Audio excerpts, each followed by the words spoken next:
Hello everyone, I'm very glad that you listened to my story. Please give me a follow and like the video if you enjoyed it. Feel free to comment and provide feedback so I can improve the sound quality. Yes, I will now continue the unfinished story part 3. Seeing that his sister was safe, Hatton had a faint sense of relief on his expressionless face. His bloodshot eyes were halted immediately by his deep frown. Trish, I hope that you remember this lesson. He patted Trish and Tina's back softly and pushed the two girls away. He walked to the deck in big steps toward the man who was clearly the boat's owner. Sir, you have saved my dearest sister, and also my mother who is still lying sick on the bed. I can't tell you how thankful I am. Hatton clenched his teeth to prevent himself from tearing up. He raised his chin high, but his tears eventually flowed. Please forgive my misbehavior. Mr. Hatton said he's grateful for you saving his sister. He said he's misbehaving in front of you. The interpreter did his job just when his feet landed after being lifted onto the boat by a cable tied around his waist. You don't have to interpret. I have kids, too. How could I not tell what he's talking about? Sigh, damn it. It's hard for adults from all countries to know Mr. Chen. Mr. Hatton is MS. Trish's brother. Are you Chinese? An elder brother is like a father. Have you not heard of that? I have a sister who is more than 10 years younger than me. She doesn't listen to me. I'm so worried about her, but I couldn't tell her. The owner seemed like he was touched and patted Hatton's shoulder hard. Hatton seemed to understand what he meant and nodded, looking solemn. Lich, who was walking down the second-floor cabin, could not help but smile after seeing the two tough hunks who looked like big rocks on a mountain communicate smoothly even when they couldn't understand truly each other. However, the smile on his face vanished without a trace when he walked close to the side of the boat and obtained a full view of the plane next to the boat. He suddenly realized that it was impossible for such a small plane to contain Island Dragon's gigantic body. Just when Lich had a change of expression, a shadow covered him. Mr.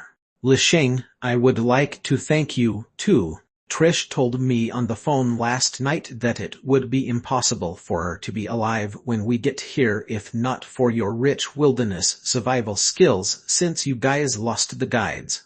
I was just saving myself, Mr. Hatton. The regret is that something happened to Sheila, Shitu, and Walter even though I've tried my best. You know, hunger makes one lose their mind. It's impossible for me to watch everyone in the jungle. Lich thought about it and said, we can't blame you. A human isn't God who knows everything. All right, I'll go take a look at Sheila, Walter, and Shitu. Well, leave right away. There's not much fuel on the plane. I'm afraid that tiny plane of yours would sink in the river if all of us get in. I'll bring you to Sheila and the rest first. Oh yeah. They haven't had lunch today. It's best that they don't eat. Lich as he brought Hatton to cabin no. 12. Mr. Lich, the plane I flew here is a standard 9-seater. Oh my god, what happened to these young people? Even Hatton could not help but exclaim when he saw Sheila, Walter, and Shitu, who were 3 to 4 times bigger compared to the last time he saw them. They ate everything when they lost their mind. Plants, roots, leaves that look delicious, and even worms in the jungle. But it's impossible that they would gain so much weight from eating everything in the rainforest. It should be water retention. Hatton pressed Shitu's fat arm as he spoke, but there were no indentations which would stay for a long time that he was expecting. If it's water retention, we should give them time to wear this out instead of pressing on it. So I think I won't be leaving with you. To be honest, before coming to the Amazon, I told my family that my reason for coming here is to do a science expedition. I can't go home if I didn't collect some rare insects or plants seeds specimen to prove myself. Tina was surprised to hear that Lisheng wanted to stay on the tugboat. She said in a panic, Lisheng, how could you not go back with us? You're so skinny. You could definitely squeeze into the plane. You can collect insect and plant specimens when we get back to Tuicarno. Tina, this tugboat might dock at Rukututu City tomorrow. It's the same no matter where I go to collect a specimen. Moreover, I'm figuring Mr.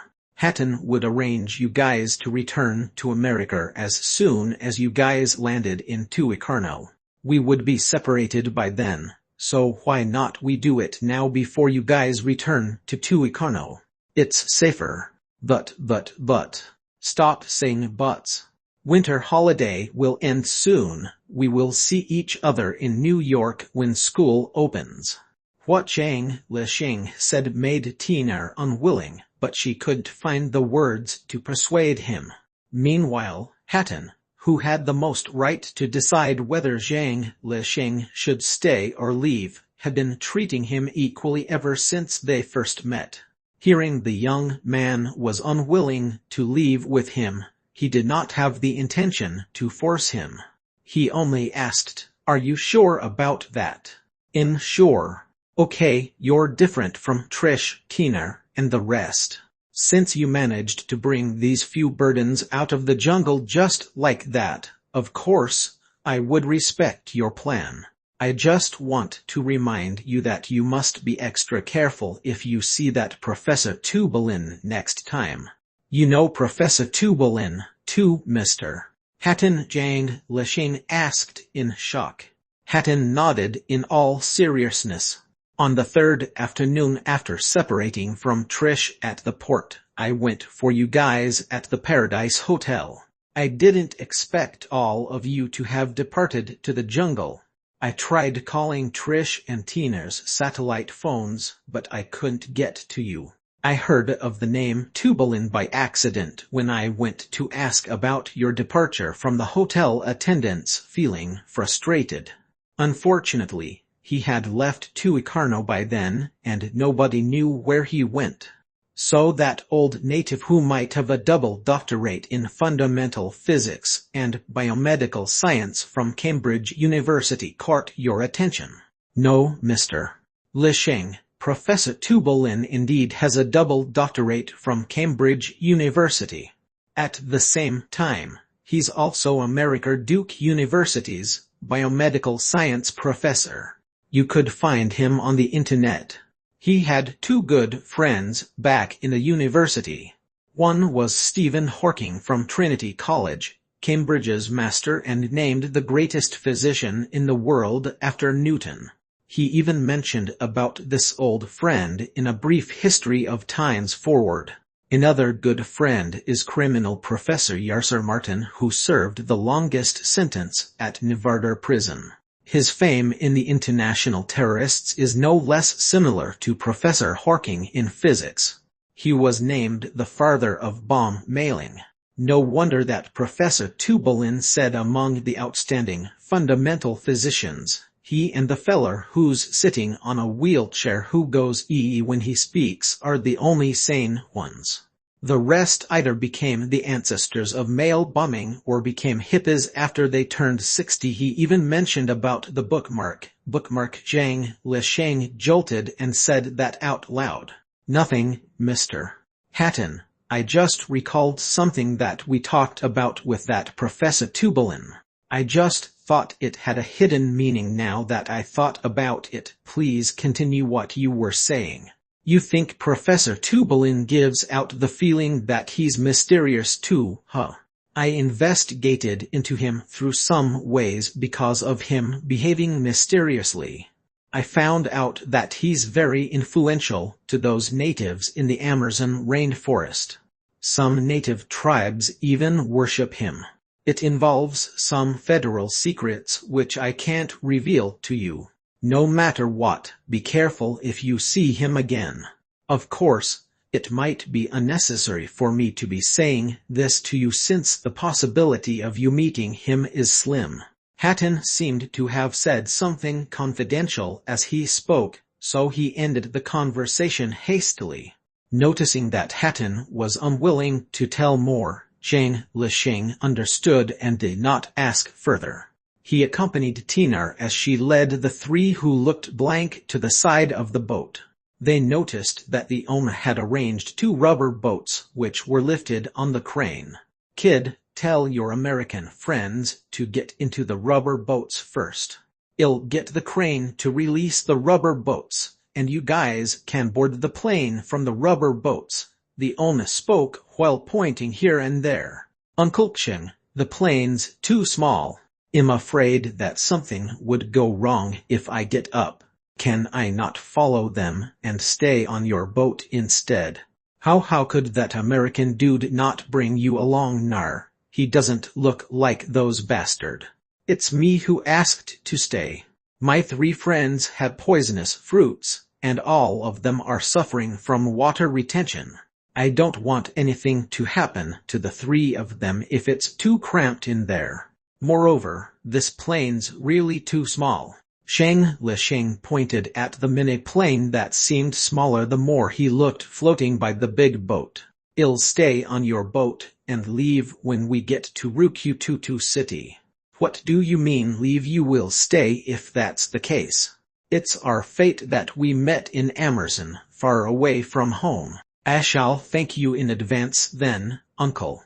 Zhang Lisheng smiled as he thanked him and then turned his head to look at Hatton.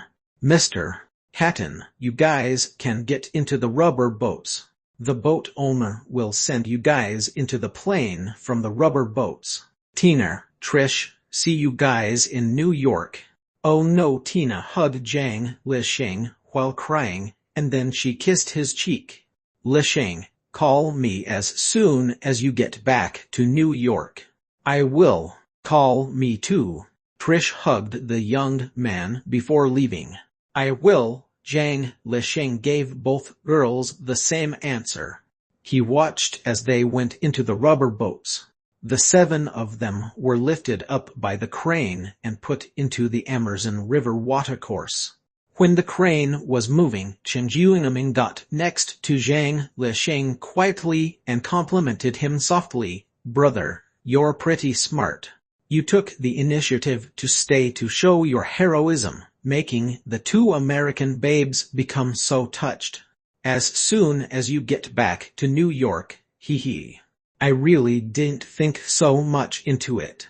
"Are you being serious? You're so pure." The crane had dropped the rubber boats onto the watercourse as the duo spoke. Hatton and the rest went onto the plane carefully, and Tina even turned her head and waved at Zhang Lisheng hard before going in. She bid farewell loudly. "Goodbye, Lisheng. Please be extra careful in the jungle." "Don't worry, I'll take care of myself." "Goodbye, Tina." As Zhang Lisheng bid farewell, the plane accelerated all of a sudden. It cruised tens of meters on the vast watercourse and lifted off, then dashed into the majestic blue sky. Chapter 101: Peace and Freedom. Chapter 101: Peace and Freedom.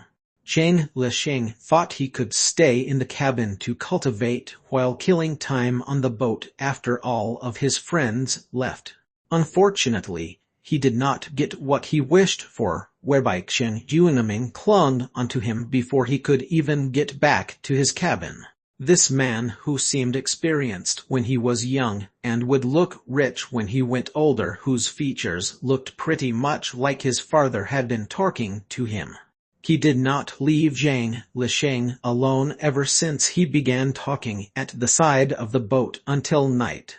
Zhang Lisheng was told that the owner of this boat was called Chen Mulan. He came from Jiangsu province, considered an intellectual family's descendant. The family history was recorded since the Ming dynasty and Qing dynasty. There were a couple of qualified recommenders, and many scholars came out of their family. His grandfather taught at Yenching University during the Republic of China and became a high school teacher after that. According to such family history, Chen Miulin should be a scholar or a teacher when he grew up. Unfortunately, he encountered the unprecedented Cultural Revolution when he was young. The values Chen Miulin were taught in the past, including to show kindness, being humble like a gentleman, and gentle like a piece of jade, were crushed overnight. To protect his father and grandfather, who turned from a respectable teacher to a useless old man from being killed by the Dungho Red Guards, he had to form a team of young men who came from the same background as he did and involve himself into the heat of the revolution. 10 years passed by. When the catastrophe that shocked China ended, the man who was once young but an adult by then had his fate set. He could never go back to being who he used to be. My dad opened a small private business after that. At first, he was selling electronic watches, then he exported leather shoes. After that, he became a contractor at a toothpaste factory and traded steel material with the Russians. His business was getting bigger. He opened a furniture factory after that. He then became the first one in China to do logging in the Amazon jungle to make furniture. He's pretty smart if you think about it, but he's just too rigid. He prohibits me from studying abroad no matter what. He's afraid that I might have a bad influence. In reality, I don't have to leave home to have a bad influence, am I right? That's right. But brother, you sound like you actually admire your father, Cheng Lisheng said without paying attention, while staring rather blankly far into the jungle in the dark, standing on the deck. You got me. He, among the people on the boat, I can only talk about this with you. My dad would be even stricter to me if people around him heard about this and told him. You've no idea how bored I am during the days in Amazon. I couldn't even find someone to talk to me. Really? Cheng Lisheng forced a smile and said. Yay. Oh, I didn't realize it's already so late. Lisheng, I didn't look at the time since we were chatting so happily. Chen Jiunming yawned as he spoke. We should sleep now. Let's talk tomorrow. Good night. Good night, brother Chen. Cheng Lisheng walked to his cabin after saying goodbye. He turned his head to look at Chen Jiunming's silhouette that was disappearing before getting into the door with the help of the bright moonlight. He clenched his teeth and mumbled, Brother Chen, how beautiful would it be if you're a bad person who's plotting against me. The young man showed no mercy when he killed as soon as he met someone who was a threat to him, even the smallest threat. However, his nature was that he softened easily. He stayed one day one night on the tugboat. He was annoyed by Chen Jiunming, who clung onto him to chat. Eventually, he managed to tolerate until the boat docked at Rukyututu City's port. He pretended to call Hatton and lied that his American friends booked him a hotel in Rukyututu City, which he finally escaped to peace and freedom. Rukyututu City was the most important city in Tatatutu, apart from its capital Tuikarno. It was located at the ocean. Naturally, more than 90% of Tatatutu's domestic natural resources international trading was done in this city due to its convenient shipping condition. The blessed geographical condition made Rukyututu's urban construction to be even on top, compared to Tuikarno on a certain level. At night, when the lights had just lit up, Cheng Lisheng rode on a cab after rejecting Chen Mulin's offer of sending him off by car. He watched the bright lights at the hotels on the vast streets from the car window and said casually, I didn't expect Rukyututu to be so bustling. There are so many hotels. What's the point of that, sir? These are all business hotels. Fare for those insignificant staff from those foreign countries. Even the ordinary Tatatutu people could run around at the entrance. Only the Holiday Hotel Grand Ocean Hotel can be called a real hotel, the native driver showed his white teeth and said while smiling. So only those hotels that prohibit tattoo people from getting close is considered a real hotel to you, Zhang Lisheng asked, feeling stunned. Of course, sir. That's why the Grand Ocean Hotel is the only one that I thought of when you told me you want to go to the best hotel, the driver said proudly. The native driver's distorted opinion was pathetic, but Zhang Lisheng did not complain or sigh. Since you said the Grand Ocean Hotel's so great, then let's drive faster. I want to see how is it different from the Paradise Hotel in Tuicarno. Sure, sir, don't worry. The Grand Ocean Hotel will definitely not disappoint you. If that's true, my tips will definitely not disappoint you too, Mr. Driver. What Zhang Lisheng said lifted the native driver's spirit. I'll go faster, sir. I'll go faster right now. It's so strange today, like there are a few more guests in the car. I can't go faster with the same gear and same amount of accelerate or stepping as usual. He stepped onto the accelerator to its limit. The old car had rumbling noise coming out of it. It was going fast in Rukututu city center while black smoke was coming out of it. 4 to 5 minutes later, the cab finally arrived shakily outside a hotel with a decor of light green vines and light blue waves intersecting each other that was pleasing to the eyes. The style's different, Zhang Lisheng mumbled and spoke, looking at the hotel that looked nothing exaggerating, but gave a faint, magnificent, and comfortable feeling. He took out a 50 note to the native driver and gotten off the cab. Naturally, an attendant came to him as soon as he walked into the hotel. What surprised him was that she was speaking English when she asked, "May I know if you're Mr. Zhang Lisheng?" "Yes, I am." Zhang Lisheng touched his backpack that he was carrying as he was stunned and said, smiling, "Hi, Mr. Zhang MS. Tina Duglin had booked you a room. You can check in after you register. She left a message that you must give her a call if you checked into the Grand Ocean Hotel. Is there a phone that I could make international calls at the lobby?" Zhang Lisheng asked, after thinking about it. "Of course we do. Please follow me." The native attendant lady wearing a blue dress brought Zhang Lisheng to the vast lounge with tourists who sat scattered. She pointed at the couch with a wireless phone placed on the coffee table. "Please help yourself." "Thanks." Zhang Lisheng sat onto the couch and looked around the elegant ambience before calling Tina. "Lisheng, is that you?" "Tina, who else would call you from Tatatutu apart from me?" "You're at the Grand Ocean Hotel already." "That's right. How do you know that I'm coming to the Grand Ocean Hotel?" "Because I know you wouldn't mistreat yourself as long as your situation allows you to, so of course, you would stay at the best hotel." "Is that so? Are you back in America?" "We've just arrived in New York 2 hours ago. I'm grounded now. Luckily I have my phone with me." "Being grounded sounds about right. Trish must be experiencing worse than you." "Oh yeah, how are Sheila, Walter, and Shitu?" "I've no idea. They were sent to NYU Langdon Medical Center. They should still be on diagnosis stage now. Hopefully, they're all right." Tina's tone became very solemn all of a sudden. "Yay, I hope they're all right," Zhang Lisheng said casually. "All right, I'm going to rest.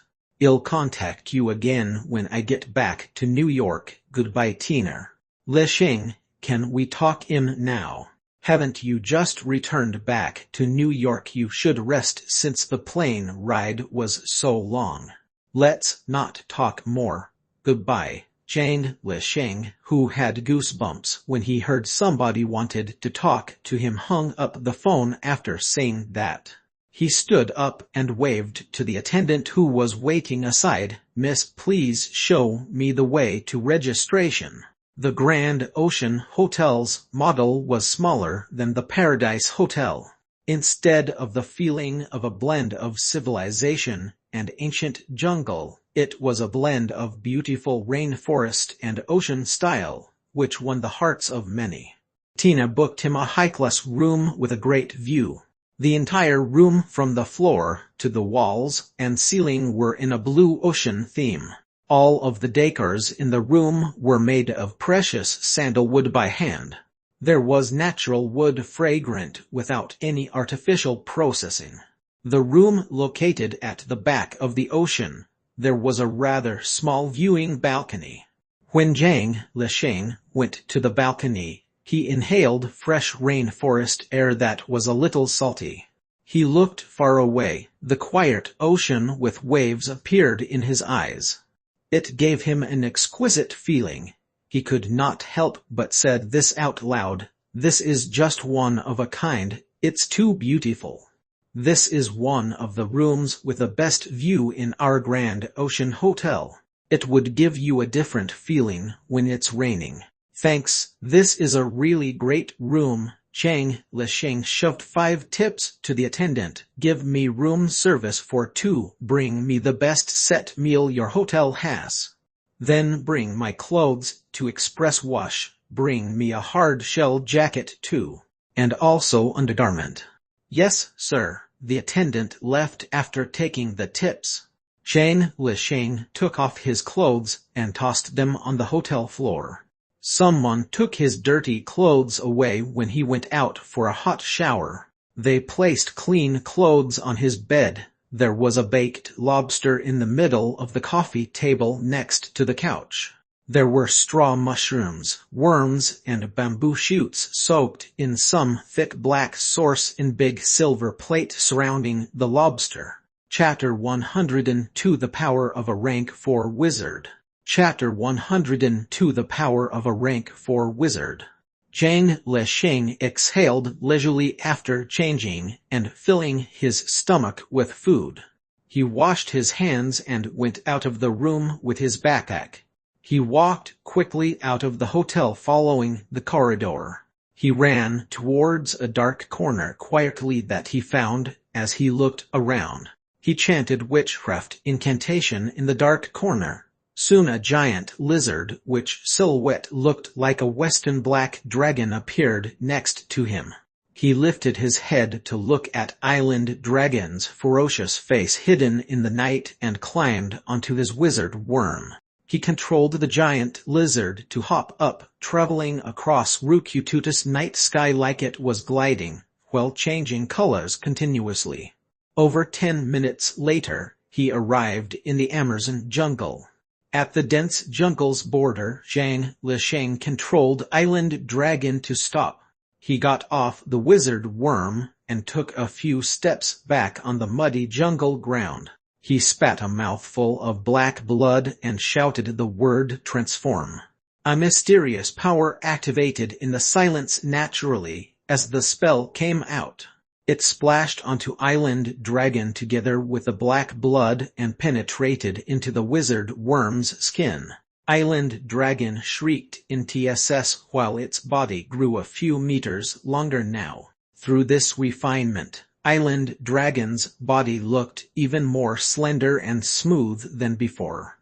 It revealed an indescribable ferociousness and rapidness with its 3-segment scorpion tail moving softly at the back.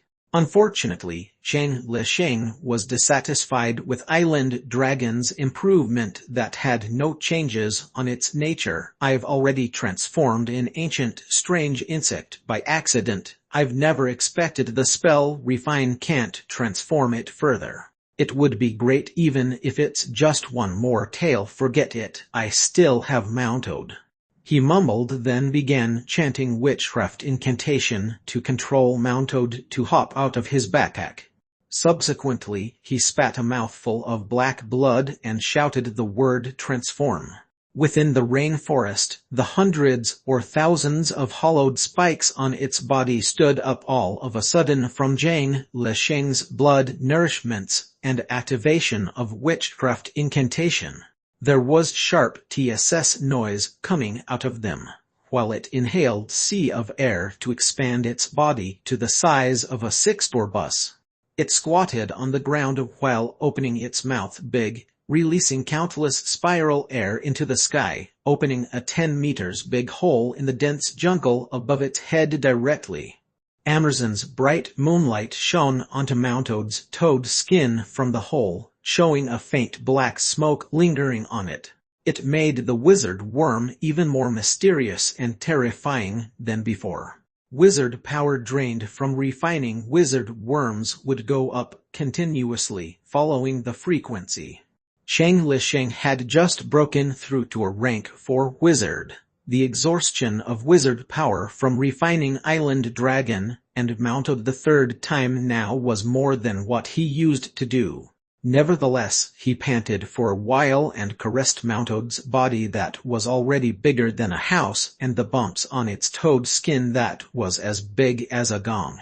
He sighed. It was clear that he was unsatisfied with Mounttoad's refinement as well. Later on, he closed his eyes to calm down his mind. He took a few steps back again and shouted the word connect in Mandarin as his blood stirred. He performed the brand new spell that he obtained since he elevated to a rank 4 wizard. As the word connect came out, the black blood that he spat went 2 ways, covering both of his wizard worms in a bloody mist. Mounttoad's shadow formed behind Island Dragon, while Mounttoad's back had Island Dragon's black and white shadow as well. With a boost of a spell, Mounttoad's body that usually seemed heavy looked extremely agile now. It could even move right, left, front, and back so quickly as if it was teleporting. Island Dragon, on the other hand, shrieked with its giant mouth wide opened, revealing its sharp teeth from the boost of a spell. It inhaled a mouthful of air as well as countless tree branches in front of it into its body. It formed a vacuumed area of over 100 meters long, 3 to 4 meters high and 7 to 8 meters wide. As soon as the vacuumed area was formed, the air around was sucked in, causing a rumble of air explosions. The air explosions caused the surrounding to be in a sand mist. Island Dragon, which had expanded more than 100 meters, now hopped high up all of a sudden. It cleared a jungle land that was square kilometers wide with its mouth, claws and tail spike within a few seconds. So the spell connect that I got since becoming a rank 4 wizard is a power for my wizard worms to connect their omniscient power. I don't really see how Mounttoad is benefited from Island Dragon's annihilate and solidate omniscient power, but Island Dragon's so powerful obtaining Mounttoad's expand and shrink omniscient power. This is a power that could totally destroy a modern civilized city. It could be done if the situation's desperate. Lich mumbled as he looked stunned, watching Island Dragon that was lying on the ground with its surroundings that looked like a collapsed skyscraper after it was done destroying the place. Before he was done speaking, he was hit by a pain in his head that he had not experienced for a long time. All of a sudden, he was almost suffocating in the pain. He expected the pain to come. Lich tolerated it while clenching his teeth. A couple of minutes later, the pain subsided and replaced with deep exhaustion and sleepiness. He wiped the cold sweat on his forehead away, knowing that he had maxed out the wizard power in his body. Nevertheless, he had refined both of his wizard worms while figuring out the function of the new spell that he obtained from breaking through to a rank 4 wizard. He controlled Mounttoad to hop back into his backpack strenuously and walked to Island Dragon stuttering. He climbed onto the giant lizard with great effort. Later on, he chanted witchcraft incantation to control his wizard worm to hop up. He then left the rainforest quickly. As he returned to the hotel looking pale, he rejected the attendant's kind greeting and returned to his room. He tolerated the exhaustion and replaced sleep with secret method cultivation. Finally, he regained his vitality after over 20 hours of cultivation. He did not waste any time when he woke up. He had a clumsy steak meal and headed to the hotel counter that sold jungle survival material. Every holiday hotel in Tatatutu would have a big corner selling jungle survival items specifically. It seemed to become a custom, even in Rukitutu, which was heavily commercialized. There were outdoor tents, Arcturix portable assault boat, Victorinox Swiss Army knife. Nobody was talking to him as Zhang Lisheng browsed the items on the racks. However, a native lady wearing an army attire came to him immediately as soon as he raised his hand. She asked, "Hi sir, may I know how could I assist you? I need a couple of energy bars to fill this backpack." Zhang Lisheng removed his backpack and opened it.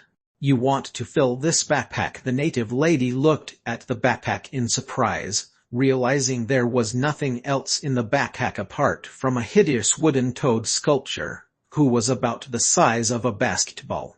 She might need at least 50 energy bars to fill it up. Energy bars that were brought into the jungle was not her snack. It was usually unsavory to eat with the main purpose of giving sufficient calories and nutrients. However, one energy bar was enough to give an adult energy for the entire day. It was very rare for a person to purchase 50 at once. "Why do you not have that many energy bars here?" "Of course not, sir. Please give me a minute. I'll pack them for you right away." Although Zhang Lisheng was not condemning, the native lady was scared and packed 50 energy bars into his backpack agilely as if she was terrified that the guest would be unhappy. "Is there anything else that you need?"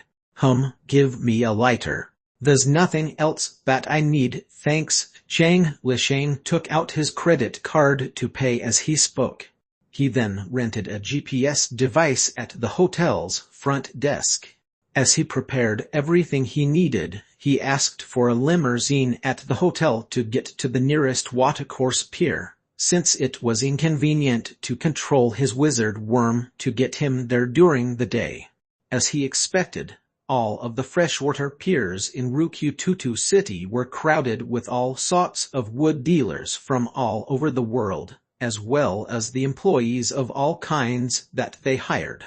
In such a crowded and noisy environment, nobody would notice a skinny Chinese young man wearing an army jacket carrying a thick canvas backpack, sneaking into the jungle not far away.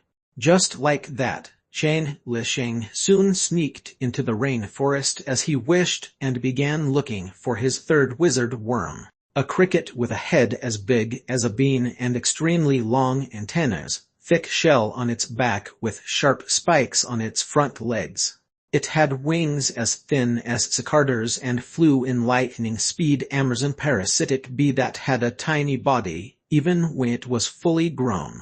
It was silent when it flew. They would always secrete numbing poison into the prey's neck, as well as injecting a few eggs, using its prey as the parasitical target.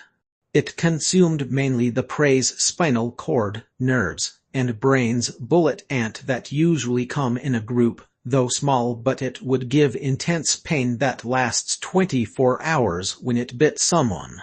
It could even cause the person's heart to numb and die instantly. For 20 days exactly, Zhang Lisheng went deep into the rainforest and selected tens of wizard worm embryos out of 100 of species with a spell assemble. However, none of them could consolidate omniscient power after they were refined into wizard worm. They were disposed of. Zhang Lisheng began to panic since the winter holiday was ending soon. He did not think that he had great luck that he captured 2 wizard worms possessing omniscient power effortlessly. Instead, he thought his luck turned bad. He began controlling Island Dragon to go deeper into Amazon jungle's danger zone with the attempt to kill even more ferocious creature in order to hunt for the wizard worm that he was satisfied with. It was afternoon the day before Zhang Lisheng had to get back to the airport to return to New York tomorrow morning. He was running out of time. He stood in a dimmed jungle area and controlled Mountod to expand its body while shooting out 3 spiral airwaves that could be seen with naked eyes consecutively. It crushed hundreds of little beasts and a big part of the rainforest into pieces. Later on, he spat a mouthful of black blood towards the messy trees with blood, without even looking, and shouted the word assemble. At an instant, countless venomous worms and insects began fighting for the bloody food. As his wizard power boosted, although he could not attract large reptiles to turn them into goo with the assemble spell, the spell could do more than what it could do when it worked on Mountod back then. The creatures that were attracted here by the spell seemed extraordinarily fierce when they fought. Soon, there were carcasses all over the ground, while the winner even ate the losers. Chapter 103 The Third Wizard Worm. Chapter 103 The Third Wizard Worm. Zhang Lisheng watched with anticipation the venomous worms that were killing each other. He then mumbled, "That fuzzy bear caterpillar seems very ferocious, and that rainforest scorpion is remarkably using its poisonous sting so agilely, but island dragon's tail has poisonous sting too. What's that?" Just when the insects were about to come out from Zhang Lisheng's witchcraft incantation, 2 beetles that flew side by side caught his attention. The beetle's body looked like a human's heart that was symmetrical. Just like island dragon, the shell above its wings would change colors, continuously mimicking its surroundings. However, the change was crude, so one could spot them if one would look closely. It was an extraordinary way of surviving in the jungle. Zhang Lisheng knew very well all the insects and reptiles in the world, but he could not remember seeing such a color-changing beetle like that. He thought this beetle might be like the giant hornet with poisonous spikes on its mouth and tail, extremely agile when it was hunting, and could suck its prey dry. They were indeed a strange species that definitely came from somewhere unknown. Zhang Lisheng had his guards up and backed off slowly. He controlled Mountod and have it protect his front. He then got Island Dragon to extend its giant claws to catch the 2 beetles that flew side by side. What caught him by surprise was that the 2 beetles did not fight back. They were squashed flat in Island Dragon's sharp claws. No offensive ability could it be, a new species in the Amazon jungle that nobody knows about. Zhang Lisheng mumbled in surprise, looking at the beetles that were squashed into red and green dots. At the moment, he happened to see 2 color-changing beetles that were exactly the same flew by. The beetles got Zhang Lisheng curious. He thought that such an insect would be dead if they fight others for food. He controlled Island Dragon to capture them carefully from the air. He took out an energy bar. He finished it in a few bites and wrapped the beetles with the energy bar wrapper. He then tossed the beetles that he wrapped into his backpack casually. Later on, he patiently watched the countless venomous worms before him fighting for the endless food under his spell. As time went by, there was finally a winner among the venomous worms. It was a giant centipede on the tall and broken tree whose front body lifted high like a snake. After devouring hundreds and thousands of venomous worms, the centipede's body exceeded 80 cm. Its body that was a mix of black and red was now completely dyed in blood red. While Zhang Lisheng was looking at the centipede, he was hit by emotions all of a sudden. His first wizard worm, King Han, was a centipede too, now that he thought about it. Although it was not considered powerful since it was killed by an ordinary person, it was the venomous worm that accompanied him for the longest time. This is such a coincidence. I can't believe a centipede showed up on the last day. Zhang Lixing mumbled to himself with shock and joy on his face. While he was in the middle of his mumbling, a loud thud came from the right side of the jungle all of a sudden. He controlled his wizard worm to protect him. He then saw a tree branch flying by.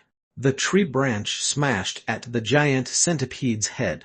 Zhang Lixing was stunned from the shock, and rage could now be seen on his face. He climbed immediately onto Island Dragon's back. He commanded Island Dragon to sneakily head towards where the loud thud came from. Zhang Lixing was about to head out when he saw a huge green pool appear before him. The right side of the pool was connected to a deep valley. Water flowed out of the pool into the deep valley, but there was no sound at all. It was beautiful around the pool, and it was tranquil as well. There were some pieces of thick trees on the ground that were torn into pieces. Tree sap flowed out of the trees' fresh cuts. Zhang Lixing looked around and thought to himself while frowning. He controlled Island Dragon to get close to the giant log next to the pool. Suddenly, there was some rumbling in the pool. Zhang Lixing controlled Island Dragon to back off carefully. He saw a giant deadwood that measured 8 to 9 meters long floating out of the pool. There were 3 thick Amazon jungle boars which length exceeded 10 meters. They were tangled tight at the front and the back of the deadwood. The boars were tightening their body. They even rubbed the deadwood's rough dark brown skin out. The deadwood's skin was opened and revealed a bloody flesh inside. It began struggling from the pain with great effort, while waving the back part of its body blindly, slashing the trees around into a mess. Zhang Lixing had just realized that the log was a giant crocodile. Saltwater crocodile. There's no river here. How did such a huge saltwater crocodile crawl into the jungle and get into trouble with jungle boars? A saltwater crocodile was a crocodile that had no scales on its back. Even though such a giant crocodile had no protection of scales, it could reach 4 to 7 meters long, and could weigh 600 to 1,600 kilograms when it was fully grown to remedy its floor. That made it on the top of the food chain in the jungle and wetlands. However, this crocodile that looked much bigger than its own kind encountered 3 brutal and predatory Amazon boars that were on the top of the rainforest's food chain. After a while of struggling, it was pulled into the pool with the combined force of its 3 opponents. All of a sudden, everything around the pool regained its peace. Too bad I'm not in New York right now. It's definitely impossible for me to refine such a huge saltwater crocodile or jungle boar into a wizard worm and bring it on the plane. It's impossible that I would encounter a creature that possesses such unique omniscient power as Island Dragon does. Seeing that the show was over at the moment, Zhang Lixing lost his mood to wait for the ending.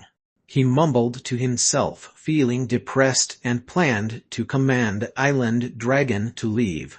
Suddenly, there was another round of rumbling in the pool.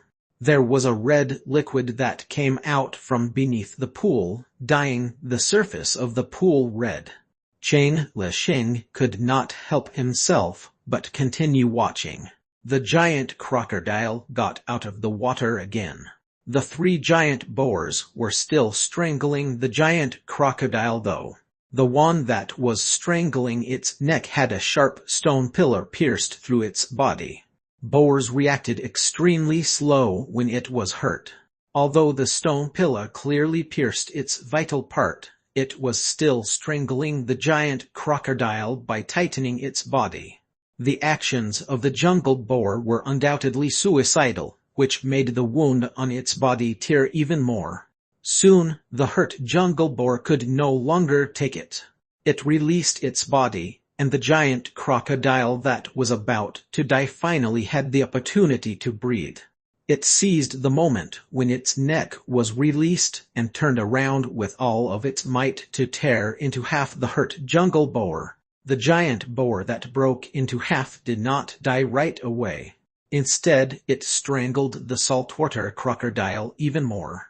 However, it was a futile effort that only made the crocodile want to tear the boar apart even more. After defeating one of its opponents, the giant crocodile that had its front legs released crawled out of the pool strenuously.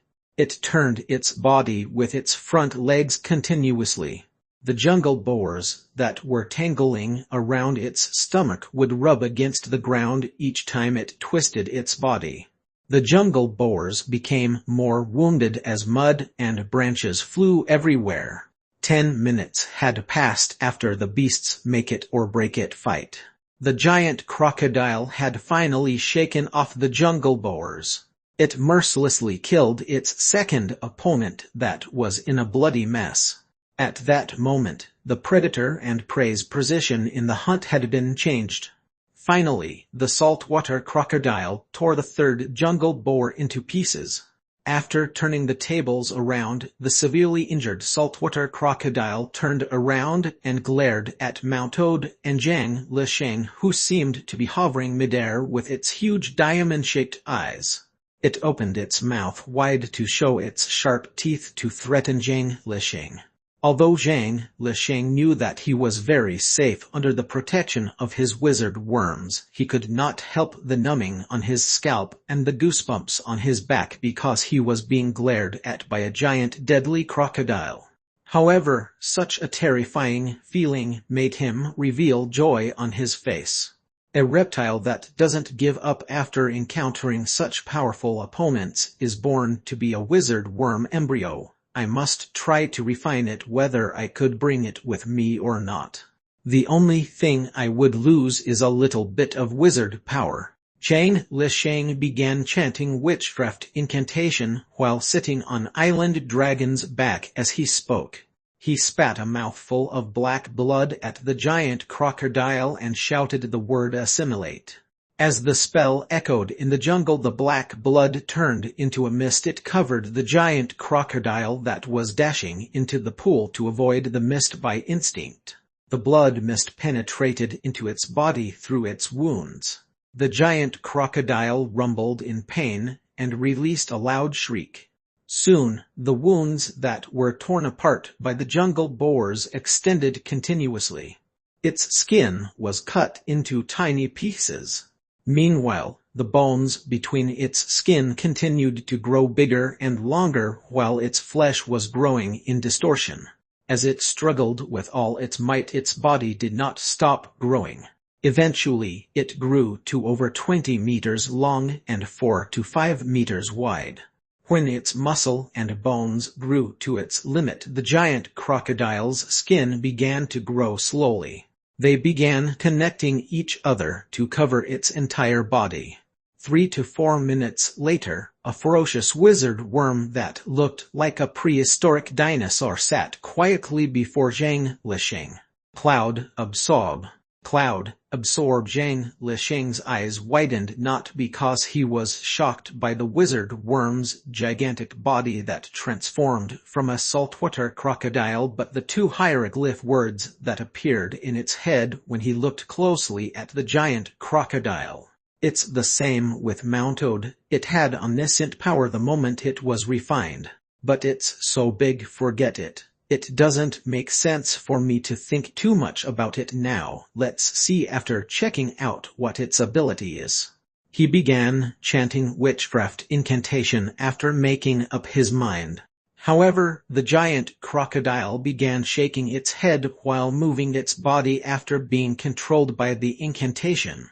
It caused a tremor in the jungle like there was an earthquake, but that was all that happened.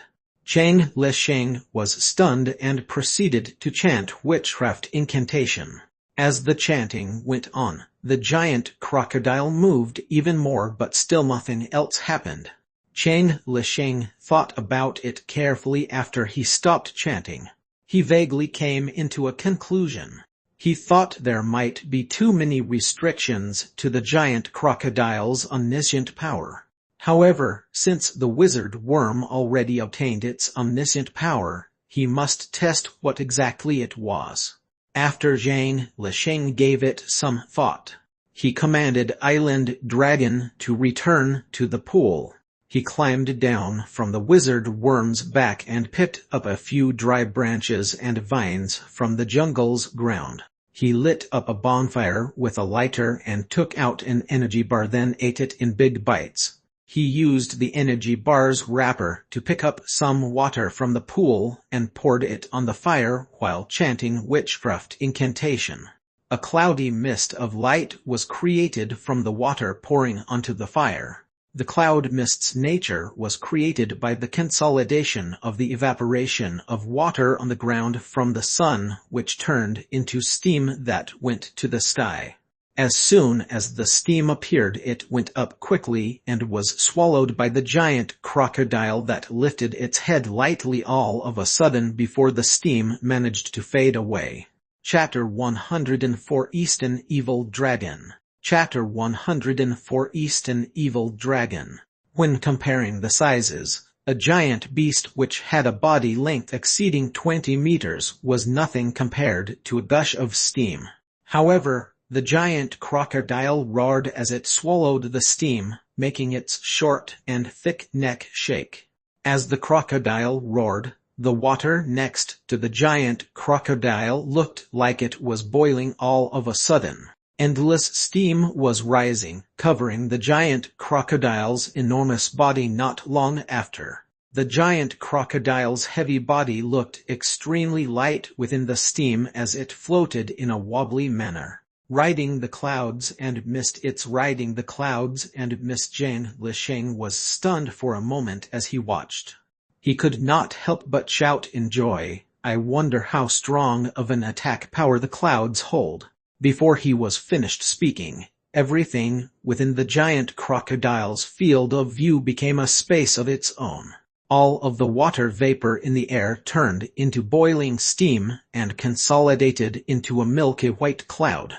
As the crocodile opened its enormous mouth to make a biting gesture, the cloud turned into a crocodile's mouth, crushing the big tree next to it in half. In China, legend has it that the crocodile was known as one of the dragon totem's true forms, while the dragon had its unique place out of all the totems in China. It was different from the Western dragon, which looked like a giant reptile with wings, often representing a malicious power.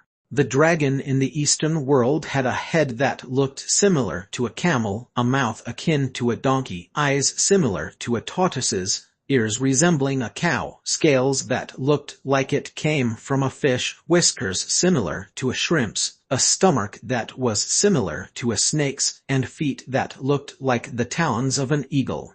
It could appear and disappear at any moment, expand and shrink in size, and even lengthen and shorten in length.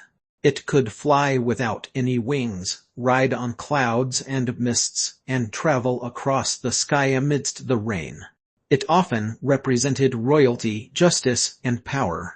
Naturally, just like how there were kind-hearted dragons in Western legends, there were legends of malicious Eastern dragons being killed by gods and warriors too.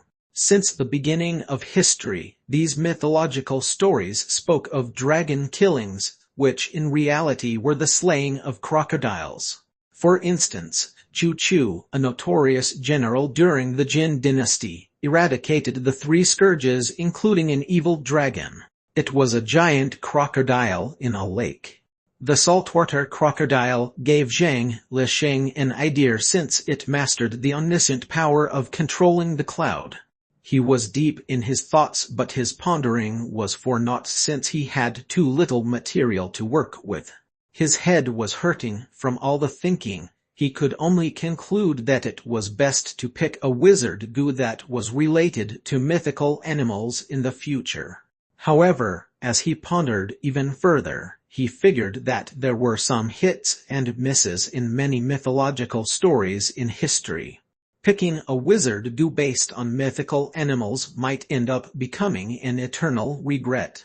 Why am I thinking so much? A wizard do is just a tool for wizard after all. I'll use it if it's suitable and toss it if it's not.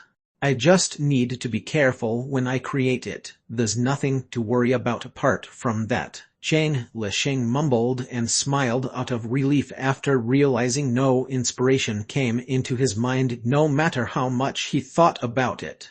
It would be a valuable memory for me to control a flying wizard do with my own ability. He controlled Mountode while exhaling the air out of its body as he spoke. It hopped into his backpack while he climbed onto Island Dragon's back. He then controlled Island Dragon to hop onto the giant crocodile's back with the cloud lingering on it. The saltwater crocodile's vast back was big enough for 3 slender island dragons to stand together. It seemed very stable that the wizard goose stood right in the middle. That was when Zhang Lisheng had to be careful. If the giant crocodile had some accidents when it flew, he could still control Island Dragon to glide while he rode on it and land safely. This was his plan. Figuring that his plan was seamless, Zhang Lisheng calmed his mind down and began chanting witchcraft incantations. Suddenly, the cloud surrounding the giant crocodile became thicker. It eventually came to a point where it covered its gigantic body. A cloud that had a surface area exceeding hundreds of square meters appeared in the Amazon jungle ground as if it was cotton candy. It rose into the sky slowly after it was consolidated. It floated through the branches and floated with the wind blowing under it. It rose into the sky bit by bit, getting faster at times. Storms would be evaporated and absorbed when it encountered the cloud. The wind and charges lingering in the air disappeared as they were absorbed by the cloud. Zhang Lisheng stared blankly at the cloud. The giant crocodile consolidated with its omniscient power while the danger he expected did not happen. His eyes were covered with white mist. He could not see anything. Suddenly, his eyes were blinded by the dazzling lights shining around him. Subsequently, he heard deafening thunder near his ears. He figured he might have floated into the sky. In the condition of being blind and deaf, the experience was different from the ancient gods who possessed the power to travel freely on clouds across oceans and mountains. Zhang Lisheng rubbed his ears that was buzzing while forcing a smile within the cloud. It seems like we need to do everything step by step, take a bite after another when we eat. I'm trying to fly before I could run. Zhang Lisheng, oh Zhang Lisheng, you're lucky that the lightning didn't kill you this time. He took out the GPS device from his backpack as he mumbled to himself. The signal was blurry, but the blinking dot representing Zhang Lisheng's coordinates would appear occasionally, so it was still functioning sometimes. He navigated the screen with one hand while looking for the Amazon main watercourse's coordinates. A few seconds later, Zhang Lisheng's coordinates appeared on the Amazon map. He realized that he was 17 km away from the Amazon main watercourse while he was less than 500 meters away from the watercourse's major division. He then understood why the saltwater crocodile appeared in the pool on the jungle ground. Zhang Lisheng controlled the giant crocodile to descend on the cloud slowly. Soon they landed in a swamp covered in vines after following the GPS's guidance. As they landed safely, the mist around the saltwater crocodile faded while it stayed quietly inside the swamp. Zhang Lisheng was relieved to see that. He looked around his surroundings through the heavy rain. It was a dense rainforest behind him and a swamp river with heavy fog in front of him. The stench of rotten plants could be smelled, easily making one dizzy. The environment was similar to what he imagined. Although the Amazon had interesting terrains, The rivers in Tatatutu were more or less the same. He calculated and controlled Island Dragon to hop off the giant crocodile's back. After getting far away from the saltwater crocodile, he wiped away the rain water on his face with a bit of force.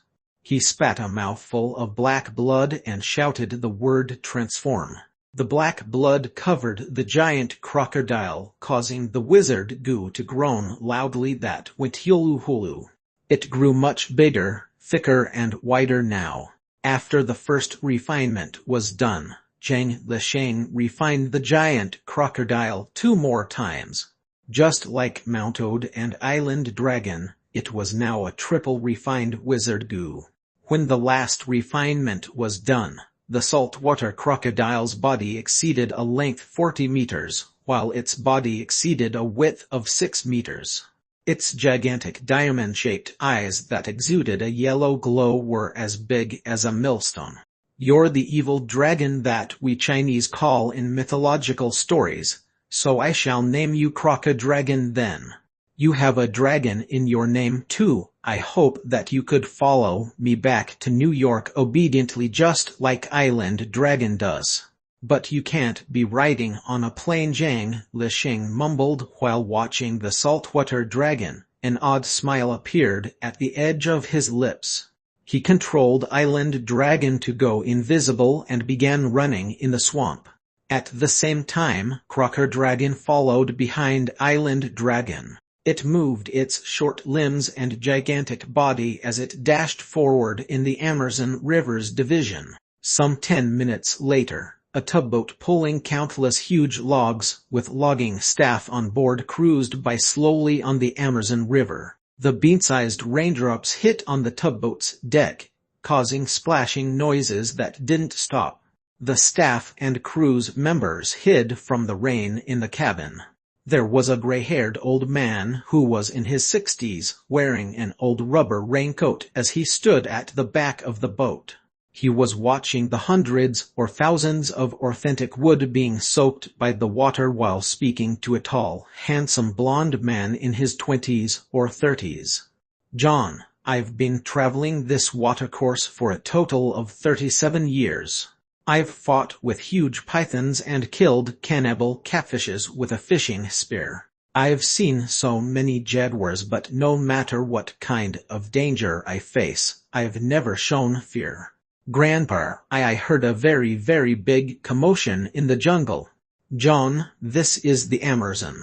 It's an ancient jungle that's been abandoned by God. You can only rely on your courage and experience here. Don't worry, this route's very safe now. The story I told you happened many years ago. Just when the old man was comforting the young man while smiling, the trees in the jungle along the river shore were broken and flew everywhere all of a sudden. A giant crocodile that was bigger than a train dashed out of the rainforest while shrieking. It dived into the river while splashing water everywhere. The old man was stunned. He watched the huge hole that looked like a black hole in the jungle with his grandson as their jaws dropped. He fell onto the ground gasping for air all of a sudden. Holy SHT, what was that? It looked like a crocodile. It's a crocodile that's as big as a subway. Am I in a horror movie? SHT, could it be attacking us? Grandpa, the blonde young man snapped back to his senses and shouted at the old man. He realized the old man was lying on the deck when he looked. Grandpa, what happened to Grandpa? Please get up. Oh my God, Grandpa.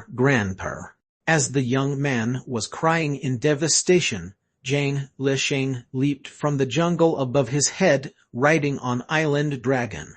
As the young man successfully controlled Crocodragon into the Amazon River as he planned, he proceeded to control it to swim towards the sea. After over 2 hours of traveling, Zhang Lisheng rode on Island Dragon and passed through a long, half-triangular turn as he followed the GPS device. He finally saw a majestic ocean far away. The Amazon River that was 6,900 kilometers long and flowed through over 7 million square kilometers turned into a giant line into the Atlantic Ocean and became one. The Green River water flowed into the ocean, dyeing it green. The green water then flowed into the ocean, its color being washed away gradually, and turquoise was what presented far away in his eyes. Lich stopped as he managed to control Crocker Dragon to head into the ocean from the river.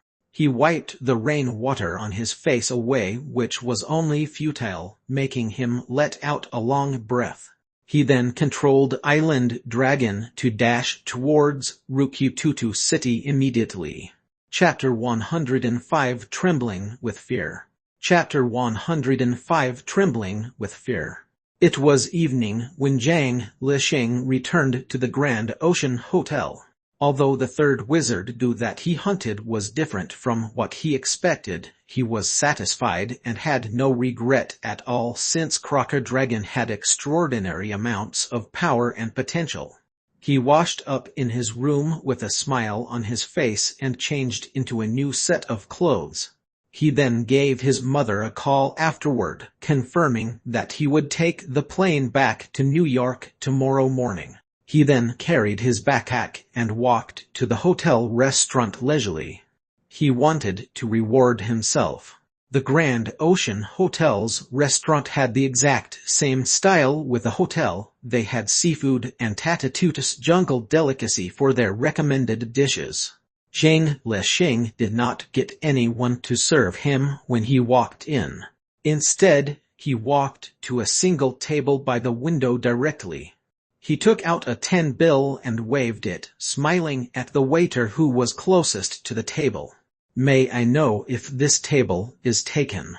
The waiter was stunned for a moment. He looked around and walked towards Lich with quick steps. He then took out the menu. "You could sit here. May I know what you would like to order?" Lich smiled in satisfaction and shoved the money into the menu for the waiter, then gave it back. "Give me the lobster meal, the one with many worms and black sauce. Also, get me a glass of Coke and a serving of fried dumplings." "Jungle lobster meal, your tastes are quite unique, sir. Please give us a moment." The waiter retreated after getting his order. Lich began looking around in excitement, observing the unique decor in the restaurant. His head was full of stress since he arrived in Tatatutu and stayed for almost a month. But right now, he could finally relax. Unfortunately, less than 3 to 5 minutes into his night of relaxation, a courteous native old man dressed in an old fabric suit walked into the restaurant with a big and tall white man with him. He interrupted Licheng's piece. "Mr. Licheng, good evening. Do you still remember me?" The native old man walked straight towards Licheng's table and asked. "Tubalin, how could I forget you, the Tatatutu person who owns double doctorates as well as being good friends with 2 notorious professors who are Stephen Hawking and Yarsa Martin. I didn't expect to see you here. What a coincidence." "It's no coincidence. I'm here to see you. May I sit down?" Licheng touched his backpack on his back after hearing what Tubalin said. "Please do." Tubalin did the same thing, whereby he touched his sleeve hearing what the young man said. The white man he brought with him pulled a wooden chair from another table for him. Licheng had just noticed the white man Tubalin brought with him. He realized that although the expression on the person's face was smiling, he maintained that way for a long time. It was as if the smile was drawn, noticing this after staring for a long time. "Tal was one of the most exquisite dolls that I made. I brought my own creation without alarm to see a witch doctor who has endless potential." Noticing that Licheng was observing his underling, Tubalin said while smiling, "I suppose you have your dolls in your backpack."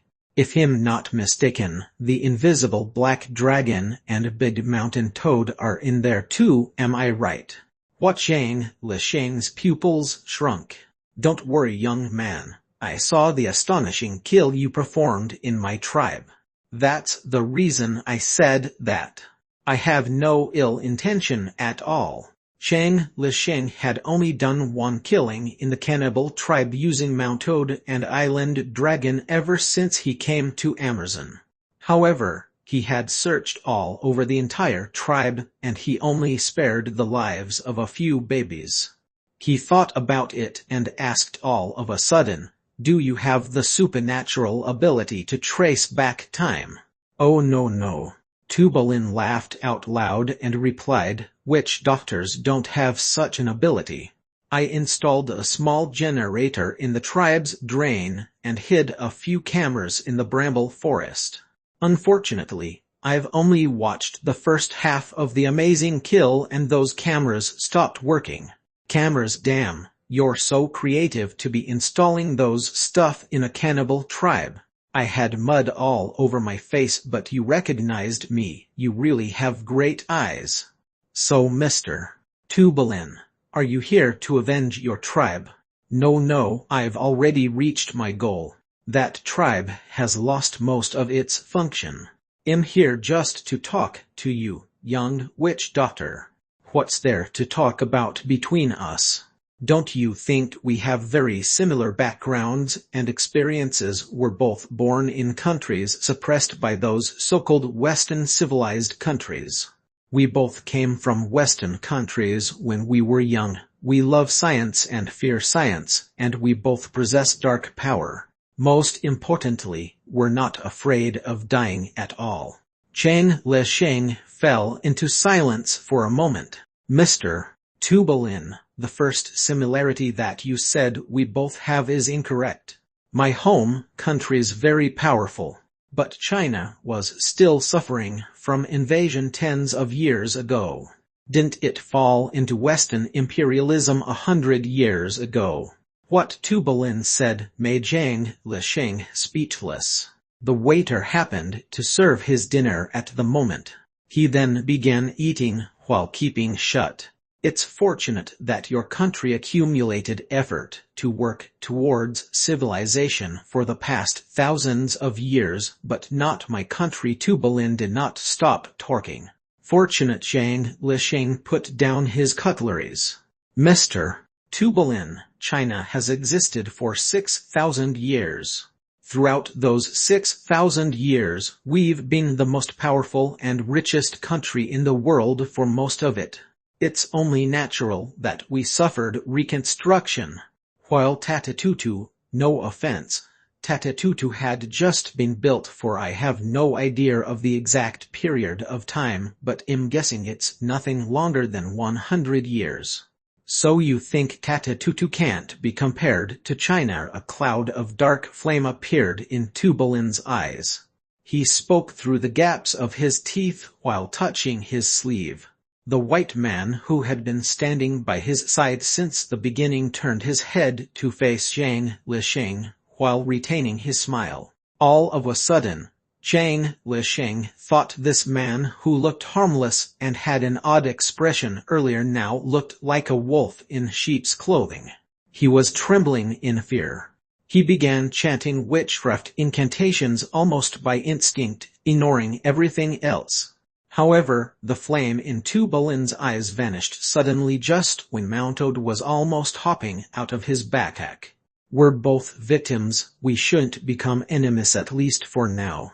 Young man, you might not believe it, but us Tatatutu people that you look down on were once God's favorite descendants. Thousands of years ago, Tatatutu women would pray to the god when they wanted children. They would give birth to reborn gods. When the god responded to their prayers, the name Tatatutu represented the entire American continent back then, the continent white people and their allies stole. Such ridiculous myths exist in every race. Mr. Tubalin, What are you trying to tell me? Are you telling me that the god's light is coming, and you Tatatutu people are using it as a gimmick or something like that? Of course not, the god is long gone. All of us who are fighting for our lives, taking pride working at hotels meant for the foreigners, can never bring glory to our ancestors. The only thing that I can do is to try to destroy the world's civilization so that everyone can go back to the same starting point. I happened to survive on the 21st of December, 2012. I am quite grateful for that opportunity. Tubalin said that casually and calmly. What did you say? Nothing. I'm here today just to speak to a young man who I thought was very similar to me.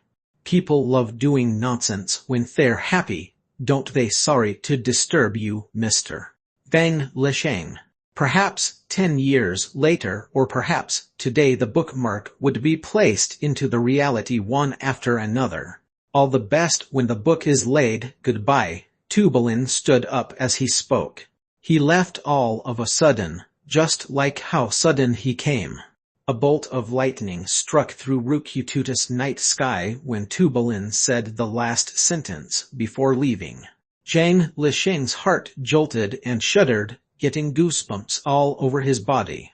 When he looked at Tubalin again, he realized that he had already left far away. Right at that moment, Zhang Lisheng had the impulse to grab the old man to ask what that was about. However, his cautious character came to rescue during a critical time. Zhang Lisheng watched Tubalin walking away quietly. He did not stop playing with a jelly gem on his wrist. He was pulling it and smashing it flat without noticing. He mumbled in annoyance since his deep thoughts were to no avail. It's true that a person would go insane if he's too smart. He tied the jelly gem on his wrist and proceeded to enjoy his delicious lobster meal instead of thinking. After dinner, he spent the rest of his evening cultivating secret methods. On the next morning, Zhang Lisheng ordered a beef burger at the hotel restaurant. He ate it before returning the GPS device that he had been using at the front desk. He then grabbed himself a limousine and rushed to Rukututu Airport. From the looks of it, Rukututu Airport had the same mottled walls just like Tuikarno Airport did. There was mold growing all the way up to the second floor, but there were many more planes on the runway compared to the airport in Tatatutus capital. The cars could not drive right into immigration this time. Zhang Lisheng walked to the terminal and noticed the white tiles that prevented dampness installed on the ground and the walls. There were huge ceiling lamps hanging on the ceiling and beautiful jungle sceneries painted all over. It was not as bad as it seemed outside. His flight was at 9:20 a.m. It was only around 8 a.m. when Zhang Lisheng walked into the terminal. By then, the PA announced that the guests flying New York's American Airlines UT0098 could board the plane now. He was annoyed that the boarding took place so much earlier. Naturally, he had to follow since the airport had indicated that. The process picking up the booked ticket and his boarding pass was smooth. However, Zhang Lisheng was troubled by an airport security officer dressed in a green uniform who was surprisingly fat in this tropical country during a security check. Chapter 106 Night Trip. Chapter 106 Night Trip. Sir, let me check your backpack. GPS device. No problem with that. Many tourists love buying this little machine that accompanied them in the Amazon as a souvenir. Ooh, an exquisite sculpture that looks like a precious Tatatutu antique. I'm sorry, you can't take it with you. And these two beautiful beetles in a glass bottle. I've never seen such magical insects that could change color. I'm suspecting they're rare, endangered species, so you can't take them as well. I captured the beetles in the Tatatutu jungle while I brought this toad with me from America. Sir, it's hard for me to believe that you would bring a toad sculpture from America to Tatatutu if you have no proof. The short and plump native security officer shook his head as if he was playing drums while speaking in fluent English. I have proof. Zhang Lisheng was going to fight back angrily, but an idea popped into his head. He grabbed his backpack from the security office and took out a 10 bill from his pocket. He put it into his backpack and handed it over to the security officer. I think this proof is sufficient. The security officer looked into the backpack and said while his eyes lit up, "It seems like you really did bring this toad from America, but these two beetles." Okay. Zhang Lisheng grabbed his backpack once more and tossed another 10 bill in. How about now? The security officer took the backpack from Zhang Lisheng's hands and grabbed the money, shoving it into his pocket without hiding afterward. He smirked and said, "I'm sorry, sir, an honest mistake. These are just some ordinary bugs you can find anywhere in the Amazon. You could totally bring them back to America, but I would like to remind you that I've been to America. The people over there aren't as understanding as we are. It's best that you put these two bugs in your pocket and bring them everywhere with you when you pass the security check." Zhang Lisheng was stunned after hearing the security officer's reminder. He was not sure whether he should laugh or cry seeing the plump native sincerely smiling while trying to help. He had no idea what to reply. All he did afterward was pass the security quickly after carrying his backpack. There was no boarding gate in Rukututu Airport, so the passengers could walk straight to the plane right after they passed security. The temperature out there was very high under the scorching sun past 8 a.m. Standing under the sun while looking at the old, worn airport bus far away while recalling the trouble at the security check, Zhang Lisheng finally understood why the airport had to board the passengers so early. "Ladies and gentlemen, we can send you straight to the plane. It'll only cost you 5. You'll arrive at the boarding stairs into the plane as soon as you get off the car. It's very convenient." The native cab drivers extended their head out of the car window and said in a friendly manner, seeing the passengers rushing out the airport terminal. "American Airlines Flight UT0098. The cab driver started the engine and drove Zhang Lisheng to the runway. It arrived before a Boeing 747 after taking a big round. After paying and getting off the car, Zhang Lisheng looked at Tatatutu's dense rainforest from far away and boarded the plane. Over 10 hours later, he arrived at New York JFK Airport after getting off the plane. The weather was cold in New York in the winter months like January. Although he was mentally prepared and put on a few t-shirts, the brutal wind made Zhang Lisheng shiver as soon as he got off the plane. He had just recalled that the full luggage of clothes his mother packed for him was long gone. He forced a smile while rubbing his nose and got onto the airport bus immediately. He headed to the airport exit together with over 100 passengers. Passing through immigration in America when you came from tropical countries was very strict even for American citizens because it was easy for them to smuggle illegal goods. However, since the Tatatutu native security officer reminded, Zhang Lisheng shoved the two dying color-changing beetles in his pockets. He passed through immigration quickly, looking like a young tourist after merely showing the stuff in his backpack.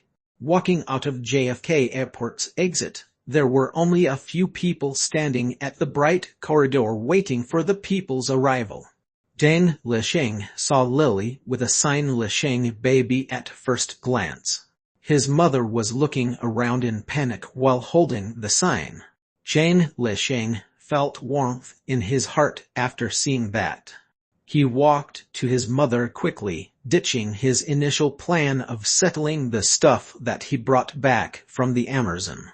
"Mom, why did you come? I already told you that I'll take a cab. I could finally see you, baby. You've left me for a whole month. How could I not come to pick you up since you're coming home today? How are you? You lost some weight. Oh God. Why do you look so tired, my baby? The school will open 2 days later. Take a good rest and get your energy back.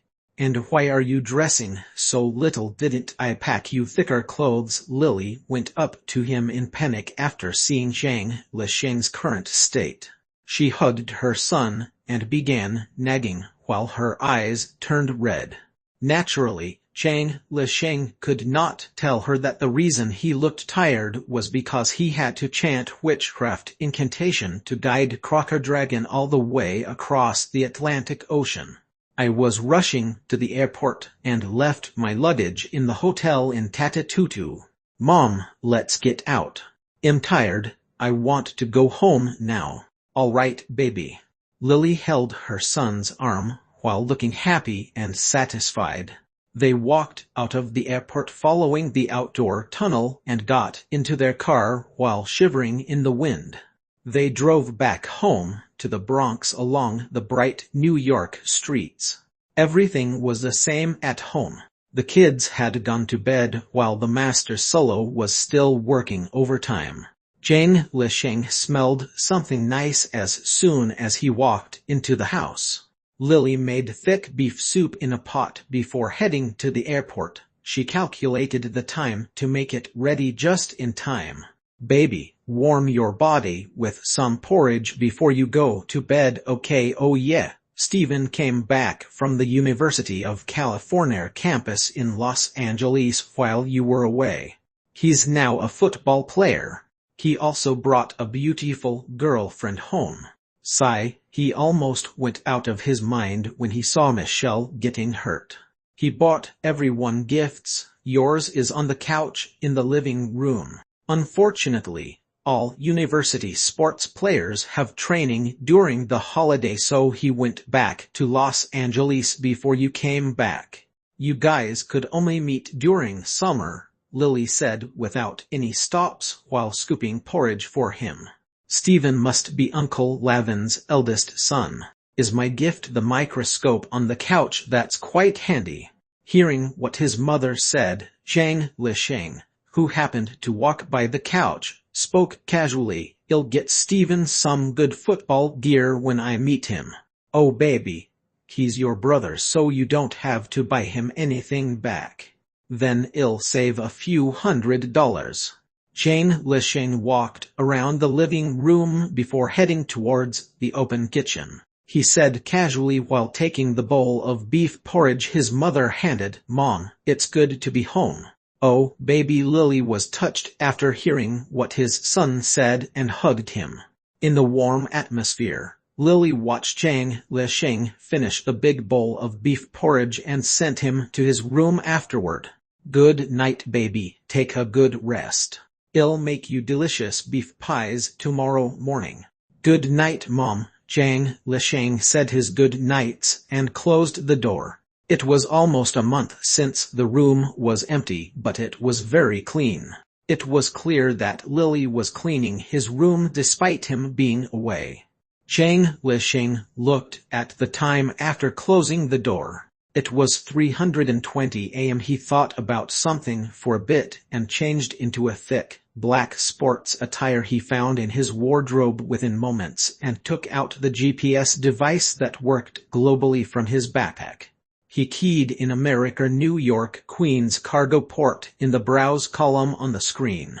The Queens Cargo Port's location and Zhang Lisheng's coordinates were shown clearly on the screen after browsing.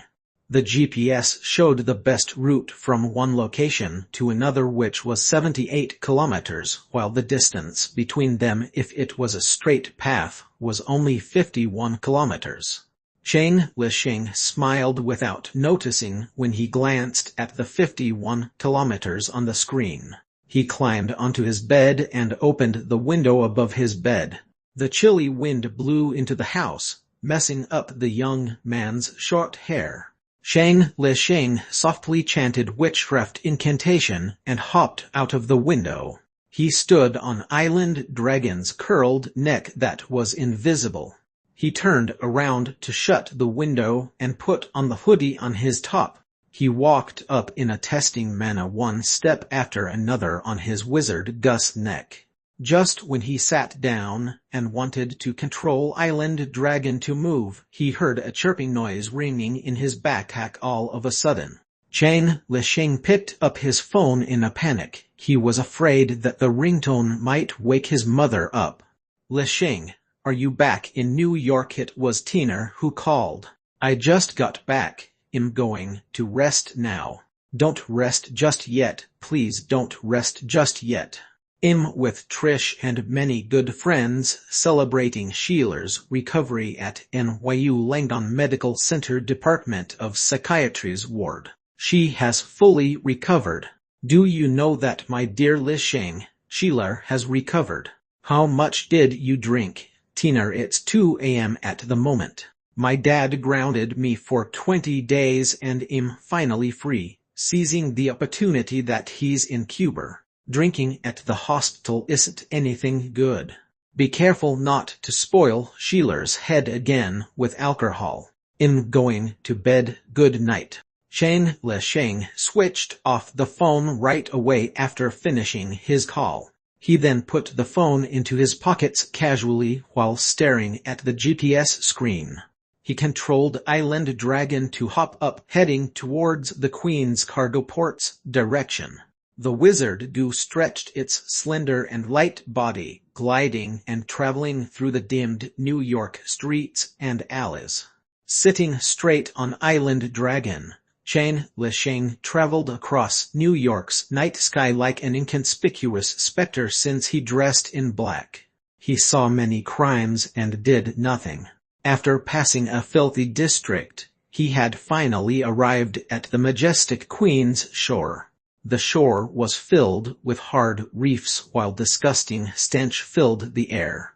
Shang Li Shang looked ahead and saw the huge port standing at the end of the reefs.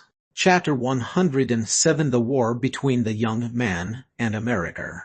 Chapter 107: The War Between the Young Man and America. There were up to 100 cranes standing by the harbor while countless containers were arranged neatly under the cranes. There were a couple of cargo ships parked at the harbor as well as a couple of low houses. Those were the hostels for single harbor staff and foreign employees. Queen's Cargo Harbor. Shang Li Shang mumbled to himself and controlled Island Dragon to hop off the road and head into the harbor, following the reefs while dodging the high steel fences. Traveling through thousands or tens of thousands of huge containers while riding on the wizard goo like a specter. 1, 2, 3. He calculated the parking spot in his mind as he dodged the guards doing their rounds with a flashlight. Very soon, he found the 2 spots belonging to China Yuhai Group in the same row. After locking his target, Shang Li Shang took his time to walk around the harbor. Seeing the Chinese words Yuhai written on a high container with the help of the moonlight, he looked around with a playful expression. He then controlled Island Dragon to hop on the container and jump across the fence and out of the Queen's Cargo Harbor quickly. 2 to 3 minutes later, the quiet sea outside the New York harbor splashed all of a sudden. A pair of cold diamond-shaped eyes lit up under the night sky among the splashes.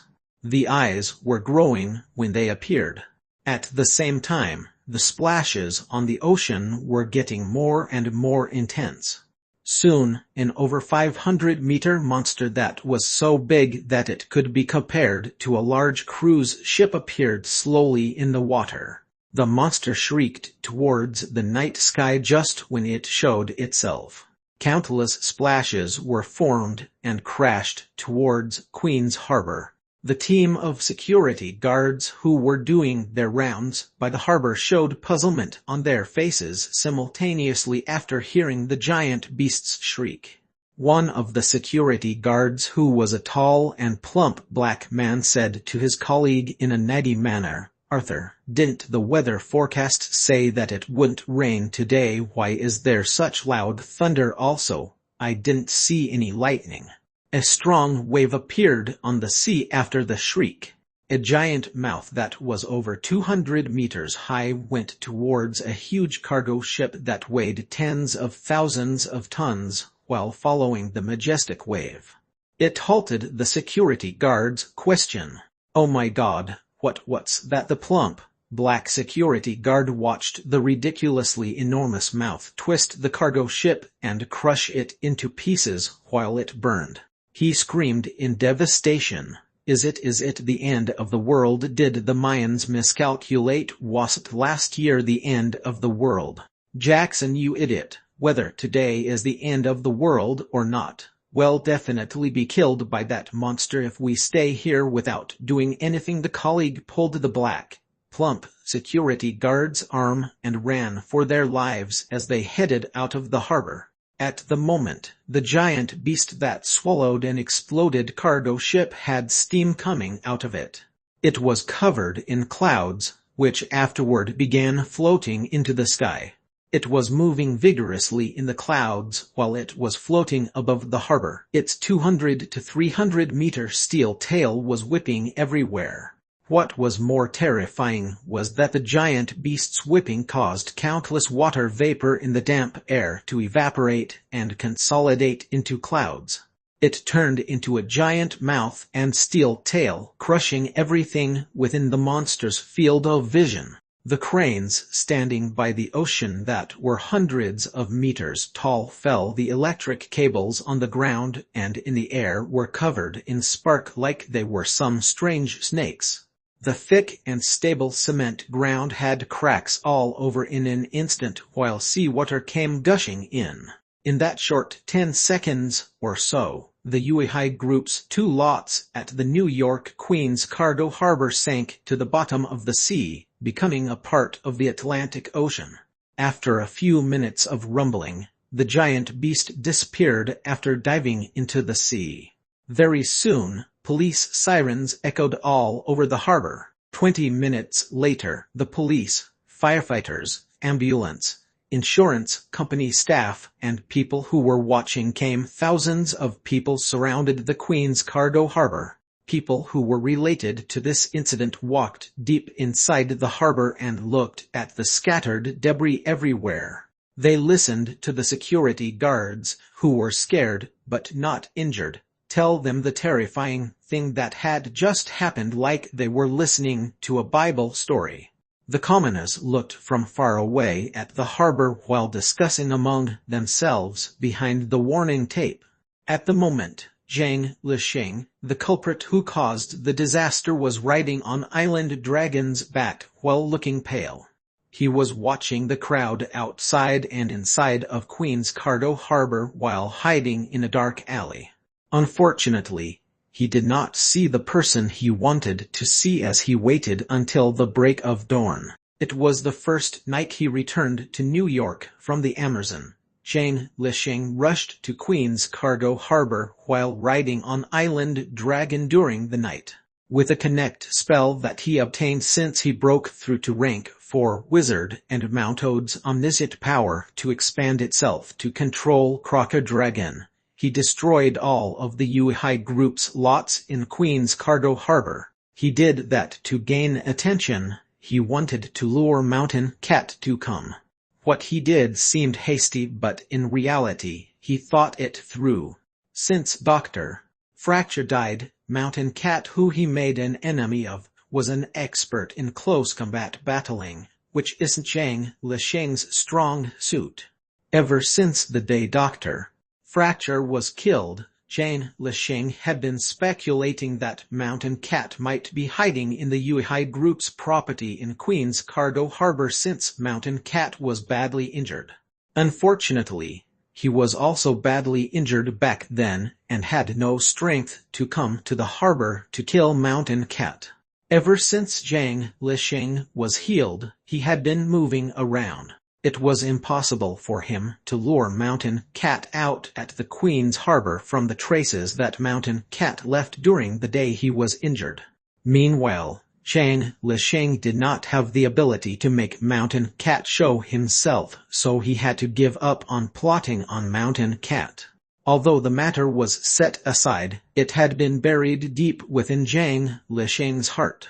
When he broke through to rank 4 wizard in the Amazon, and obtained the speed to connect his wizard dust together as well as the coincidence of refining Crocodragon into a wizard goo, he had his mind set on attacking New York Queen's Harbor to see if he could lure Mountain Cat out. Naturally, it would be best if Mountain Cat had been staying in the Uihai Group's lot in Queen's Harbor for the past month. Zhang Lisheng could easily control Crocodragon to kill him. If he was not around, it was possible that he would take a look when the Uihai Group's important property was destroyed. As soon as he showed himself, with Island Dragon and Mounted fighting together, it was difficult for him to escape no matter what. Although the plan was great, the effort was to no avail eventually. Although he expected that, Zhang Lisheng became a little depressed. However, he thought about it carefully again. Since Mountain Cat did not appear when such a major incident happened, it was highly likely that he had left America.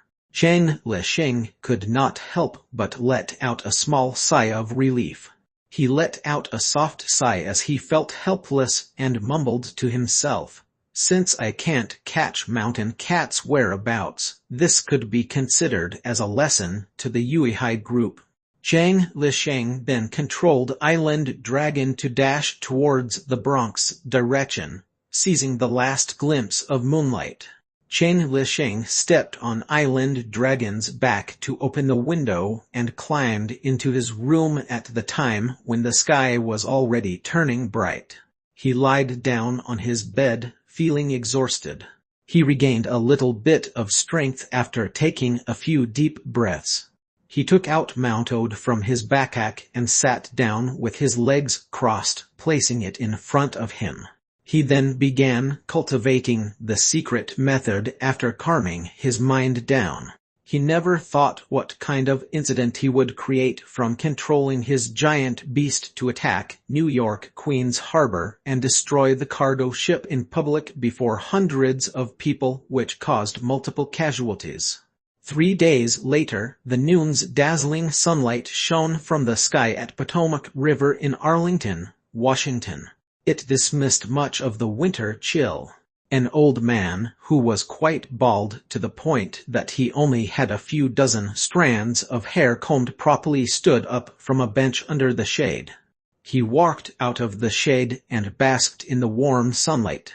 He had a joyful smile on his face. Cuckoo, an unknown white water bird, flapped its wings and landed by the old man's side while chirping happily from across the river. The old man forced a smile and took out a paper bag that had a nice smell from the old briefcase that he always had with him. He mumbled, "This is the only one I have." He took out a sandwich with dried turkey bacon and sliced tomatoes. He tore half of the sandwich and tossed it to the water bird while shoving another half into his mouth. After finishing half of the sandwich, the old man wiped his mouth with a piece of tissue. He took out a thick document from his briefcase after combing his hair. He began reading by the river while holding it with a tight grip. The phone in his pocket rang all of a sudden just when he was done reading the first 2 pages. "Come on, I was just looking at the document," the old man complained softly while taking out his phone that looked like a black brick. He picked it up right away. "Hi, may I know who's calling?" "Henry, it's me." An old but exuberant voice with a bated came from the other side of the phone. "Bob, my old friend, anything?" Anything. The document had been sent to you for 3 days, and you still have no conclusion yet. Our country's under a threat. Calm down, Bob. I noticed that you panic easily as you get older. It's just a harbor in New York being attacked. Back then, when the planes crashed into the One World Trade Center. Henry, as America's chief defense consultant, I think you should know very well that this is different from 9/11. This is a monster attack like what we see in sci-fi movies. Like the freaking Godzilla. There's one now. We have no idea how many will come in the future. You're overthinking this, Bob. It's impossible that such animal would come in groups. Otherwise, they would've already destroyed the Atlantic. Actually, I thought the same as well. The voice in the phone calmed down and regained its initial seriousness. But no matter what, this is very serious. The President and the Ministry of National Defense need some speculation from you. If you merely require me to speculation, I could have given it to you when I saw those photos earlier. The old man looked at the document in his hands while his voice turned stiff and serious. This is a sign of war, Your Excellency. It's war. Who brought such a war to America? Is it one of our European allies with ulterior motives, the religious lunatics from the Middle East, or that young, fat, crazy dictator from Asia, or the American minister on the other side lowered his voice after a moment of silence? Or is it that the Oriental Red Dragon is ready to conquer the world? Chapter 108. Tina has a new idea. Chapter 108. Tina has a new idea. Bob, you've been the Minister of Defense for too long. Too many conspiracies have already sunken deep in your heart. Even a primary student who had just learned biology would know that a 596-meter-long, 79-meter-wide monster that flies in the sky like a plane is impossible to be a living weapon that a human lab cultivated. It's impossible that humans made it. Do you mean? I mean America's still young. We've been noticing the existence of aliens, but we ignored them. It seems like we can no longer do that in the future. Luckily, the study in Area 51. Don't ever mention that over the phone. You can't do that even if this is an encrypted phone. We all know that's the iron rule. Everyone in the world knows the existence of Area 51, but you're always in denial. Henry T. Grace. All right, I'll shut my mouth. After a long time of silence on the phone, the voice spoke. Henry, where are you now? I'm breathing in the fresh air near the river in Arlington. I've also just shared my lunch with a water bird. You're in Arlington? What the hell? Stop your nonsense, old man. Come see me now, right now. But it's my lunch break right now. The President is waiting for my ministry for a written report. Come here at this instant. The voice on the phone was almost screaming. All right. The reason I came to Arlington is to see you anyway. Wouldn't kill me to go there earlier. Wait for me. The old man hung his up as he pouted. He picked up his old briefcase and faced the street slowly by the riverside. He got into an old, small Ford car and drove towards a pentagon-shaped building covered in trees after turning the engine on. At the same time, the America chief defense consultant was driving to see the Minister of Defense. Chang Lisheng was looking around, standing on Lobige Junior High's open-style school compound field. There was a military vehicle and a sirenless police car with the emergency light flickering on and off less than 50 meters away from him. They were doing rounds back and forth. Meanwhile, the students around him were discussing loudly. Did you guys hear the USS Eagle is doing rounds around the New York Sea? There are also a few destroyers and frigates. Seems like the monster that attacked Queen's Harbor is in big trouble. Nuclear submarines as well. My brother works in the Navy. He secretly told me that at least 3 nuclear submarines are deep within the New York Sea, but he said they're looking for the fallen aliens UFO instead of fighting some monster.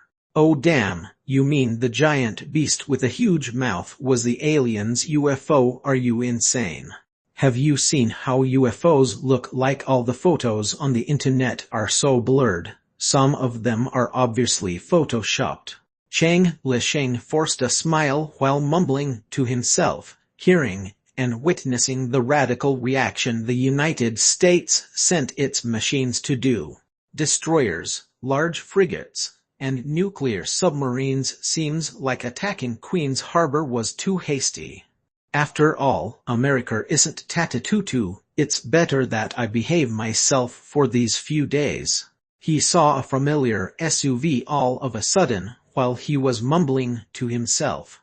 It was parked outside Lowbridge Junior High. A young, gorgeous blonde-haired lady wearing a pair of nude heels while carrying a handbag opened the door and got out of the car while on her phone. At the same time, the phone in Zhang Lisheng's pocket went chirp, chirp, chirp. He ignored his phone and welcomed the lady while stepping on the green grass. The lady was going to call him again since he did not pick up after so many rings, but then she saw Zhang Lisheng walking towards her and sprinted towards him in surprise. She gave him a hug afterward. Lisheng, I can finally see you. Long time no see. Tina, seems like you're sober today. Don't be so mean right after we meet, Zhang Lisheng. I got a big gift for you. Tina took out a paper document from her bag like she was claiming the credit. It was a loan guarantee contract. The amount was $3 million. The guarantor had signed his name. It had Dolby Dublin's name on it. Dolby Dublin was Tina's father. She spent great effort and persistence to finally get his father to repay Zhang Lisheng when she was grounded. After making the contract, which was a repay, Mr. Dublin, who was genuinely grateful, thought it was the young man's instigation that his daughter was being so persistent, which actually had never happened. He despised the young man that he had never seen before to the bones right now. However, the old Dublin's opinion on Zhang Lisheng was unimportant at all, since it was just a guarantee instead of a gift, while LS Slaughterhouse's profit was enough to pay for the loan interest. He did not reject Tina's surprise since he thought it was absolutely worth what he did for her. He accepted everything with ease. I happen to need money to expand my slaughterhouse business, thanks. Oh yeah, Tina, didn't you write me a proposal before we went to the Amazon? Give me that. Zhang Lisheng folded the loan guarantee contract and put it inside his backpack while he spoke. I have a new plan for your slaughterhouse. I was very bored during the 3 weeks while I was grounded. I spent every day thinking of ways to expand your business to its full potential. I finally got to a conclusion. Shall we talk about it during lunch?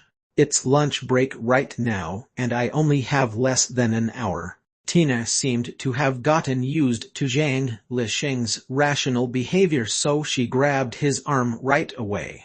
Let's go, Lisheng. This is something that's related to your business of life. Think about it, which is more important, this or 2 classes? As expected, Zhang Lisheng did not say anything, allowing Tina to drag him into the car. Tina asked, while smiling after starting the SUV's engine, "What would you like to eat?" "Anything will do." "Oh yay, Tina, didn't you tell me that Sheila's healed the other night ago? How is she now?" "Sheila's all right now. The doctor said she'll have to do brain recovery training a week later and she will be discharged. Her only concern after that would be finding ways to lose weight to regain her body before." "What about Shitu and Walter?" "Their condition's much worse than Sheila. According to their attending doctors, Men and women have different tolerances, varying even further for specific individuals. The same neurotoxin had very different levels of harm on the three of them. Although Shitu and Walter had regained their conscious, their intelligence was obviously damaged. Especially Walter, he's stuttering when he talks now. His memory as well. You mean Walter became half a nincompoop while Shitu is now half an idiot? Lisheng, don't say that, but the truth is, their situation is similar to what you said. Shitus still fine. The Morgan family will definitely get the best treatment for him. I heard they're sending him to Switzerland for intensive care, but Walter, don't tell me Trish's not doing anything about his situation. Of course not, but Trish has her limits on what she can do. Moreover, her dad, Mr. Howick, is pissed that Walter brought Trish to risk her life this time. Walter brought Trish to Amazon to risk her life. The truth was twisted. Yes, Lisheng, that's what Mr. Howick deduced from our trip to Amazon. Walter's an evil snake who has an ulterior motive to lure his daughter into eating the forbidden fruit, while Sheila, Shitu and I are the kind, overconfident people who would die for our friend. And you're the savior that God sent us. That sounds pretty fair. Ang Lisheng changed his mind. Of course it is to you, but it's very unfair for Walter. But life's never fair, nobody has a say in it. That doesn't sound like something you would usually say. Oh baby, you saving my life is how we met. You've been clean with how you treat me all the while, so the me that you see is slightly different from the usual me. Now that I think about it, I might be the biggest female slave master if we didn't lose the Civil War over 100 years ago, since I'm part of the Dublin family. 2 things. No. 1. Don't call me baby. It's already too much that my mom calls me that.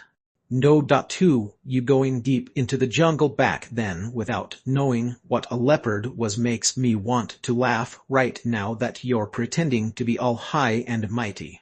Tina was frozen after hearing what Zhang Lisheng said. She seemed mad, but she did not dare to let it out. She then stepped on the accelerator, imagining it was the young man's head. Since she accelerated out of nowhere, the SUV soon arrived at an artsy restaurant on New York's 74th Street.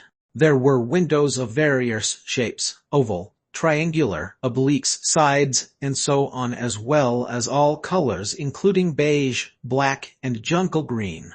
Shang Lisheng looked at the sign with the word herbivore on the wall outside the restaurant from the car window. He then asked Tina, "Is this an avant-garde art gallery or a restaurant?"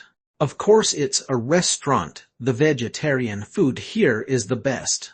"You'll find out later." Tina got off the car as she spoke. Zhang Lisheng could only get off the car as well before following her into the restaurant. The restaurant was huge. The tables and chairs in there were of odd shapes as well. It was hard for one to imagine there were so many customers queuing in the hall. However, Tina did not have to wait. She said something to the attendant lady at the counter and immediately got her and Zhang Lisheng a table for 2 by the window.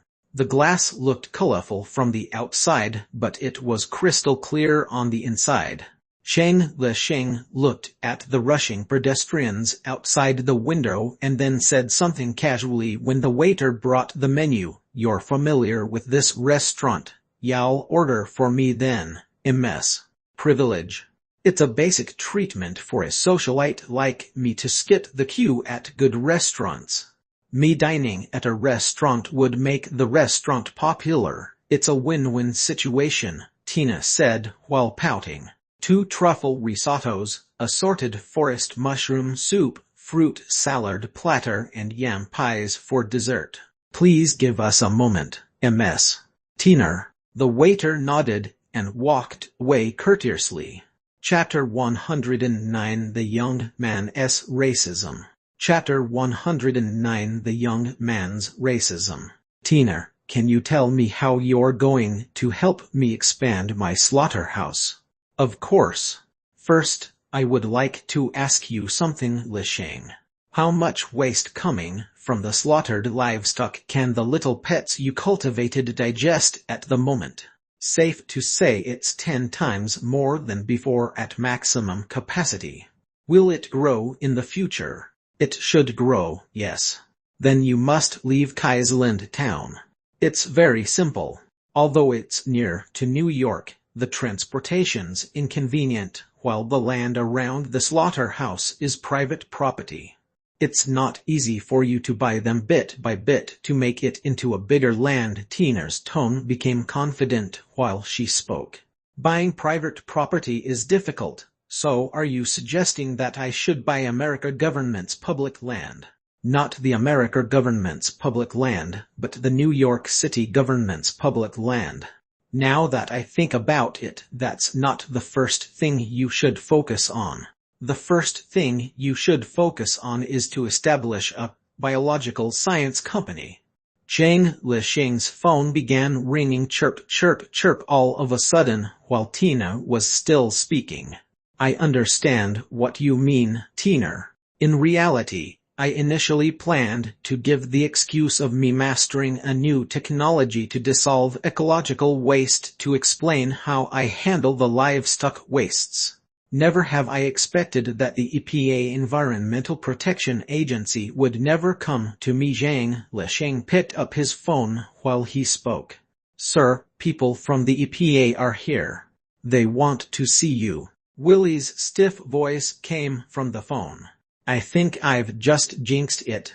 I've just said that people from EPA would never come to me, and now my employee from the slaughterhouse just called and told me that people from EPA are waiting for me. Chang Lisheng covered the phone's speaker and said that to Tina. He then let go of his hand. Willie, tell the people from EPA that I'm in New York now. Mr. Chang Lisheng, I'm the EPA's Senior Affairs Officer Joseph Georgiana, my colleague, and I need to speak to you regarding your slaughterhouse expansion near New York City. The voice that came from the phone became unfamiliar all of a sudden. Slaughterhouse expansion. Yes, didn't you submit the application online? Chang Lisheng looked at Tina in front of her and noticed the girl's proud smile. Oh, yes, Mr. Joseph, but I'm having lunch in New York City at the moment. I can only meet you later. That's all right. We could look around your slaughterhouse and wait for you if you could allow us to do that. The EPA was powerful. They could give heavy penalties as soon as they found out any business or individuals that have offended the federal law, such as severely polluting the environment. However, in America, the country administrative organization's prerequisites for the exercise of power would be finding out illegal activities or the signs of oncoming illegal activities. Although LS Slaughterhouse, which was under Zhang Lisheng's name, did not hire any professional waste management company to handle the waste, while he never had any ecological waste to handle, his business never had any signs of violating the environmental law since the day it began operation. Therefore, although Joseph represented the country's authority, he could only look around Zhang Lisheng's private property after getting his permission. Of course you can, please go ahead. Thank you very much, Mr. Chang, we'll be waiting for you. Goodbye. Goodbye. Chang Lisheng hung up the phone and said to Tina, the people from EPA said they'll be waiting for me at the slaughterhouse. I'll go with you later. I don't have much experience handling America's civil servants. Do you think I'll get into trouble? You won't get into any trouble for now. The suggestion I gave a while ago about establishing a biological science company earlier was just a precaution. It's just an explanation to the masses when your slaughterhouse grows. About the people from EPA, they're just doing their jobs. They can't do anything to you when there's nothing for them to catch.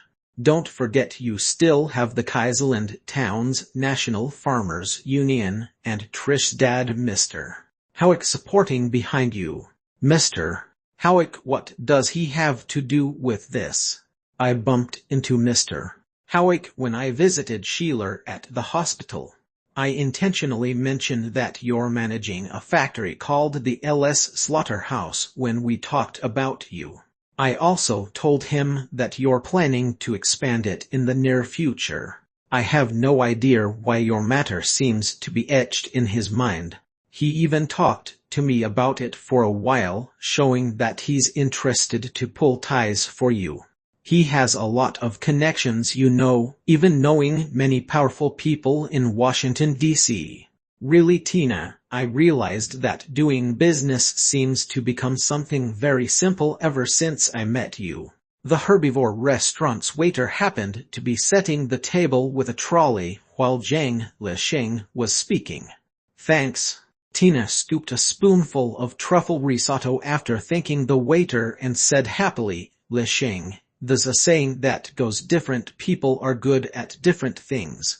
In the jungle or during some unique moment, I might be nothing compared to you even if there are 100, 1,000 or 10,000 copies of me, but in New York, the concrete jungle's market, I'm much more helpful than 100 or 10,000 of you combined.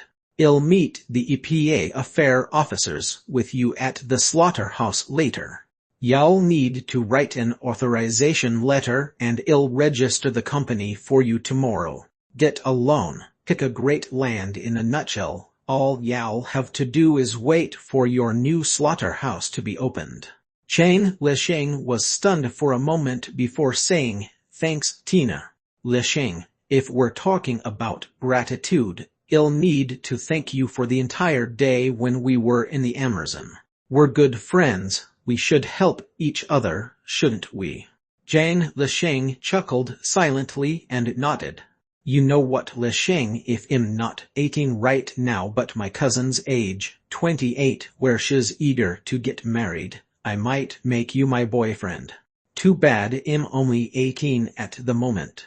And to be honest, it's a little dangerous to be your girlfriend. Tina said that out loud all of a sudden, watching the faint smile on Zhang Lisheng's face. Tina, whether you're 18 or 28, it makes no difference to me. The thought of having a white girlfriend has never crossed my mind at all. Furthermore, my cultivation is at a critical junction right now. I have no plans to get into a relationship at all. Zhang Lisheng was stunned for a moment and said while his cheeks were slightly flushed.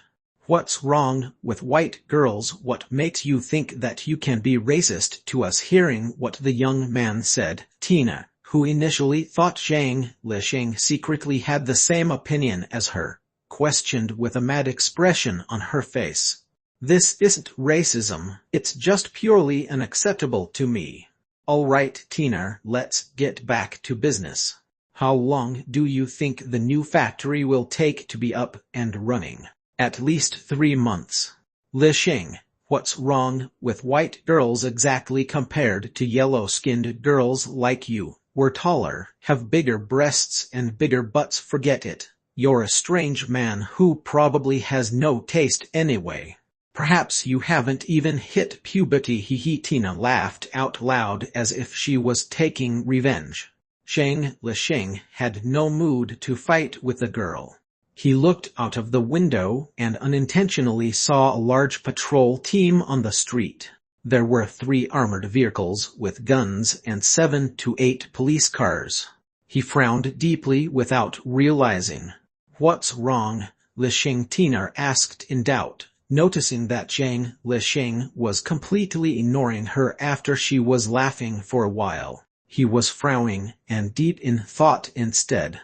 Nothing. I just thought it's odd that there are so many armored military vehicles on the streets. I thought so as well. This is New York, not Afghanistan. Tina nodded in agreement. But that's something that they have to do. It's better than doing nothing. The Middle Eastern terrorists attacked our New York harbor. If they didn't boost the security, New York might have another tragedy just like 9/11. If that happens. Now how come it's Middle Eastern terrorists who attacked New York harbor? Didn't they say it was done by giant beasts or aliens? Giant beasts or aliens? Don't be silly, Lisheng. Naturally terrorists would be the only ones who would do this. My dad said that those rumors on the internet were just the government releasing fake news on purpose to cover up their failed attempt to fight the terrorists and started a war. Such an incident has happened before in American history. He won't donate a single cent to the Democratic Party in the next election, Tina said in a firm tone. She did not think that the young man sitting across her was the culprit who caused the disaster in Queens Harbor at all. What you said makes perfect sense. Zhang Lisheng was stunned after hearing what the girl said. He nodded and said while feeling relieved. 1,000 people might have 1,000 different understandings on an unexplainable incident. Perhaps it was not as serious as the young man thought. The two of them finished their lunch while chatting happily. Tina then rushed to L.S. slaughterhouse near the Kaisland town border with Zhang Lisheng right away. The girl drove much faster than Zhang Lisheng did. In less than an hour, the two of them had gotten onto the little road headed to the slaughterhouse. The road was narrow, only allowing two cars driving side by side. The SUV Tina was driving was blocked by a truck that was driving slowly with a bucket full of livestock at the back. See, this is why I don't support you expanding L.S. slaughterhouse right away.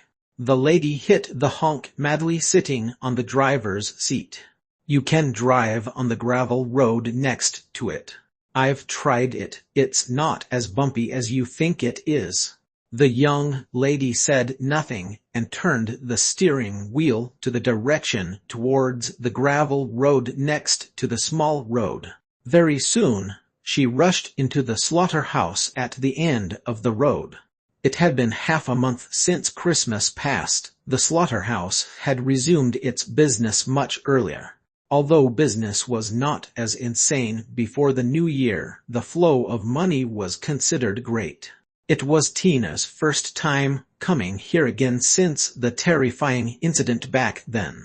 She looked lost for a few moments and then said while watching the few reliable farmers in cowboy overalls getting their livestock into the factory from far away, Lisheng, it seems like your business is good.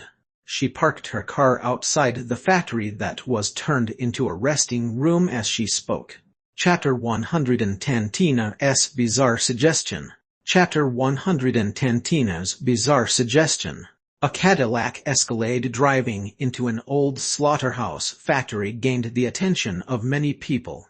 The slaughterhouse's employee Will brought a middle-aged white man in a black suit who had a serious expression, as well as a tanned young lady in a gray professional pantsuit with black frame glasses who also had a serious expression at the moment Zhang Lisheng and Tina got off the car.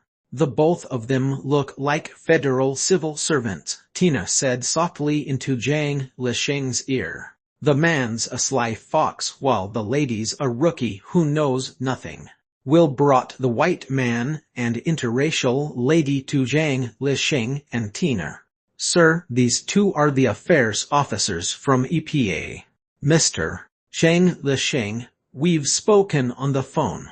My name's Joseph Georgiouina, this is my colleague Covance Marianne. Pleasure to meet the both of you, Mr. Joseph and Ms. Covance. This is my good friend Tina, Zhang Lisheng said courteously while smiling. He got the hang of entertaining people after opening this slaughterhouse business. Hi Ms. Tina. Mr. Zhang, seems like your slaughterhouse business is very successful. It's no wonder you're expanding the business. Excuse me for being straightforward, but can you tell me how you handle the livestock's waste, including the organs, blood, and bones, since you didn't hire any waste management company and have no equipment to get rid of the ecological waste? Joseph went straight into the topic right after they introduced each other since he was experienced. I've mastered a new frontier in biological technology that handles waste. Although it's still in the experimental stage, it's enough to handle a small slaughterhouse's ecological waste. You have fresh ecological waste in your waste management pit right now. Could you show us your new technology? The interracial beauty next to Joseph asked all of a sudden, while holding her glasses. Tina's face instantly had a cold expression when she heard that. Of course not, Ms. Covens. As an EPA affairs officer, don't you know the value of such new waste management technology? How could Lich show you guys the technology before the study has been done and the patent has been applied? My friend has been managing this slaughterhouse for more than 1 to 2 months since he took over. The business has been good. You guys can proceed with the mandatory measures if you guys have any proof of pollution waste leaking during that period of time. If not, I'm suspecting your professionalism if you're voicing such a ridiculous request. Your authority doesn't include investigating a business core technology. Perhaps you should be speaking with the Kaiserland Town's National Farmers Union's lawyer, not us. I'm sorry, Ms. Tina, my colleague has just started working with us. You misunderstood her. She's wondering if we could do that. Not really forcing him to do that, Joseph explained immediately while smiling. We've never had any complaints regarding waste leaking that causes environmental pollution from LS Slaughterhouse. We're just here to see Mr. Chang for our job and ask a couple of questions. America runs on a legal system, sir. As a government civil servant, it's best that you don't talk when you have no ability to say what you mean when you do your job, Tina said without mercy. The EPA interracial beauty's cheeks began flushing and screamed in rage. What does a rich girl who only knows how to put on makeup and enjoy life know? Be quiet, convince Marianne. You're a federal civil servant now, not a university student who can speak whatever you want, Joseph said in a sharp tone. Ms. Tina, I'm sorry for my colleague's rudeness. Well, take our leave. He then dragged Marianne along with him and walked towards the antique Ford car far away in big steps without turning his head. Mr. Georgiana, this is just too strange. If a brand new ecological waste management technology is being experimented in such a torn slaughterhouse, then from that I could make a rocket that goes to the moon in my house's backyard. Marianne, did you see what kind of car the two fellas drive? Do you know I heard that someone powerful from Washington secretly spoke to our dear director Clarence for the expansion of this slaughterhouse, which is something so minor we can't use our tricks if the young man won't say anything. Moreover, we have no solid proof at all. It's not our business no matter how strange this is. Law enforcement relies on proof and truth, not personal speculation. Joseph got into the car with Marianne as he spoke. He then said a few seconds later after starting the car engine, "This matter is done here. Remember, we're asking for trouble if we don't let go of this." Li Sheng asked in doubt as he watched the two EPA officers rush to the car clumsily and drive out of the slaughterhouse. Tina, do you think your behavior was a little too much? Of course not, Li Sheng. My dad once told me that you'll get into more troubles if you behave weak when you talk to those federal civil servants. As long as they have no proof, we could scare them away with any excuses and get a lawyer to sue them. They will never appear before you in the future unless they really have to. Really? Yes, Tina said in a firm manner. Sure, I'll call my lawyer to sue them. Lisheng nodded and said, let's go to the resting room. I'll write you an authorization letter then we'll head back to New York. Sure, give me an authorization letter and I'll handle the rest. Oh yeah, I didn't have my 18th birthday party because Henry was missing earlier. I'm planning to do it when Sheila successfully loses weight. You must come by then. I'll definitely go to your birthday party, but I don't need to bring a date, right? Of course you do, you're my date. Great. I had to spend money to hire a date for the school prom last time. The experience wasn't too great, Lisheng said not long after. The both of them walked into the resting room as Lisheng began writing the authorization letter after getting a blank paper beside the computer. You spent money to hire a date at the school prom. Oh God, Lisheng. You're less likable than I imagined. Tell me, why isn't the experience great? Tina asked curiously while sitting next to the young man. Nothing much. The girl I hired for the prom used the excuse of going to the washroom and went flirting with those tall, handsome American boys. I got attacked by Dr. Fracture when I sneaked out of the prom and almost died. I was lucky that I managed to kill that crazy killer in the end. You mean, you stood up for the girl you hired for the prom, and instead of killing her and the boys she flirted with, you sneaked out secretly? Lisheng was stunned. Of course, why would I kill them? What am I to you, a lunatic? Let me tell you one more thing. In reality, the girl witnessed me fighting with Dr. Fracture when she came for me out of guilt. She even helped me and swore that she would never expose my secret. In the end, I gave her a couple $1,000 as a reward and sent her home. Okay, tell me if this authorization letter is good to go. Lisheng, I thought I know you very well, but now I thought you would definitely handle people who offended you in any way with the slickest and most efficient technique. I've never expected you to tolerate those things, Tina said in shock rather than taking the authorization letter Lisheng passed her. I've told you before that I'm not a lunatic. All right, Tina, hurry up and look at my authorization letter. If it's good to go, we're heading back to New York. Put this authorization letter aside, Lisheng. I have an idea. It seems like you're not as dangerous as I thought.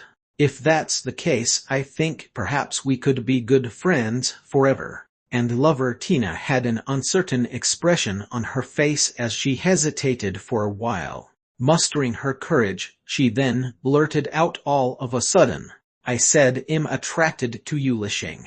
Your mystery, your power, those strange little pets of yours, your straightforward and calm behavior, and so on.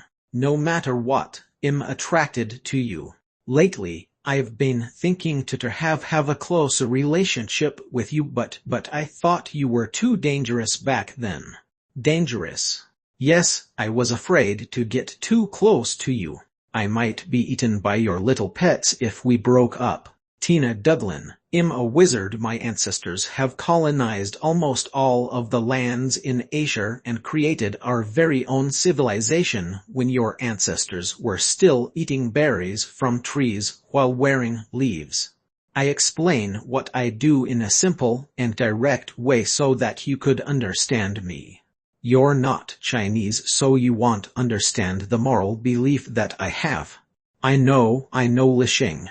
I know I might have misunderstood you, so I'm thinking we could be closer now. We can be lovers when both of us have no partners. When one of us have a partner, we'll be close friends.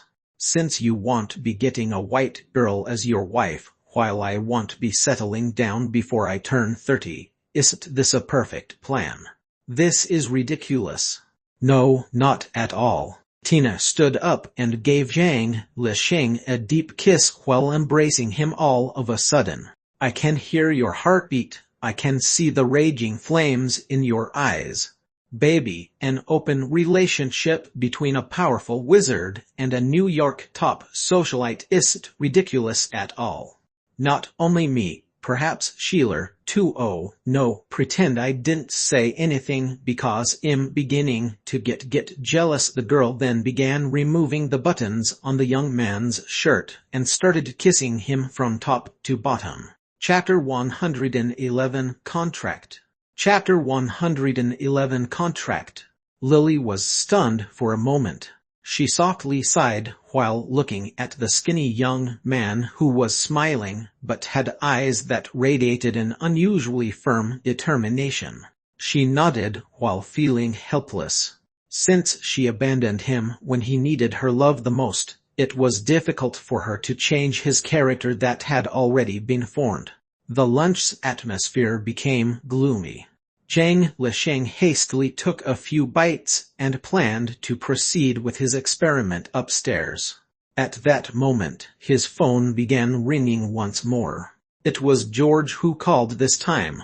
The irritating black young man spoke as soon as Zhang Lisheng picked up the call. Lisheng, are you home? You're not doing anything at the moment, right? Come to Dan Souza butcher shop. I'll bring you somewhere great. I want you to meet someone you won't think of meeting.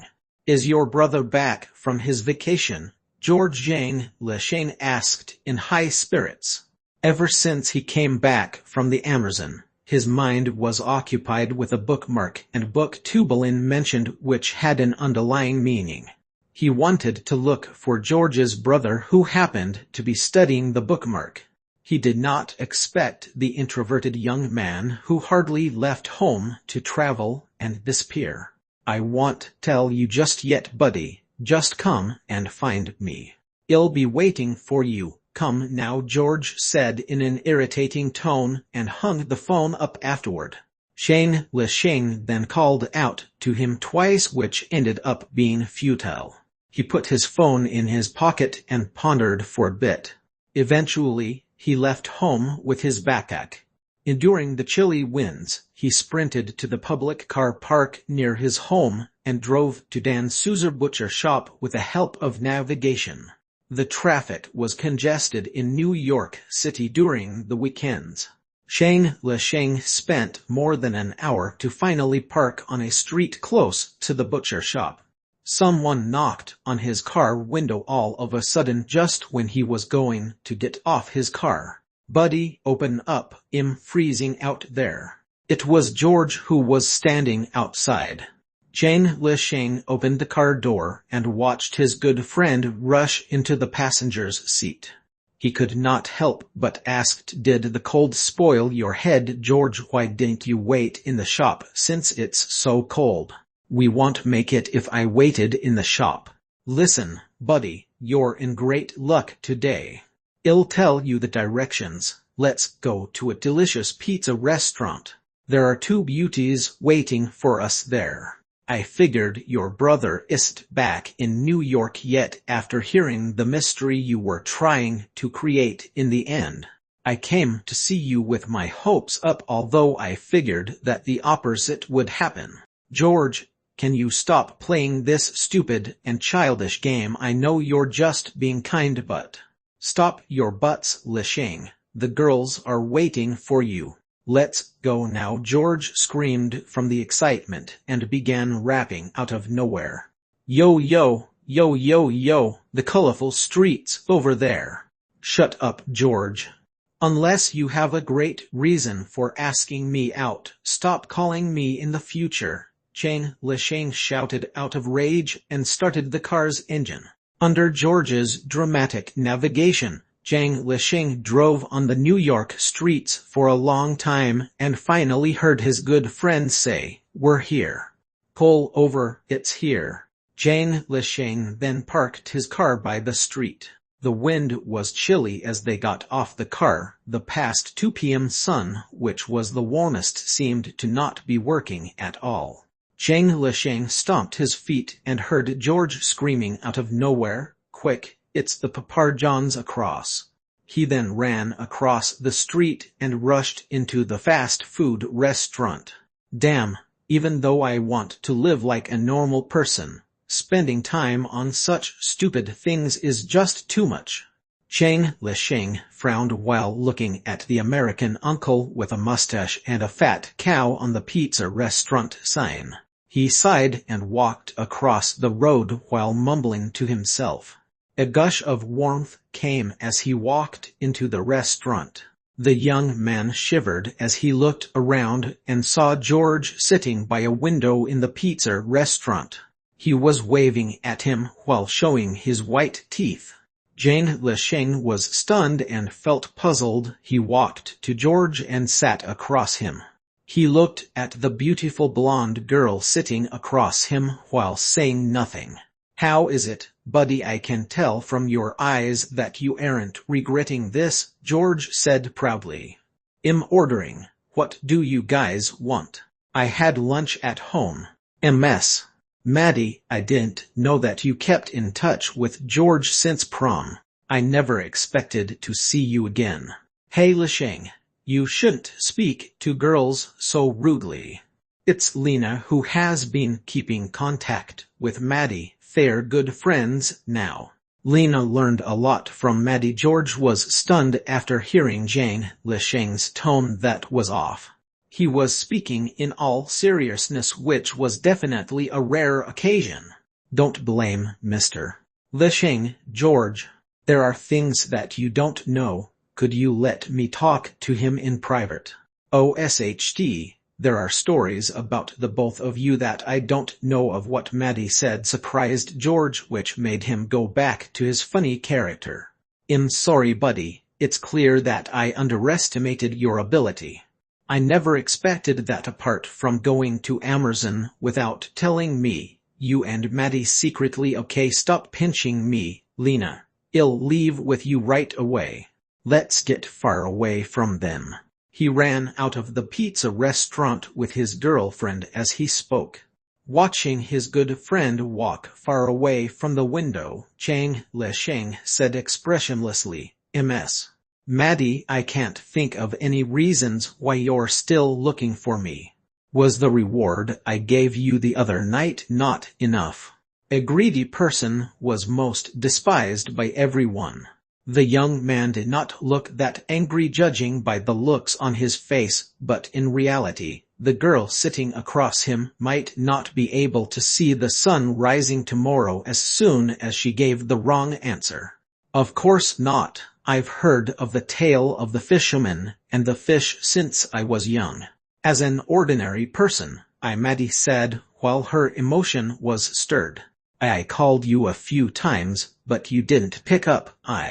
Stop beating around the bush. Can you just tell me what you want from me directly?" Maddie fell into silence for a moment and said, feeling troubled, "I think you must found out that I broke my promise the other night and cashed in the 2,000 check you gave me." "I didn't find out about that. Could you just please tell me straight? My time's precious," Chang Lisheng said calmly. His calm yet condescending tone would hurt a person's pride even more than just being snobbish. The young lady could not fight back because she was guilty. She had to bear the insult and said, "Mr. Chang Lisheng, my family's in a rut right now. There's nothing that I can do. I had to cash in the check that you gave. I thought you tore the check when you were condemning me." Whatever you say. You can say whatever you want. I'm being looked down since I was young anyway. No matter how hardworking and motivated I am, in the end, I'm still different from other kids. Because of my parents, I'm born as a lower class. Chang Lisheng fell into silence after seeing that Maddie was beating herself up. He said after a while, "It seems like you're really in some trouble. What are you trying to say? Are you making fun of me? Come at me, since I'm already planning to solicit at the Eastern District. Many ladies that I know are already doing that," Maddie said, while looking a little lost. "I'll leave right now if you proceed to behave like this. If you want me to help, tell me everything." The young lady was stunned and sighed after a while. Surprisingly, she gradually calmed down and told a tragedy that everyone had heard of. It was a story wherein her father fell ill and his life was on the line. He only had one chance of survival. Isn't there medical insurance for all the citizens in America? But there are hundreds of thousands of cancer patients dying in public hospitals each year. In private hospitals, as long as a person gets the surgery in time and treatment later on, the annual death rate is less than 30 even if it's third-stage cancer. For cancers, the chance of survival grows as long as one survives the first year. Really, I didn't know that. Chang Lisheng thought about it and said, but it makes sense since it's free medical treatment. There must be some discounts there. So I guess you thought of me when you ran out of ideas. Maddie nodded speechlessly. MS. Maddie, I'm not her savior since we only have an employer and employee relationship between each other and that makes things slightly complicated. Mr. Lisheng, I was born in the New York blue-collar zone. I can do many things and am willing to do anything. I'm begging you, I only need 50,000. It's the same amount as buying a car and you'll have all of me as soon as you give me 50,000. I'll do everything you ask me to do as long as you can save my dad. I beg you, I'm begging you. Chang Lisheng was touched and said all of a sudden as he looked at the girl attentively, "You'll do everything I ask." That's a promise that shouldn't be given on a whim, even more so when you're sitting in front of a wizard. I know, but I am willing to take an oath. You don't have to take an oath. The young man thought to himself for a bit and took a checkbook out from his pocket. He then wrote a check and placed it on the table.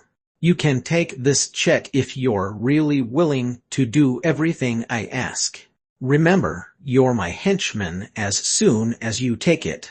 You'll have to do everything I order you to. Make up your mind after you think about it for a good amount of time. Looking at the check on the table with a white background and a green pattern with the words 50,000 written on it, Maddie did not extend her hand no matter what, although it was what she desired. She knew very well that this check that could save her father's life was like a devil's contract. Taking it would mean that she signed her name on the contract. The skinny young man who looked ordinary in front of her would have the ability to make her obey the contract forever by then. Chapter 112 Repayment. Chapter 112 Repayment. Chang Lisheng kept his mouth shut while Maddie was still hesitating. He just quietly looked at the girl until she gave in and picked the check up with both of her hands shaking. She folded it in half and put it in her pocket. Chang Lisheng then tossed 20 on the table and said, "Wipe your tears and get me a hot beverage." Maddie wiped her tears off with a pale face and bought a hot beverage at the counter. She then gave it to Chang Lisheng. "Didn't you see I gave you 20? Get yourself a cup as well." The young man glanced at the girl and took a sip of the hot beverage leisurely. "It's too cold outside. I'll send you home after we're done drinking here." Maddie was stunned and looked at the young man in front of her with shock. She noticed that Chang Lisheng whipped out his smartphone without paying too much attention and began browsing the New York map. He was looking at public land that belonged to the New York government. Just when he was looking at the suburbs on the map, he heard the girl's weak voice all of a sudden. "After I get home, do I have to come to you regularly? You coming to me regularly, does that make you my henchman or me your henchman? I'll contact you naturally when there are errands to run in the future. Put in all of your effort as a henchman when you do it by then." "What kind of errands?" "How would I know what kind of errand I would have in the future? Stop bugging me. Looking at the map. What are you looking for? I can help. You're quick in changing character. That's right. You should do all of the little things from now on. Label all of the public lands belonging to the New York government. The surface has to be above 10 hectares and the traffic has to be convenient. Email me by tonight. There should be an app that you can download online that does this for you directly. It can be done in a matter of moments. Maddie took the phone from Zhang Lisheng's hand and returned it to him after playing with it for a couple of minutes.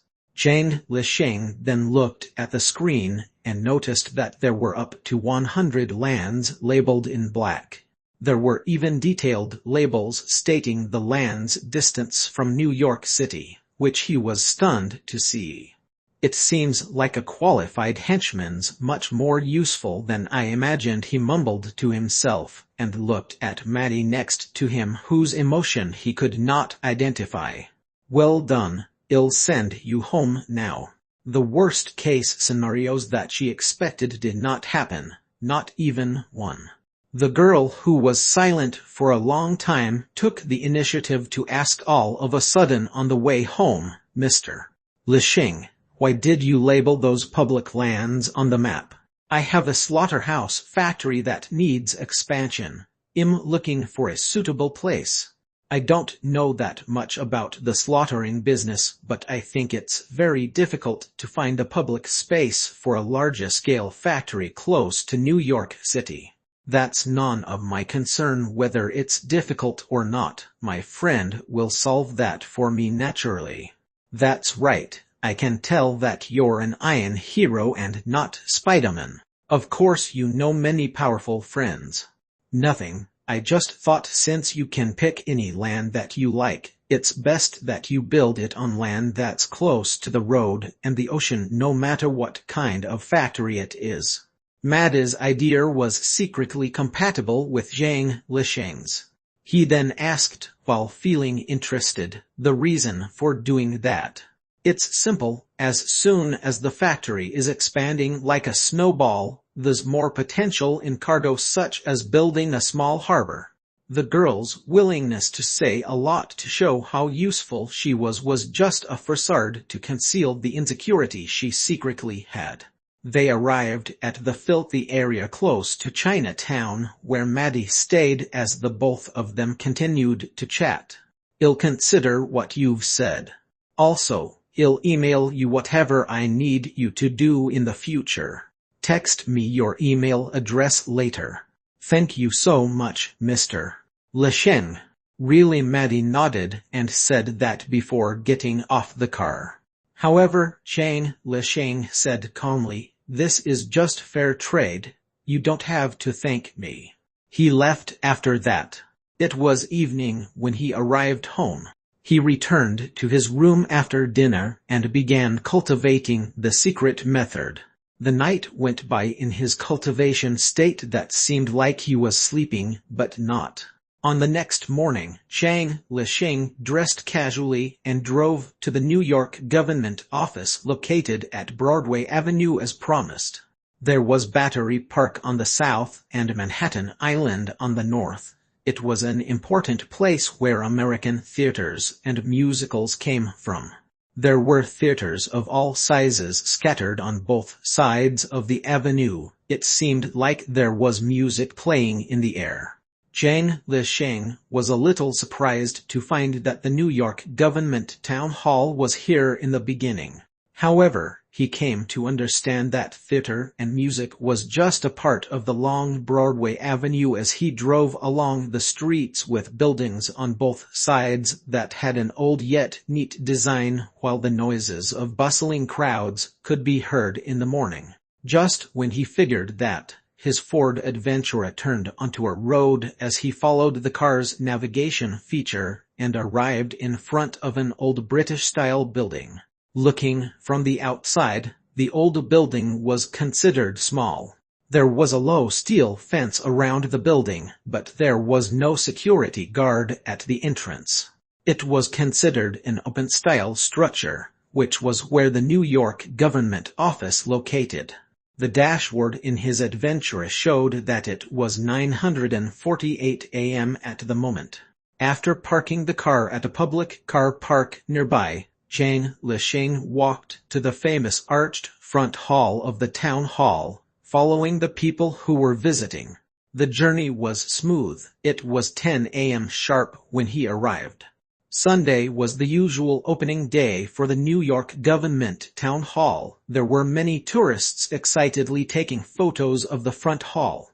Lich blended in the crowd and looked around. He heard a happy chuckle behind him all of a sudden. Being on time is another important characteristic of a successful person. It seems like you'll definitely be successful in the future, Mr. Bang Lich. You're on time just like me. Good morning, Mr. Howick. Lich turned around and smiled while looking at the big hunk who walked towards him from the entrance. Good morning, Mr. Lich. I would like to thank you in person. You saved my whole family. Mr. Howick, who dressed like a tourist in an inconspicuous dirty gray jacket, lowered his voice as he arrived next to the young man. His face became serious. I can't imagine at all if I were to lose my daughter after losing a son. Mr. Howick, I just did what I did within my ability. It might really be like that to you, but it has a completely different meaning to me. All right, this is not a good place to talk. Let's get down to business. Howick brought Lich out of the arched hall and headed towards the corridor. After turning here and there and climbing the stairs up and down twice, they arrived at an inconspicuous town hall's office. It's here. The office wooden door had a sign with the words New York City Land Administration and Management Department written on it. Howick straightened his collars, trying to make the jacket he was wearing look more formal. Bang, bang, bang, he knocked on the door. Cough, cough, please come in. It was supposed to be a rest day today. A young man's low voice came out of the office that had no people inside. Howick opened the door and walked to a nearby table directly. He gave a friendly hug to the plump, bald man who looked like he was in his 30s before snapping back to his senses. You must be Mr. Thomas M. Howick. I heard about you from Mark a long time ago. My old buddy told me that you're his most credible subordinate and good friend. Birds of a feather flock together. I can tell that we can be friends by looking at you. Oh, yes, Mr. Howick. Thomas was feeling a little lost from the friendly hug that came out of nowhere from the strong and big man who he met for the first time gave. However, the anxiety he felt was almost gone right now. It was Mr. Mark who asked me to wait in the office during the weekends. Call me Howick. I'm so sorry that you have to work because of my friend's urgent matter. If you have the time, I hope that we could go to the Dumbo house next Saturday to play poker. Go relax. You'll see many familiar faces by then. Inviting him to a poker game actually meant that he was opening up his social circle to Thomas. People who were not familiar with that would hardly get the meaning. Fortunately, although Thomas lived with a lifetime pension, as a civil servant who had no right to vote or to be voted, he knew very well that he did not live in a vacuum. It's my pleasure to be invited by you, Mr.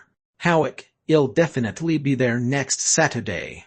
He was clearly stunned for a moment from the reward that he did not expect and said passionately, let's get down to business instead of delaying it. Is this your friend? Lich, a very young and talented industrialist. He had just received a handsome guarantee loan from Mr. Dalby Dublin, and he's planning to expand his slaughterhouse. Mr. Dalby Dublin, that Mr. Dalby Dublin from Wall Street. I don't think there's another Dalby Dublin in America apart from him. A grim flash appeared in Howick's eyes, but he joked anyway. "Then you're really admirable," Thomas said, feeling honored. He was much more passionate now when he turned his head to look at Shang Lishing. "Mr. Shang Lishing, since you're here for me, you must want to pick a suitable land from our New York government's public land reserve." "That's right, Mr. Thomas." Shang Lishing nodded and said, "Did you see anything you like?" "Yes, the beach land 3 kilometers on the west side of Tockley town." Tockley, Thomas mumbled while browsing the land Shang Lishing mentioned on the computer on his office table. He then said all of a sudden, after looking at it attentively for a while, "Mr. Lishing, I think I roughly know your requirements. Convenient transportation on land and bigger potential in development when it's close to the ocean. Big space, but a horrible situation. It won't cause any backlash from environment enthusiasts. The land in Tockley town isn't bad, but I have a better recommendation.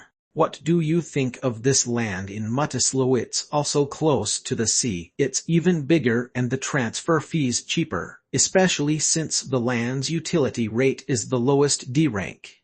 You'll be able to use more land for your factory if you don't offer many job opportunities.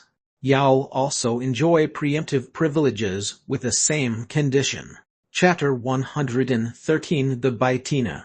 Chapter 113 The Bitina. The transfer fee for American government public lands was cheap, but it depended on the quality rank of the land.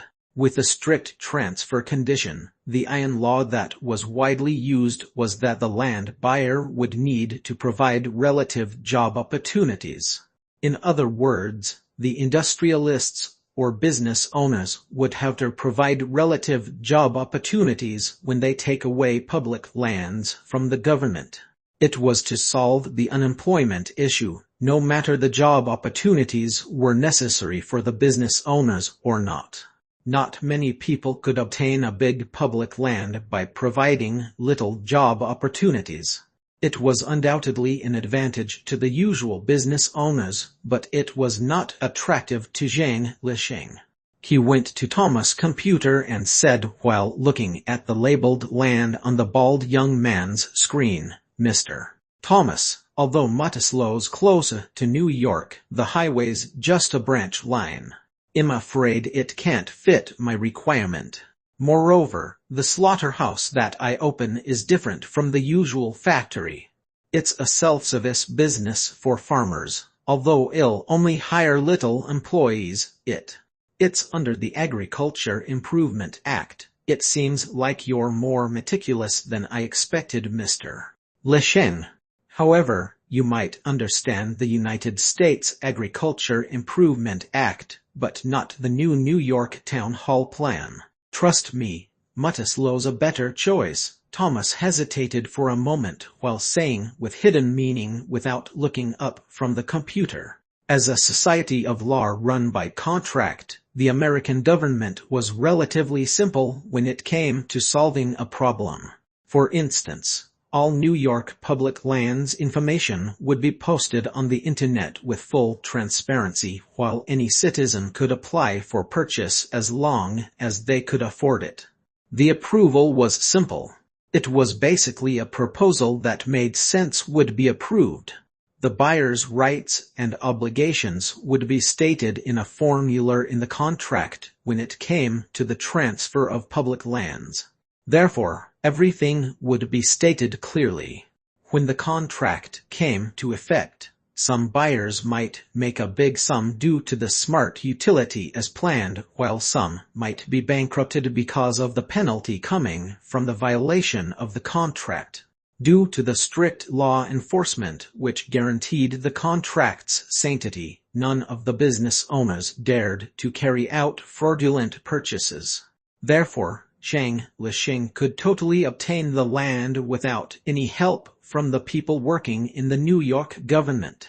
All that it would take way more time and some twists and turns. When the contract was signed, it was impossible for Thomas to give any obvious privileges on the condition to Zhang Lisheng. Therefore, most of the favor would be secretly in his recommendation and reminder. Lisheng, Thomas has much more experience than us when it comes to public land utility. I think we'll just follow what he says, Howick said to Zhang Lisheng while smiling and looking at him. Zhang Lisheng was stunned for a moment and nodded, looking blank. Later on, he soon signed an agreement for New York public land transfer. He purchased the secluded and barren 50 hectares Salenial Carly land close to Muttislow at less than 300 per hectare. Mr. Lisheng, it's my job to remind you that you have 1 year of buffering time to build the factory. Unless there are natural disasters that you can't do anything about, such as tsunami and earthquake, you must start paying federal tax 1 year later today. Also, if the factory you're establishing isn't under the Agriculture Improvement Act's protection by then, you'll need to provide at least 15 jobs for the New York state. Apart from that, as soon as your factory creates any environmental pollution, involves in federal tax cheating, smuggling, and other activities during the business period, the New York government has the right to take back the land. Of course, the transferred land will be privatized completely 19 years after regular operations following the agreement.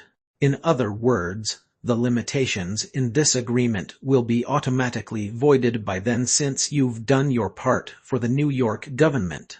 I understand, Mr. Thomas. Zhang Lisheng nodded and put away the signed document in his backpack.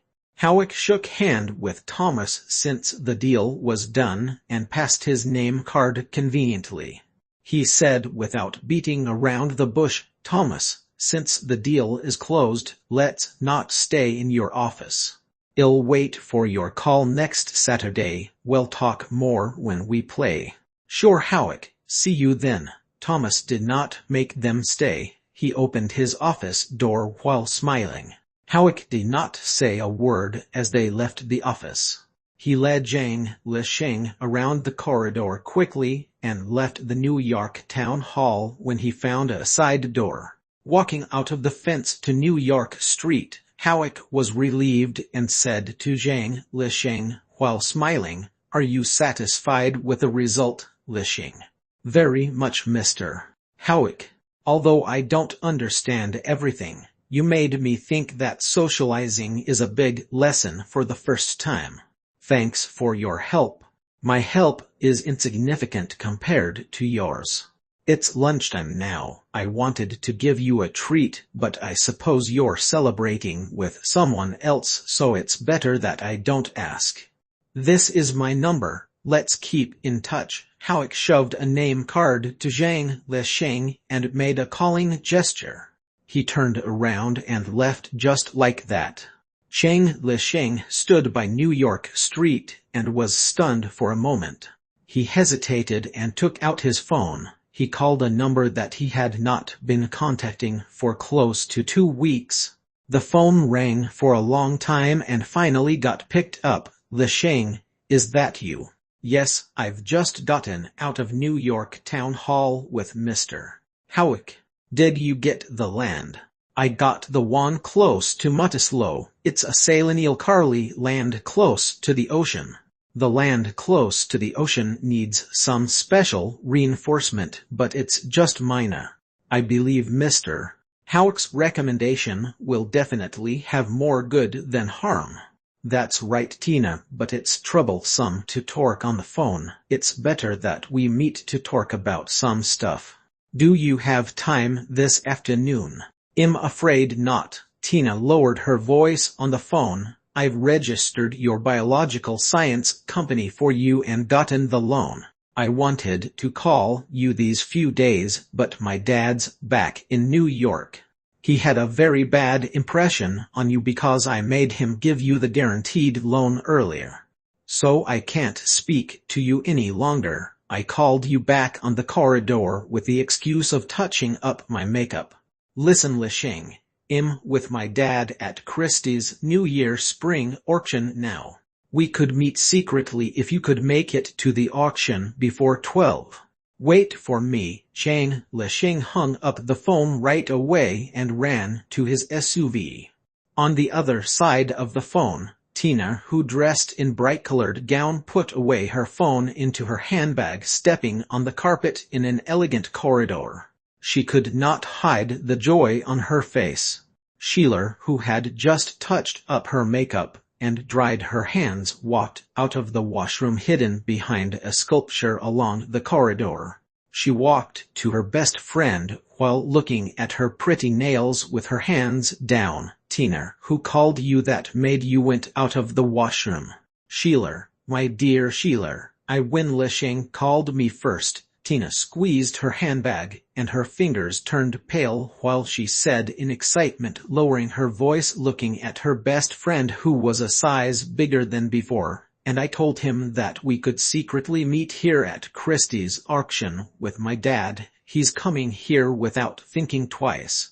Oh babe, I think you're too into him. Sheila lowered her voice and said after heaving a sigh, it's so funny to see you having your head over the heels like a blooming flower.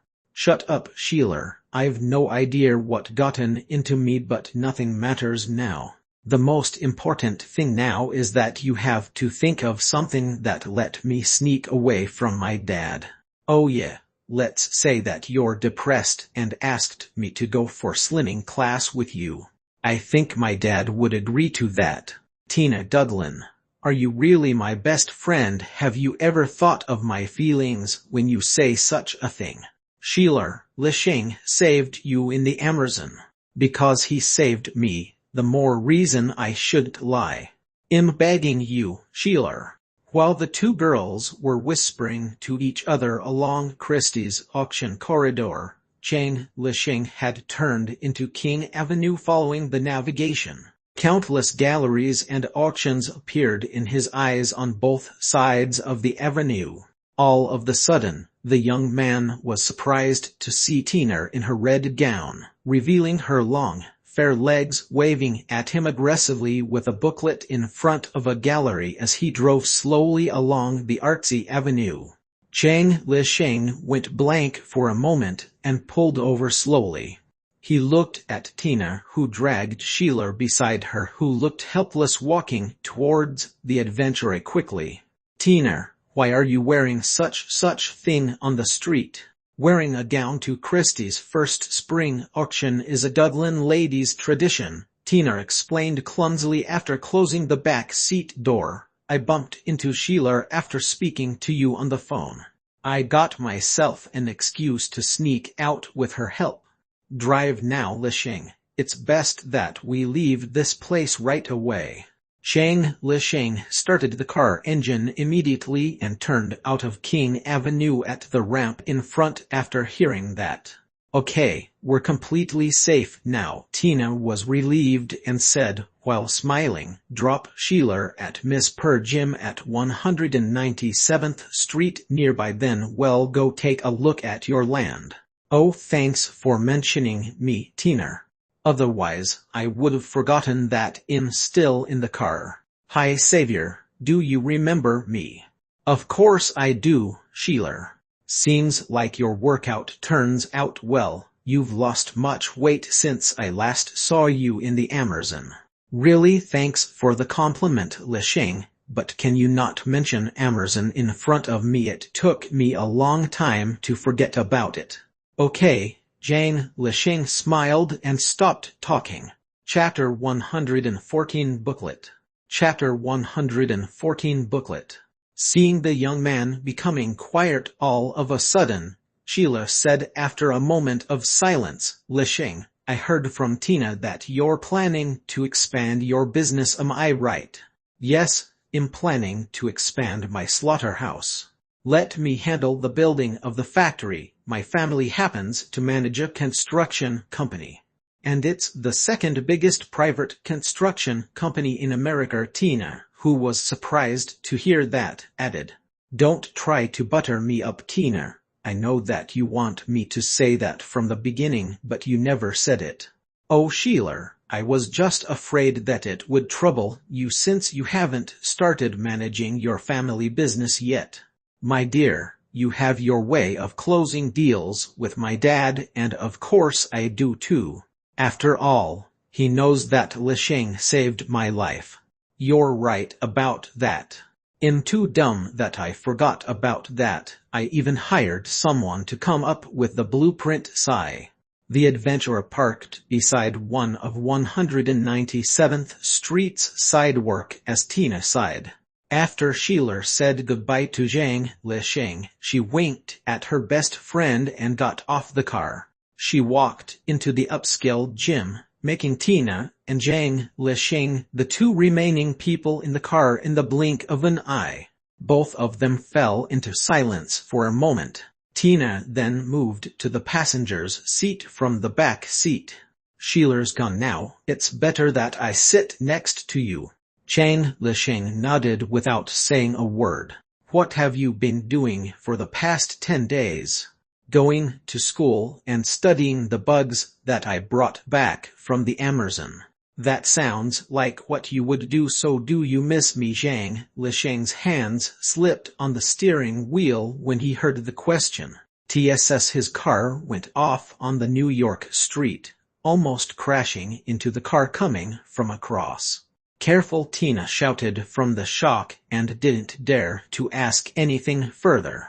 She spoke again when the car drove out of New York City into a vast suburb road. Lisheng, we're still good friends.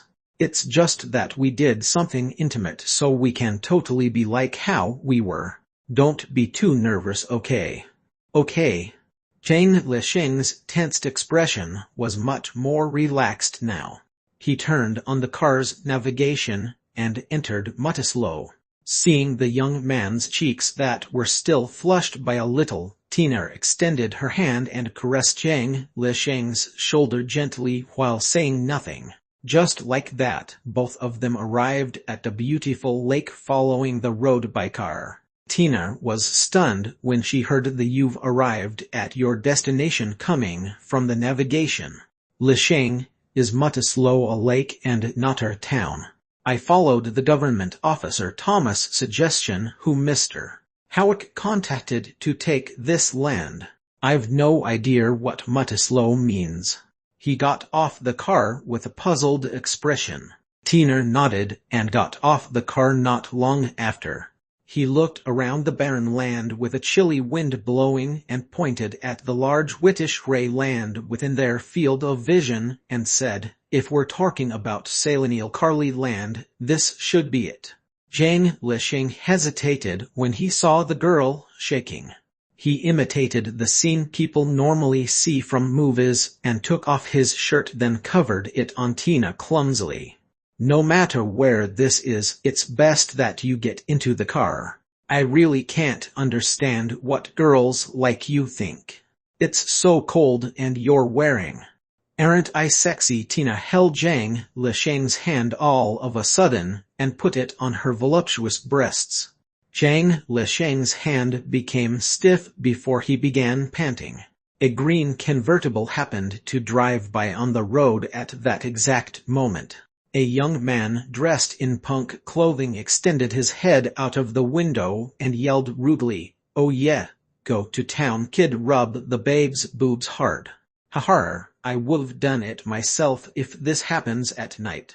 You're a dead man if you stop your car." Zhang Lisheng turned his head and glared at the convertible that drove by with a cold expression. He retrieved his hand in an unnatural manner and said that out loud with a soft tone. Naturally, it would be something someone would say out of rage if they were just ordinary people. However, Tina knew that the skinny young man in front of her was being serious when he said such things. "Lisheng, of course you can fight back if he's hurting us, but don't simply. I won't kill innocents, neither do I like a passive counterattack." Zhang Lisheng shook his head and said calmly. The only thing I can do is to get Island Dragon to eat him if that person who said that pulled over and came to us. All right, baby, some judges in America approve anticipated defense. In reality, it's rare that you're so rational when you possess such unthinkable power. Also, you're very, very sexy when you show how cool you are when you're calm and collected. Tina bit her lips and gave in to the young man's determination. She then said softly, "Get in the car, let's look at your land over there. Perhaps we could do something in the car too." The girl dragged Zhang Lisheng into the car. The adventurer began driving slowly and stopped at the Salinial Carly land far away from the road while following the bumpy soil road. A while later, the heavy car began shaking lightly. Over 10 minutes later, someone opened the adventurer passenger's seat door. Tina got off the car while wearing Zhang Lisheng's jacket, pants, and leather shoes with her cheeks flushed red. She looked around with satisfaction while breathing in fresh air. At that same moment, Zhang Lisheng, who only had a bra covering his upper torso and was barefooted, laid on the adventurer driver's seat that was adjusted all the way down as he stared off towards nothing with the odd, kinky smell lingering all over within the car. A while later, the young man snapped back to his senses and rolled down the window, allowing the chilly air from the wild that was a little salty into the car. Just when he was planning to get off his car after clearing his head, he unintentionally saw a 16-page booklet that was opened in the backseat. There was an antique stone mask that looked ferocious. Zhang Lisheng thought that the mask was a little familiar all of a sudden. He grabbed the booklet and looked at it, noticing the words Christie's Spring Auction Collection printed on the cover. Tina, who took a stroll around the whitish gray Salinial Carly land, went into the car again. Lisheng, the land's great. It's close to the ocean, and so much higher than the ocean surface. It won't be washed away by the sea water even if there's a hurricane or heavy rain. The only flaw is that it's a little far from the highway. It's a branch line. However, I think transportation should be improved very soon. I'm already figuring why that Mr. Thomas recommended this land to you. Tina, are these art pieces in the booklet very valuable? Zhang Lisheng did not pay attention to what Tina said as he pointed at the booklet in his hand and asked all of a sudden. Of course, each of them is at least millions of dollars. I have a couple of antiques my ancestors passed on that are very similar to these stone masks and sculptures. Maybe we can auction them. I can expand my slaughterhouse even more if we manage to make a sum out of them.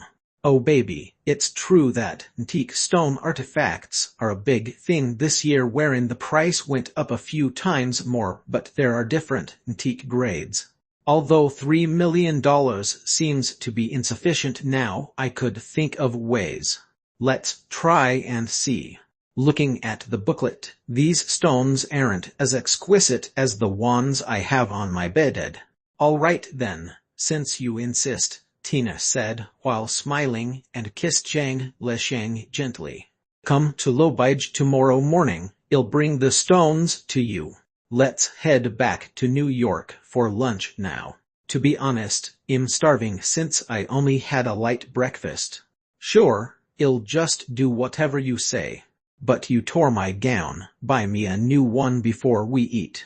Sure, but you have to return me my shoes so I could drive you to get new clothes. Zhang Lisheng was stunned for a moment and said softly while looking outside the car's window. The girl removed the leather shoes for Zhang Lisheng while smiling. Soon, the adventurer's engine was started again and rushed towards the highway after turning around. On the next morning, the young man washed up after a session of cultivation and left home with the stone masks and sculptures he prepared last night in his backpack. Classes would start in a little bit over 10 minutes at the time he arrived at school. Lich waited under a tree for Tina. George happened to be cycling like a madman from far away at that moment.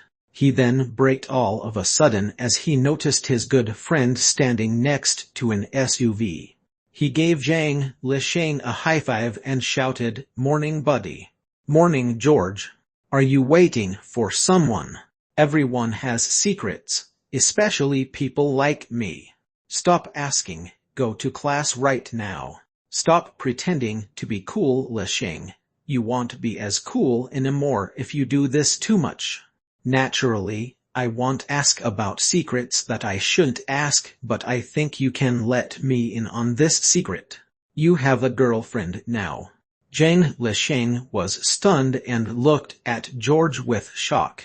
"Buddy, there's a hot babe in sunglasses with a figure hotter than a supermodel waving at you over there. What did you do that made you so popular overnight?" Lich looked at the direction where George was pointing at and saw Tina wearing a black, tight leather dress who showed her body shape completely. She was waving lightly at him from across the road. "Wait for me, let's go to class together." Hey buddy, are you not going to introduce me to her?" "I don't think that's necessary." Lich crossed the road while following the pedestrian crossing as he spoke and ran towards Tina. "How do I look?" the girl asked while showing off her body. "Not bad, but are you wearing this to the auction?" "I wore this just for you. I have a brand new gown in my car." "You wore this just for me. Forget it. Class is starting soon." "I'm passing the masks and sculptures to you," the young man said, feeling silly. One could easily spot the flaws if he admired antiques for their authenticity or those who were trained professionally. Some were exposed to countless authentic products. Naturally, they could tell if the product was fake by instinct. Tina was born to a wealthy family. Although she did not take a special interest in antiques, she could naturally tell that the 3 stone artifacts Lich passed her were authentic. "Lich, I think it's best that you go to the auction with me. The quality of these antiques are way better than I imagined." Chapter 115 Auction. Chapter 115 Auction. Lich declined Tina's request to go to the auction together without hesitation. "I haven't earned enough credit for school. My mom will be livid if I skip class for no reason again. Furthermore, I know nothing about auctioning art pieces. I can't help on anything even if I went." "All right then. I'll call you after the verification's done at Christie's. I'm 70 positive that it's going to be good news. I'll treat you to a good one tonight if it's good news." "You'll have to treat me even if it isn't good news. I'll wait for you here until you finish class in the afternoon. Be there or be square." Tina went inside a sports car parked by the road and vanished within seconds as she drove away. Lich walked across the road hastily back to his good friend's side. "What are you dawdling around for, George? Let's go to class." "Lich, you gotta tell me how you scored such a babe who drives a sports car," George screamed out of excitement. "I saved her life before this and she repaid me. Then I helped her with something again and she began helping me no matter what. That's how we know each other. Your luck's so great." "Oh yeah, does she have any friends who are hot as well?" "Of course she does. Introduce me." "Don't you already have Lena? Don't you already have Maddie? Aren't you also dating that babe just now? At the same time I saw how that hottie was looking at you." "Damn, you're insulting my IQ if you tell me you guys are just friends. She wore sunglasses just now. Furthermore, there's nothing between me and Maddie. Her sunglasses couldn't conceal her fire when she looked at you, George said while shaking his butt in a disgusting way. Also, I heard from Lena that Matt is always asking about you. Why would she do that if there's nothing between the both of you? George, you're as annoying as a black-feathered parrot. Hey buddy, I can sue you for being racist with that black feather you mentioned. You better get your hot girlfriend to introduce me to a couple of babes with a body of a model. Zhang Lisheng and George walked inside Lobige Junior High's school building as they chatted happily. Not long after, the school bell rang as both of them rushed up the stairs while following the crowd and disappeared in a blink of an eye. The morning class went by in a flash. When Zhang Lisheng walked out of the building and turned his phone on that was turned off during class, he saw 3 missed calls from Tina on the screen. It only rang twice when he called, and Tina's surprised voice came from the other side of the phone. Baby, good news. Guess how much your little stones are worth. 100 million, Zhang Lisheng said in a slightly expecting manner while enduring the chilly wind. Wow, you're so greedy. You asked for 100 million right away. I heard a story from my teacher back in junior high in China about this broke painter whose works were merely enough to get him by when he was alive that was worth tens of millions of dollars for each art piece after he died. You're talking about Van Gogh. Only one Van Gogh was born in the entire world since the Renaissance. Forget it. The joy in me would be gone if I listened to your story any further. Listen, Christie's is willing to auction the 3 stone artifacts of yours at $12 million as the starting bid. The mask is priced at $5 million, while the other 2 sculptures are priced at $7 million combined. That's just the starting price. They're expecting to sell them above $23 million in total. But of course, if there's an unexpected turnout, they could be sold at even $30 to $40 million. It's best that you can come to Christie's right now. The seller must be there for an auction of this level. I've thought about it for a while. After you sign an agreement with Christie's, we will sell the antiques off when everyone's crazy about it in the first New Year spring auction. After that, you'll get Sheila to build the factory for you right away. If that's the case, your new slaughterhouse should be up and running before you go to university in September. You'll peacefully leave by then. What Tina said was so detailed that Zhang Lisheng could not fight back. All right then, seems like you'll have to skip a half day of class again.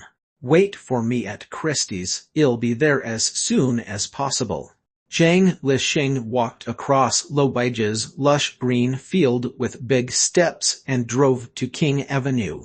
The one and only way of expanding and maintaining an auction house's fame was to auction expensive items consistently. The same applied to the Christie's auction house, although it was already the 3rd most renowned artwork auction house in the world. Therefore, when the precious art pieces brought for verification was completed, the auction house would ask the seller to stay for the auction. It was in ways a way to gain both fame and money. Zhang Lisheng stated his identity when he arrived at Christie's. He was treated as a VIP right away.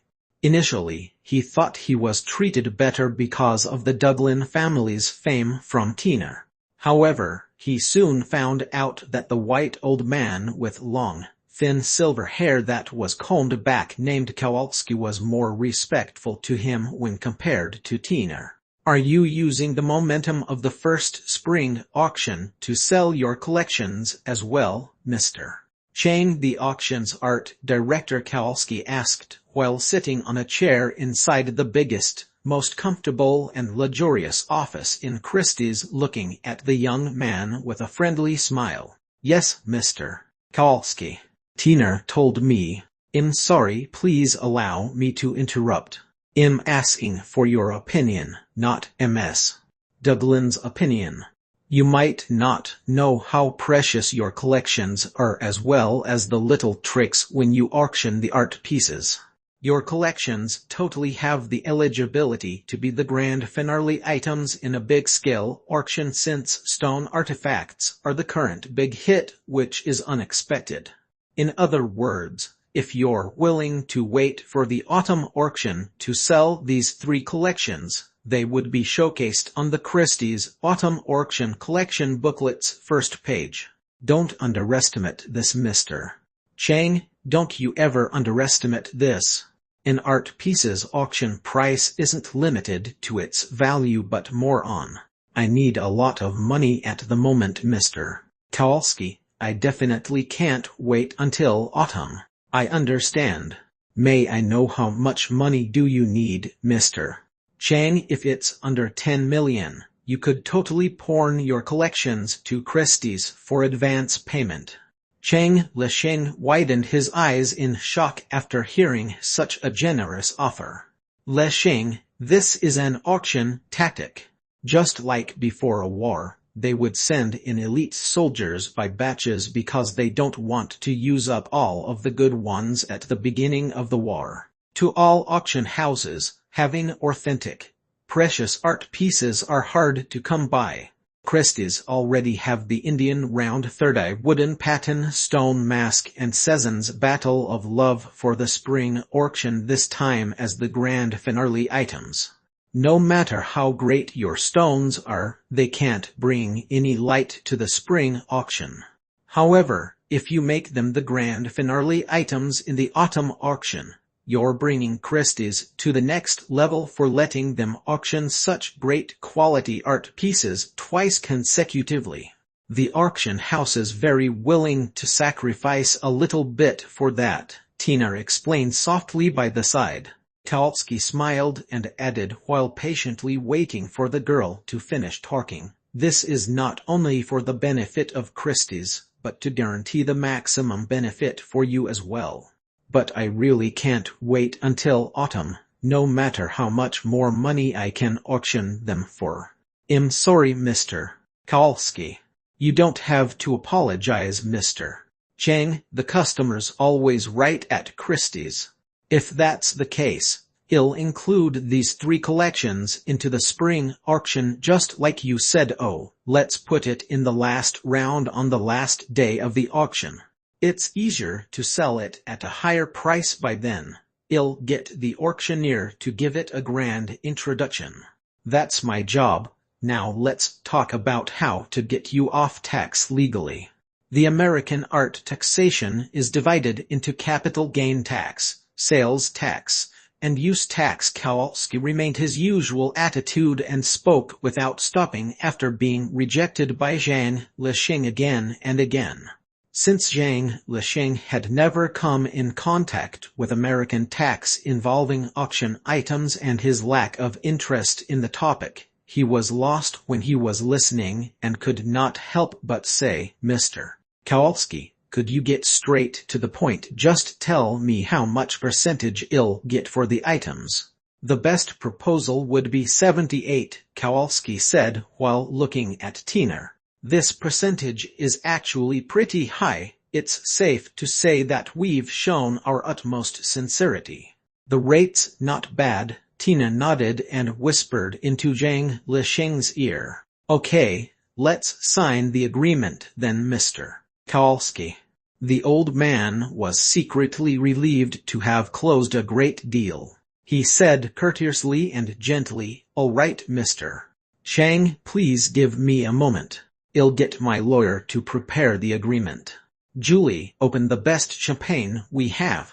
I want to celebrate with this young millionaire before me whose bank account's going to get more handsome soon after signing the agreement. Just like that, Zhang Lisheng signed a commission auction agreement with Christie's a little bit over 10 minutes later. He said goodbye to Kowalski after a glass of champagne and left the auction house with Tina. 3 days later, the one-sided carved insect-patterned grimace stone mask which the thief thought it was worth at least $500,000 back then, which almost got the young man killed, was sold. It broke the global single stone artifact item record on the last auction at Christie's spring auction.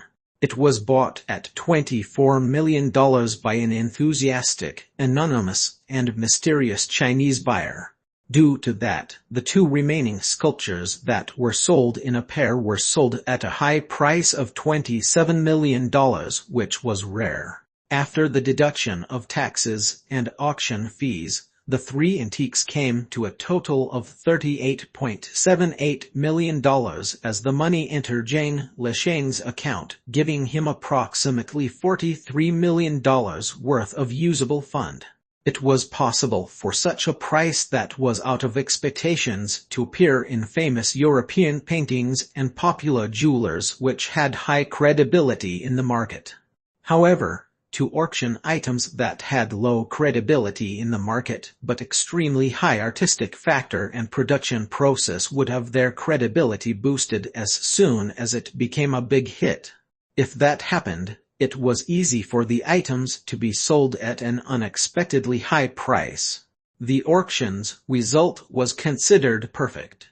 With enough funding and Sheeler's Allen help, thanks to Tina, the Baron Mutislow Salinialkini land outside of New York City had high cranes erected within a day. There were hundreds of big-scale construction vehicles coming in. It had turned into a busy construction site. Chapter 116 The New New York Harbor. Chapter 116 The New New York Harbor. Tina quickly passed by while the weather was gradually turning warm. Zhang Lisheng wore a gray unlined top while standing on a thick cement base that was covering the Salinial Carly ground under the warm sunlight. He was listening to a white architect with a big nose that wore a hard hat as he held a 1-meter-wide blueprint. Mr. Lisheng, thank you once again for this opportunity. This slaughterhouse will be the best work of my life. When it's done, it'll change the trend of the entire American livestock industry. Imagine this. The barren land before us will soon have an intensive slaughterhouse that challenges the old traditions. By then, those people who are high and mighty who look down on us architects. Mr. Welling, let's not talk so far into the future just yet. You'll need billions of dollars to complete all of your designs. It's something that's not going to happen that easily. I'm coming to you today because I'm hoping that you could design a pipe that links the ecological wastes gully from the factory straight to the ocean before you start the first phase of construction. Its diameter has to be at least 20 meters. Oh, that's a major modification, Mr. Lisheng.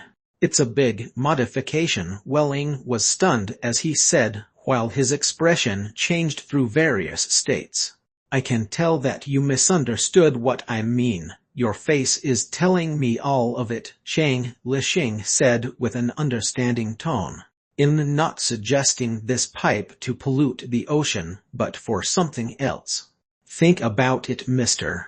Welling. A large-scale slaughterhouse that's less than 30 km from New York City would have very strict supervision from the EPA.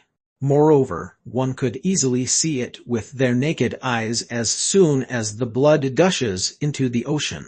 I didn't spend over $40 million to get a penalty that's going to cost me billions and also get sent behind bars for a while.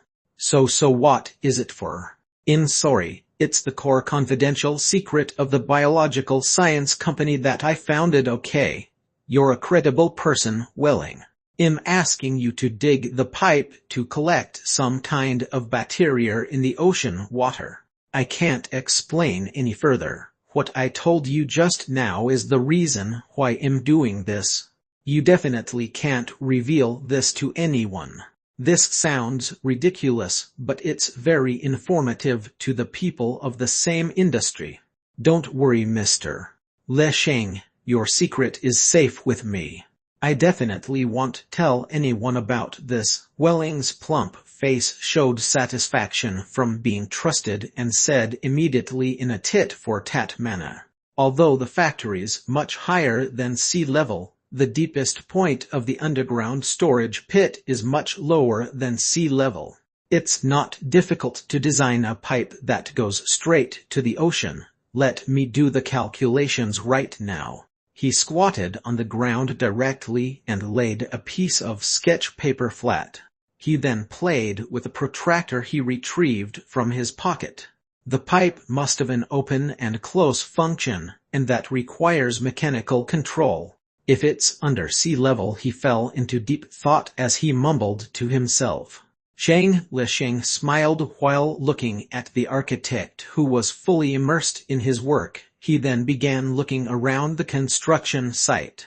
At the moment, there were tens of connecting rectangular pits that were 40 to 50 meters deep and over 100 meters long on the Salinial Carly ground close to the ocean.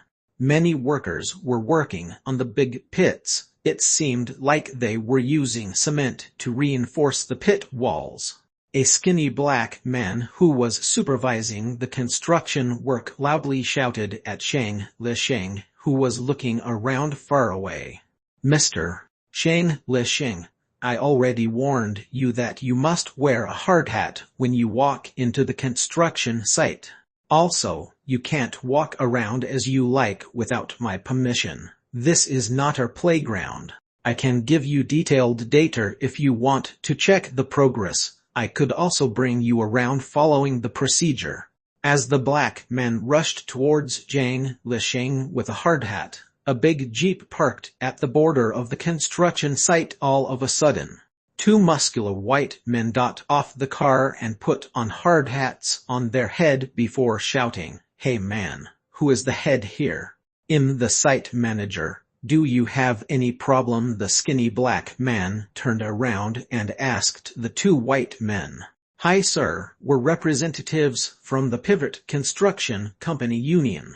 May I know if there are any good restaurants around the area?" Company Union representatives who are asking for good restaurants. Freaking morons, the black man cursed softly while raising his voice.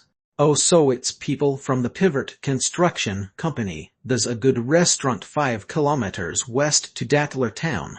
Are you guys here to work as well?" "It's uncertain. We're still bidding for it. We're just here to look around.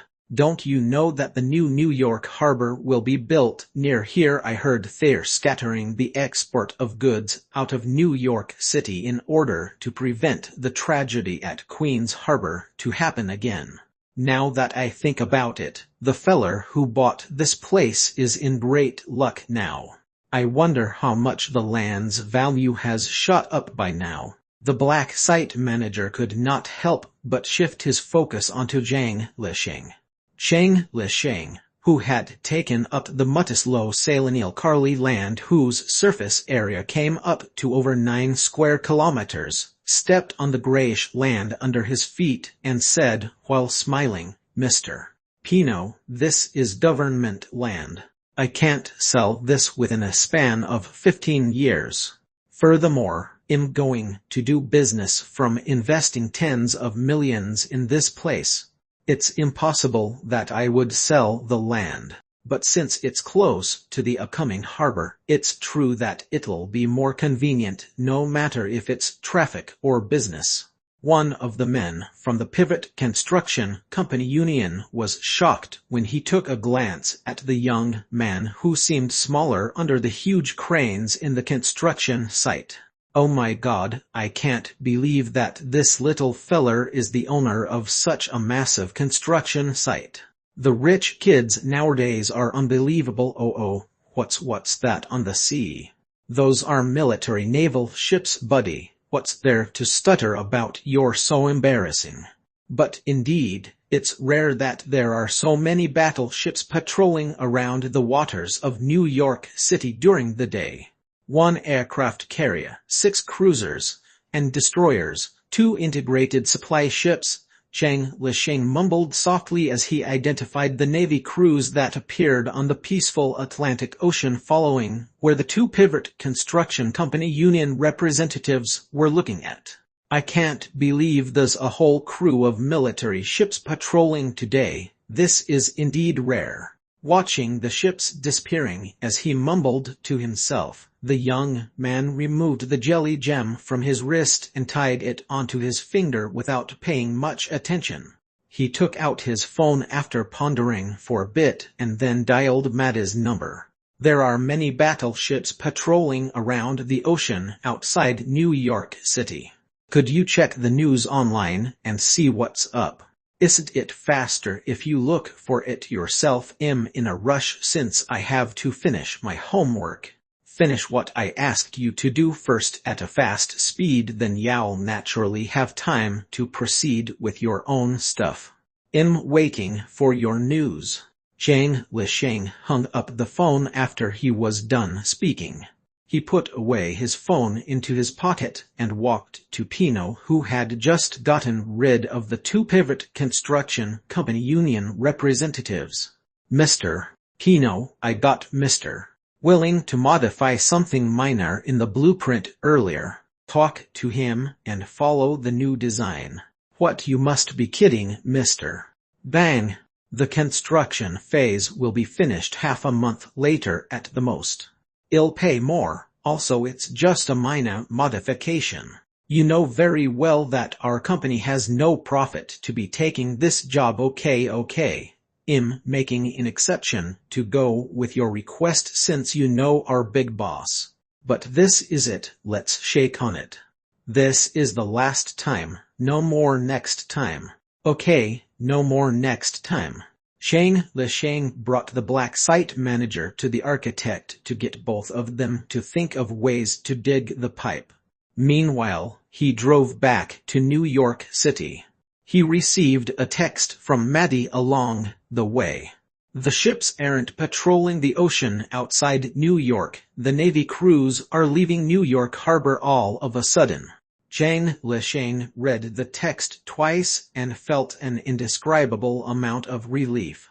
He pulled over while searching for information using the car computer installed in his adventurer, using the keyword New York Navy retreating. Very soon, odd news titles such as New York regained its peace 100 days later. See you again never, dear little eagle. The militaries slacking on their responsibility and gave up on the World Trade Center's safety, and so on appeared on the screen. After skimming over a couple of news articles, he noticed that although every article had a different take on the news, they were telling the same thing. The American military forces had retreated from New York. In other words, the ocean outside of New York would not have ships patrolling every few days. There would no longer be professional armies with guns in armored vehicles on the streets. We got lucky this time. Zhang Lisheng let out a long sigh of relief after reading the news. He raised his arm into the air behind the car while smiling. I won't use you guys so hastily in the future. As he spoke, a giant black-scaled lizard whose body was slender and long curled into a ring in the air, vanished after flashing under Lisheng's palm for a second. Zhang Lisheng talked to himself for a while in joy and proceeded onwards with his journey. Over an hour later, he turned into an alfresco restaurant along New York's most bustling street, Fifth Avenue. He pulled over and looked around with his head out after rolling down the one of the car's window.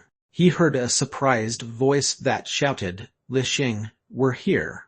He gave a thumbs up to Tina before following the voice where she was waving. Zhang Lisheng got off the car and gave a $5 bill to the young attendant who was parking his car. He arrived at the Fordham sisters' side under a huge beige umbrella. Sit down and rest, Lisheng. I didn't expect you to come so soon. How's the construction going? Is it going well? Pretty smooth. Hi Trish. Hi Sheila. Congratulations, Sheila, on losing weight and getting your attractive body back. Zhang Lisheng grabbed a seat next to Tina and waved at a waitress wearing a sleek white suit. Get me a glass of Coke, please, thanks. Stop it with your compliments, Lisheng, Sheila said happily. How is it so far? I heard from Tina that the hillbillies in the little town near New York City are giving you a bit of trouble when you talked to them these past few days. Chapter 117 Bait. Chapter 117 Bait. Sheila, please. This is a public place. Don't talk about such nonsense.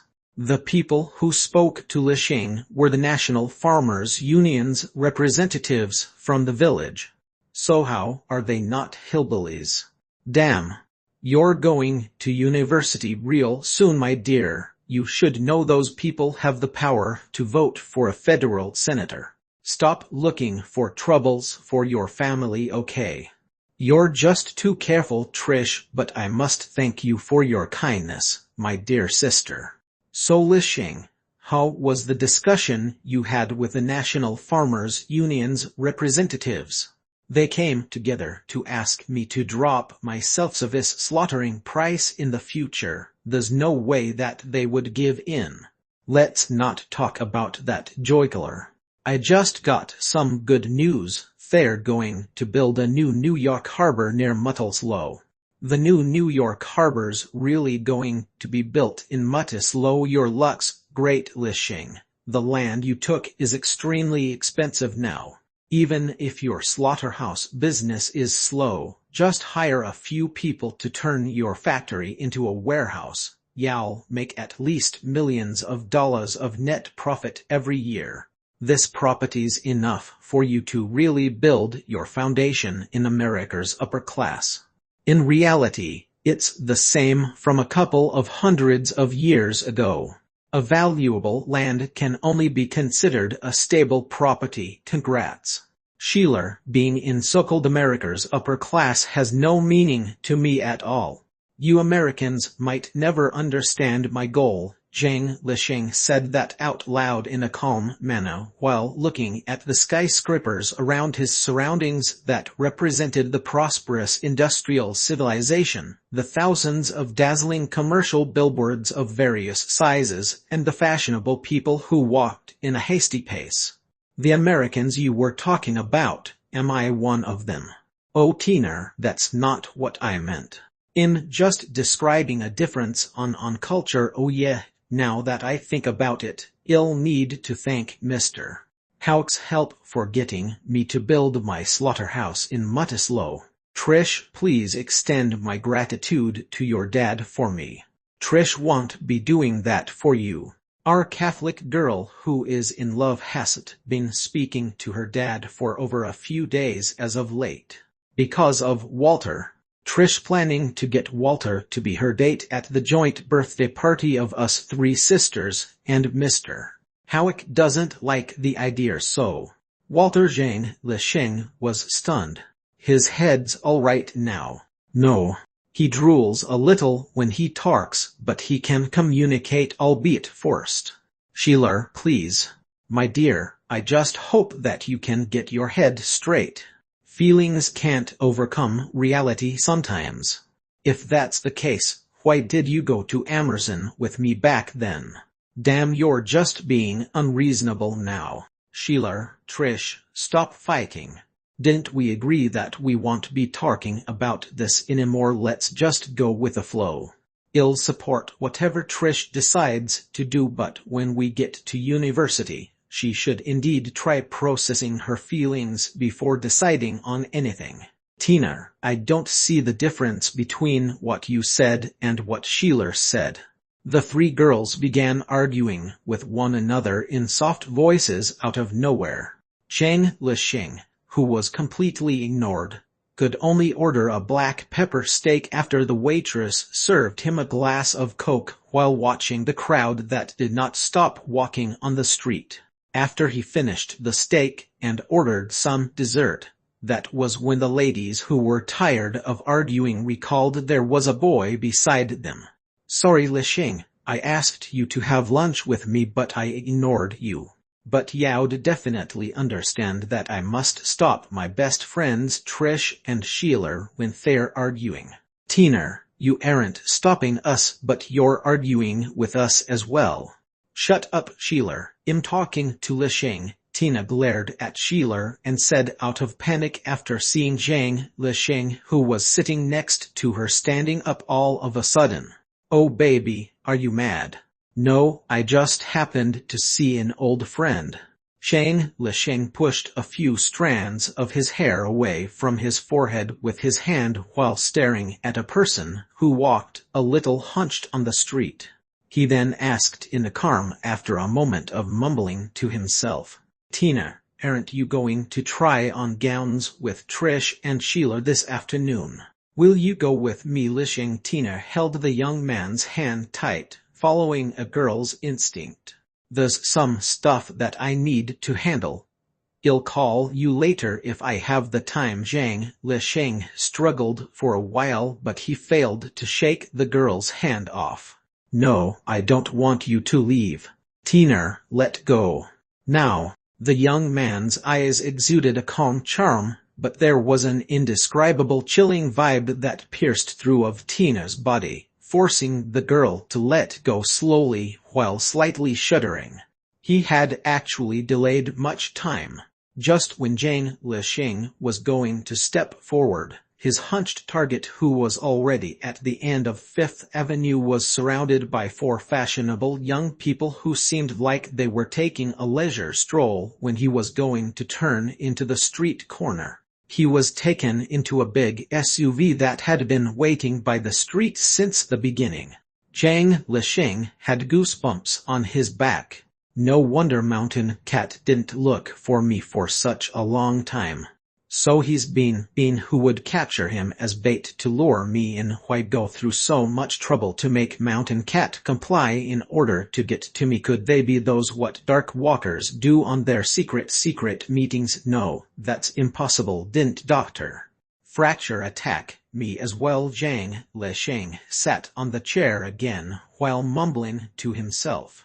Tina, who had let go of the young man, had her sadness wiped away when she saw Lich sitting back down, looking worried while having his mouth opened and closed with unclear words.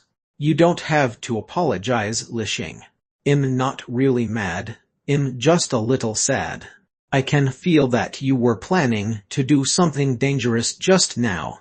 I pulled you back for your own good. We're not in an ancient jungle at the moment, but the most bustling street in New York.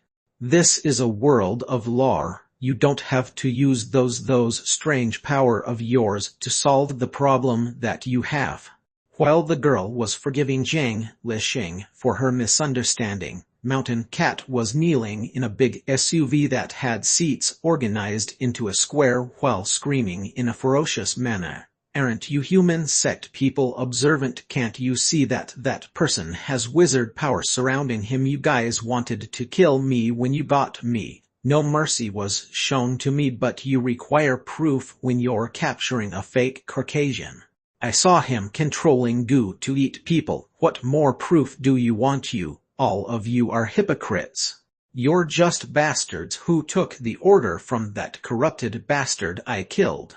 Hearing Mountain Cat was still being disrespectful when his life was on the line, a handsome middle-aged man who wore a gray Armani suit that looked like a robe sat in the middle of the last row of seats on the SUV.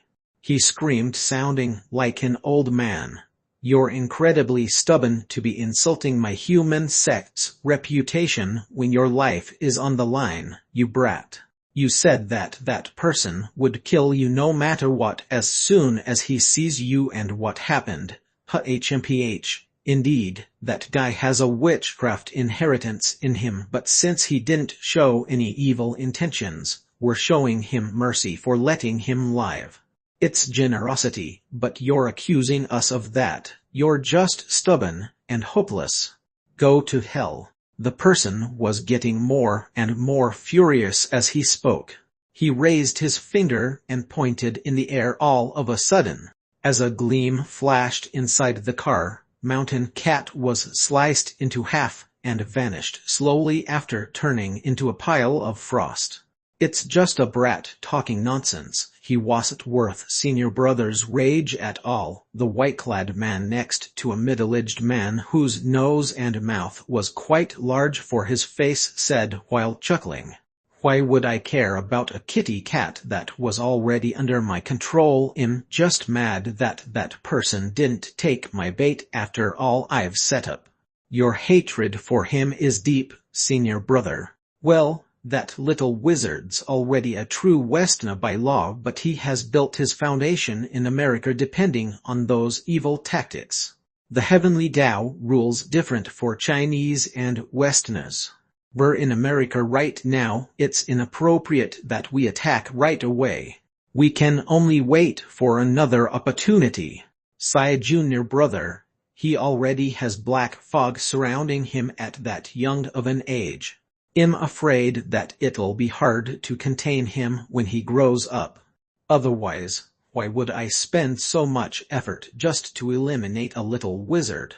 There are many talents in the world. Take these disciples in the car as an example. Which of us has weaker talent or ability than that little wizard? Even the both of us. Let's not talk about the minor forces. Even if we were to compare with the major forces, is there anyone who is a match for us?"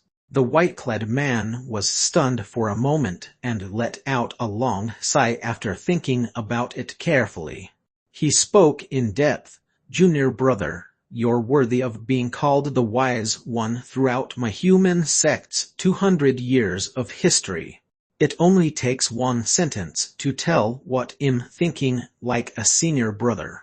Sigh, I'm just too stubborn. I'm afraid I'll have to miss the great sect and do no good to the sect for the rest of my life." "How could you say that, Senior Brother? Your determination for vengeance and stubborn character made you come to an agreement with a great human sect. Everyone knows that you have unconditional love for our human sect's junior disciples.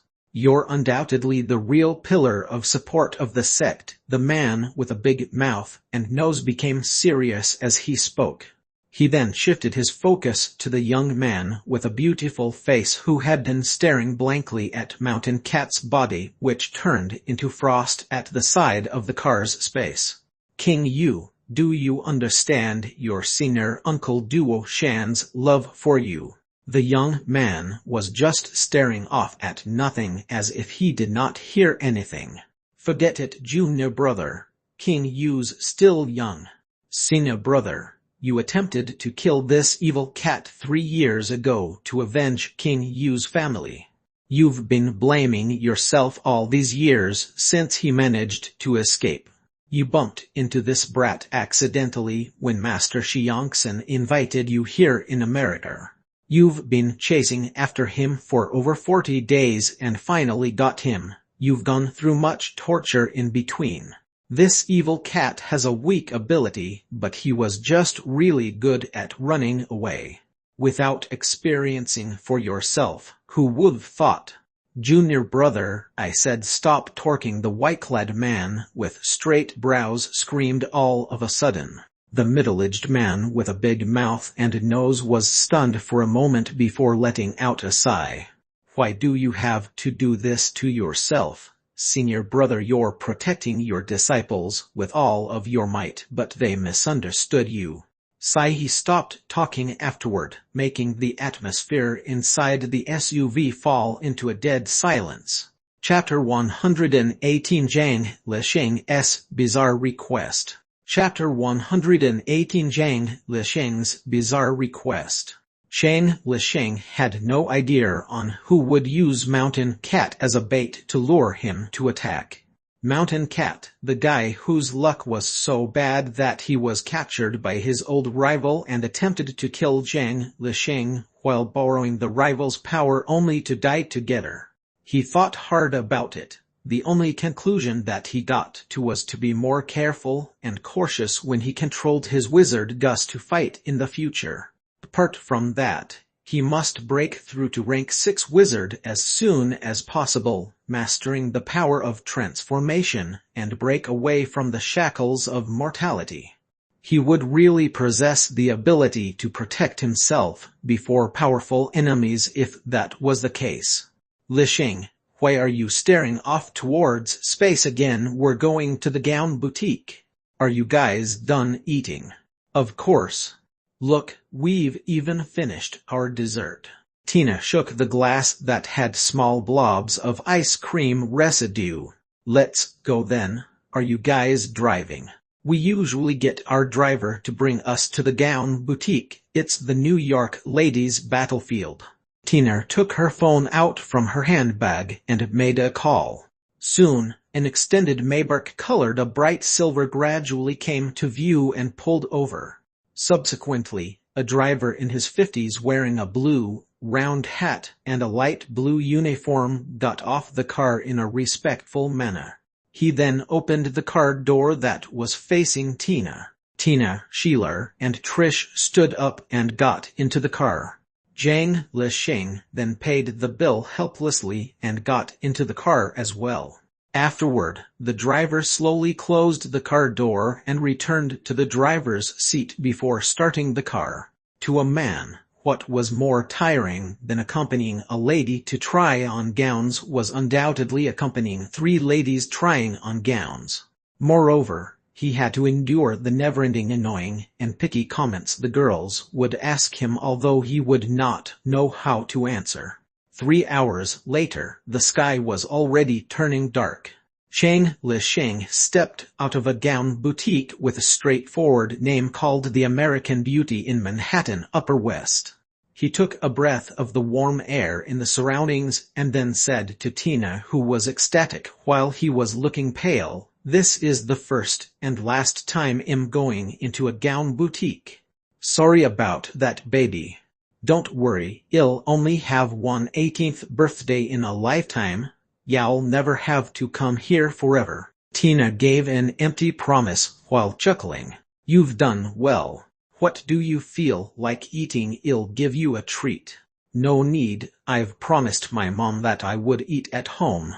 "Oh, I always forget, you're your mom's little baby apart from being my baby." "Shut up, Tina Duglin." "Okay, I'll shut up after this. Get in the car. I'll send you back to 5th Avenue to get your car."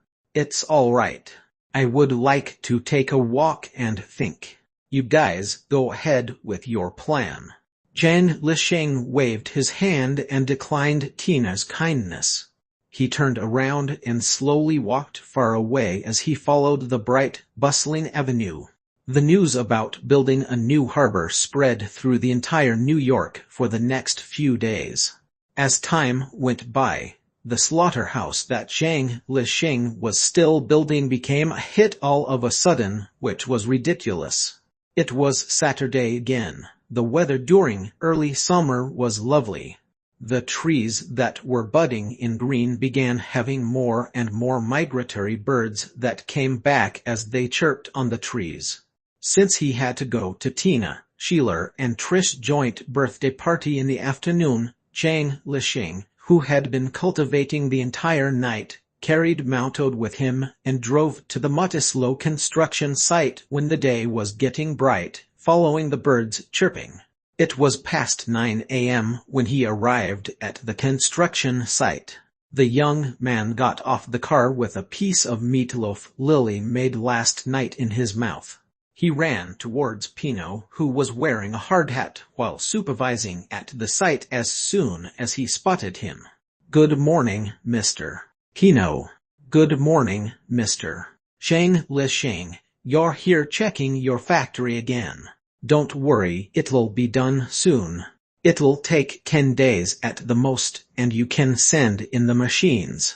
The progress stated on the report is similar to what you said, but Mr. Pino, I don't even see any half-a-meter-high factory here. I really can't imagine that this is what a completed construction phase looks like," Zhang Lisheng said while pointing at the empty land. The biggest difficulty of the job is digging stable gullies and reinforcing the foundation. We'll only need cement and bricks to build the factory. It'll take less than 2 days to finish that. Sounds magical. The factory you're requesting is only 1 floor. Never mind, Mr. Chang. All you need to know is that your factory will be up and running real soon. Zhang Lisheng nodded. Will you guys start phase 2 right after phase 1 is done? Yes, the agreement states 3 phases of work. The biggest one is phase 1. The remaining 2 phases, as Pino was speaking, a classic American muscle pickup truck that was so dirty that nobody could tell what its color was, clumsily drove into the construction site. SHG, is that another glutton from some construction company union? Pino complained and waved as he replied, I am the site manager, sir. Hi, Mr. Site manager, nice meeting you. I heard there's a large-scale slaughterhouse building near Mutislow. May I know if this is it? The cowboy got off the car. He was 195 cm tall with a muscular body. The cowboy walked closer to Pino in big strides. A soft TSS sound could be heard when the leather boots with spurs walked on the cement ground. Could you help contact the owner of the factory in California, Hamilton Farms owner Jonah Hamilton? I would like to talk about business with him. In Zhang Lisheng, the owner of this newly built slaughterhouse. What kind of business would you like to discuss with me, Mr. Hamilton? The cowboy was stunned. He then took a good look at Zhang Lisheng. What a young factory owner. Of course, I really can't tell an Asian's age. Oh, I've said too much. Sorry, I didn't mean to offend you. It's just an innocent opinion. Nice meeting you, Mr. Bang. He gave Zhang Lisheng a tight handshake. Don't worry, I know what you mean. Please be straightforward. Zhang Lisheng placed his hand behind him due to the pain from the handshake. He spoke while moving his hand around. Sure, Mr. Bang. I would like to sign a long-term agreement with your slaughterhouse. You've thought quite far ahead, Mr. Hamilton.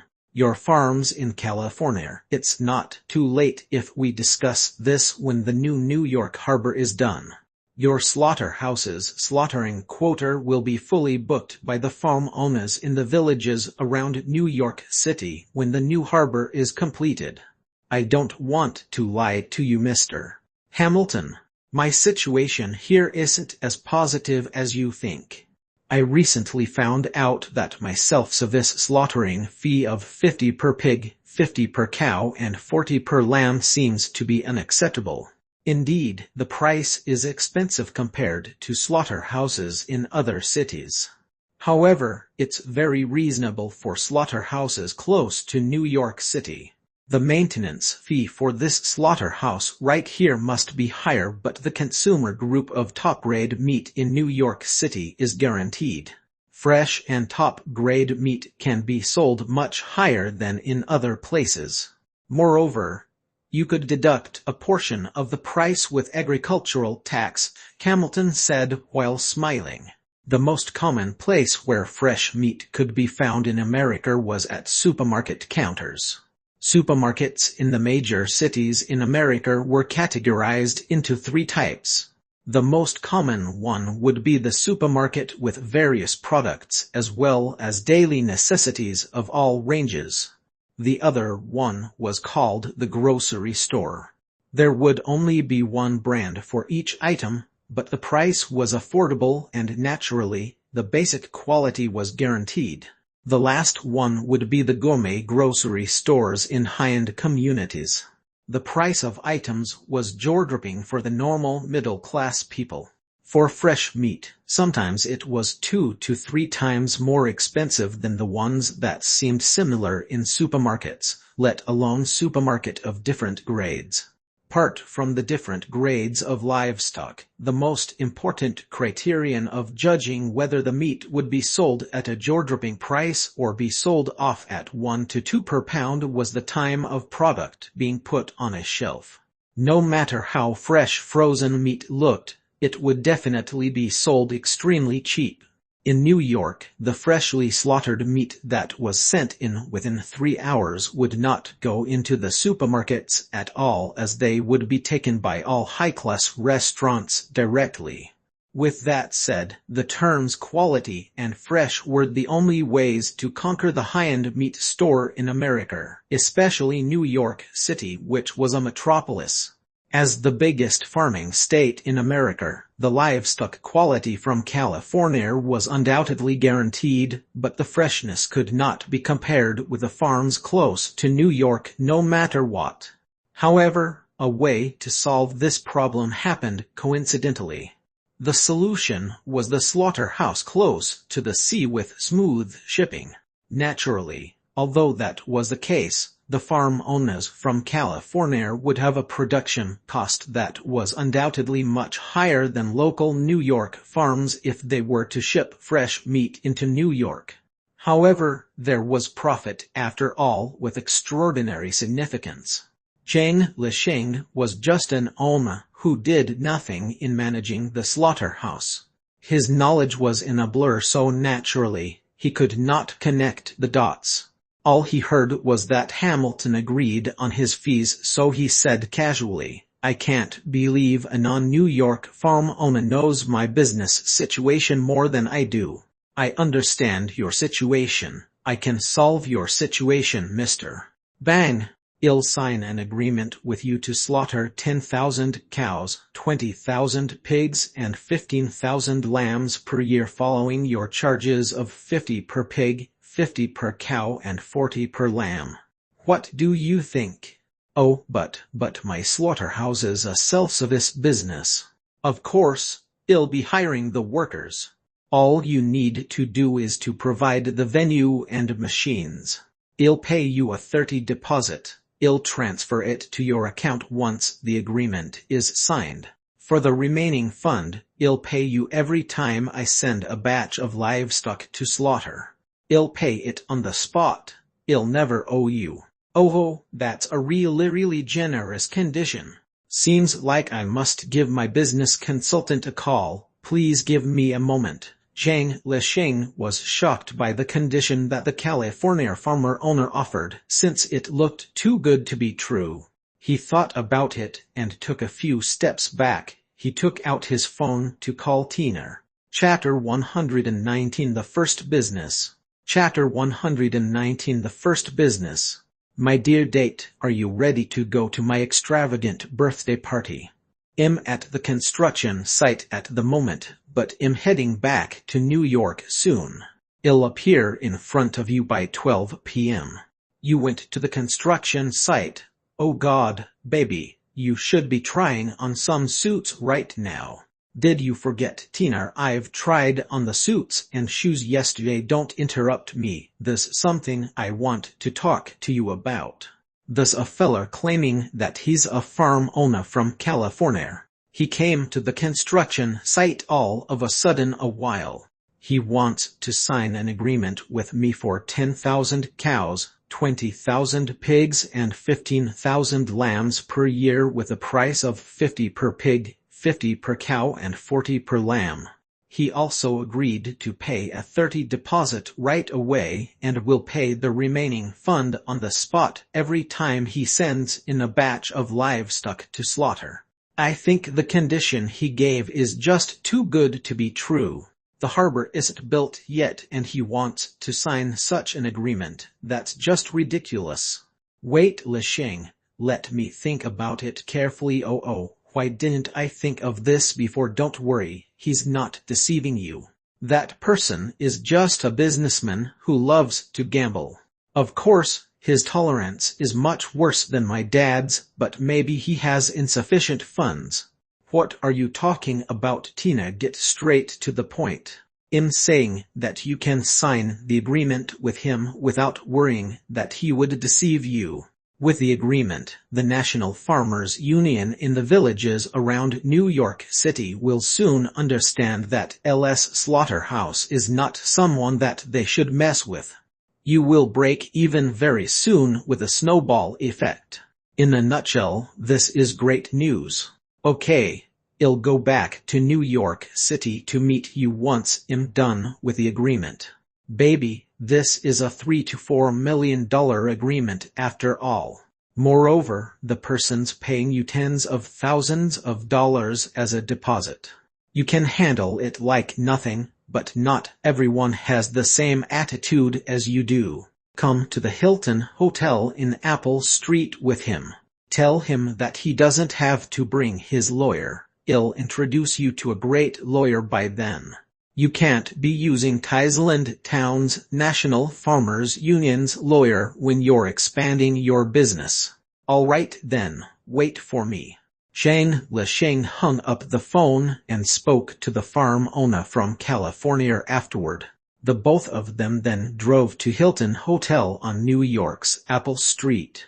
A beautiful attendant welcomed them with a smile on her face as soon as they walked into the hotel. Welcome to the Hilton, Mr. Dan. MS. Teeners waiting for you at the viewing restaurant at the rooftop. Please follow me. Thanks, Lich said and stepped on the stone floor which had a rough texture but the surface was neat. He passed through the sophisticated lobby, entered the elevator and reached to the top floor. Walking out of the elevator and turning into a bright viewing restaurant, the young man saw Tina sitting by a table by the window with a gray-haired old man wearing a brown suit. They were chatting and chuckling. Seeing Lich walking towards her, the girl introduced them immediately. Lich, this is lawyer Edward Wills from Dickens Wotton Law Firm. Wills is one of the best business lawyers in New York. He can tackle any difficult situation you might have with your business in the future. The gray-haired man sitting across Tina stood up from his seat as soon as she spoke. He turned around and extended his hand. Hi, Mr. Lich, nice to meet you. It was not an old man, but a chivalrous middle-aged man. Hi, lawyer Edward Wills, just call me Lich. Tina, this is the farm owner from California that I told you about on the phone, Mr. Hamilton. Hi, Mr.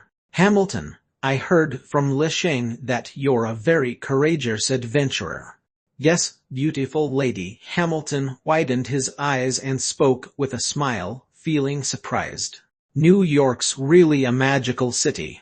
In California, girls your age can only count how many cows are there in the barn, and you're already an experienced businesswoman. The four of them chatted and took their seats. They divided their seating arrangement. Naturally, Lich sat with Tina while Hamilton and lawyer Wills sat across them. Mr. Hamilton, I roughly learned about the condition you stated from the phone call I had with Lich. I've gotten lawyer Wills to come out with an agreement. Please take a look. Sure, MS. Tina. Hamilton grabbed the document and took a good look at it. There was a sly vibe reflecting on the crude features of this Californian cowboy as he basked under the bright New York sun that shone from the window. I'm totally satisfied with the conditions, but there's one more thing that I want to add. I would like to increase the livestock slaughtering delivery quota by 15 per year. You can add that, but you must decide whether you're submitting the added quota at the beginning of the year as well as whether you're going to pay the slaughtering fee for the extra delivery quota. You're not backing down, huh? Sure, I agree. Hamilton fell into silence for a moment before agreeing. Lawyer Wills came up with a new agreement on his laptop after a few taps on the laptop's keyboard. The deal was completed after Lich and Hamilton signed the agreement.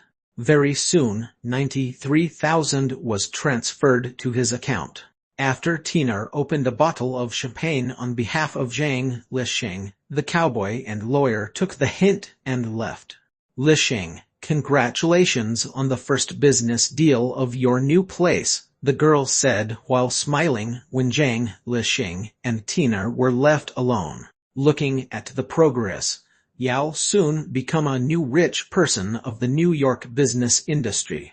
The 18 million population in New York consume tens of billions of meat every year. As long as your little pets have enough stomach space, you're invincible in the slaughtering market. Also, it's very possible for you to make hundreds of millions of net profit per year when it's fully developed. Really, if that happens, it'll build the world's most advanced biological lab deep in the Amazon jungle. A lab in the Amazon. Don't expect that it'll visit you there. By then, I'll be living in New York or Boston with my new boyfriend. I'll be watching the floating clouds outside the window, reminiscing the happy times I had with you. When you come back from the Amazon, I might have an affair with you for a few times without him knowing. Oh my God, I think I'm going to cry. Zhang Lisheng. What kind of spell did you cast on me exactly? You have so many strange abilities. Do you also have a spell that makes ladies fall head over heels for you? I was just joking. Why am I? Tina hit Zhang Lisheng's head hard as she spoke. Stop fooling around, Tina. I wouldn't have to hire a date to go to prom with me back then if I really had such an ability. That makes sense. I'm sorry, Lisheng. You know I'll leave New York soon and go to university in Boston, so I'm anxious and emotional.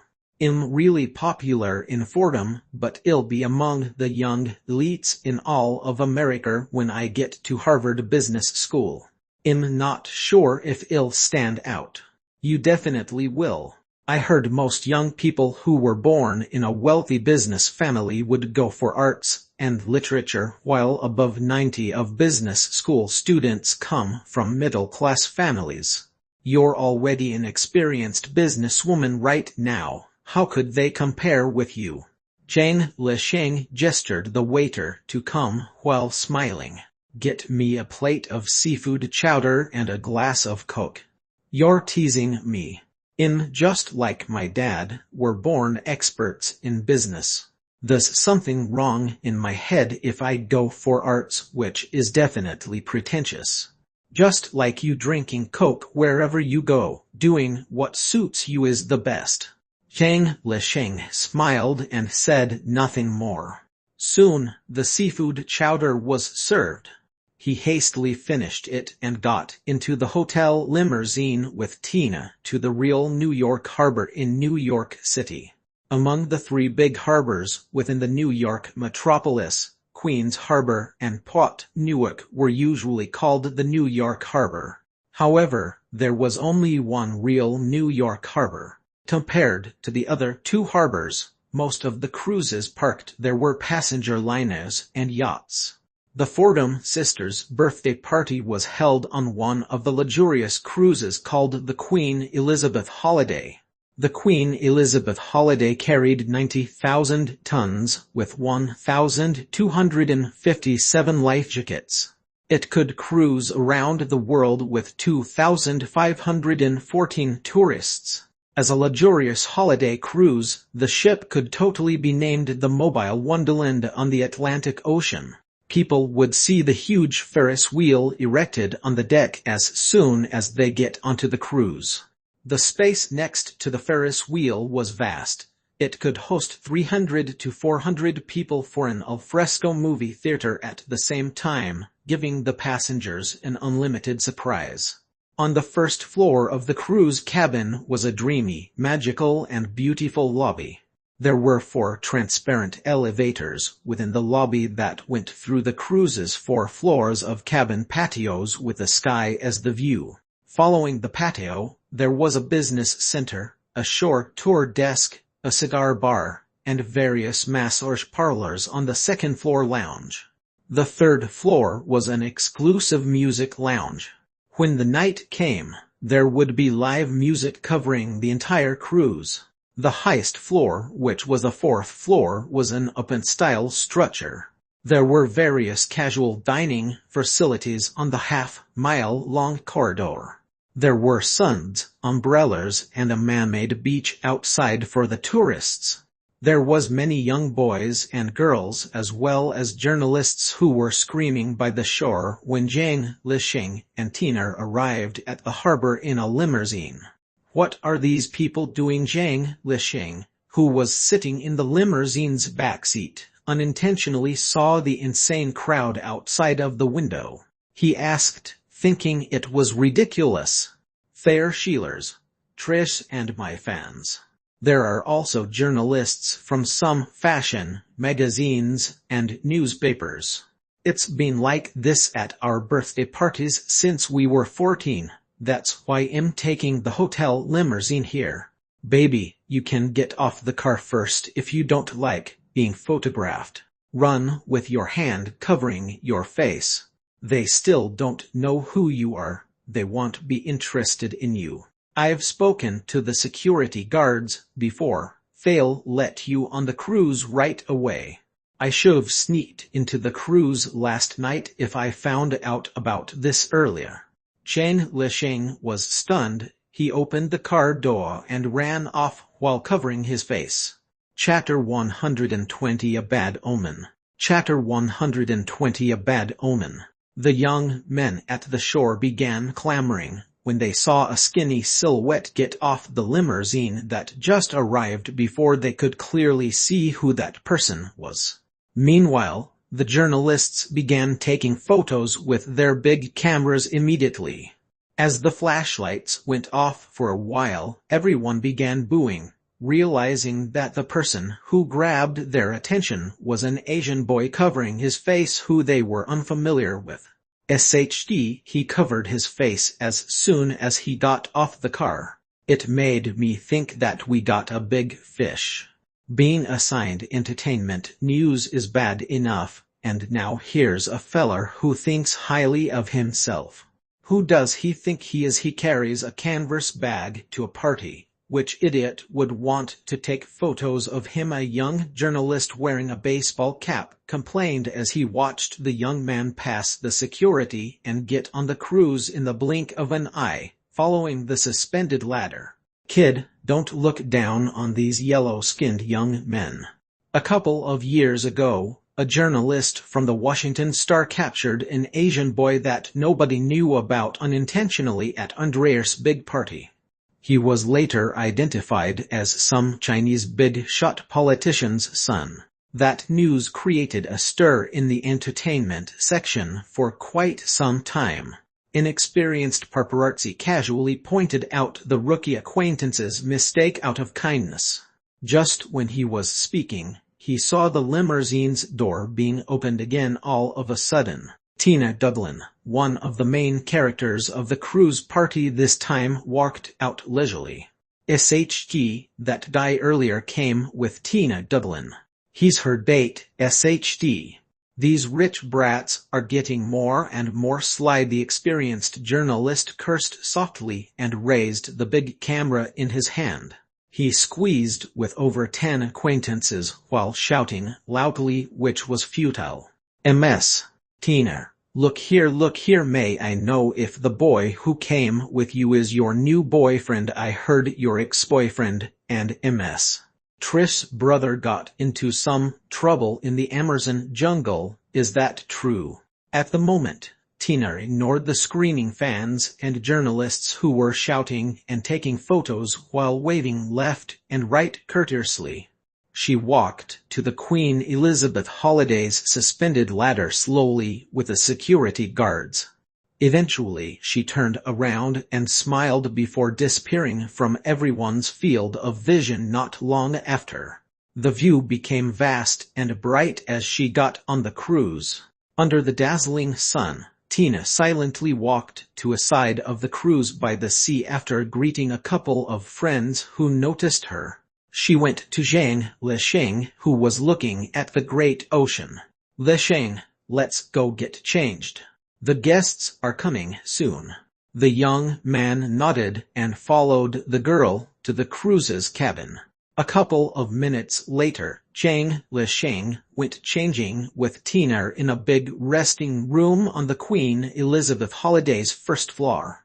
He made sure that both of them were separated since he didn't want any incidents to happen. He took the suit out from his backpack and passed it to the cruise attendant for ironing. After his suit was pressed and neat, he was forced to have his face touched up by a beautiful, professional stylist. He looked much brighter now, just like a smart, young man. However, he was unsatisfied with the changes on his face. He said to the stylist while looking at the mirror, "Ms. Fanny, may I know if you must apply powder on my face? I find it very weird." "It's not powder, it's a tool to make your skin look bright." Mr. Lisheng, as an urban boy of the new century, using these little tools to fix yourself at parties is now the necessary courtesy. But my brother at home never put on these toys on their faces when he sneaked out to parties from the back door. That's why he felt guilty and had to sneak out to the party. "All right, Mr. Lisheng, trust me. I've only done the most basic fixing on your face. It's so natural that even professional makeup artists can't tell that you have makeup on. You can drink, eat, sweat, and even swim in the sea. There's nothing that you should worry of." Someone pushed the resting room's door open with force all of a sudden while the stylist was still talking. A middle-aged man of mediocre height whose features looked very similar to Tina walked in with big steps. He said nothing after he entered. He was silent for a long time as he stared at Zhang Lisheng with majesty. He spoke in a strict tone, "You must be Mr. Zhang Lisheng." It was Zhang Lisheng's first time feeling anxious in front of a man since his father Zhang Daowu passed away. He looked at the face that looked like it overlapped with Tina's. He stood up in panic. "Yes, you must be Mr. Dolby Duglin. It's nice to meet you." He initiated the handshaking. The middle-aged man shook Zhang Lisheng's hand hard. Dolby Duglin. You're skinnier than I imagined. You even have a colorful bracelet on your wrist. It seems like you must survived the Amazon mainly with your intelligence. A man should have a strong body. If you're like me who insists on going for boxing training twice a week and often hunt for lions in Africa.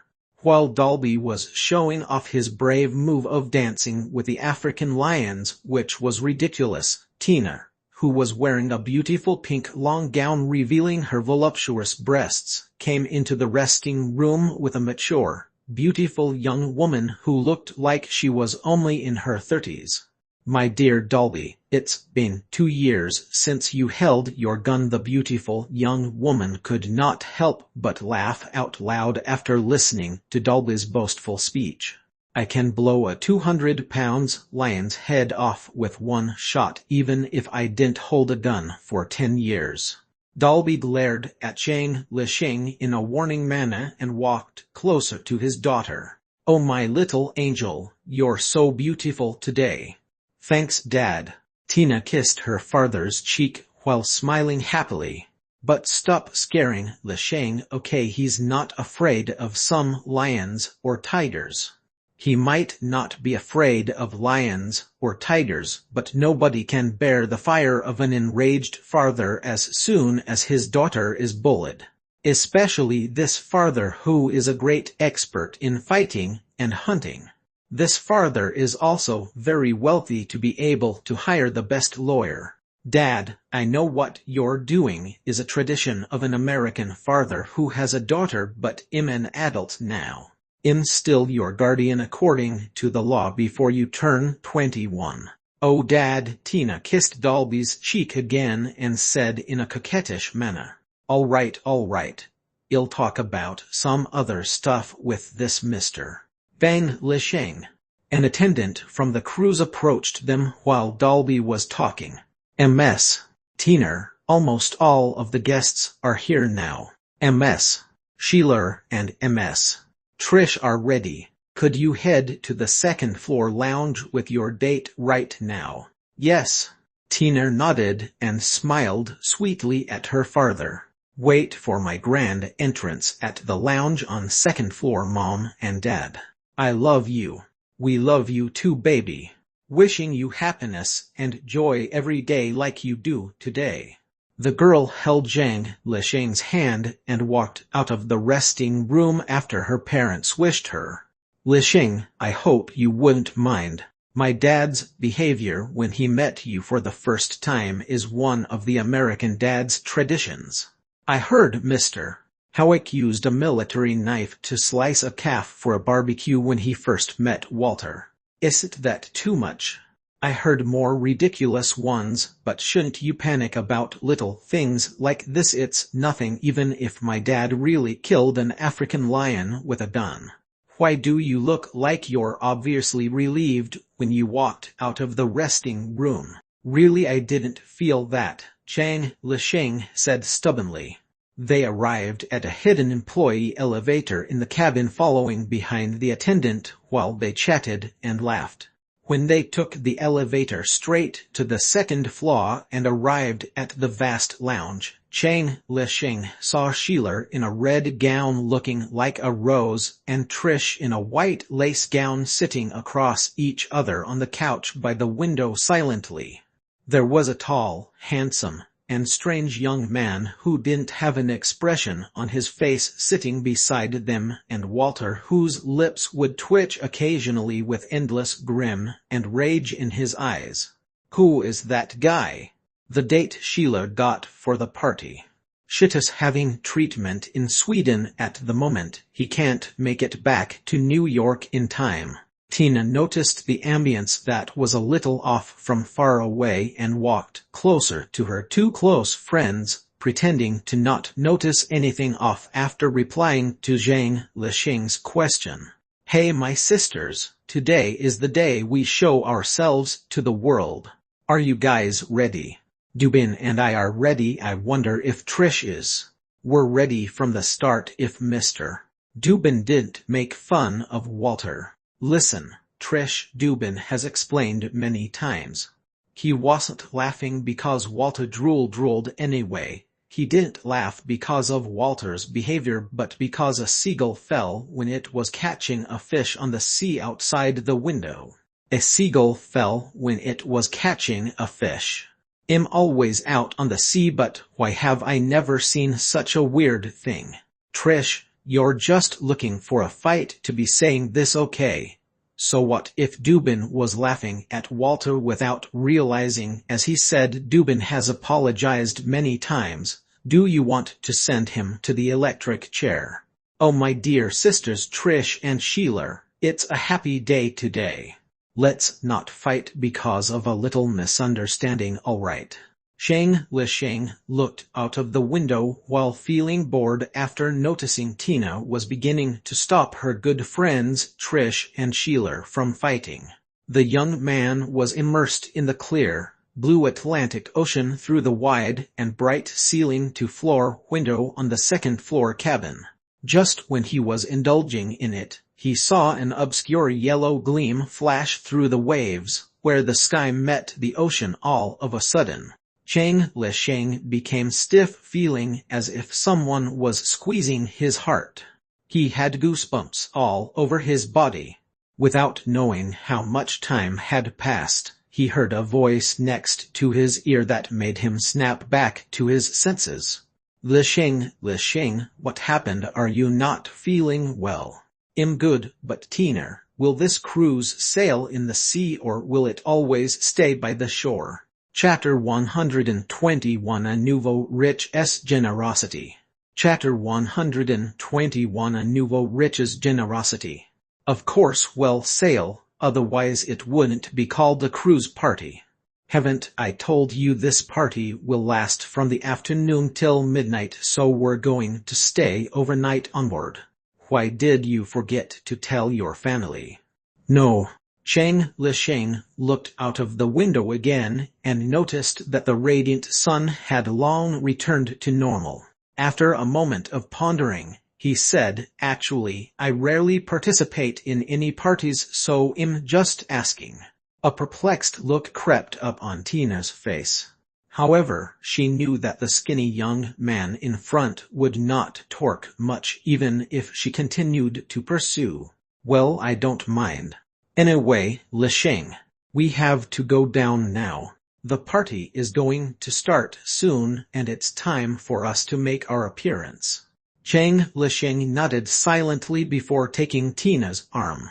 After the waiters in the great hall of the cruise's second floor busily straightened out the few distinguished guests' formal attires, the Fordham sisters and each of their respective male companions began to descend to the lower floor using the three cruises' scenic elevators that had an open view of the sky, with the company of a well-known American song titled "She's My Eternal Treasure." Abandoning the traditional staircase covered by a red carpet, while gracefully accepting the blessings from friends and relatives, they slowly walked downwards, taking Walter into consideration, whose leg was inconvenient. However, as the daytime-exclusive firework shot up to the sky from the patio, the three beautiful girls slowly descended from the transparent scenic elevators. The people taking part in the parties did not hesitate to cheer loudly in a deafening manner in the atmosphere that was bustling with joy and life. Among the male companions of the three leading girls, the short and skinny yellow-skinned Chang Lisheng should be the one who grabbed the most attention. However, due to the makeup put on by the makeup artist, it added to the prestige of his appearance a lot. Even though Walter diligently tried to conceal it, he still walked in a crooked manner when he walked out of the elevator. The way his mouth was constantly twitching was just too weird. In comparison, the young man standing beside Tina seemed to be less noticeable at the moment. The vast majority of the unidentified guests shifted the dumbstruck gaze that they thought had been concealed good enough towards Walter. Under the astonishment of the guests, the party continued to go on. The three beautiful girls who made their appearance in the bright fireworks began to accept the coming-of-age gifts from their parents. Due to the reason that this was the most important day in the traditional culture of America, the three reputable parents were not too stingy in their gifts. Tina received a first-class apartment in Boston. Sheeler's gift was a brand-new luxurious yacht. Trish, on the other hand, received an antique cross that was priced at 15 cities and was engraved with diamonds inscribed with "I believe in one holy Catholic and Apostolic Church." After the girls received the gifts from their loves of previous lives, their fathers, their current male companions presented them with their birthday gifts.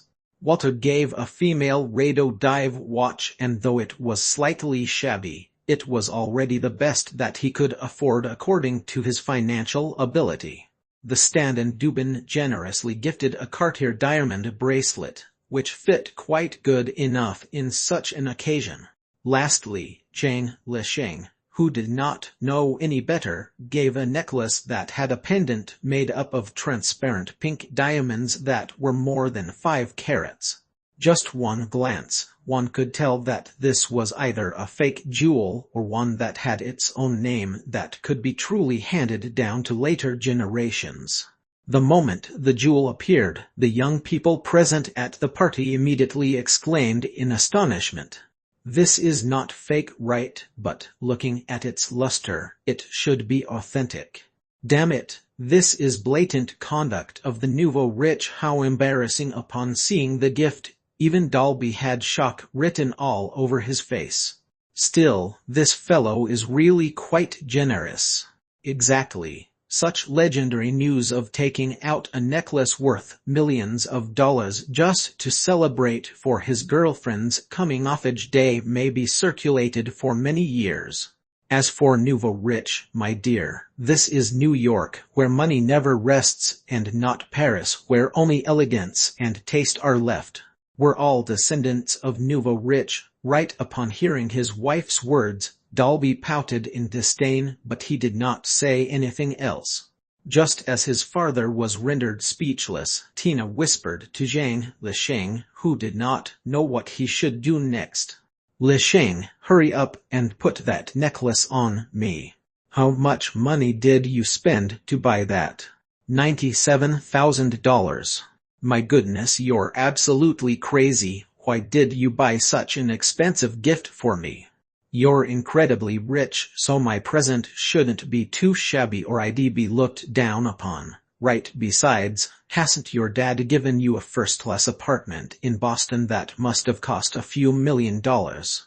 The hell, what does the present that my dad gave me for my coming-of-age gift has anything to do with you in such an occasion? It's already good enough if you buy a gift that is several thousands or tens of thousands of dollars. Is that so? Zhang Lisheng was stunned for a moment. But I'm from China and we emphasize etiquette and reciprocity the most. According to our custom, the present that I give you should be equal to your dature. It's fine. You won't get it even if I explain. Anyways, just take the present that I gave you. At this moment, dance music began to resonate. As one of the leading roles in the birthday party, Tina, who should start off the dance, began to dance with her male companion. Lisheng, I don't have any intention to blame you. I'm also very touched for receiving such an expensive gift from you, particularly now that you're in need of money to expand your business. However, you really do need to Google what kind of present you should give for your girlfriend's 18th birthday. Even if you add on super rich family in Wall Street in front of your search, you won't get any information that tells you to give a diamond necklace that costs $1 million. Are you sure there would be none? Zhang Lisheng asked in a peculiar expression. Babe, you must have read a satire article. All of you Americans are such hypocrites. Even though our China has this saying of it's the thought that counts, that is meant for the friendship of two men with noble characters, or friendship between two so-called real gentlemen in your West. All right, babe, let's drop this topic. It's only a small matter anyway. I was the one at wrong. Actually, as long as you're willing to give me such an expensive present, I should be touched even if there are slight vanity and ignorance in the original intentions. Tina, apologize sincerely if you admit your mistake. Don't say anything about having slight vanity and ignorance in the original intention or whatsoever anymore. Okay, baby, I sincerely apologize. Can you please not step on my foot anymore? Tina said with a smile. After a round of elegant ballroom dancing, the party music was immediately replaced with an upbeat modern dance. Upon hearing this kind of signal, the elderly guests chuckled helplessly. Only a few of them remained behind, thinking that they were still young, and started to twist their bodies in all sorts of directions violently.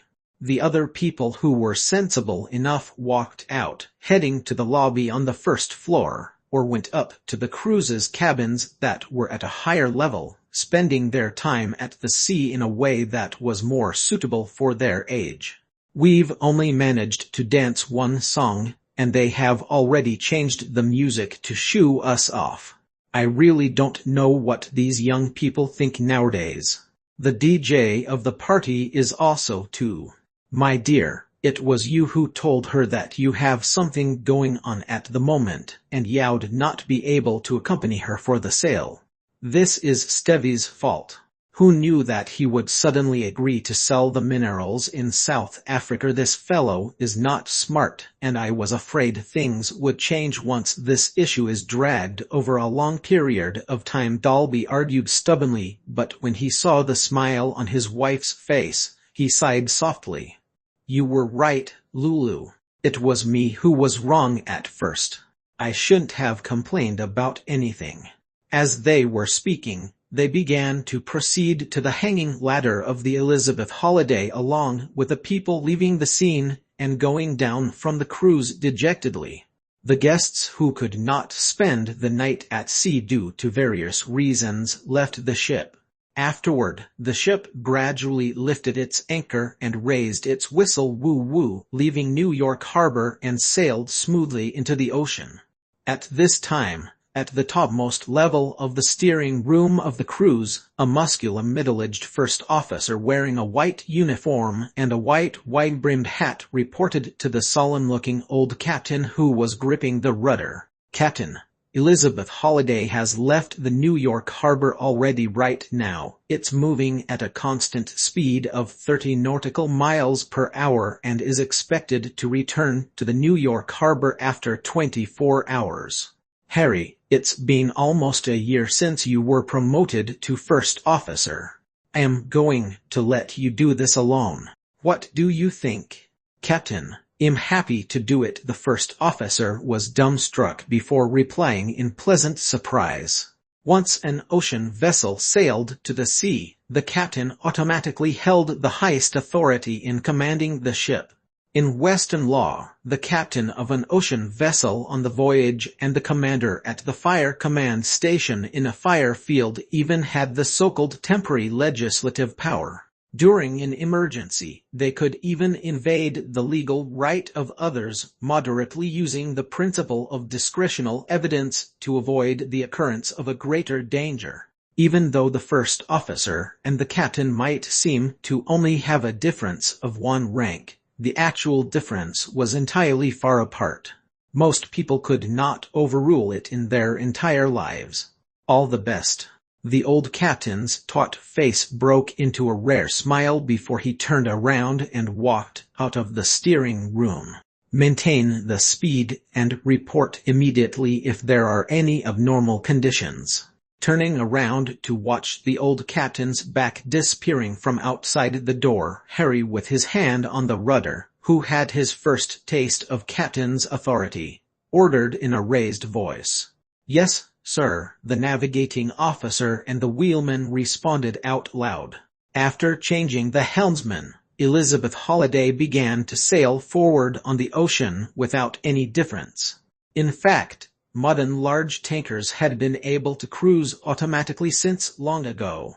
In the past, the navigating officers who needed to memorize the long routes, familiarize themselves with the changes in the ocean currents throughout the years, and understand astrology and weathers to navigate, would now only need to know how to look at the nautical instrument to do the job.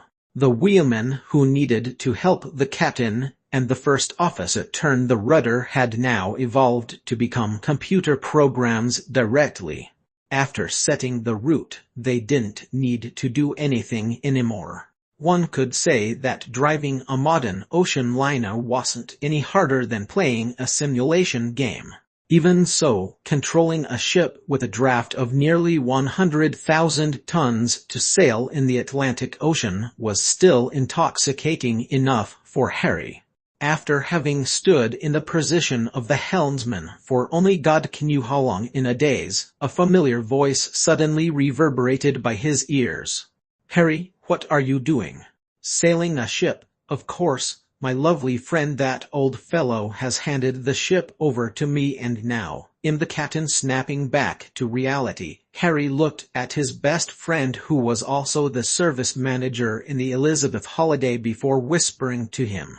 Chapter 122 Misbehaving. Chapter 111 Wrong Order. Chapter 122 Misbehaving. Chapter 111 Wrong Order.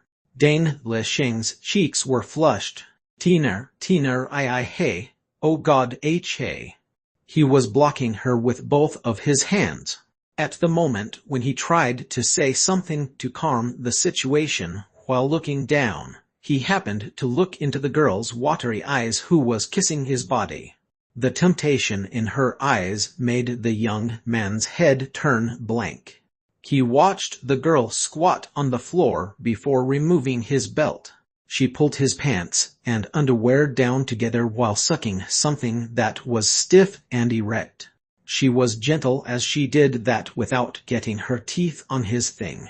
Tina looked into Zhang Lisheng's eyes. There was a sucking sound while she did it without hesitation. Her small, soft hand was playing with a young man's hardened thing. He had the body of a normal person.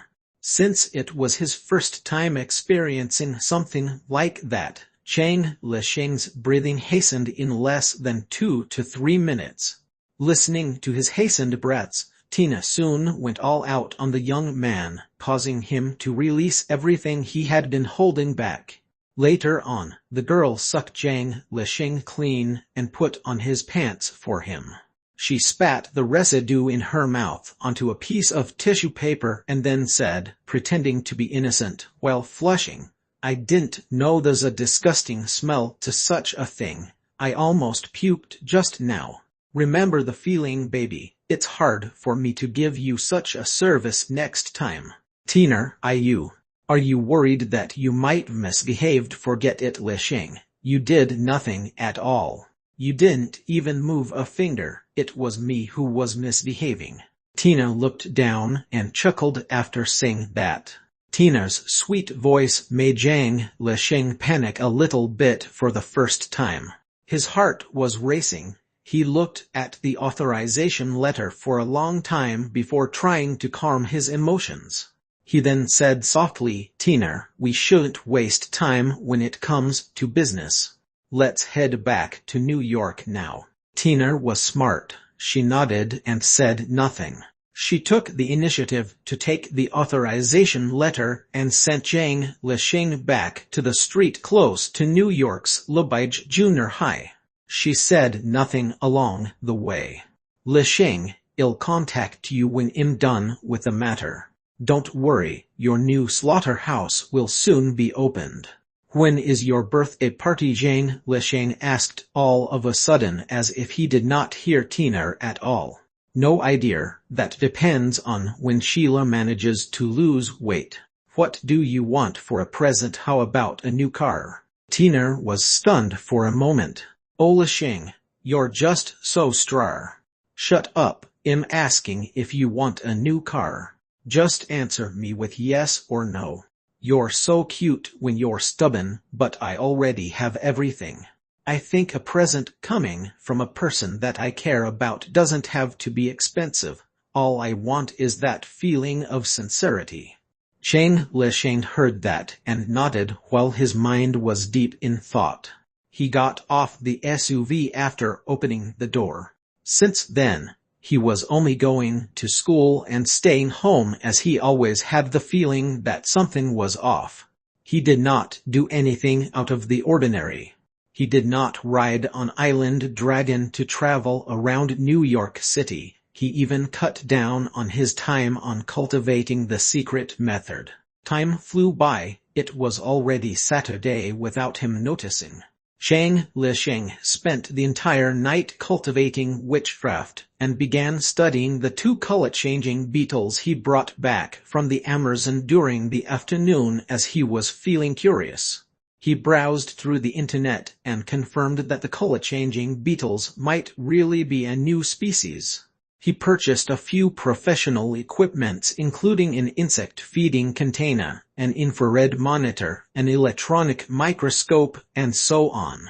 He began browsing for various data on color-changing beetles and posted on a professional website that was open for discussions with insect enthusiasts. After a few minutes of feeding, the 2 color-changing beetles were way past the stage of dying. They were now full of energy. Since they were now much more active, they became much more agile. They managed to dodge twice when Zhang Lisheng attempted to capture them from the transparent feeding container a meter away with a net. However, beetles could not defeat a human's movement inside a limited space no matter how agile they were. On the 3rd time, the young man targeted at the best angle and captured both color-changing beetles with a net at the same time. He walked to the monitor immediately and began observing the beetles' activity data they performed earlier. 279.67 mm per second. It's more than last night. It has been the 4th day since their activity speed has been going up. If I didn't see it with my own eyes and the video footage, it's hard for one to imagine this, Zhang Lisheng mumbled to himself as he looked serious like a cautious, boring biologist, as if he had never seen those cannibalistic wizard dusts that could fly on clouds and even destroy a civilized city, which were his products of witchcraft incantation. As he was done observing the activity data, Zhang Lisheng began removing the beetles from the net skillfully and fixed them using a specific tweezer. Lily's urging voice came from the door all of a sudden. "Baby, it's time for lunch. Stop playing with your little color-changing bugs." "Lunch? Is it already that late, Mom?" "It's already past 12 now, baby." "Oh, I've just took out my test articles." "All right, I'll give you 20 more minutes. Come down for lunch after that." 20 minutes is enough. "See you later, Mom," Zhang Lisheng said and placed the 2 beetles under the microscope. The skin cells on the beetle's skin began changing color after a few minutes under the microscope. "If I have one more test article, I'll definitely dissect the both of you," Zhang Lisheng mumbled without noticing as he recorded the beetle's cell change pattern. The detailed recording of the color-changing skin cells was done within minutes. After placing the 2 beetles into the feeding container, he posted the new lab record on the internet again. Looking at the various comments on the website casually, he replied in a prompt manner and turned off the computer before go downstairs. American families had little variety for lunch. They were having beef patties again today. Randy, who had bits of meat all over his mouth as he chewed on the beef patty, shouted when he saw Zhang Lisheng walking over. "Hey brother, the beef today isn't too shabby. You must eat some more. You're 17 this year. 17 if you don't boost your nutrients and hit puberty soon. I'm pretty sure you won't be winning any hot babes in the future. No matter how good your grades are, it's futile if you have no muscular body when you get to university." The Lowbridge Junior High's football team's quarterback flexed his muscular biceps as he spoke. "Oh, poor Randy, don't give Lisheng the chance to look down on you in secret. All of the girlfriends you've ever had combined since you learned to walk are not as beautiful as Tina Douglin's behind. My dear brother, the boy that you've just made fun of has a special relationship with Tina Douglin. Tina Douglin, the brightest socialite within the New York fashion circle. Though you might not be able to spell her name." Zhang Lisheng's brother Harry from another father teased like he was doing a stand-up comedy. He seemed to be more mischievous after growing 1 year older. As long as Randy and Harry were eating together, the fight between the duo would definitely be the entertainment at the table. Zhang Lisheng sat down on an empty seat at the table and indulged in the fight as an outsider like he usually did. All of a sudden, his phone went chirp chirp chirp. It showed a stranger's number. Zhang Lisheng hesitated a bit before picking it up. "Hi, may I know if this is Mr. Zhang Lisheng?" The voice on the phone was a little familiar. The gentleness within his strict tone was very easy to recognize. "I'm Zhang Lisheng.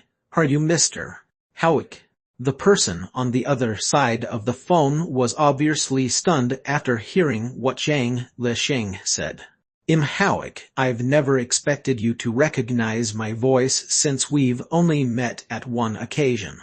"Mr. Zhang, I've been wanting to thank you for the help you extended to my daughter in the Amazon. Although Trish is unwilling to tell me the details, I could tell that it's impossible for her to find her brother's body as well as walk out of the Amazon in one piece without you." "That's too kind, Mr. Howick. I heard from Tina that you helped me in some stuff as well." I just had to pull some strings. That's nothing compared to what you did. Mr. Lisheng, let's get back to business. I'm calling you today to ask you something. I heard that you're looking for a suitable public space to expand your slaughterhouse, am I right? If that's the case, will you be able to drop by New York City's Land Administration and Management Department tomorrow at 10 in the morning? There might be a surprise for you. Okay, Mr. Howick, I'll be there on time. Thank you in advance, Cheng Lisheng said without pretending at all. Knowing when to accept a good deed is one of the most important characteristics of a successful person. Howick chuckled happily. See you tomorrow, Mr. Lisheng. Goodbye, Mr. Howick. Cheng Lisheng hung the phone up, and at the exact moment when he was just going to eat the beef patty, Lily asked all of a sudden out of care, "What's up with the call just now, baby?" "Nothing, Mom. It's just that the father of a friend who I helped in the Amazon wanted to repay me. You know that I'm planning to expand my slaughterhouse. He knows people in the New York City government and he can help," Cheng Lisheng replied without hiding anything. "Baby, I think managing a business has taken up too much of your time. You're still in high school. You've already skipped a class when school has just reopened. Mom, if all parents think like you do, many huge companies in the world wouldn't have existed. I don't mean to stop you, Lisheng, but you're still young. Don't worry, Mom. I already have a stable plan for my future. You don't have to worry about me." Chapter 123: A Bizarre Maritime Distress. Chapter 123: A Bizarre Maritime Distress.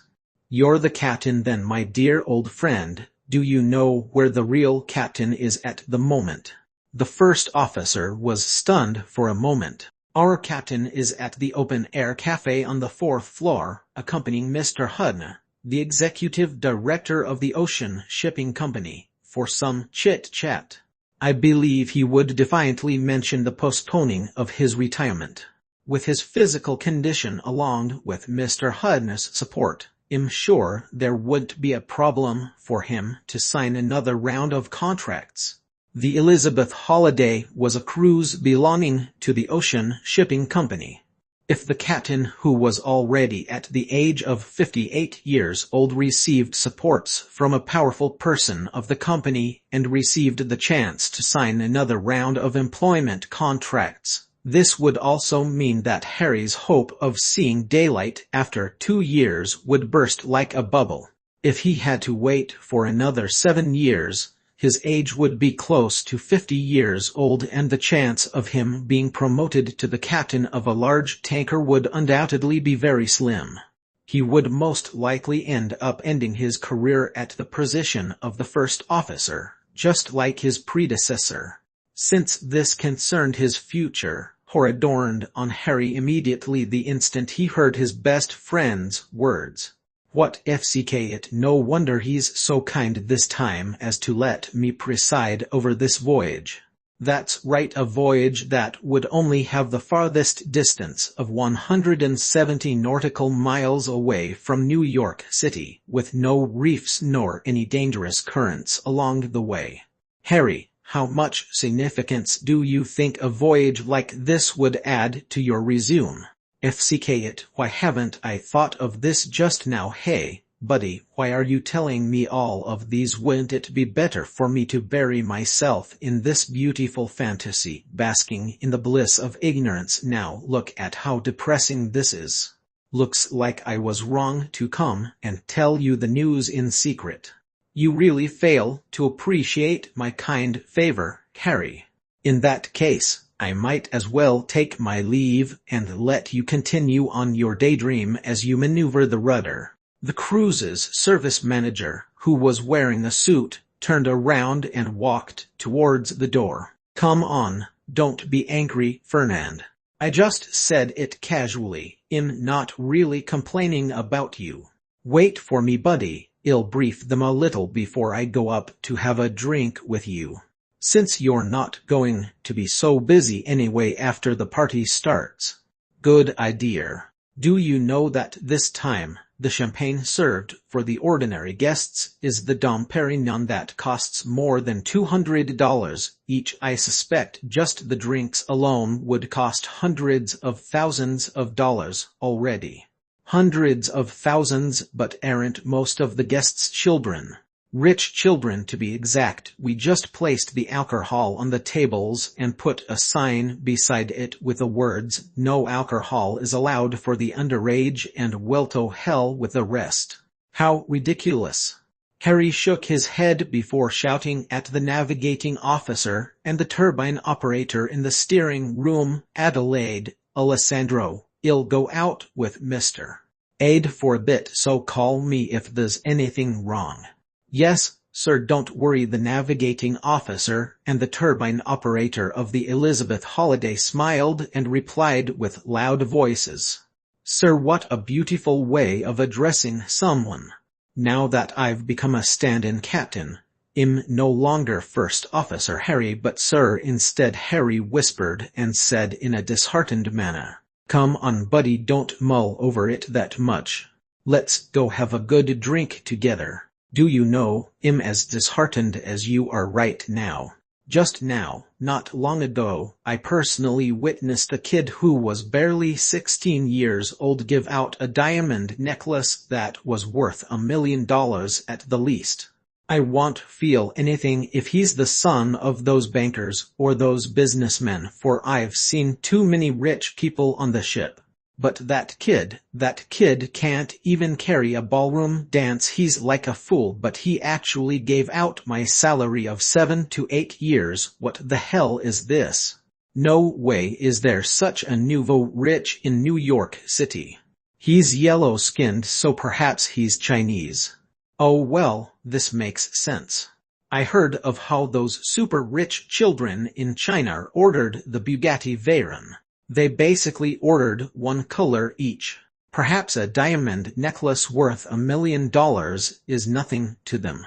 After the two of them walked out of the steering room whispering to each other, they gradually drifted away. After the first officer left, the hustle and bustle of joyful voices on the deck, as well as the dynamic music playing in the background, quickly made the young navigating officer Adelaide, who was just slightly over 30 years old, and the wheelman Alessandro greatly tempted. After coming up with an excuse to leave their posts, only the third mate was left staring at the nautical instrument with great patience. However, as the sky gradually turned dark, when the third mate called for the kitchen to send food to the steering room, he also specifically asked the waiter whom he was acquainted with to steal a free champagne for them to enjoy. By the time he had finished the entire high-grade champagne, his gaze started to become clouded, causing the Elizabeth Holiday to be almost entirely navigated by the automatic cruise system. Nobody could blame the Elizabeth Holiday's senior seafarers for being irresponsible, for the route this time was just too simple. It would only round the ocean around New York for one cycle, so the probability of danger along the way was even small than the Powerball grand prize. However, they seemed to have forgotten one fact. Although the odds of somebody winning the Powerball grand prize was only 1 out of 170 million, somebody would still win it in the end. Late at night, nobody knew how late it was at the moment, the cruise ship cruised brightly in the dark ocean. Right now, most of the guests on board were already exhausted and had already gone to their cabins to rest. The remaining energetic people also quietened down as they gathered on the open deck of the 4th floor of the ship, enjoying the sea breeze while gazing at the stars.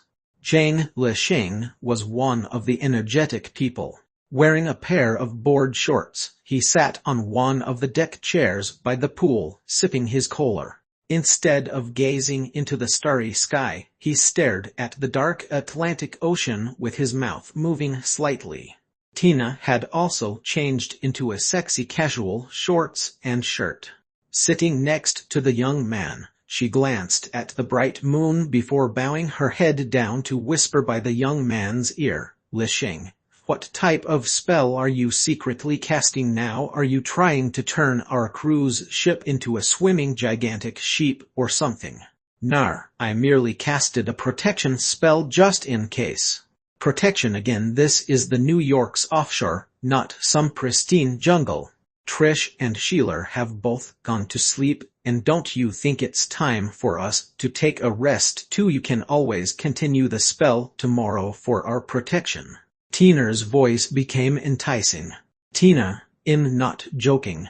Do you remember that before the party started?" Zhang Lisheng was speaking, and a sudden loud cry filled the air. "SHT, what is that? Oh no, we're going to hit it. Turn, make a F-seeking turn. SHT, don't tell me no one is controlling the ship. My god, my F-seeking dod, run. Kids, run." Upon hearing this shrill yelp, Zhang Lisheng's body shuddered. Without even turning his head, he pulled Tina and ran forward with all his might. Just when both of them were about to reach the edge of the ship, the steel fence surrounding the ship abruptly ruptured. "Jump with me!" as Zhang Lisheng yelled loudly. He jumped down from the fence's rupture together with Tina with a loud R. At that instant, when two of them jumped down from the open deck, the Elizabeth Holiday collided in between the two huge black stone pillars side by side on the ocean at its full speed. Rumble. After a loud rumble, the cruise that had half of its hull penetrated between the gap was stuck right there. The quake caused by the impact caused the hundreds of people on the fourth floor's open deck to lose their balance. Some of them fell and suffered from injuries, while some of them fell into the ocean, not knowing whether they were dead or alive. What happened? What happened? Lisheng. Tina, who trusted Zhang Lisheng blindly and jumped off from the top of the ship's deck, was safely carried in the ocean by the island dragon that flew upwards after it slammed away the fence and landed on the ground. It looks like a shipwreck. Still, the situation is not as bad as I've imagined. The ship should be safe for the time being, so let us go back. Zhang Lisheng replied as he commanded the island dragon, concealing itself on the crocker dragon that was hiding itself in the ocean, to leap up and bury its sharp claws onto the Elizabeth Holiday. With two strong bursts of strength, it quietly retreated to a dim corner of the deck. Some people have fallen into the water. We must rescue them. We must save ourselves first. Tina, when we're in the ocean just now, I saw that the ship seemed to be stuck between two stone pillars and is stranded on an island. I've never been out in the sea before, so do you know where we're most likely at right now? Island. Could it be Sterling Island? But we shouldn't have passed by Sterling Island at all. On top of that, it should be far away too. That's right, there are no stone pillars near Sterling Island that could clamp the ship. I don't know, Lisheng. I really don't know. My mind is all jumbled up right now. We shouldn't have met with any danger at all in the first place. Tina, there's nothing to be afraid of. There's always a solution to a problem. With me here, even if everybody on the ship dies and the ship explodes, you'd still be able to return to New York safely. Even though this statement sounded selfish and I know it's hard to be realized, it still managed to calm me down. Thank you, baby. Upon hearing Zhang Lisheng's exaggerated guarantee, Tina was stunned for a moment before gradually calming herself down. With a complicated expression, she let out a long sigh of relief. Let us take a look at Trish and Sheila. I hope nothing happened to them. After she finished her words, she pulled Zhang Lisheng's hand and began to run towards the cabin with huge strides. Right now, the entire Elizabeth Holiday was in a mode of mourning. Basically everybody on the deck was injured, many guests who were already resting, and the serving crews who were at the cabin also fell till they began to bleed as well. The ceiling light on the ship's corridor had already been extinguished. However, it was fortunate that the emergency light was turned on. Stepping on the green carpet, Zhang, Lisheng, and Tina ran towards the opposite direction of the panicked guests who were rushing towards the deck and finally came to the first-class cabins. With the help of the emergency light, the girl yelled out, "Trish, Sheila, are you two okay, Sheila? Trish, do you hear me?" she yelled out loudly as she searched for the rooms her best friends stayed. Tina, is that you, my dear? Please come save me, my God, thank goodness you came suddenly. A faint and weak cry for help resonated from a suite not far away at the right side. Chapter 124, A Mysterious Land. Chapter 124, A Mysterious Land. Recognizing Sheila's voice, Tina rushed towards the room. "Don't be afraid, Sheila. I'm coming. I'll save you right away." With a twist of the doorknob, she opened the door. The suite was quite spacious inside and was luxuriously decorated with multiple items that exuded elegance. The layout consisted of a living room, 2 bedrooms and a balcony with a suspended mini pool. When Tina rushed into the room, she saw her best friend, who was wearing sexy black-laced underwear, under a heavy sofa against a carpet. The girl rushed over in shock and pushed the sofa aside. "Sheila, why are you under the sofa in the living room in this attire?" "It's all that damn coward Dubin's fault. I saw that he was sincere in pursuing, so I invited him to the living room for a chat, but who knew that it would quake all of a sudden? I was pressed by the sofa in a flash, and that damn coward did not even do so much as to turn his head when he escaped." "Oh, chatting on the living room's sofa while wearing something like that looks like you're getting bolder and bolder after Shitu left. It's just a pity that the guy you found is an ass." Tina lifted the sofa up with all her might and yelled out loud, "Lisheng, quick, help me drag Sheila out quickly." Lisheng, who had a cold expression on, was rooted to the floor the instant he rushed into the room together with Tina and saw Sheila's exposed clothing. He then reached out a hand to drag Sheila out from beneath the sofa after hearing the girl's cry.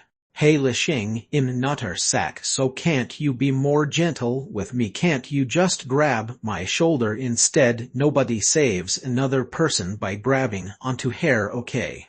Stop complaining so much, Sheila. Haven't I saved you right now? Just stop bickering, you guys. Sheila, let me see how serious your injury is. Are you hurt anywhere?" Seeing how her best friend was no longer in danger now, Tina let go of the sofa with a bang without warning and began to check Sheila's injury.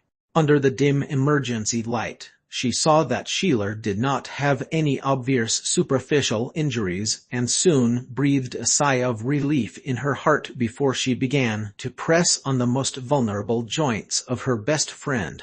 "Is it painful here? How about here?" No. Here, it's not painful at all, but the place that you touched is tickling. This means that you're unhurt. You're merely scaring yourself," Lisheng said in a low voice by the side. "Tina, looks like you're the wise and calm one among your close friends." Sheila was stunned for a moment before she began to move her limbs slowly. Gradually, she stood up. "I'm really all right.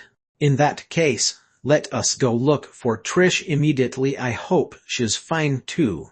As Sheila was speaking, Trish suddenly ran in from the open door. "Hey, Trish, thank you for rushing over. I'm sorry that I quarreled with you during noon a few hours ago." "It's all my fault." The 3 best friends gathered together. Seeing Trish's anxious gaze, Sheila's eyes became red with tears as she apologized guiltily. "No, Sheila, I was wrong as well. I've heard what you said just now. Thank you. There's no time for all this nonsense. Since everyone is fine now, we'd better gather on the deck together with the rest. Zhang Lixing announced as he strode out of the living room. Outside the door, he glanced right and left at the empty corridor and began to mumble his spell PSTSHH. A while later, a gigantic sticky that was sticky and looked like a hammer penetrated through the cabin's wall. Then, a toad that was encircled with black smog that was merely a few centimeters high flew out from the tiny hole on the wall. After it landed on the ground, it began to swell to the size of a basketball before jumping into the young man's arms. What's that? Sheila, who just came out of the room, asked with a dumbstruck expression. Do you still remember the story that I told you which took place in the Amazon that is mounted? But isn't that just a fairy tale? It's for real, Sheila. It's mine and Trish's personal experience.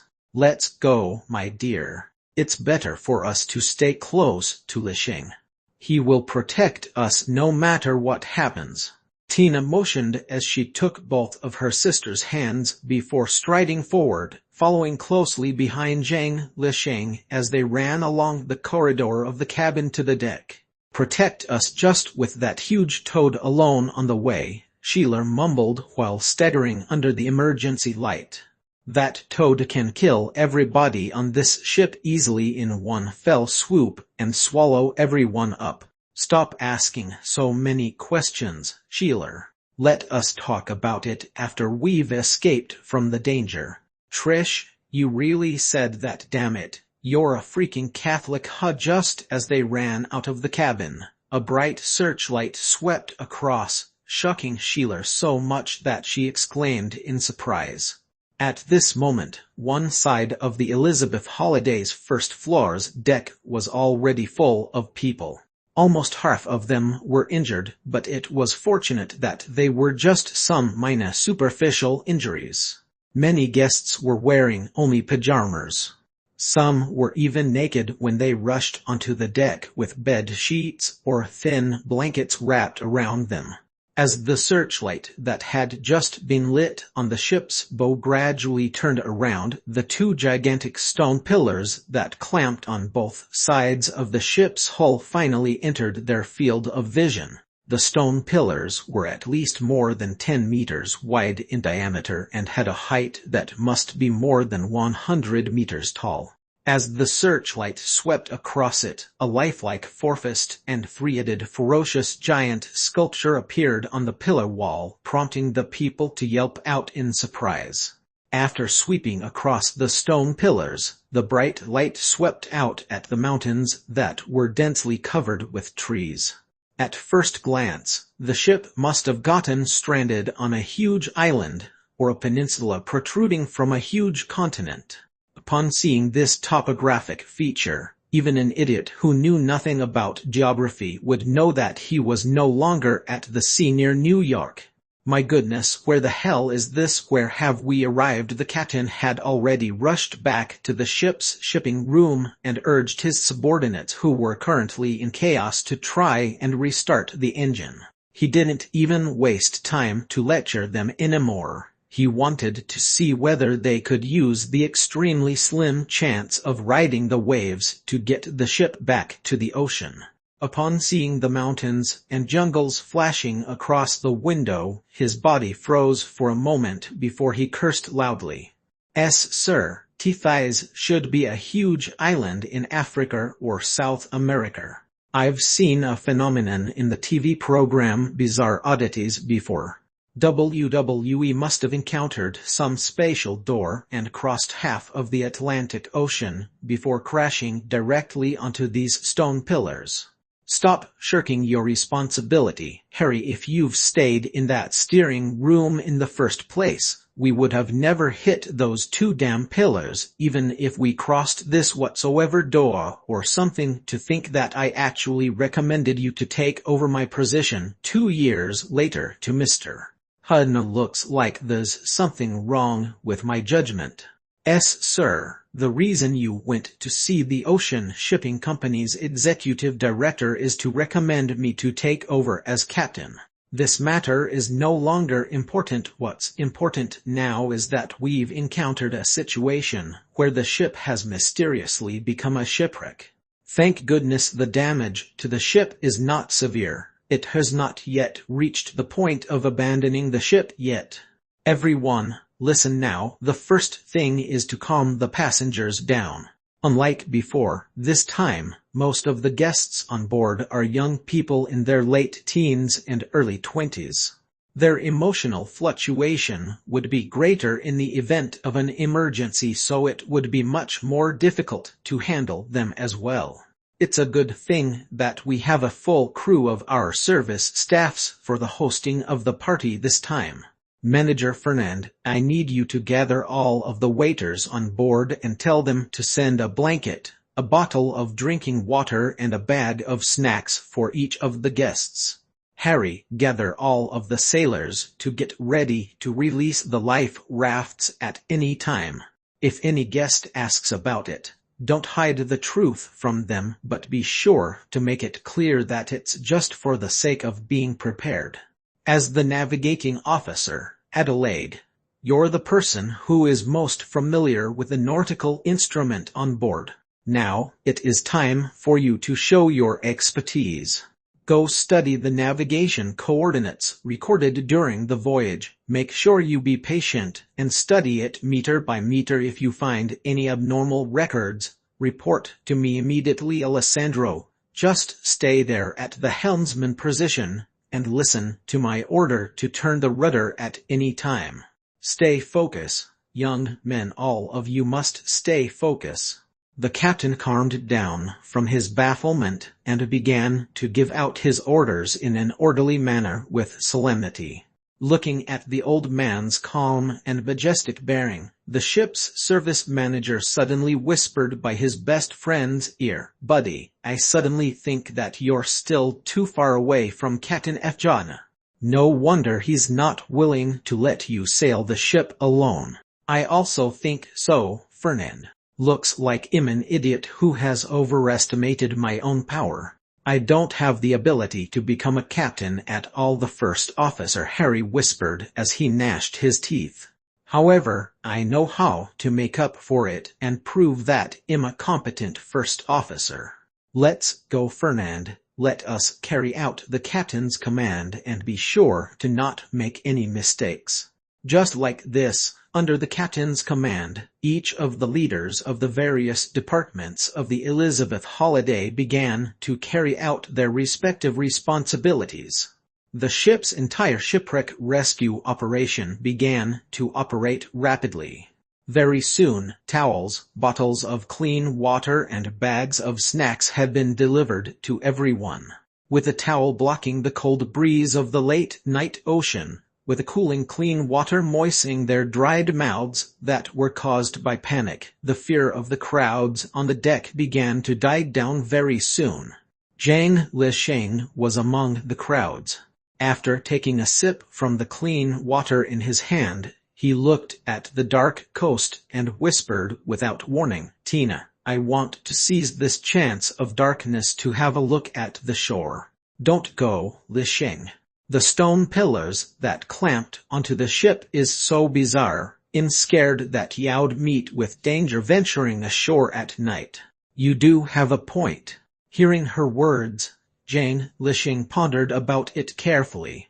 His mouth moved faintly as he said, "Then I'll just clear out a safe place first then." As a series of odd sounds, pstshh pstshh, began to come out of the young man's mouth, faintly, so faint that nobody heard it at all. A huge sound of crashing waves resonated on the dark shore beside the cruise.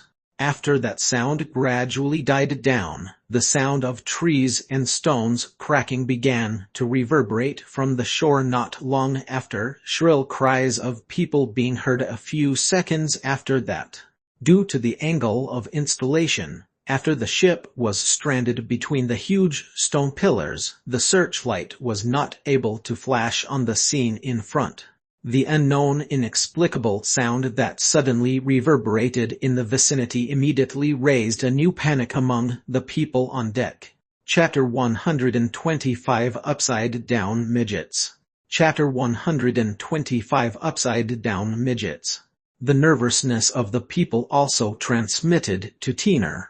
The girl looked at Lisheng in panic and asked in a whispering voice, "Lisheng, was it you who did all these? Come on. Don't be like this, everyone is mentally weakened now. Don't be scared. Stay here with Sheila and Trish. I'll come back after a while." Lisheng did not answer Tina directly but merely placed the blanket wrapped around him on her shoulder before hugging his mounted and strode towards the dark corner of the deck. Accidentally noticing the young man suddenly walking away, Sheila, who was standing by the edge of the ship as she held onto the railing, trying to see what was going on at the dark ocean surface, asked Tina in astonishment, "My dear, what is your boyfriend doing? He insists on going ashore to check out the current situation." "To check out the situation now? Does he think that he's a Marine? That guy is much more useful than the Marines in such a place like this." When Trish answered Sheila on behalf of Tina, Lisheng was already riding on the back of island dragon that concealed itself, and quietly jumped down from the cruise, before landing onto the broad, solid body of the crocker dragon. The thick and short limbs of the crocker dragon paddled on the surface of the ocean, and soon, he ordered the wizard Goo to head to the shore. The sky was bleak. Neither stars nor moonlight could be seen. Lisheng's field of vision was only limited to a blurry 2 to 3 meters away. After pondering for a while, he climbed down from the island dragon and slowly walked along the spines of the crocker dragon towards the appalling, enormous head of the wizard Goo before sitting between its eyes directly. Then, Lisheng urged the mounted to inflate its body before letting it sit behind himself, blocking his entire back and head firmly. After the young man felt that the protection was already enough, he finally urged the island dragon to stay by his side to take precautions, before finally starting his patrol while sitting on the wizard Goo carefully by the shore. The crocker dragon stepped on the ground and made a soft sound of shar-shar. Looking down carefully, Lisheng could faintly see a layer of granules. Muttering it's just some very ordinary beach sand, he commanded the crocker dragon to grab a handful of sand to place in his hand. With just a light caress, his fingers lacerated open with multiple tiny wounds. "This is either metal or even fine glass sand. Don't tell me that we're not even on Earth right now." The young man threw away the harmful granules and ordered the wizard Goo to continue onward on its advance. All of a sudden, he came across a stone pillar that was 4 to 5 meters high that blocked his way. Sitting on the crocker dragon's head as the crocker dragon purposely made a shrug, Lisheng's gaze just so happened to be in line with the middle of the stone pillar. He commanded the wizard Goo to lean sideways to get close to the stone pillar, trying to see whether the sculpture that was carved onto the 2 giant pillars on the ocean were also carved on the pillar. To his surprise, he found a few thin figures who were being hung side by side by their feet on the stone pillar. As he observed them carefully, those figures appeared to be not more than 1.2 or 1.3 meters tall. They appeared to be midgets, and although he could not see their skin color that well, he was certain that they must have a tan skin color. Their upper bodies were naked while the lower bodies were donning a pair of pants that seemed to be made of leather. Their eyes were cruelly dug out, leaving behind 2 black lacquered holes, and their chests were still breathing in motion. The young man who was mumbling a spell quietened his thought and remained expressionless as he calmly pondered, before commanding the island dragon to reach out its sharp claw to cut open the skin of the person being hung who was closest to himself. As fresh blood spurted out in an instant, Zhang Lisheng's nose caught a breeze of a thick bloody smell. At the same time, the little midget who was injured by the wizard goo let out a shrill miserable cry. As expected, they're still alive. Zhang Lisheng did not have his sympathy roused by the scream. He proceeded to command the island dragon to slash the other bodies open as they hung upside down on the stone pillar. After a few seconds, the solo recital of the shrill cry was accompanied by other voices. Other than this, nothing of the unusual took place. However, at this moment, Zhang Lisheng's expression turned more and more grave. The wizard power is not enhanced. Then, this also means that these people are not highly intelligent animals at all. Or perhaps, they are in such a situation that they are so miserable that no negative emotion is roused at all. As he reached here, he abruptly motioned the wizard goo to end the miserable cries of 3 upside-down people before laying the remnants of the corpses in front of him. The young man's rich biological knowledge came in handy at the moment. He carefully examined and found that the foreheads of the 3 corpses were somehow protruding, but at a closer glance, they still looked more like humans than apes. He touched their teeth, and from the wear and tear of the gums, they must be animals that were used to eating cooked food. He stroked their palms gently and found out that their palms were full of calluses.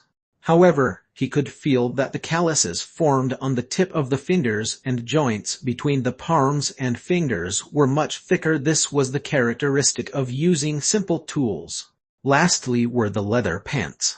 The leather pants worn on the bottom half of the small figures were very soft to the touch.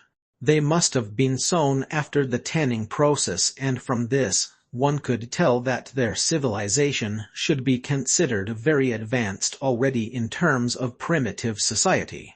They have wisdom, but there was no sense of negative emotions at all, having their eyes dug out, being hung upside down by the beach, and having their bodies slashed open by my wizard goo despite crying out in such a shrill manner. Looks like they must be madmen. Only madmen will not sense any anger, despair nor terror in such a situation. After he finished making his observations, he ordered the wizard goo to eat the remnants of the upside-down figures before muttering to himself. However, as madmen, they seem to be too quiet to the point where it's eerie. Could it be that they no longer had any energy left to struggle for having been hung for too long? It's fine, all of these are not important anyway. What's important is where the hell is this place exactly? As he was speaking, he carefully examined the stone pillar next to him. He could vaguely see a lot of carvings of strange faces and monsters on it. After knowing that the stone pillar on the sand was similar to the giant pillars in the sea, Zhang Lisheng commanded the crocker dragon to continue to walk around the beach. Not long after, he encountered a second stone pillar that had 3 little midgets hanging upside down as well. After ordering the wizard goo to carry out the same approach, he noticed that the figures hung upside down on the second stone pillar had no negative emotions as well when they were injured, just like those on the first pillar. Zhang Lisheng was stunned for a moment before driving his wizard goo to crawl forward slowly on its short limbs. After 2 to 3 minutes, a third pillar with 3 midgets hanging on it appeared in front of him again. Is today the cleaning day of the Aborigines on this island? To think that there are so many madmen being hung at the same time. Zhang Lisheng gritted his teeth as his expression gradually turned grave. Once again, he motioned the island dragon to rip the bodies of the figures apart who were being hung. Shrill cries once again resonated by his ears, but the wizard power in their blood and flesh still did not show signs of wriggling. The young man looked at the midget with twisted expressions whose eye sockets were still wet with blood. This midget was the closest to him as he muttered, Or maybe you're actually not human, but a living puppet instead. As he was speaking, a few bleak lights suddenly appeared in the distant forest. The fire continued to flicker, as though somebody was slowly running towards him with a torch. Upon seeing the fire, Chang Lesheng was dumbstruck for a moment. Then, he pondered for a while before motioning his wizard goo to make its way towards the fire. However, before he managed to take more than a few steps, the young man suddenly realized that the original fire had changed to become a numerous amount of fires before turning into more than 10, which subsequently changed to form more than a few dozens, and in the end, hundreds of flames lit up in the darkness. The biggest weakness of Zhang Lisheng, who was controlling 3 powerful wizard gus, was that his body was as weak as an ordinary person. In the face of several hundred aborigines whose strength still remained unknown in the darkness, it was no doubt a huge pressure for him. The crocker dragon that he was riding came to a halt as Zhang Lisheng gave it some thought. Cautiously, he drove the wizard goo to turn around and quickly crawled back to the water. After the crocker dragon had returned to the vicinity of the cruise, he washed his hand clean in the water before switching to ride on his island dragon, and quietly returned to the deck of the ship. Walking from the darkness while holding on the mountode, Chang Lisheng hurried back towards Tina, but the girl did not sense him coming back. Instead, she was asking a mixed-race boy who had slightly dark skin nervously. "What do you think those lights on the shore are, Eudora?" "That should be the aborigines of the island coming to surround us with their torches. Since they are actually using torches to illuminate the dark, then it means that their civilization should not be too advanced either." "Don't worry, Tina. Our Elizabeth Holliday's captain is a very experienced sailor. Judging from the way he delivered blankets, food, and water to us alone, it means that the ship is not out of control. We could see this by how he managed to calm everyone down. He'll have a method in dealing with these aborigines. Besides, our Elizabeth Holliday is about 100 meters high, so even if those aborigines want to attack us, it's impossible for them to make it up to the ship." "Then, how about the shore? What if somebody from the ship went to the shore?" "Well, I guess that person's on his own then. However, it's night time right now and the situation's still unclear, so I doubt anybody on board would go to the shore." "That's right, nobody on board would possibly go to the store," Chang Lisheng, who was by the side, suddenly chimed in as he took back the towel on Tina's shoulder before wrapping it around himself. "Oh, I knew you would be fine. I knew that nothing would happen to you." Tina was stunned for a moment before throwing a hug at the young man with a chair. "The situation is very bad, Tina. The sand on the shore is so sharp that it can cut through the skin of the fingers. There were also many mad midgets being hung on stone pillars that are about 3 to 4 meters high with their eyes dug out. And now, there are aborigines who are surrounding the ship with torches in their hands.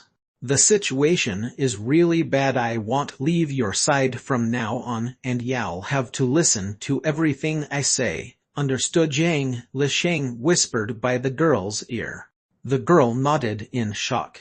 After she buried herself in thought for a moment, she released Zhang Lisheng's hand without warning and pointed at the mixed-race young man by her side.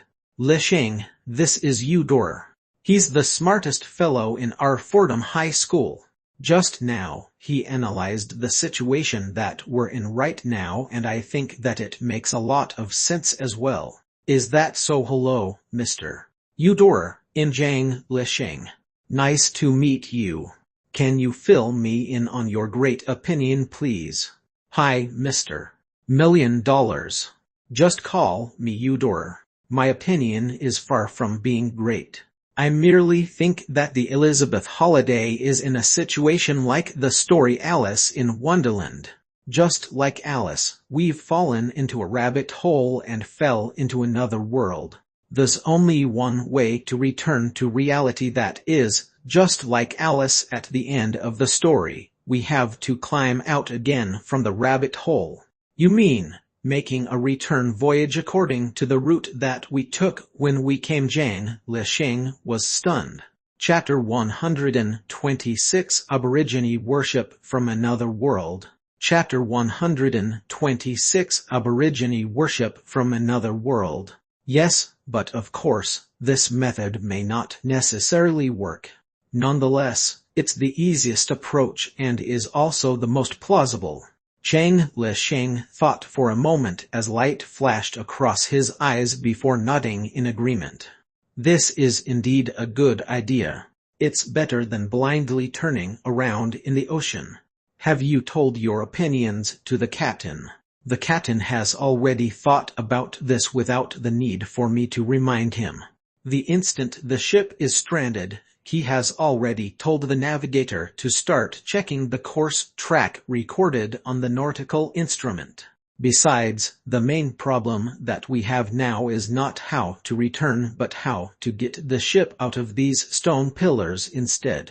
Usually, boys in American high schools are not so smart and did not know how to cooperate. Instead, they were ridiculously childish in striving to outshine others, but this Eudor was obviously different from the other boys. His speech focused on the key points directly as well. His conduct elicited approval from Zhang Lisheng. Then, do you have any solution for this, Eudor? It's fortunate that these two giant pillars are erected in the ocean. My idea is that we make a pile of wood under the stone pillars and light it up to make a bonfire when the tide is low to continuously heat up the stone pillars. By the time the tide is high, with the principle of expansion caused by the heat from the bonfire and contraction caused by the cold water, coupled with the powerful torsion of the ship, we can hopefully break these stone pillars. Even though breaking a stone pillar that was more than 10 meters wide in diameter using the principle of thermal expansion and contraction sounded bizarre, it was actually very feasible. One could even say that if the material of the stone pillars were good at conducting heat, it would not even need the torsion force of the Elizabeth Holiday at all. The giant pillars would eventually crumble on its own weight as long as they carried out multiple bouts of thermal expansion and contraction onto the foundation. This idea does seem to be feasible. Our captain said so too. I think he would gather people to head to the shore to cut the wood when the tide is low in the daytime. We should have enough fire axes on such a huge ship. However, the crux by that time would be whether the aborigines on the islands are the Tin Man or the Evil Queen. Both the Tin Man and the Evil Queen were characters in the Alice in the Wonderland. The former was a useful helper to the protagonist while the latter was a big villain. I hope they're all the Tin Man. Sheila, who had been slightly absent-minded all this time, suddenly whispered. Compared to the absent-minded girl, upon hearing Eudora's words, Zhang Lisheng thought of a more critical problem. It would take time to destroy the giant pillars in the sea, and the Elizabeth Holiday originally planned to sail around New York for one round, so the food supply should be very limited as well. Once the food supply was low, the motley crowds on the ship would most likely turn chaotic. By that time, the plan of working together to look for wood and start a bonfire to destroy the stone pillars would only become a joke. Zhang Lisheng could think of this so naturally, the captain of the Elizabeth Holiday could also think about it. When the dawn almost arrived, he dragged his exhausted body back to the steering room and asked the third mate, who had just counted the supply, Angela, how much food do we have left on board? The celebration cake that has not been finished yet is about 1,400 pounds. There are 3,700 eggs and 1,000 pounds of flour. It's enough for the entire ship if we eat it sparingly. We don't have much fuel left on the ship as well. We only have one chance to get out of the stone pillars. At this time, it is undoubtedly a dead end if we still eat our food sparingly. Put all of the food on the table and allow all men who will disembark to gather wood to eat as much as they like. However, as for the men who are unwilling to contribute their energy, just give them 2 pounds of bread like the women. Sir, I'm afraid by doing so, everybody's heart that had already calmed down would break out again. It won't as long as there's still a chance to escape. The human's heart will not collapse. But if we fail to leave the stone pillars before the tide rises, pray, young man, let's hope that God blesses us. As the old man uttered his final sentence, the first ray of dawn slowly cut through the dark ocean surface. It's daybreak now, it's daybreak now. Look, that is the sun. It's none other than the son of the earth. We're still on Earth. On Earth, are you trying to say that we have managed to find a new continent like Columbus did by just making a circle around New York's vicinity? Wake up, buddy, we must have arrived at a different world already, a world where the sun is similar to the one on Earth. It's already bright now, but the torches are still getting close to us. Looks like the Aborigines in this world walk at a very slow speed. The moment the sun appeared, it raised a commotion among the crowds who had had a nerve-wracking night till they were slightly giddy now. Without warning, a boy with a large build pointed towards a short figure wearing black animal leather who was walking out of the forest holding a torch before shouting out loud, Besides, they're short too. Shit, have we come to a dwarf nation? It's really a dwarf. The fuck, we've come to the world of Dungeons Dragons. This is amazing. Those are not the dwarves from Dungeons Dragons. They don't have bushy beards. They look more like midgets, but usually, a midget's civilization should be slightly more advanced.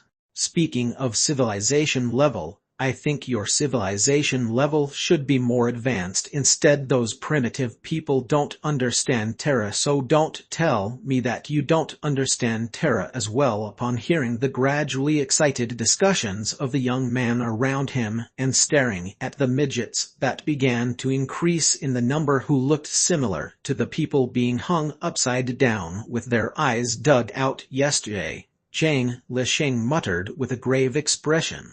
They're really midgets. Maybe we should go talk to them. They are so short and weak, and with just one glance, we can tell that they're harmless and kind. Don't you think so, Lich? I'm much smaller and weaker compared to you, but do you think I'd be harmless in the face of a stranger who I do not know whether he's a friend or foe? Lich's words made Tina stunned for a moment. Then, when she recalled the way he treated a stranger who might be a potent enemy, she could not help but shudder. Why did you say so? Lich looked at the midgets who were increasing in number by the shore and were yelling out loud happily as they danced with joy after raising their heads in surprise and saw the Elizabeth Holiday that was stuck in between the stone pillars. He placed one finger on his mouth and shushed Tina. Don't ask so many questions, Tina. Remember, you must keep in mind that those midgets are dangerous and you should never come into contact with them alone. Under the young man's gaze, the midgets on the shore shouted excitedly before suddenly kneeling down one by one and worshipping the huge steel ship. Those natives are kneeling and bowing towards us. Perhaps they have regarded us as their god. Oh boy, this is too funny. We are no different from God in the eyes of the primitives. We can just randomly hand them a lighter so that they don't have to drill the wood to make fire anymore. We can change the progress of their entire civilization. Don't say like that, Jack. As an outsider, we should never think that we domineer over those aborigines. Instead, we should tell them that we are a group of disaster victims who need their help. When the young man saw the Aborigines below the ship bowing towards them, the fear in their hearts lessened by a lot. An inexplicable sense of superiority crept upon their faces as they discussed the midgets below the ship. Some people even had the intention to get off the ship to interact with the Aborigines on the island. Lich, on the other hand, stared at the midgets who were kneeling and bowing on the sharp sands that could slice through human skins completely unharmed. Once, he could not help but tighten his grip on the mountoad in his embrace. "Sir, I think we should interact with the Aborigines on this island. They seem to respect us very much, and as long as we maintain a kind and positive attitude, I believe that no accident will happen at all." In the steering room, the first officer, who had the intention to atone for his mistakes, suggested to the captain as he looked out from the window at the midgets who were kneeling at the beach like beans. "I've been on iceberg before when I was young, and I was the third mate on the freighter. I've sailed from New York to Congo before, and these midgets look like the natives of the African tribes. In other words, their thinking might be bizarre and is completely different from our logical way of thinking. The fact that they show respect to us doesn't mean that there's no danger at all. But I thought you still want to convene the men to disembark to gather wood. We must come in contact with them anyway if they don't leave. We might as well go now." "Wait, have more patience, Harry. By the time when the sky is completely bright and the tide has completely gone, we'll disembark and interact with them if those midgets are still there.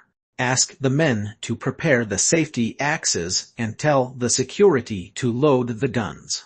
"Yes, Sir." Harry nodded before running out of the ship's steering room and told the sailors to go down to make some preparations. As a luxury ocean liner, the route the Elizabeth Holiday took was usually very safe, but the necessary measures in preventions against the ship getting wrecked were very comprehensive too.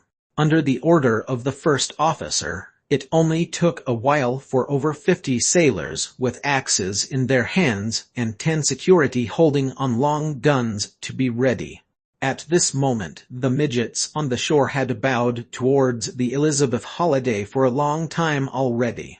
Maybe they thought that the sincerity of their expression was already enough as they began to stand up one by one with the leadership of their leader, who had a long feather tied on his head. Yelling excitedly, "Eir!" they sprinted towards the forest. The captain breathed a sigh of relief when he saw the midgets leaving through the window. After witnessing the last Aborigine running into the forest, he took hold of the microphone on the radio station and announced loudly, "Dear distinguished passengers, I'm Captain F. John Nightingale of the Elizabeth Holiday. I think everybody should know by now that we've fallen into a rather baffling and difficult situation. As the captain, I'll do my best in leading everyone out of this predicament and return to New York. However, to do this, it'll require all of us to work together." After consoling and inspiring the crowds, F. John continued to analyze the stakes at risk by using the method of thermal expansion and contraction to destroy the giant pillars that they needed to do as soon as possible. After that, he proposed for the men on board to volunteer on disembarking the ship to fell for lumber. Of course, due to the limited tools, most of the people would only go pick up branches from the mountains. The New York boys, who had not gone through anything before this, did not need the temptation of food to lure them before they straightway expressed their willingness with enthusiasm to disembark the Elizabeth Holiday immediately to get out of the danger. Chapter 127: A Gory Football Game. Chapter 127: A Gory Football Game. Unlike the choice that the enthusiastic juveniles made, the few cunning old men on board among the passengers wisely refused to disembark the ship, giving the reason of being physically exhausted after being overwhelmed by the shipwreck. However, they did not show any objection against the rule of having their meal restricted for their choice of staying on board. Naturally, Lich also did not choose to run into the unknown forest to cut wood as well. Tina and Trish had witnessed the young man's powerful strength before, so they did not have any objection to his choice. Sheila, on the other hand, had only seen Lich hugging a huge toad that automatically leaped into his embrace, and how mysterious he was in doing his deeds. Seeing him sitting on the side of the ship wrapped in a blanket while watching the others disembarking in a daze, she could not help but whisper. Even Walter also limped down to look for wood, but to think that this person who's completely healthy is sitting here doing nothing. Speaking of Walter, I forgot to ask you, Trish. Why isn't he with you? Upon hearing her words, Trish was stunned for a moment before hastily looking at the crowds disembarking the cruise ship along the suspension ladder. As expected, she saw Walter disembarking the ship with crooked steps and a twitching facial expression. Horror dawned on the girl's expression, and she seemed to want to shout out loud, but in the end, her mouth remained shut as she lowered her head. Tina, on the other hand, hastily covered her best friend's mouth. Sheila, shut up. There are two reasons for them to be willing to look for wood. 1. It's because these people have no idea just how terrifying the word unknown is, while, 2, other than looking for wood, they don't have any other way to survive. As for me, on the other hand, it's completely different. Don't worry, Tina. I won't get mad at your best friend because of such trivial matters. However, if she continues to spout nonsense, then she'd have to be mentally prepared to become somebody's poop if we encounter the dangers like we did with the Amazon cannibal tribe during these next few days. Staring at the distant forest, Lich chimed in without turning his head. Don't say something like that, baby. I promised that Sheila would never say anything nonsensical anymore. When Sheila heard Lich's disgusting description that had a purpose of eliciting fears that far outweighed a threat, as expected, her face became flushed red. Tina, on the other hand, still had her palm covering her mouth tightly, causing her to be unable to spout any word of protest at all. As for the young man, he merely ignored Sheila and stared intently at the midgets who suddenly returned to the shore while pulling multiple thick vines from the distant forest. When the sailors and passengers saw the midgets that walked out of the forest one by one, they became nervous right away. Despite wanting to interact with these aborigines of a different world just now, when they saw the wrinkled folds on their dark brown skin and the sharp array of beast-like teeth in their cracked big mouths from a close distance, many people could not help but clench their fists, becoming vigilant thanks to their survival instincts. Don't be nervous. These aborigines don't have any malicious intent towards us. Let us not go into the woods for the time being, and just stay here at the same spot for now. I'll go talk to their leader and see. Upon sensing the tension forming in the atmosphere, the old cat in Fjodna yelled out loud. Then, he began to move step by step towards the midget who had a feather stuck on his head. Flashing a smile, he moved and gestured with his hand at a slow speed, hoping that he would not create any misunderstanding. Hello, we're a group of shipwreck victims and our ship is stuck between the two giant stone pillars there. We don't mean any harm, and we just want to look for wood from the forest to make fire. The Aborigines leader looked at Fjodna, who was gesturing, and suddenly pointed at the distant place where the captain was standing a while ago before starting to dance around, waving his hand while yelling out loud, "Uor." Why you want me to go back? Fjana pondered about it for a moment before turning around to go back. You want me to go back? Aru the midget nodded his head continuously. His action intensified as he kept pointing towards the distant place where the captain stood a while ago. All right, I'll go back. I'll go back there and we can continue to talk some more afterward. Fjana, who had spent a long time in Africa, knew that these aborigines who seemingly looked as though they belonged to a primitive society actually had many quirks that many modern people could not understand. Slowly, he walked back to the position where he was standing a while ago. The Aborigines' leader did not chase him as he watched the old captain's walk to the distant place he pointed. Instead, he commanded his men to run down towards the 9-rope loop twined by vines on the 3 stone pillars not far away from the shore. Then, he proceeded to lead all of the Aborigines to prey on the 3 sand pits that had a diameter of 50 centimeters opposite the stone pillars, before commanding the midgets to use the vines to make a border around a large sandy area by the sea. He then told them to move 4 giant stone mortars from the forest to place them at the 4 corners of the sandy area. After finishing all of this, the several hundred midgets surrounded the sandy area that was surrounded by the vines. 18 of them, who appeared to be the strongest, walked into the sandy area excitedly and began to compete for the rattan ball the Aborigines' leader had just woven briskly with his hands. When the sailors and passengers on the Elizabeth holiday watched the indigenous midgets do their own things and end up seeing this unexpected and peculiar scene, they could not help but become stunned in unison before somebody burst out in laughter. These Aborigines are going to perform the original football game for us. My God, I can't believe that we'd get to watch a live broadcast of a football game in a different world too. Somebody even took this opportunity to show off his profound knowledge. Looks like they must have regarded us as their god. Just like how the ancient Greek people held sports games beneath the Olympic mountains that numerous legendary gods lived, they wanted to play a match of football to make us happy.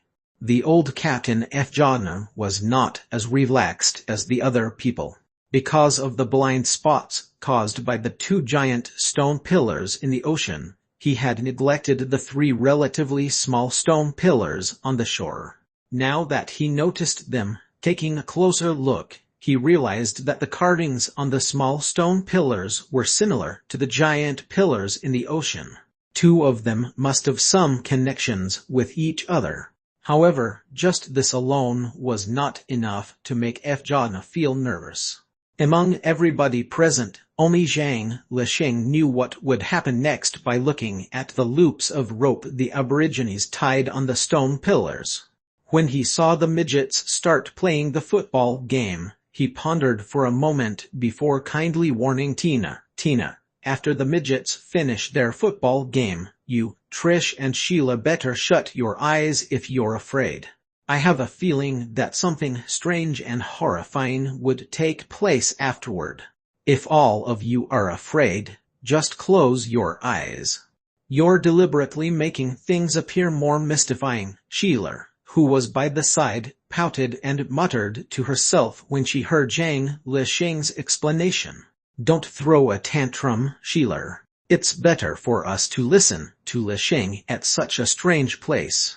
In fact, such things like these in the perspective of a primitive religion is extremely horrifying. When I was still a child, I heard many horrifying stories from the wet nurses when I was at a church school in California. Trish, those nuns were brainwashing you. What are you talking about, Sheila? Criticizing the nun for no reason was equivalent to blaspheming the church. After Sheila realized that she said something she should not have, she quickly apologized. I'm sorry, my dear. I didn't mean that. In fact, I also believe in God. As the two girls were conversing with each other, the football game of the indigenous midgets escalated to a more aggressive playstyle. The physical struggling as they fought for the rat and ball at first had now started to become gory. The sailors and passengers of the Elizabeth Holiday could not differentiate the midgets from one another. They only saw 18 midgets beginning to attack their opponents in a relentless manner. All of a sudden, a seemingly sturdy midget took hold of the rat and ball and kicked the leg of a seemingly skinny midget until it became fractured. When the injured midget howled in pain as his left leg bent into a V shape, the sturdy midget took a few strides forward to one of the stone mortars and slammed the rat and ball into it. This seemed to be a goal. After he had completed this action, the sturdy midget began to howl loudly towards the sky in a berserk manner. His other teammates also shouted and yelled as they prostrated themselves on the ground, worshipping the sky. Upon seeing this scene, the sailors and the passengers who were originally watching the Aborigines football match with ease suddenly had horrified expressions on their faces. Not long after, they also saw a more absurd scene. The midget, whose leg was broken, howled for a moment before standing up again, leaping around one-legged with the help of his companions, and started to fight for the rat and ball once more. Harry, who finally understood what the captain meant by their thinking might be bizarre and is completely different from our logical way of thinking, whispered, "Sir, I don't know what are in the midget's mind. Shall tell the security to unlock the safety pin of the gun, but they shall not act rashly without my order." "Yes, sir." At this side, the Elizabeth Holiday's captain ordered the first officer to tell the security to be on guard, while on the other side, the indigenous midget's crazy football game continued.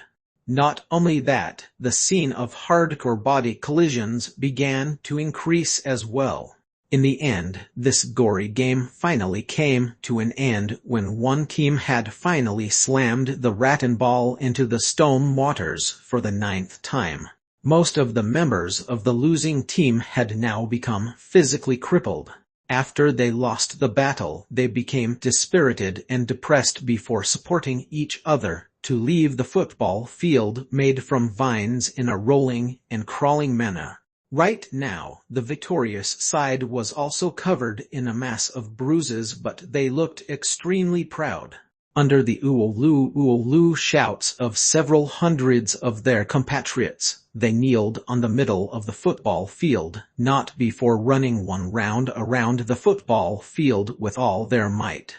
The Aborigine, who slammed the rat and ball in the stone mortar the most, suddenly made a V-shaped gesture with his fingers and raised it up to the sky. A loud New York boy in the distance commented, "The hell does that midget even know the sign of victory? Don't tell me that he's from New York." In the midst of the untimely joke of the boy, the midget suddenly inserted his erected fingers into his eyes. With a light swipe, he poked and dug his watery eyes out as white and black water started to gush out from the eye sockets. Erg, erg, erg, erg, erg, erg. Even though the girls on the deck of the ship were far away, they could not help but scream in shock maniacally. Some of the girls even fainted at the instant they saw it happening. Tina hugged Zhang Lisheng immediately with her body trembling entirely. "Lisheng, it's too horrifying, it's too horrifying."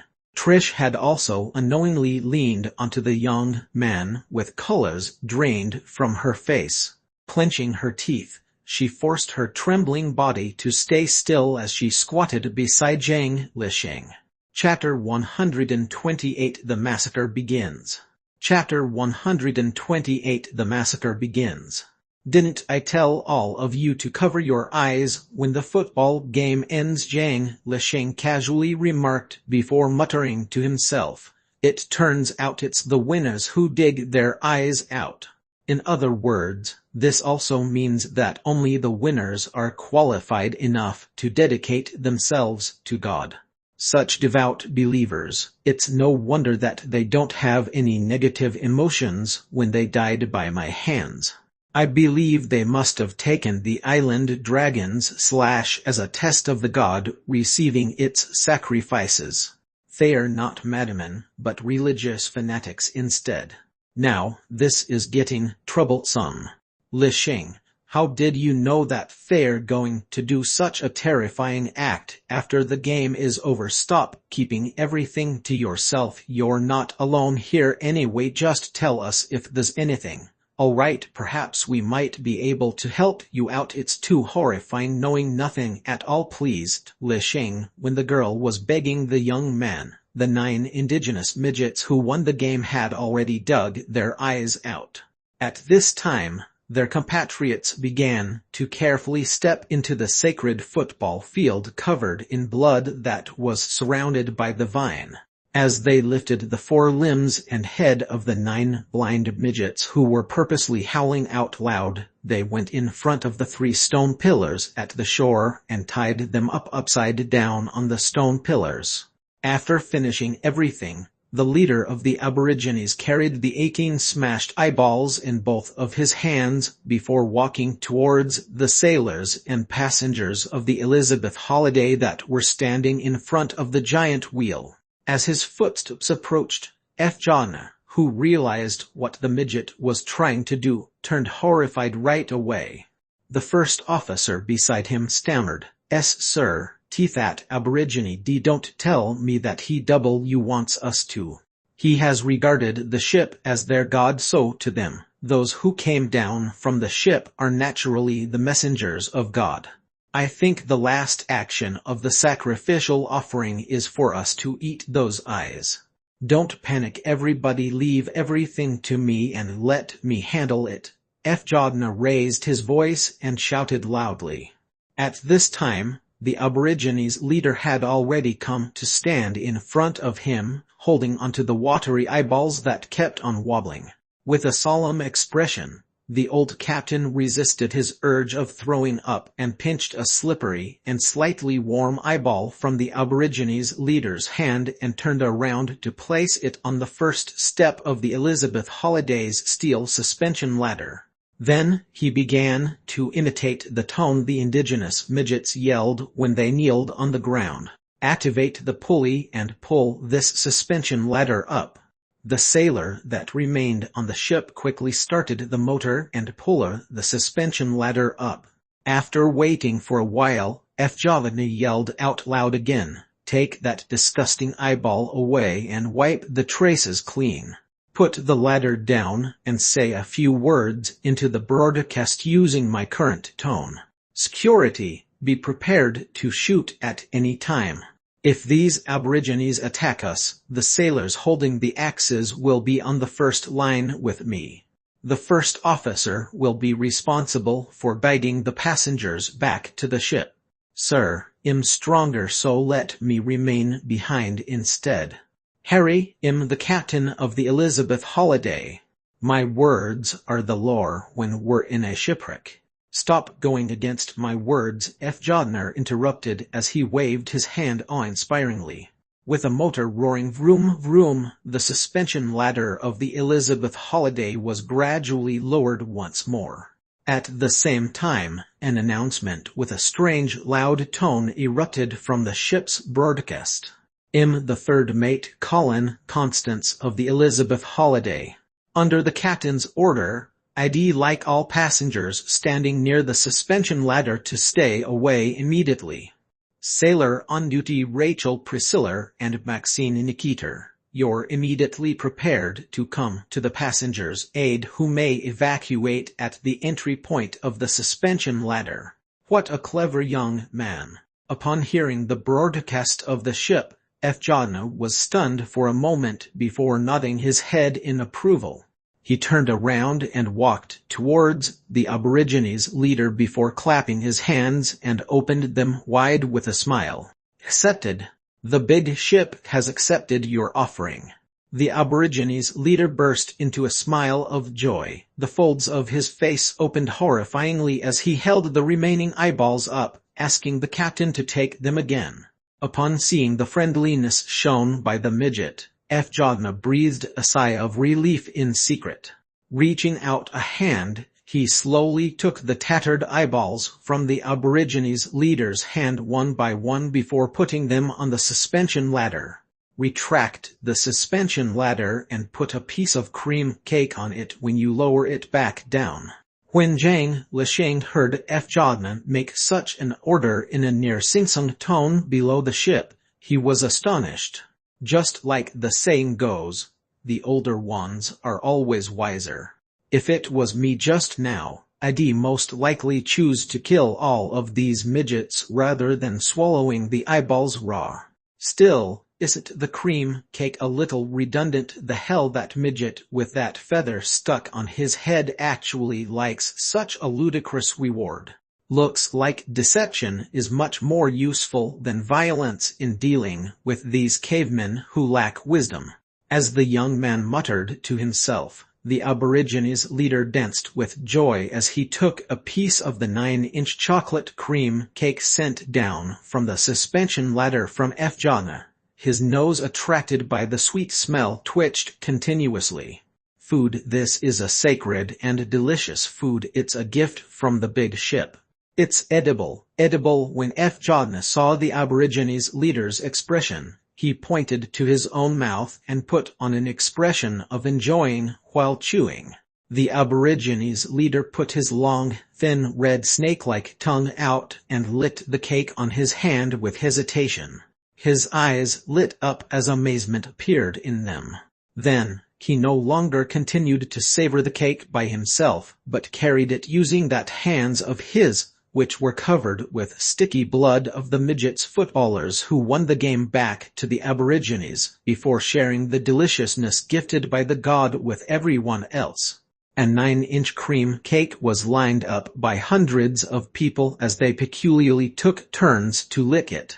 Counting the time, and realizing that they had wasted a long time already, the captain, who felt that they had reached a good understanding with the island's Aborigines, finally ordered in a peaceful voice, "All right, we can now go look for wood in the forest.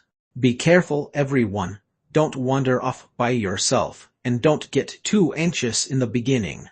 Under Fjodna's reminder, the ship's sailors and passengers carefully walked by the side, bypassing the group of Aborigines before starting to fell wood and pick up the fallen branches.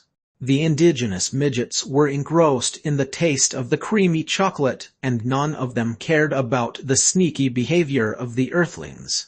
Instead, it was the peculiar sharp sands on the island that soon taught a small lesson to the relentless people who were picking wood. "Ah shit, my hand hurts. Why is this branch so sharp?" The first New York young man, who strode to the edge of the forest before bending to grab a broken branch from the ground, yelled out in surprise. He threw away the branch with all his might and looked at his palm carefully. Only then did he realize that it was not the branch that injured him. Instead, it was the layer of sand stuck on the branches with the help of wind and rain. When it was being gripped tightly, it slashed multiple bloody tiny wounds on his hand. "Be careful, guys. The sand in this world is very sharp. You'll slash your fingers if you grip it even a bit tightly." Upon hearing the shouts from the injured young man, the captain took a pinch of sand from the ground and clenched it. With a frown, he shouted out loud, "The sands on the ground are indeed sharp. It's better if everybody takes their sweaters off to wrap around their hands before picking the wood up. Harry, tell everybody on the ship to rip the tablecloth into strips that are 2 fingers wide and send them down to us. After we've gathered the wood under the stone pillars, we'll wrap our hands first before coming back here to continue our work." As Fjodna made his order, the young girls who were bored on the ship began to have something to occupy their minds. They began to cut a small slit on the large piece of tablecloth using dining knives, scissors, and even nail clippers before stripping the white cloth apart with all their might to become strips of cloth. Zhang Lisheng had a blanket wrapped on his head as he sat cross-legged with mounted placed between his legs. Sitting with 20 to 30 other old men mixed around the girls, he stripped the cloth without moving his eyes away from the indigenous midgets who were still enjoying the food. Lisheng, why did the captain ask us to tear the cloth? The sand on this island are as sharp as glass powder. They would need to wrap their hands up so that they won't injure themselves when they move the log. Oh, I see. So, do you think the Aborigines would suddenly turn hostile and attack us after eating our chocolate cake? I don't know. We should ask Trish about this instead. She seems to have a profound understanding of the mindset of these cavemen who believe in primitive religion. Zhang Lisheng glanced at the red-haired young girl beside her and answered casually. It's not like I have a profound understanding of the mindset of these cavemen who believe in primitive religion. It's just that I've heard many stories about the Catholic missionaries when I was still a child. In those stories, no matter how good and amiable these pagan believers appear to be in the beginning, they would still reveal a ferocious side of them like the devil in the end, Trish whispered. It's not like we were asking them to change their religions, we're merely cutting a few pieces of wood in front of them and destroy their religious object as we wish. I've actually forgotten about this horrid dawned on Zhang Lisheng. However, as his train of thought changed its course, he soon calmed down again. Actually, it'd be good as well. The chances of us escaping danger are bigger if we have fewer people to divide the food with. As the young man muttered to himself, the first batch of the New York young men who carefully wrapped their hands with their jackets had already strode out and through the wood under the gigantic stone pillars towering into the clouds that were revealed now that the tide had completely ebbed away. Even though they only took a few pieces each, after hundreds of people accumulated them all together, a log pile that was half a meter high had accumulated on the beach that was not completely dried yet. The instant the log pile was formed, the sailor responsible for the ignition immediately poured gasoline over it to ignite the fire. Upon seeing the fire, the people who were looking for branches under the ship began to let out yelps of excitement. Contrary to the joyful cheering of the Elizabeth Holliday's sailors and passengers, the midgets, who saw the raging fire under the huge pillars on the ocean in the distance, turned horrified instead. The Aborigines' leader ran towards Fjodna yelling loudly.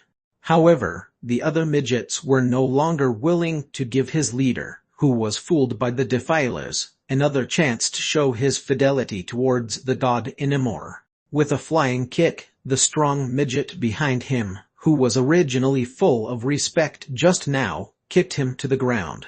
It did not take too long for the poor man to be trampled into a pile of meat by hundreds of his angry compatriots. Chapter 129 The Monster Sent by God. Chapter 129 The Monster Sent by God. Fjodner, who noticed the midgets suddenly having internal strife with each other in the distance by the edge of the forest, realized that something was wrong. With all his might, he yelled, "The midgets may attack us, sailors! Retract the suspension ladder immediately, guards! Prepare to shoot sailors who are holding the fire axes. Stand in the front row, those who are without weapons. Pick up the branch nearest to you and defend yourself." The captain's approach was on point. Unfortunately, most of the people he commanded had never experienced any troubles before. It was very hard for the urban young men to react correctly according to the orders immediately in a situation where the formation was completely dispersed and in such a relaxed mood. When the Aborigines rushed towards the group of young men beneath the ocean stone pillars, while yelling "Oh oh" like a beast, nobody actually picked up the branches burning with fire to fight with the midgets. Instead, after being stunned for a moment, they began to fight with the midgets empty-handed in terror when the midgets got close to them. When the healthy young men with an average height of 180 centimeters fought with the midgets who were 130 centimeters tall at most, in theory, they should be gaining the advantage like an adult fighting with a kid. However, the reality was just the contrary. The midgets' ruthless and effective killing techniques, along with their thick body, allowed them to quickly slaughter the flinching young men. Other than having two midgets strangled to death by a few sailors who were fighting thanks to an outburst of natural instincts at that moment of final despair when they were about to lose their lives, no other casualty could be seen on the midgets' side. The beach that looked like it was covered with countless tiny razors also brazed the exposed faces of several dozens of young men till thousands of scale-like tiny wounds appeared. The midgets licked the blood off the young men's faces like how they licked the chocolate cream cake just a while ago. Baring their teeth, they glared angrily with a ferocious expression at the guards and sailors who were gradually retreating back to the edge of the forest. These guards and sailors had rushed halfway to the kids' rescue and realized that they could not make it in time as their faces turned grave. The ruthlessness of the indigenous midgets sent chills down everybody's spines. Only Zhang Lisheng, who was using the blanket to block the sun, muttered with interest, "It seems like strength and body size are not the most important factor that allows these midgets to win in this mass killing. After these aborigines are fully enraged for the sake of the beliefs in their hearts, an unexpected level of combat ability bursts out of them, despite having short fangs and weak claws. Well, I guess it's good if I think about it. The more enraged they are, the bigger the gain I obtain when I make my hunt later. Lisheng, these aborigines are just too cruel. Don't tell me that you're not going to go down and rescue them.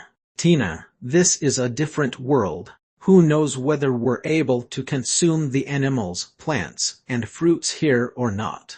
The longer the duration carried out by the method of thermal expansion and contraction to destroy the stone pillars, the greater our possibility of success. For this reason, we must use our food sparingly." "Use our food sparingly? Why, you mean, just watch them die?" "Yes, I can only watch them die, Tina. I've said before long ago that I'm not an omniscient god. I must first protect Trish, Sheeler's, yours and my life when such a disaster occurs." Chen Lisheng's statement was extremely direct to the point, so direct that nobody could refute it at all. Trish, who was by the side, suddenly whispered, "Lisheng, your choice is correct from the perspectives of human nature, but the voyage this time is only a short distance. The fuel of the Elizabeth Holiday is not enough to keep the cold storage on the ship running for a long time. For this reason, even if everybody under the ship dies, the food won't last for too long too because of the temperature. In that case, it'd be much more beneficial to us if more people live on." As the girl was speaking, the midgets had already bared their teeth and started to attack the earthlings standing by the edge of the forest. As a deafening gunshot resonated, the advanced weapon began to demonstrate its deadly power to the island of a different world. When the tough body of the aborigines was hit by the rifle, though it did not cause a terrible laceration, it was still penetrated easily. In the situation where a close-range distance allowed them to shoot clearly, the guards of the ship could basically kill one aborigine with every shot they made. As for the sailors who were holding onto their long-handled fire axes, even though their attacks were not as powerful as the guards who were holding the rifles, the sharp axe that could cut through thick steel bars could also slash the aborigines' bodies open as effortless as cutting a butter using a table knife. Relying on the help of powerful weapons, The humans suddenly took the upper hand in the initial chaotic combat. Unfortunately, there were only a few dozen guards and sailors who were holding the weapons, still limited compared to the several hundred midgets. Gradually, the violent midgets, who were fearless, turned the situation around once again. Just as the humans under the ship fell into a desperate situation, Lich sat on the deck thinking for a moment before standing up all of a sudden. He wrapped the blanket around his shoulder before whispering to the three girls by his side, "I'll warn you guys one more time. It's better to close your eyes if you're afraid." Then he proceeded to mumble. A few seconds later, on the battlefield of the mountainside, the few midgets who bent their bodies as they agilely moved left and right just like how they usually were when they went hunting, suddenly froze. Then, as though their flesh and blood were sucked out by an invisible force, they slumped onto the ground for no reason, before transforming into a withered pile of skin. Then, a few midgets suddenly had a huge and bloody wound crack open on their backs. Even their backbones and their pink organs that were covered by skin were all exposed before they fell onto the ground struggling for a few moments, and finally ended up dying from blood loss. As blood splattered behind them, a long slender giant lizard appeared and hissed, opening its mouth wide before pouncing towards the few midgets not far away.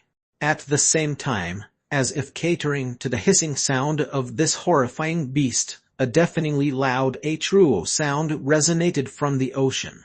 The surface of the ocean that was originally calm suddenly turned choppy. A giant crocodile with a body that was about 40 to 50 meters long, that was as huge as a yacht, slowly popped his head out from the waves. Gliding his four limbs, he appeared to be creeping towards the shore in a seemingly slow, but actually fast speed with its mouth wide open, before charging towards the midgets by the edge of the forest. Taking them on off guard, the giant crocodile stamped and shredded several dozen midgets into a ground covered with shredded meat in just one go. Roman 2 That a crocodile, look at that mouth. It must be a crocodile. Lishing. IIS that giant crocodile, your new pet. Watching how the giant crocodile killed and swallowed the hundreds of midgets in a few minutes together with the island dragon. Tina opened his mouth and asked dryly while pointing at the crocker dragon. Yes.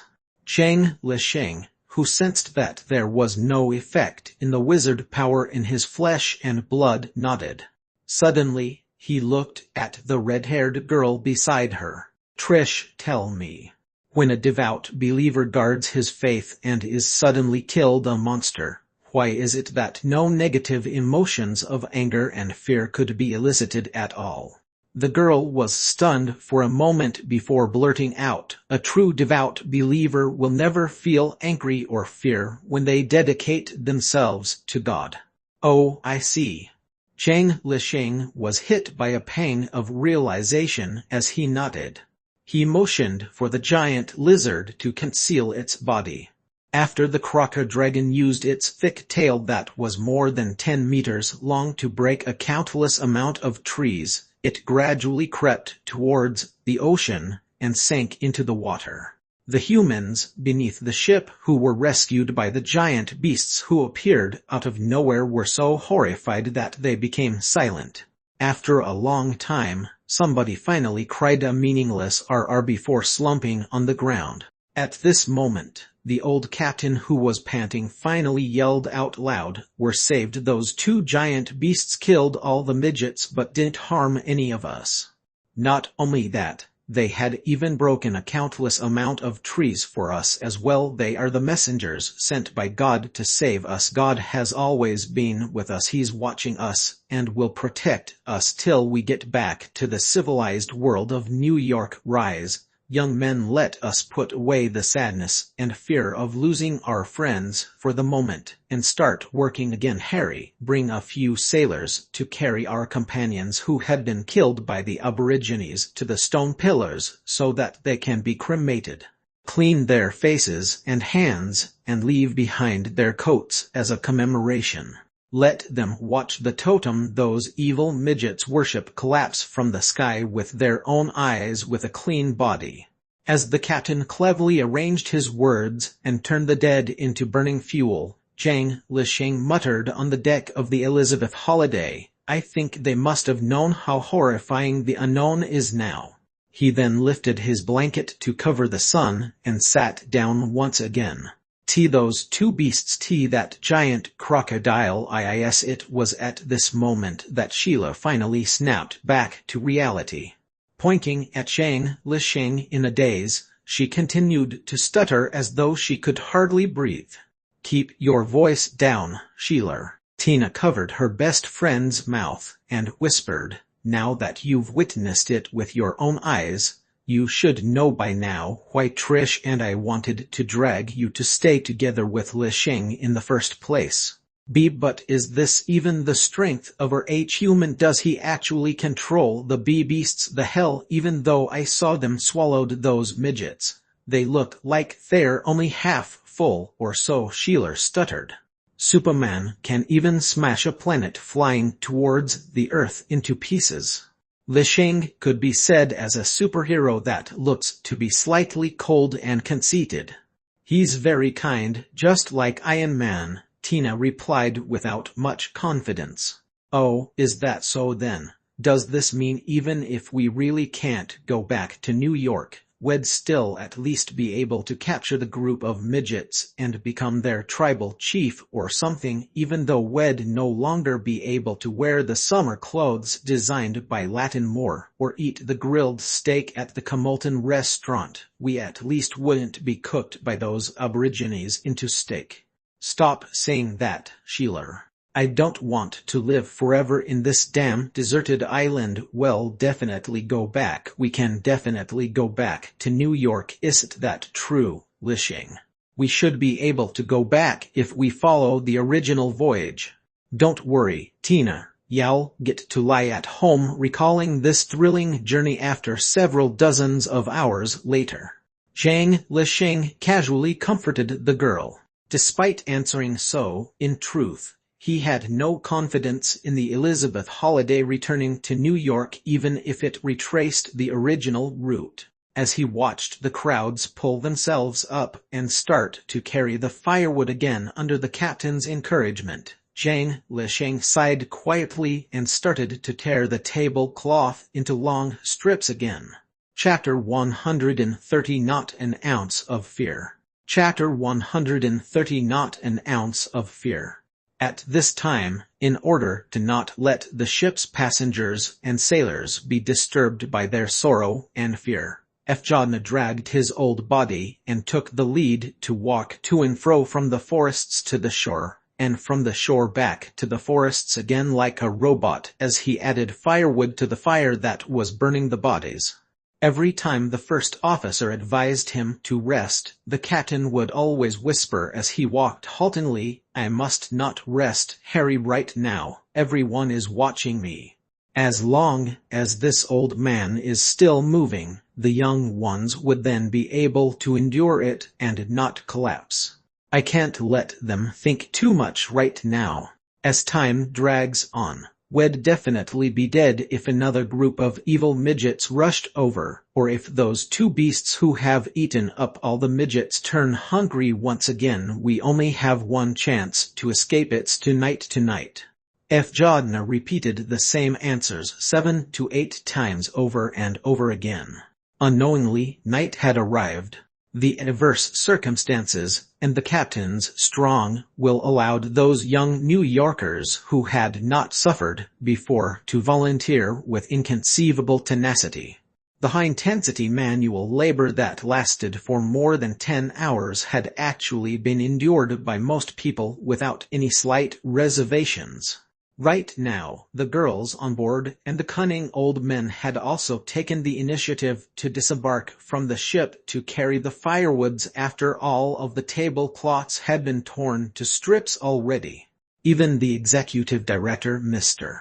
Hudner of the Ocean Shipping Company, who looked like a barrel with his height that was barely 170 centimeters tall and his weight that had already exceeded 230 pounds, pitched in to help.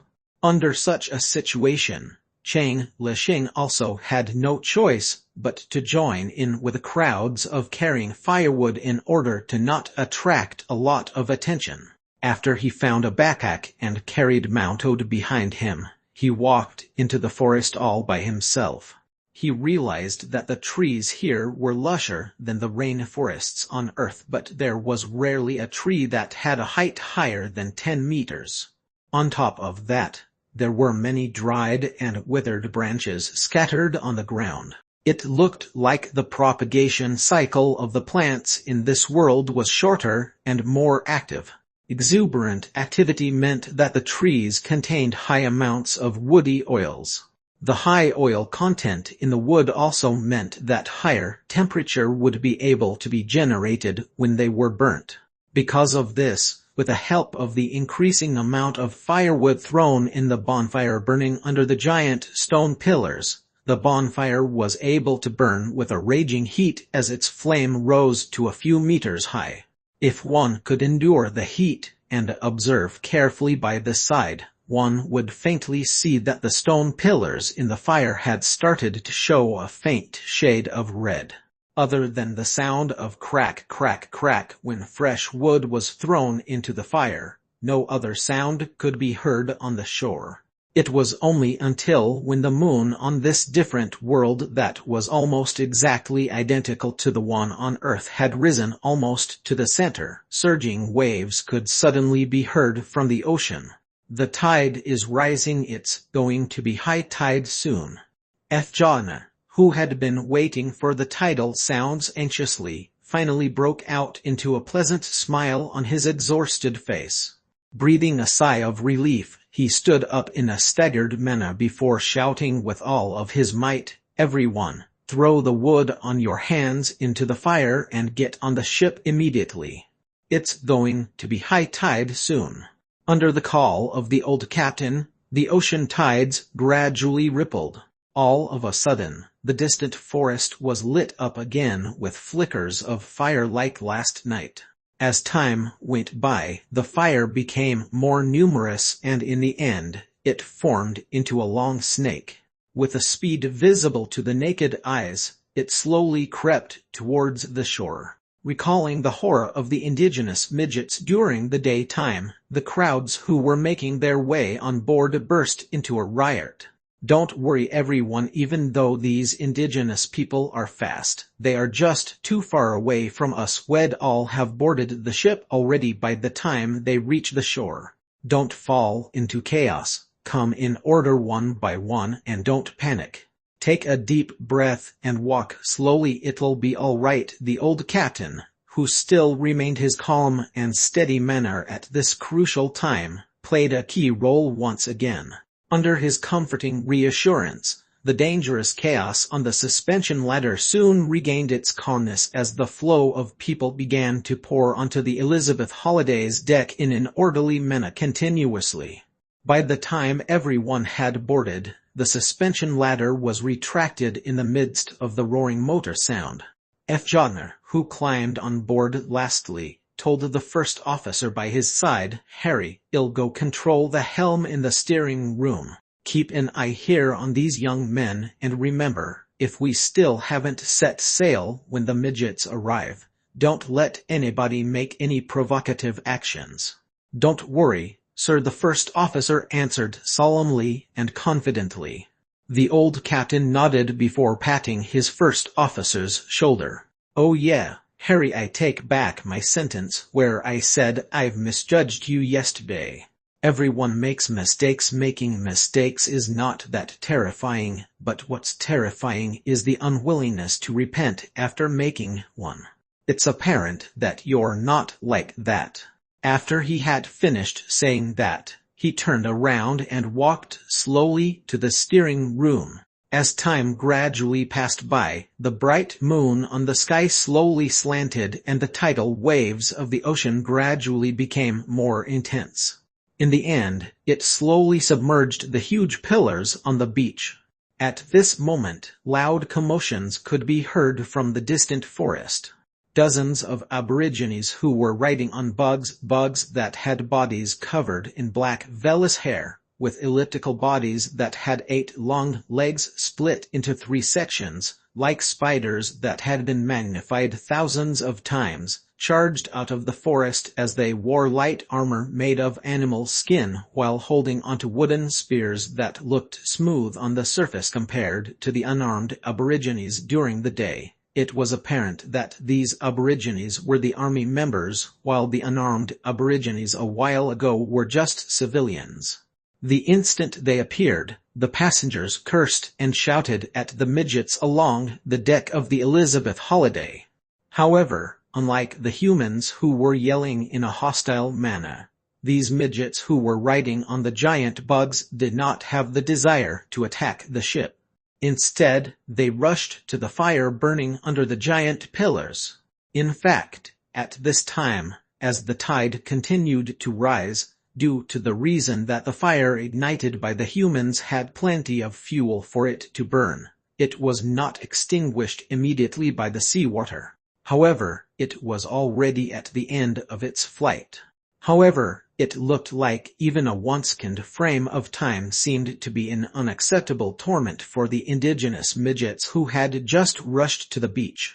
They would rather be swallowed by the waves that were constantly surging as the tide rose, or be scorched to death by the hot stone pillars, than wait for the fire by the beach to be extinguished by itself. The fire flickering in the midst of its steaming was like the bonfire attracting moths to their own deaths, as they lured the midgets gushing out of the forest in a succession towards their death. The ways the primitive aborigines sought for their own deaths in a manner that the civilized people could not fathom seemed to be even more frightening than them attacking the Elizabeth Holiday.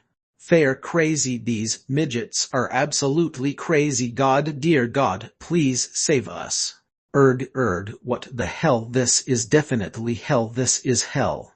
Set sail. Why isn't the ship moving? So much steam has risen already, but why isn't the ship moving? Hearing the shouts of despair outside, John stood in the steering room controlling the rudder as he stared at the fog rising at the left side of the ship from the lookout window. His lips trembled slightly, but he still did not give out any order. Sir. You haven't started the engine yet. The draft for the ship should already be deep enough. Alright, in this suffocating atmosphere, the helmsman Alessandro could not suppress the helplessness in his heart and asked all of a sudden, "Don't rush, Alessandro. The steam rising from the ocean is still huge. The physical effect of the thermal expansion and contraction has not fully completed yet. We have to wait for it to complete entirely and let the foundation of the stone pillars to become more fragile. Wait, be prepared now. Young man, the steam rising is getting faint now. We don't have much of a chance now." As John yelled loudly, the Elizabeth Holiday gradually started its engine. The ship whistled woo-woo loudly and suddenly dipped backward.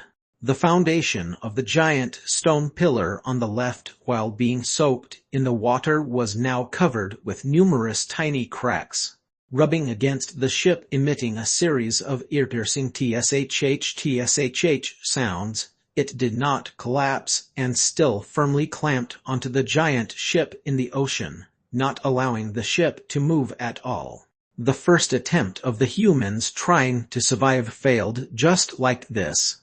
As the fire gradually diminished in the ocean, more and more indigenous midgets gathered on the shore, losing their grip while starting to turn their attention to the Elizabeth Holiday. At this time, the unique tidal law of this different world had already separated the midgets far away from the crews. Unfortunately, such a distance meant nothing to the island's aborigines, who could sacrifice at any time for their beliefs. Thousands of them gathered together and drove the giant bugs underneath into the ocean. Floating unsteadily, They drifted towards the ship, and even though some of them were swept away by the tides and went missing just like that, most of them still gradually approached the ship. Those midgets are getting closer to our ship, guards. Be prepared for defense. All of the sailors holding fire axes shall also be on standby with the guards. We don't know whether those madmen will climb onto the deck with some strange method or not, so everyone, stay calm. It's better if each of you could look for a weapon to defend yourself. A chair, wine bottle, or whatsoever on the deck, the first officer shouted with a trembling voice, imitating the captain's tone, as he watched the dense amount of giant bugs moving towards the ship on the ocean underneath the bright moonlight. What should we do, Wishing? Should we go find a chair to defend ourselves, or should we escape using Island Dragon B? But there are just too many midgets in the ocean. Upon hearing the first officer's words, despite fully trusting Zhang Lixing's power, Tina, who could not help but be nervous, asked incoherently when danger approached. The deck had already fallen into a chaotic panic. Zhang Lixing, who was standing by the edge of the ship with a blanket wrapped around him, whispered, "Don't worry, Tina. Just a while ago when the ship's engine was revved on, I saw the left stone pillar tremble for a moment. Looks like the foundation is already unstable, and I have a plan that can quickly drive the midgets away after I carry it out. They're not even afraid of death, so how could they possibly escape? Trish, the reason they're not afraid right now is that nobody has taught them fear at all." The young man smiled and automatically released the jelly stone on his wrist. Stretching it out and wrapping it around his fingers, his mouth moved faintly before he quietly spat out a mouthful of dark-colored blood towards the ocean. With a low voice, he whispered, "Connect." At this time, the ship whistled woo-woo once again. As thousands of people on the ship prayed together, the Elizabeth Holiday began to dip on one side before it slanted backward. This time, it was apparent that the stone pillar on the left side of the cruise shook for a moment, but unfortunately, it still did not break. Chapter 131, Learning the Meaning of Fear. Chapter 131, Learning the Meaning of Fear. After the failure of the humans' second attempt to escape, some aborigines riding on the giant bugs had already plastered themselves on the outer wall of the ship's hull. They yelled "OR" loudly as they drove the giant spiders that had already mounted their two frontmost long legs on the ship. Like having suction cups underneath their legs, the giant spiders began to crawl upward on the ship in a reverse angle that was near 160 degrees. FCK, the giant spiders those aborigines are riding can crawl up the ship. They're rushing up. Now be careful. Everyone. A sailor holding a fire axe on deck was the first to see the giant bugs carrying the aborigines as they crawled up the Elizabeth Holiday. He could not help but exclaim in astonishment. However, just as his words raised a greater commotion on the ship's deck, the giant spiders crawling on the ship were suddenly enveloped by a milky white mist. That mist seemed to be extremely high in temperature. With the help of the moonlight, they could see the blood of the giant bugs and the aborigines that were enveloped by the mist swell up rapidly. All of a sudden, in an instant, they burst open, leaving behind many skeletons with shredded flesh before falling into the sea. After that mist killed several dozens of aborigines that crawled up the ship, it did not dissipate. Instead, it floated and consolidated together to form a giant cloud midair. All of a sudden, an earth-shattering hulu howl resonated from the ocean. Then, the ocean surface that was several thousand kilometers wide next to the ship suddenly seemed to be torn apart by an invisible giant hand, as an unimaginably giant beast protruded out of it. The body of the sea beast was twice as long as Elizabeth Holiday. After leaping out of the sea and covering the entire starry sky, it slammed onto the giant cloud that floated in midair and rode the cloud.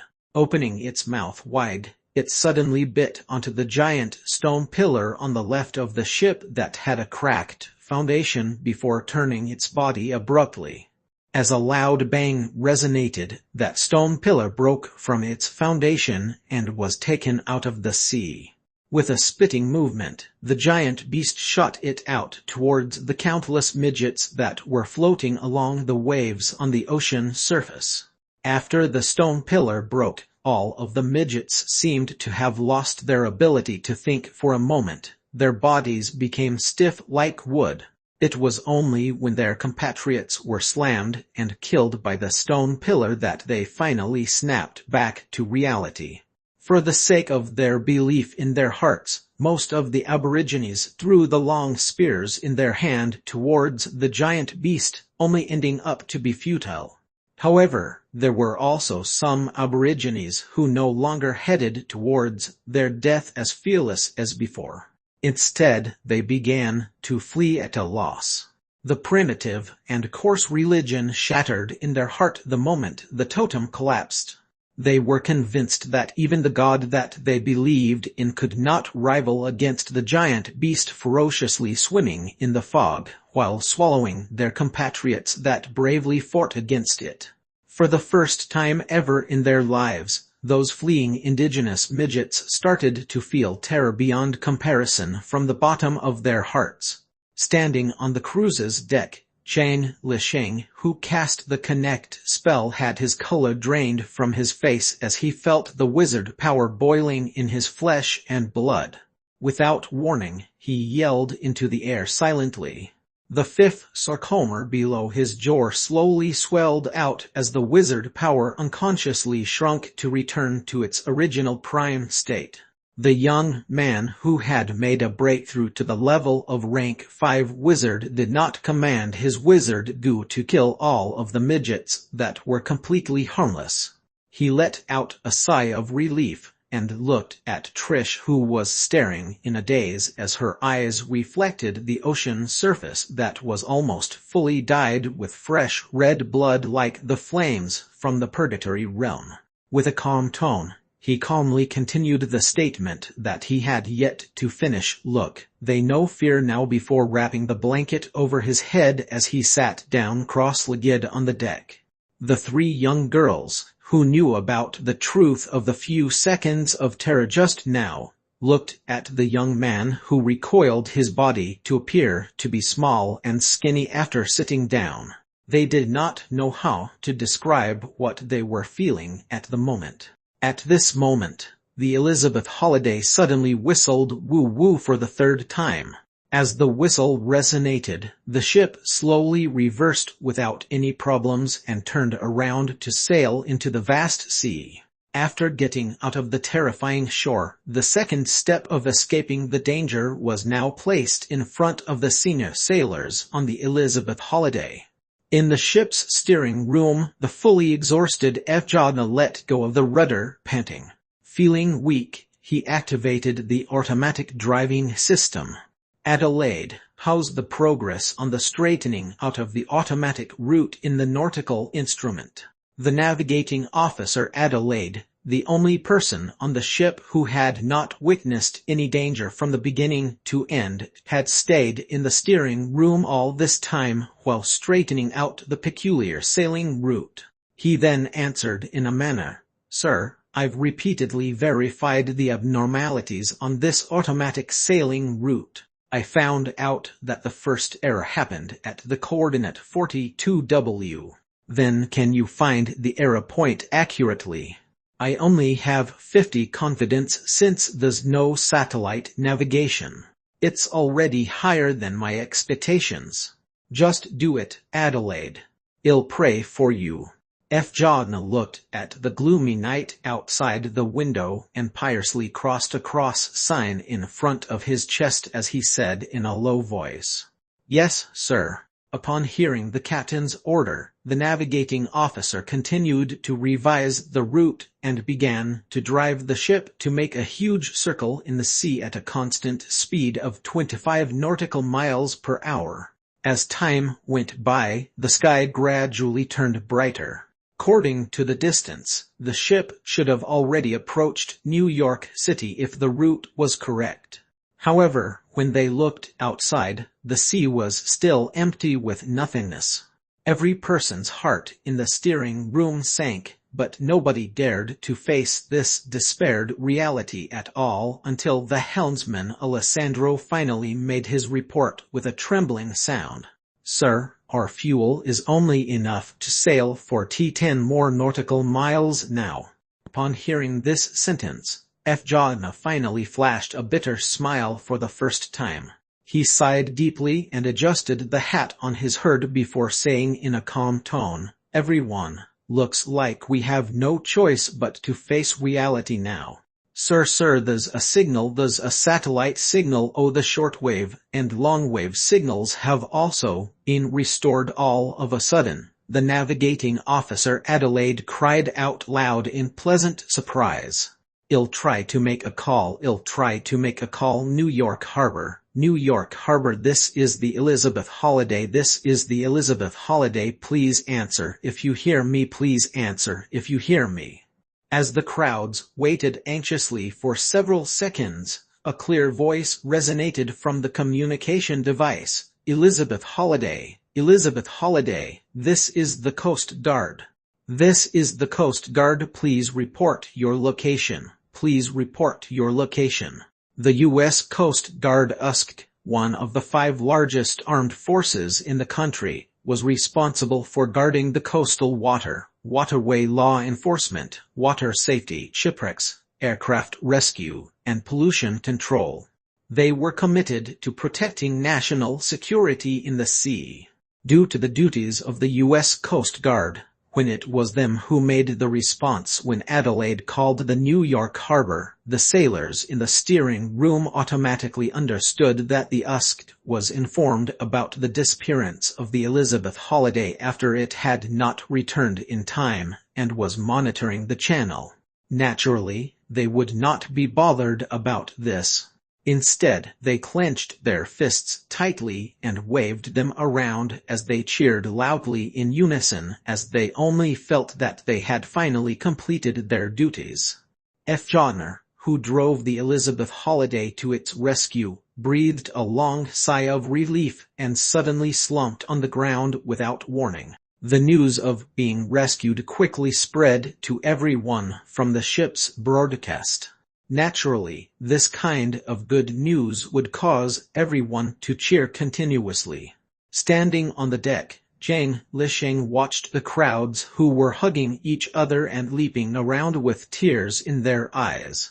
Without warning, he smiled at Tina and said, "Look, Tina, we managed to return safely, right?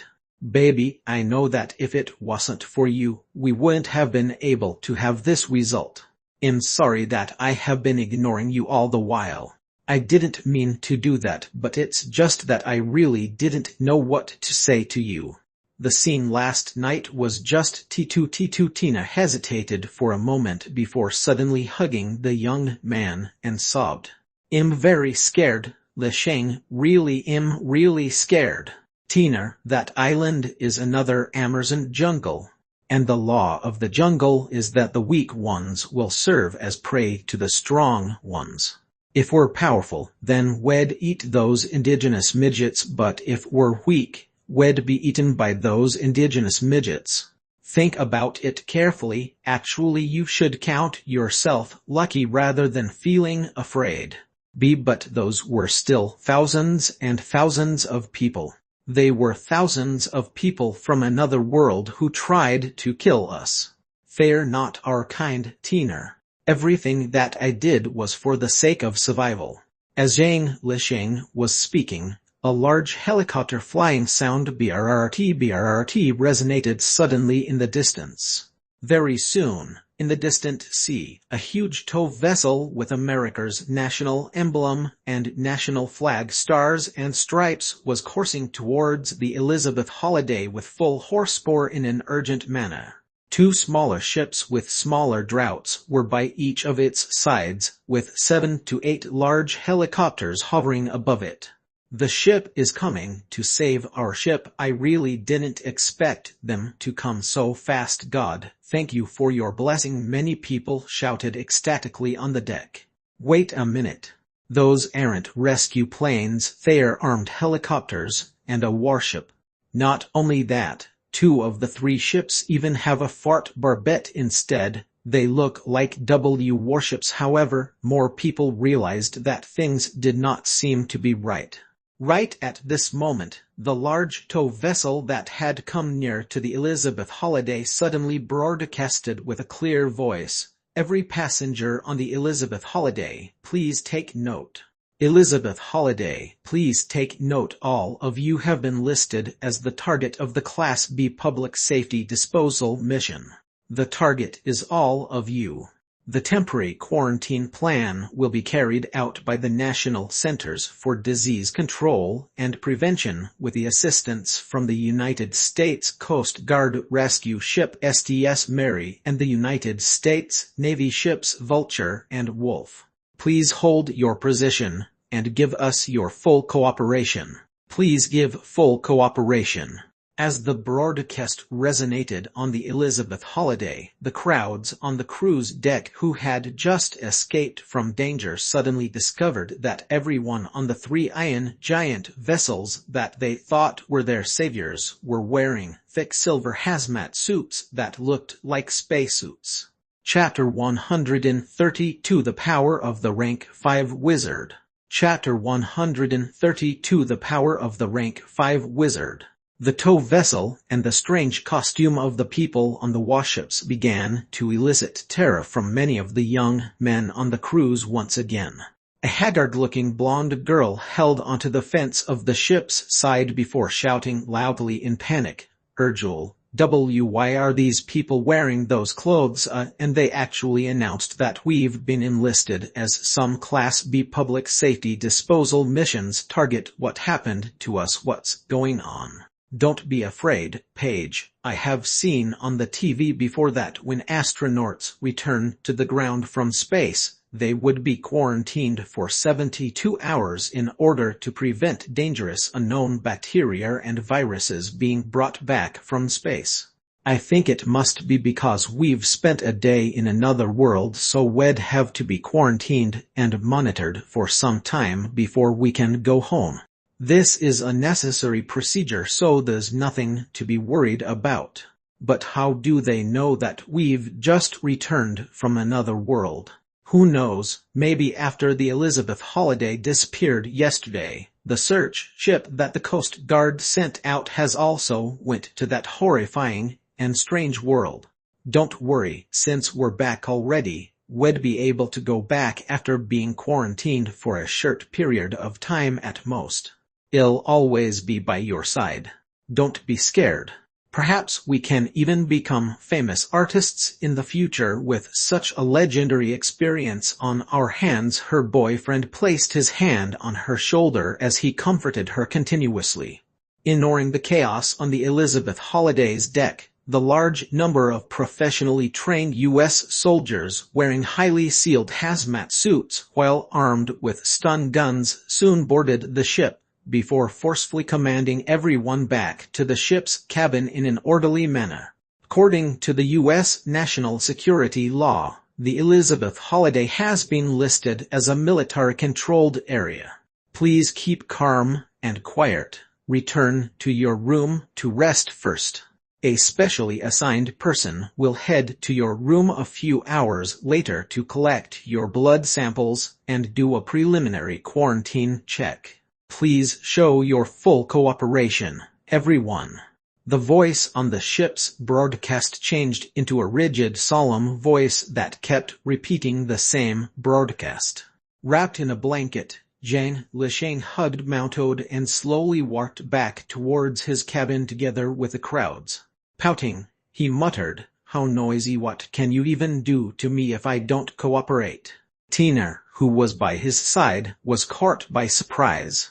With an anxious voice, she whispered, Since the Elizabeth holiday has already been enlisted as a military-controlled area, those soldiers will have the right to take enforcement measures if we don't cooperate with their appropriate demands.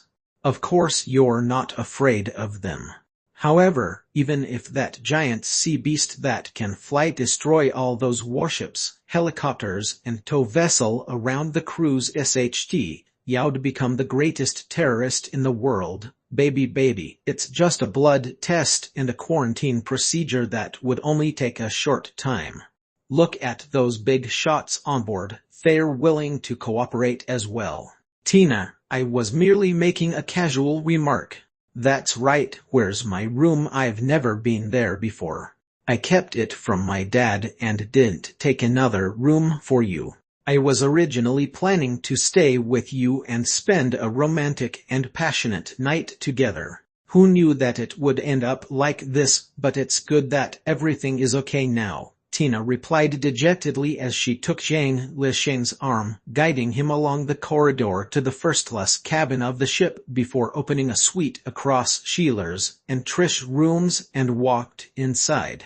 Quietly watching the flow of crowds on the Elizabeth Holliday's cabin corridor that continuously entered the rooms at either sides till all of them finally disappeared in the end, the naval officer in charge of monitoring the evacuation activated the wireless intercom in his hood. Mother nest, little bird no. 1. Mission accomplished. Mission accomplished. Little bird no. 1. Little bird no. 1. Mother nest. Hold your position and stay alert. Hold your position and stay alert. Yes, sir, the officer made a tactical gesture as he replied. The naval soldiers at the corridor raised their thumbs up to show their understanding before starting to disperse to guard the entire long corridor. After the command center received the report from the last officer in charge of evacuating the cruise's passengers, it immediately ordered the staff on St. Mary to start the towing operation.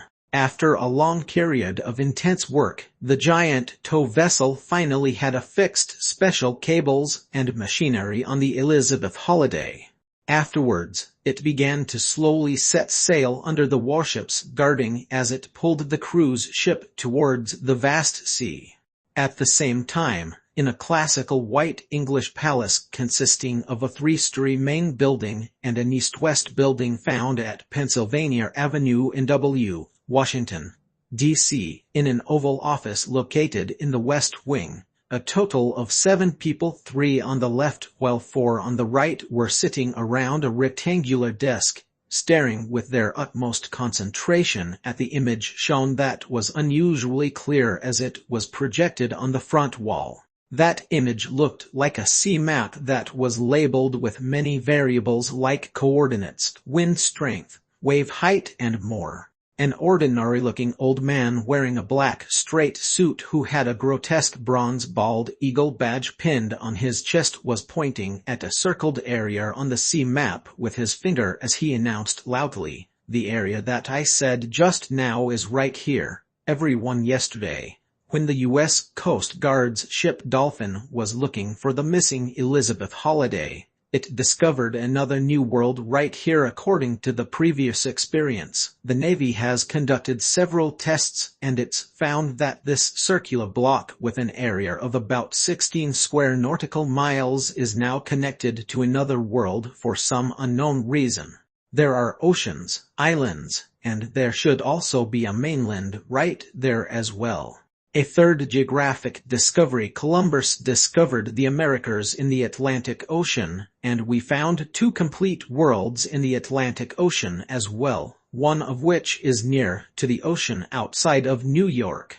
A middle-aged black man possessing an abstruse gaze with a thin and tall build, as he wore a gray suit with a tailored fit, sat right in the middle of the desk as he suddenly chimed in with his brows furrowed.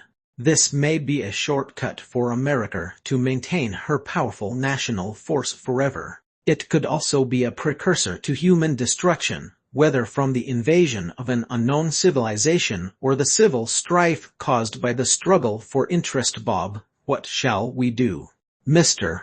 President, we know very little about everything in this new world. To be cautious, I can only suggest for us to tightly seal this sea area connecting to this world in accordance to Sea Shrimp World No.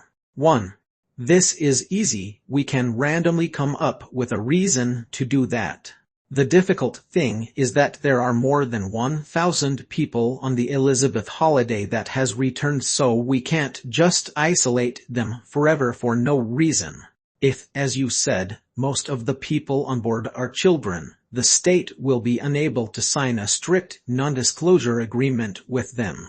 For this reason, we need your authorization, Mr. President, to wipe the memory of everyone on the ship.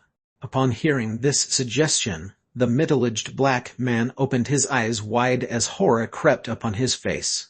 Sir, do you know what you're talking about? This is an abuse of state power. This is trampling on the Constitution and human rights of the country.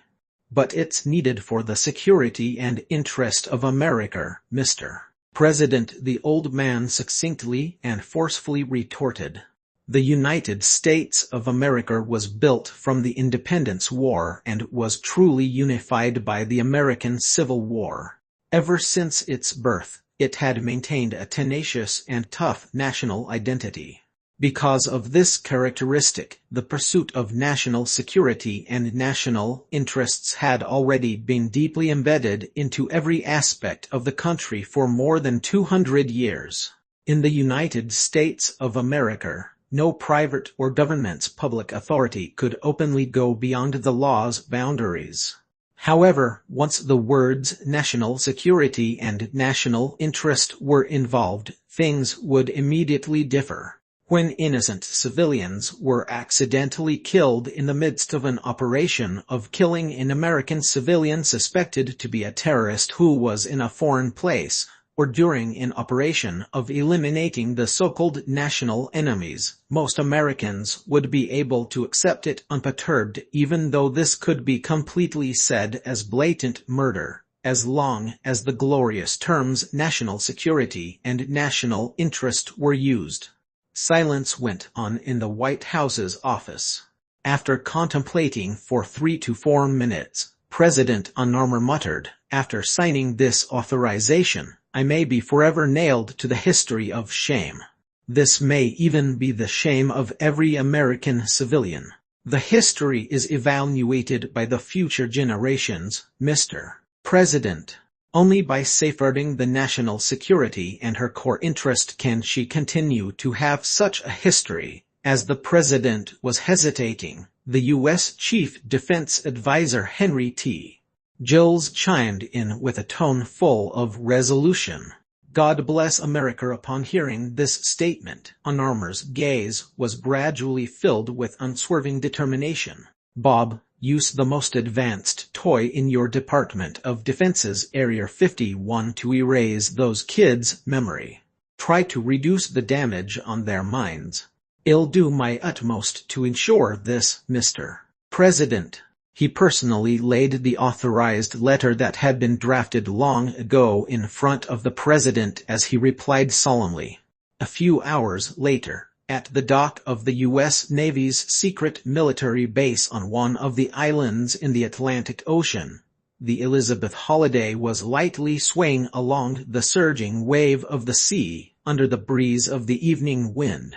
In the bedroom of a luxurious suite in the ship's cabin, Shane LeShane woke up from his dream and looked at Tina, who was sleeping soundly naked while showing honey-colored soft skin by his side. Rubbing his face, he quietly slipped out of the heart-shaped waterbed before putting on his pajamas and walked into the bathroom. The bathroom was spacious. After the light was turned on, the most eye-catching thing inside was the circular bathtub that had a diameter of over 2 meters in the middle of the bathroom. After he had filled the tub with hot water, he washed away the sweet aroma left by his indulgence. Afterwards, he composed himself before climbing out of the bath and sat by the tub. Without warning, he spewed out a mouthful of dark-colored blood and uttered a Chinese word simplify. Dark blood was spat out from Zhang Lisheng's mouth and consolidated in the air before forming into a ball. With a pale face, the young man dipped a finger into the blood stain in the air before writing the Chinese ancient word simplify on his chest. After the wizard letter was formed, it immediately disappeared into Zhang Lisheng's flesh and body. At the same time, it also granted him a mysterious ability that could command the wizard do and cast a curse just with a thought in his mind. Chapter 133 A Strange Situation. Chapter 133 A Strange Situation. When he used his thoughts to command the wizard do for the first time, the Mountoad leaped into the bathroom according to his wish obediently. Satisfied, Zhang Lisheng muttered to himself, even though the gains of breaking through to the level of rank 5 wizard is not some powerful ability, the gain is instead very practical still. I wonder how I should cast a spell using only my thoughts. When the young man reached up to this point, a bloody red simplify word suddenly appeared on his chest. As the simplify word disappeared the instant it appeared, it transformed into the bloody mist that scattered in the air before floating towards Mountoad crouching on the ground and enveloped it not long after. Having been nourished by Zhang Lisheng's blood and essence, the thorns on the wizard's outer skin immediately erected and transformed to become thicker and nearly doubled in length, while its body size also enlarged. It seemed to have been refined once again. If Mountoad continues to grow, it will no longer fit in the backpack anymore when I transform into a rank 6 wizard. Staring at Mountoad, who now had a body size comparable to a medium-sized dog, 2 bloody red simplify words flashed across Zhang Lisheng's chest again. These 2 simplify words disappeared into the bloody fog the instant it appeared. A few seconds later, the young man could clearly feel that the remaining 2 wizards he had Island Dragon and Crocodragon had also been refined for the 4th time. Now that I have the Simplify curse, things have indeed become simpler. The breakthrough that would come next after the rank 5 wizard level would be the first transmutation of witchcraft that would transmute every 6 ranks. Even though it was recorded in the ancient books that the journey of transmuting from rank 5 to rank 6 was full of danger, Zhang Lisheng, who managed to make a breakthrough to rank 5 from rank 1 wizard in less than a year, was already conscious of the transformation. He chuckled soundlessly as he crept out of the bathtub, and without warning, he heard a doorbell sound ding-dong resonating from outside of the bathroom. "Baby, the doorbell is ringing. Can you go open the door to see whether the person is here to take our blood?" Upon hearing the doorbell, Tina woke up from her dream and crawled out of the bed hastily before rushing into the bathroom, and just so happened to come across the young man who was putting on a bathrobe. "Oh, you've already woke up, and to think that you've secretly taken a bath too. Wait a minute then. Tina, haven't you told me that the Elizabeth holiday is now a military-controlled area and we must fully cooperate with them? I'll go open the door first." Zhang Lisheng glanced at the girl's plump chests that were filled with hickeys before quickly walking out of the bathroom as if he was escaping. "Don't worry, baby. I love your roughness. We can always try again later." Tina chuckled from behind as she watched the young man's silhouette. Zhang Lisheng pretended that he did not hear that and quickly ransacked the bedroom closet for some new clean clothes before putting them on. Then, he hastily opened the suite's door. The person outside the door was not a soldier in a hazmat suit that he had expected. Instead, it was a middle-aged man wearing a brown suit with a smile on his face.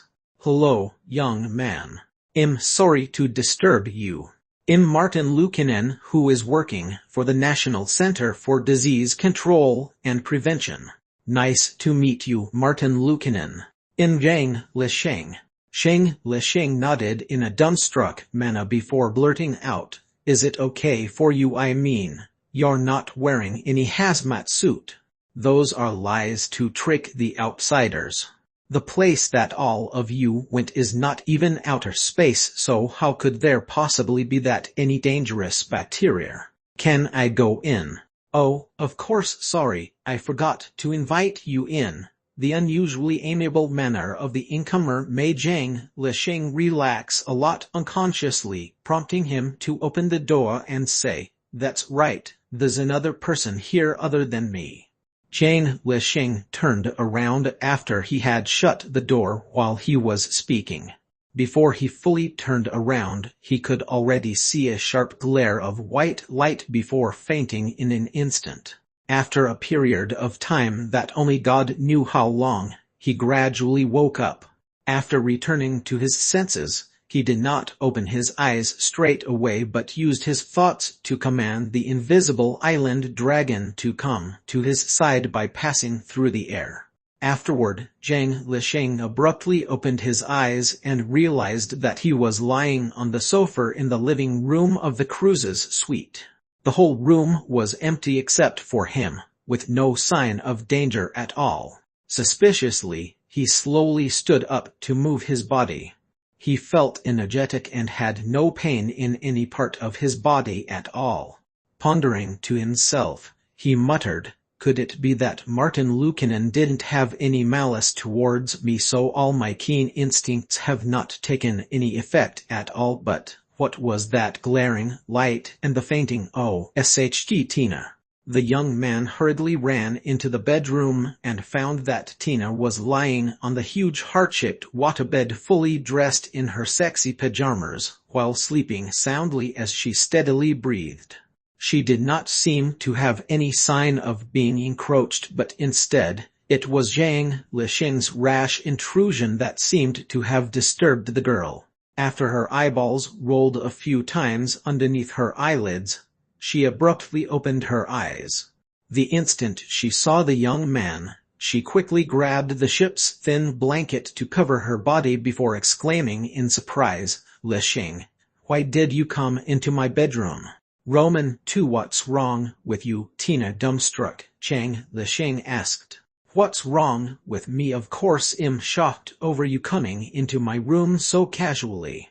Even if we're best friends, wait a minute, ooh, are we a couple? Why, you have become my boyfriend. No, wait a minute, not boyfriend B, but my lover. What the hell, I'm not Sheila, so how could I possibly find myself a lover or something? No, not our lover too. I can't recall anything. My head is painful. My God, what's wrong with me?" The more the girl pondered over it, the more confused and painful her mental state became. "Don't panic, Tina, don't panic. Don't force yourself if you can't recall anything." Not knowing what to do, Zhang Lisheng walked to the girl's bed and comforted her with a whisper. At this time, the broadcast on the ship suddenly reverberated. "The Elizabeth Holiday is about to be docked at the New York harbor. All passengers are prepared to disembark. After the ship is docked, there will be emergency personnel." Listening to the broadcast, Zhang Lisheng blurted out in bafflement, "The Elizabeth Holiday has returned to the New York harbor already? Hell, wasn't the ship parked in an island port on the Atlantic Ocean? What's going on?" "We've returned to the New York harbor already. We've returned to New York. I want to disembark. I want to disembark." Tina, who was in a trance, leaped out of the waterbed and ran out of the bedroom in her pajamas and slippers. Dumbstruck, Zhang Lisheng did not stop the girl. After Tina ran away, he stood by the bed, pondering uncertainly, ordering Mountod to leap into his embrace. Using his thought once again, he took a nightgown and walked out of the ship's cabin suite. The corridor was filled with absent-minded youths. Chang Lishing followed the flow of people to the deck and was in time to see a huge tow vessel with America's national emblem and the Stars and Stripes flag towing the Elizabeth Holiday into the New York harbor. That ship was none other than St. Mary that was affiliated with the U.S. Coast Guard. However, the naval warships and the harmed helicopters accompanying the tow vessel had disappeared without any trace. The teenager slowly walked to the side of the ship and looked at the shore. The early summer's sun that was already burning scorchingly shone down from the sky onto the several hundreds of ambulances in the port till they gleamed and shone piercingly to the eyes. At this time, the motor of the Elizabeth Holiday was activated and the cruise's suspension ladder began to extend towards the coast. On deck, the Coast Guard soldiers began to whisper comfortingly to the passengers, telling them to prepare for disembarkation. Chang Lishing, on the other hand, left the ship's side while looking around for Tina, who left the room ahead of himself just now. Most of the faces on the deck appeared to be in confusion. As he walked around in the crowds searching for Tina, he finally found Tina, who was continuously discussing something emotionally with her two sisters, Trish and Sheila, with her back towards the suspension ladder at one corner of the deck. "Tina, are you okay?" Chang Lishing walked towards the girl and wrapped the nightgown over her before asking. "I'm not okay, Lishing." Tina glanced at the young man and shouted out loud. "So are Trish and Sheila. We've forgotten many things. It's as though the last few months of our lives are fragmented. I can tell that you're very kind, but I don't know why we were together." Trish said that you must have saved our lives, but she doesn't know where she got this idea from. This is really FC kid up. The three of us even have to come together and discuss for a long time before we could finally remember why we're on this ship in the first place. The girl's emotions that were running out of control also attracted the attention of a hale and hearty middle-aged officer who was constantly glancing at the deck with an unusually sharp gaze not far away. Striding, he came and stood by Tina's side. "Miss, don't worry. The doctors will help all of you after you have disembarked. Take a deep breath and relax. Whatever happened is in the past now." Thank you, Mr. Major." "Thank you." After venting out her negative emotions, Tina calmed down. Chang Lishing, who was by the side, abruptly realized that if this stern-looking middle-aged officer had a softer expression and changed into a brown suit, he would be none other than Martin Luukkonen, who had claimed to be staff from the National Center for Disease Control and Prevention before him not long ago. When this middle-aged officer saw Chang Lishing's face, his eyes suddenly narrowed. Upon seeing his stiff expression, the young man, who had gradually realized some time ago that everyone else seemed to have met with memory problems except for himself, pretended that he was suffering from a memory loss too before he asked without warning, "Mr. Major, can you tell us what happened to us?" "Shipwreck, a serious shipwreck. All of you are lucky young people. Let's go. I'll send you off the ship." The officer took a good look at Chang Lishing before personally escorting the three girls, who would show painful expressions on their faces from time to time, and Chang Lishing, who pretended to be in a daze, off the ship. The instant Chang Lishing, Tina, and the two others arrived at the shore, they were instantly placed on stretchers by a few dexterous medical personnel. At this time, the middle-aged soldier did not leave right away but asked the emergency doctor, who anxiously rushed over to them. "Doctor, can you please check the conditions of these 4 kids?" The skinny and black-skinned emergency doctor quickly examined the pupils of the 4 people with a miniature torchlight-like instrument that gave off blue light. "These 4 kids are showing neurosensory abnormalities, but it's not too serious. Don't worry, children. Just relax. The ambulance will send you to the hospital for a routine examination, and if everything is normal, you'll be discharged from the hospital after being hospitalized for 1 night. Does the boy also show any abnormal neurosensory reaction? The middle-aged officer suddenly asked. Chapter 134 Straight to the Truth. Chapter 134 Straight to the Truth. Yes, the emergency doctor was stunned for a moment before waving his hand to motion the other medical personnel nearby to send Zhang Lisheng and the 3 others into the ambulance. He then whispered solemnly to the middle-aged officer after lowering his voice, "Mr. Major, you can tell that his current mental state is not stable with how he's hugging that weird strange figure so tightly. By asking such a question in front of him, if it causes the patient to, I'm sorry, doctor, I'll head to the ship." Now that he had obtained the answer he was looking for, the middle-aged officer smiled apologetically before turning around to hurriedly leave. At this moment, the ambulance that was carrying Zhang Lisheng and the others had already sped out of New York Harbor. Very soon, it sent the young man to the Presbyterian Hospital. As one of the best general hospitals in New York, the Presbyterian Hospital's emergency room was already overcrowded. After carrying out a few simple medical examinations, the doctors, who were so busy that they looked extremely haggard, finished their medical diagnosis on Zhang Lisheng. They concluded that he was completely healthy other than having some neurosensory damage and being mentally anxious. Then, after having an Roman 4 drip injected, the young man was pushed into the observation ward by the nurse.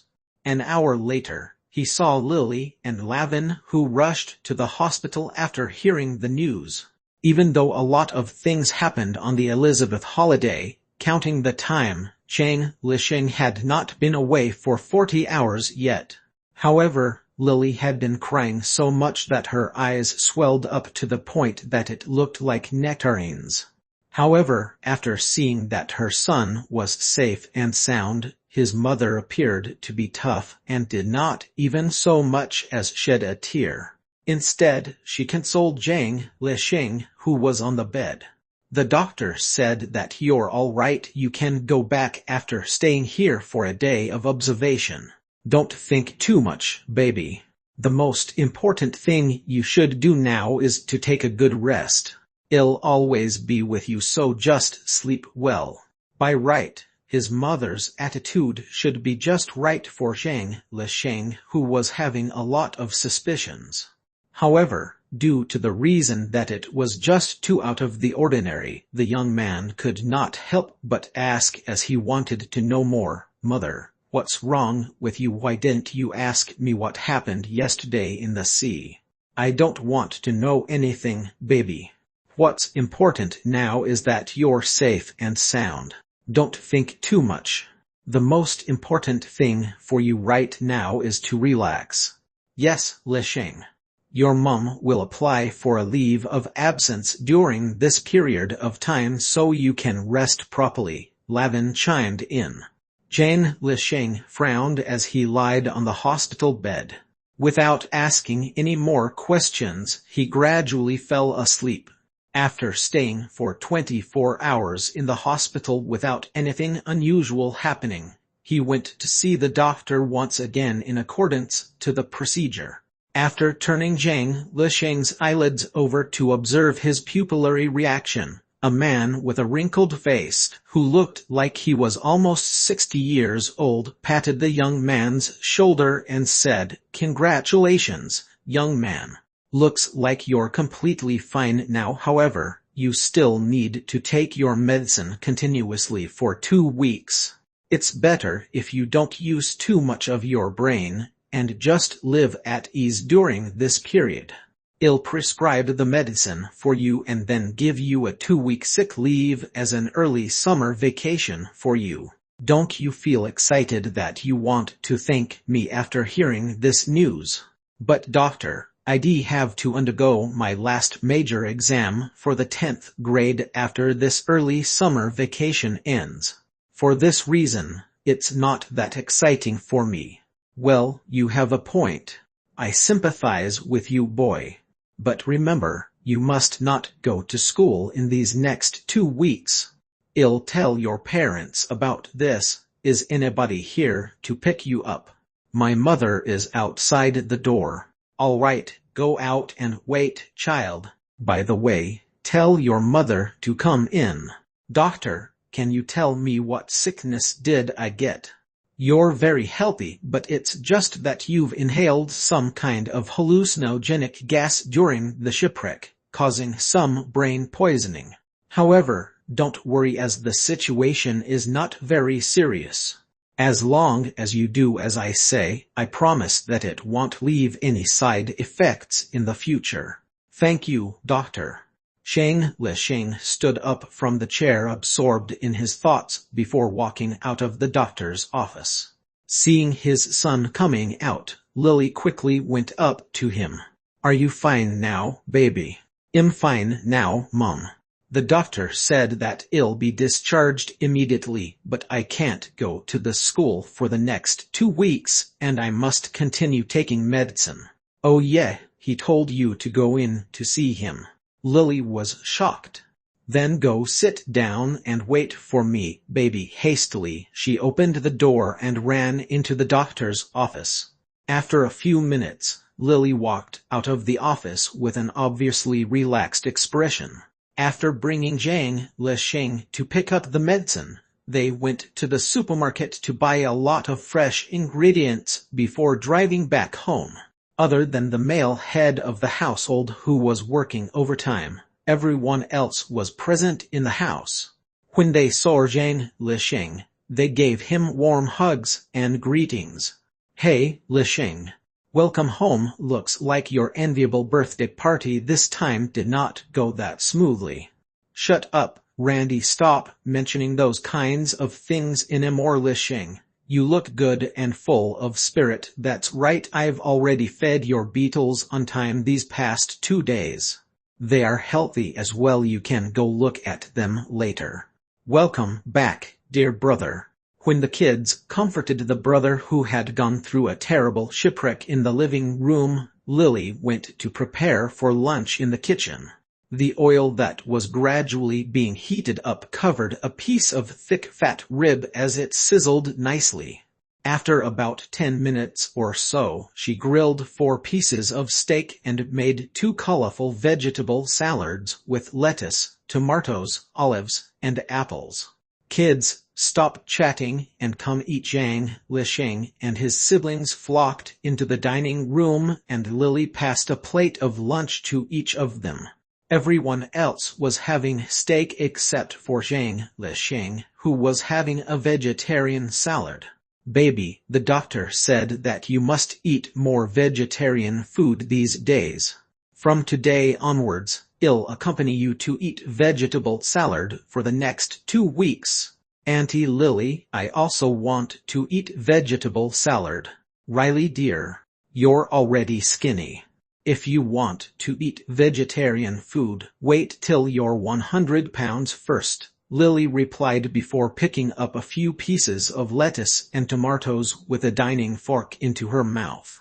After the lunch, in which Lich filled his stomach with tasteless leaves and tomatoes, he yawned. Mum, I didn't get to sleep well on the hospital bed yesterday. Go sleep then if you're sleepy, baby. You need more rest now, but don't forget to take your medicine before going to bed. Sure. Lich nodded before pretending to run into the living room to take the medicine from Lily's bag and walked up to the 2nd floor. After returning to his own room, he commanded the mounted to leap out of his bed and conveniently unscrewed the medicine bottle to take out 2 pills for it to eat. Then, he looked at the 2 color-changing beetles who were alive and kicking, flying inside the feeder. He raised them in before turning his computer on. The screen flashed for a while and the program icons came into the display. Lich opened the network and entered the keywords New York Harbor, Elizabeth Holiday and shipwreck to start his search.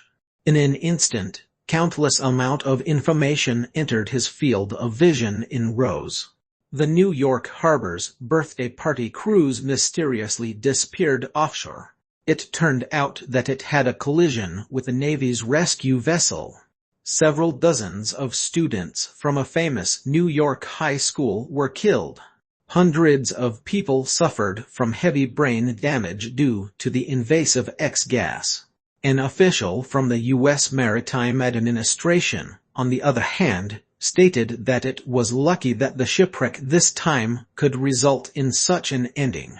Coast Guards St. Mary rescued the Elizabeth Holiday cruise from the shipwreck. Due to the leakage of the mysterious X gas, the area where the accident took place had been sealed tightly by the Navy. Taking in 10 lines of this information in one glance, Chang Lisheng opened the Associated Press news that should be the most authorized news in the U.S. The Associated Press, 3rd of June, the ocean shipping company's missing cruise Elizabeth Holiday has been rescued and towed by Coast Guards St. Mary 2 days ago. According to personnel of the Navy, the reason for the disappearance of the cruise ship was caused by a collision with the Navy's vessel that was carrying the highly volatile anesthetic X gas. A Coast Guard's spokesperson has confirmed that a total of 189 people were killed and 35 people were seriously injured during the shipwreck, in which the New York District Attorney Oates stated that there is evidence pointing towards the main reason for the shipwreck this time was that because the Elizabeth Holiday's Captain F. John Nightingale has diverged from the sailing course. He is heavily responsible for the accident this time. In the news about Elizabeth Holiday's shipwreck on the internet, not a word of the horrific experience the crews had experienced in another world was mentioned at all. Even though some news websites that were accustomed to free speech felt that the government must have concealed a lot of the truth, the fabricated story was so bizarre that even Zhang Lisheng also found that it was basically nonsense when he saw it. The memory of everyone on board about the other world has been erased. The reason I'm okay must be because my consciousness cannot be deleted after I've become a wizard. However, is there even such a sophisticated technology on Earth? Don't tell me that it's group hypnotism. No matter what method is used to erase the memory of the people on board, only the government of the United States can do things to such an extent. All of this must have been done with the purpose of covering up the existence of the other world, the young man muttered to himself as he turned off his computer. In that case, there may be some intelligence personnel who are continuing to monitor us, the shipwreck survivors, for a period of time to see what the effects are of having our memories deleted. Looks like I must behave myself dutifully twice as much in these next 2 weeks.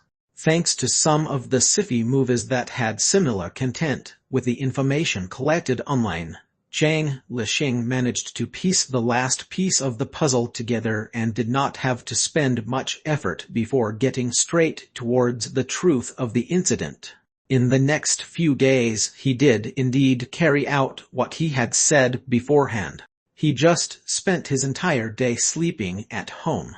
He did not go to Montislo to work, nor take any initiative to contact any friend, as though he was suffering from a memory loss and was feeling lethargic.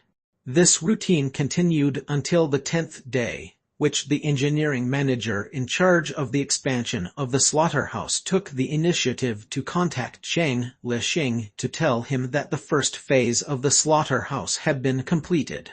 After the pre-ordered slaughtering machine had been transported into the factory by the dealer, the young man had no choice but to call Tina. The two of them greeted each other in apparent awkwardness, and Zhang Lisheng was shocked to find that she had actually gone to Hawaii for a holiday. "I'm sorry, Lisheng, I really can't go back to New York. Besides, I don't know how to help you even if I go back. I can't remember a lot of things, and the doctor said that the most important thing before I go to college in a few months' time later is to breathe in some more fresh air and keep myself happy. Alice, my doctor already said that I'm not allowed to drink. It's my turn again. Wait till I finish this call first. Have a good vacation, Tina. Goodbye, Zhang. Lisheng could faintly hear a burst of laughter from young men and women from the other side of the phone. After being dumbstruck for a moment, he hung up the phone. Chapter 135 A Trip to Hawaii brought forward. Chapter 135 A Trip to Hawaii brought forward. The scorching sunshine. The leafy palm trees with lush green leaves. Waves that constantly made pleasing sounds of shar. The beautiful and pristine beach, the handsome men and beautiful ladies wearing sexy swimsuits while holding surfboards, showing off their bodies. These were the thoughts everybody who loved the midsummer would have when the word summer was mentioned, and the Hawaiian Islands in the North Pacific Ocean could satisfy all of these. Under a huge palm tree, leaning against an open-air restaurant and a cold drink stall, a tall girl with a bountiful bosom who was wearing a thin black and white striped bikini was talking on her mobile phone before suddenly looking vacant without warning. A beautiful tanned girl with a tall nose and a big mouth beside her was sipping her beer while poking her with her finger before saying with a smile, "It's your turn. Tina, hurry up and spin the bottle, honey, spin it." The young men sitting in a circle under the tree also began to shout, "Tina, Tina, Tina." No, wait a minute, something is wrong. I can feel that something is wrong. I'm not feeling well. Something is not right. I need something cold to drink. My heart is burning up. I need something cold. Her companion's commotion seemed to have awakened the girl. At this moment, she had completely lost interest in spin the bottle game. Standing up from the beach absent-mindedly, she staggered as she walked towards the cold drink stall. When the tanned girl by her side saw this, she quickly stood up to hold her new friend. "Tina, what do you want to drink? I'll go buy it for you." "Honey, are you not feeling well anywhere? You look very pale." "Who called you on the phone just now?" "Phone, that's right, it's Lisheng. The hell, what happened these past few months? Could it be that it's because of him, that Roman too? Oh, I should call him back. I should call him back," Tina muttered as she dialed the phone number just now. The ringtone she received was a busy beep. After the girl dialed the phone persistently for a few minutes, the call was finally connected. "Tina, is there anything?" Zhang Lisheng's voice that was mostly calm and solemn resonated from the other side of the phone. Upon hearing this voice, Tina's anxious heart began to quickly calm down again. It's nothing. I just wanted to call you again. Perhaps I'll go back by tonight's flight. Let us meet with each other tomorrow and take a look at your factory." "There's no need for that. I've called the lawyer Edward Wills just now. You're the one who introduced him to me. Don't you remember? I've already asked him to help me find a business representative to negotiate with the annoying farmers' union. Just like you said, he's very useful." "Is that so? That's good then. Is there anything else?" No, wait a minute. Don't hang up yet, Lisheng. I don't know why, but after hearing your voice when you called just now, Roman too panicked. "Tina, what's wrong with you? Are Trish and Sheila not with you at the moment?" "Sheila has gone swimming with a handsome guy just now, while Trish has gone to the oldest church in Hawaii early in the morning. I only have new friends around me right now." "Is that so?" A thought suddenly formed in Zhang Lisheng's mind for no reason before he blurted out, "That's right, Tina, it's going to be summer holiday soon, and I haven't been to Hawaii yet." "You planned to come to Hawaii for your summer holiday as well?" Tina asked in pleasant surprise. "Then I won't go back to New York anymore and will just wait for you right here." Alright, that's fine since I won't be able to stay quietly in New York for these 2 entire months anyway. It's a promise. Then there are still more than 10 days to go before the summer holiday comes, so y'all come look for me the instant the holiday starts, okay baby? Sure, I'll see you then, Lich replied. With a burning face, he hung his phone up. In the process, his heart inexplicably relaxed by a lot. After staring blankly at the ceiling for a while, he realized that he could not calm down no matter what. As he pondered over it, he ran downstairs with a thud-thud sound. Mom, I want to go out for a walk today. Alright, baby, you haven't been out for a week. It's good to go out and clear your mind. Then I'll go hang out with George and have lunch together with him. Is that okay? Of course, but remember, don't think too much and don't let your brain get too tired. Don't eat oily foods, and remember to take your medicine before your meals, Lily nagged while preparing for lunch in the kitchen. I know, Lich replied loudly before running out of the house. The weather in New York in mid-June was already very hot. Fortunately, the sun today was covered by a thin layer of dark clouds the moment it appeared today. Even though it did not rain, the weather was still cooler than usual. Lich wore shorts and a sweatshirt that had a cartoon print that Lily bought for him. Walking with his sandals on, he walked towards the parking lot along the shade. After calling George and deciding on a location to meet him, he called Maddie. Check how many flights are going to Hawaii 3 days before the summer holiday. I need it as soon as possible. Text me the details later. I'm not free, please. Can you please not bother me today, please? It was apparent that the voice resonating from the other side of phone was filled with despair. What's wrong with you, Maddie? My father's tumor is taking a turn for the worse. The doctor said that he doesn't have much time left. I'm in the hospital right now with my mom. The tumor is worsening then. Is it still savable? Go to a better hospital. Are you still willing to help me? Of course, go ask the doctor and call me later. That's right, don't forget to check for the flights going to Hawaii as well. After hanging up the third call for today, Lich intuitively looked around before walking into the parking lot. It was almost lunchtime right now and there were very few people on the street. The young man could only see 4 to 5 old men walking their dogs slowly and 3 to 4 youngsters wearing helmets while skateboarding across him as they laughed together. Looks like I've been too sensitive. Lich mocked himself with a smile before walking towards his Ford Explorer that he had not driven for a long time. Not far away from him, in a long van with the words "Municipal Maintenance" on it parked across the street, a middle-aged man in a beige uniform with a bushy beard was watching Lich's gradually disappearing silhouette with a high-strength electronic telescope from inside the car window while muttering to himself. Target B098, the 7th monitoring. Dialed his phone 3 times between the period of 11:20 a.m. to 11:50 a.m. and received 1 call. 2 of the call's object was target B21.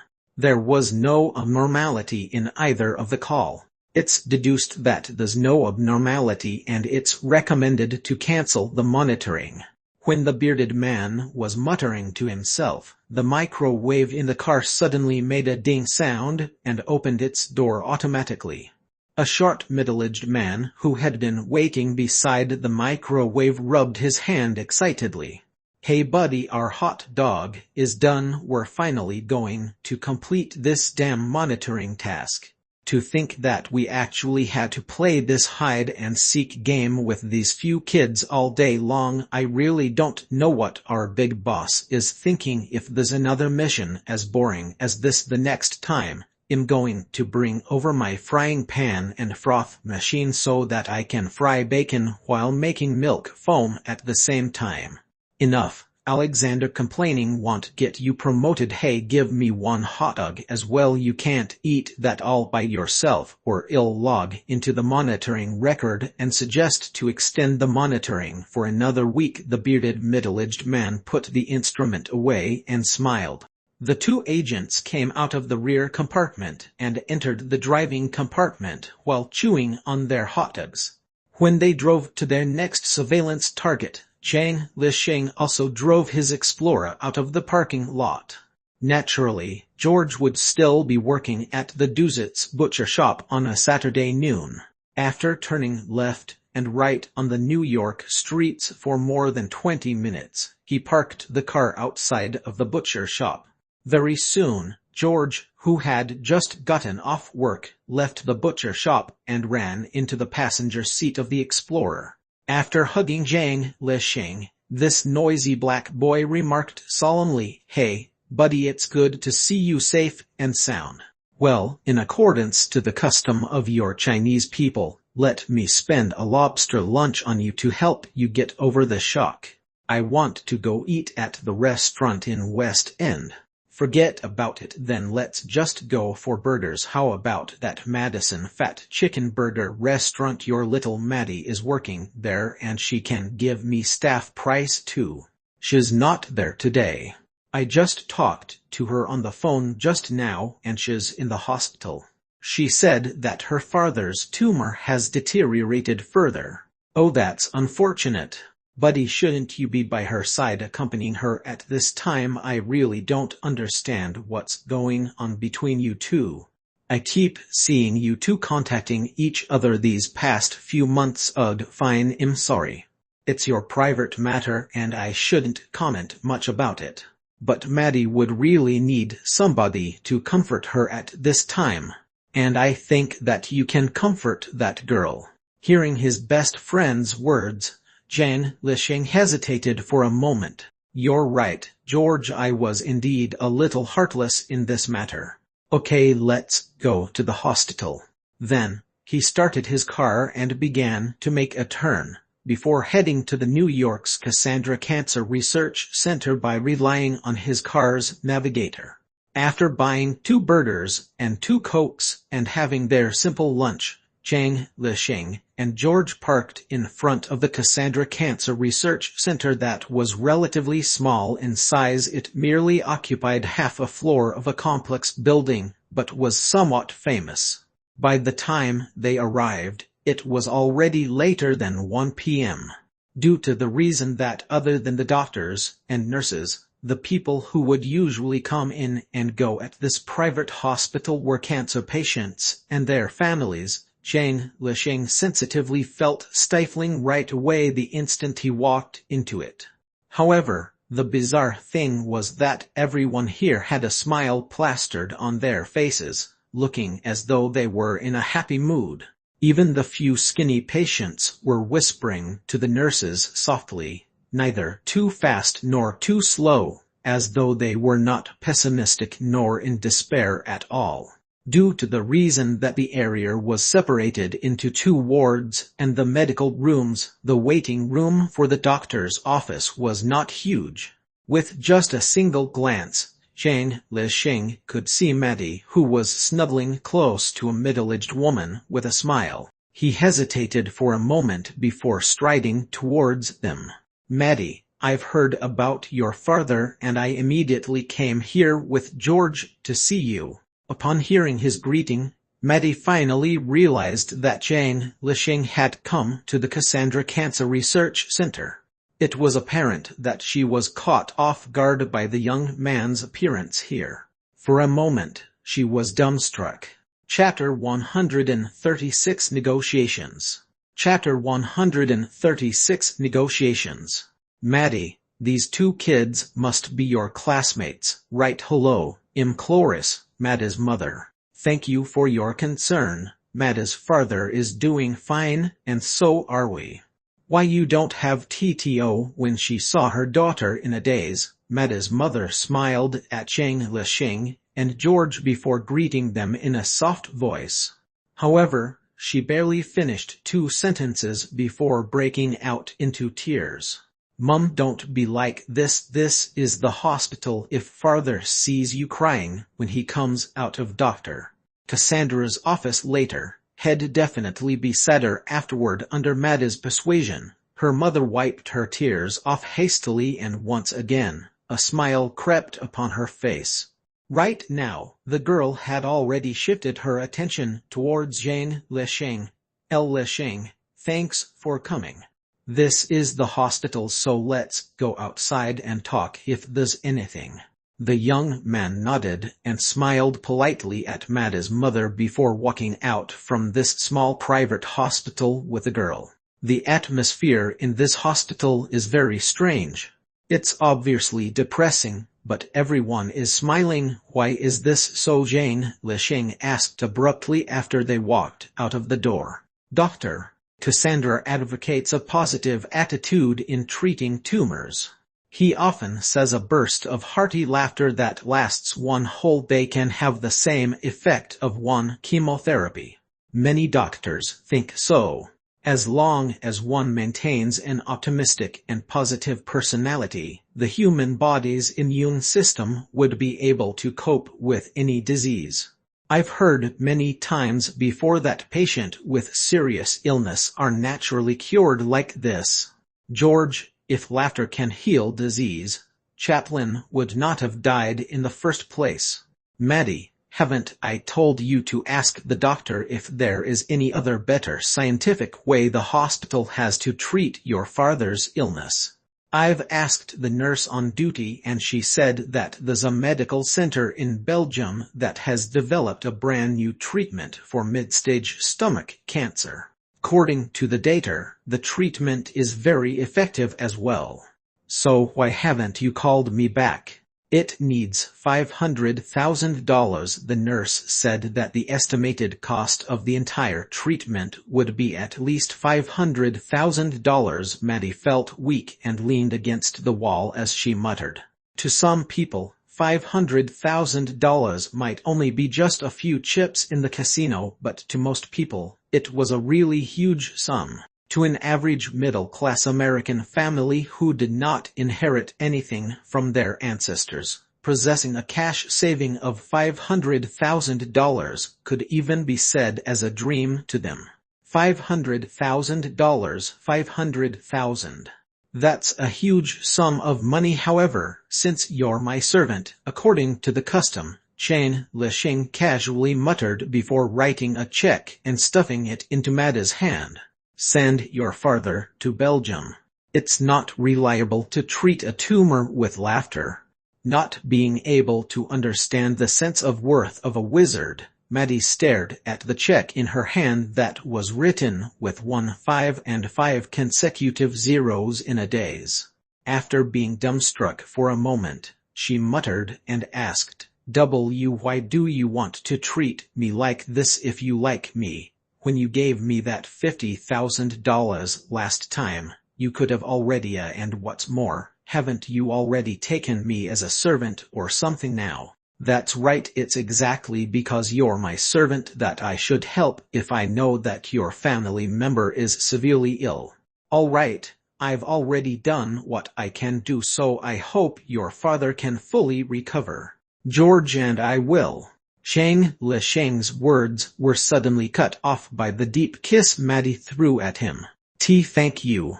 Putting all her gratitude and affection into this kiss, Maddie let go of the young man with a flushed face after a long while. She took a good look at Jane Lishing with complicated emotions in her eyes before pushing the door and running into the hospital.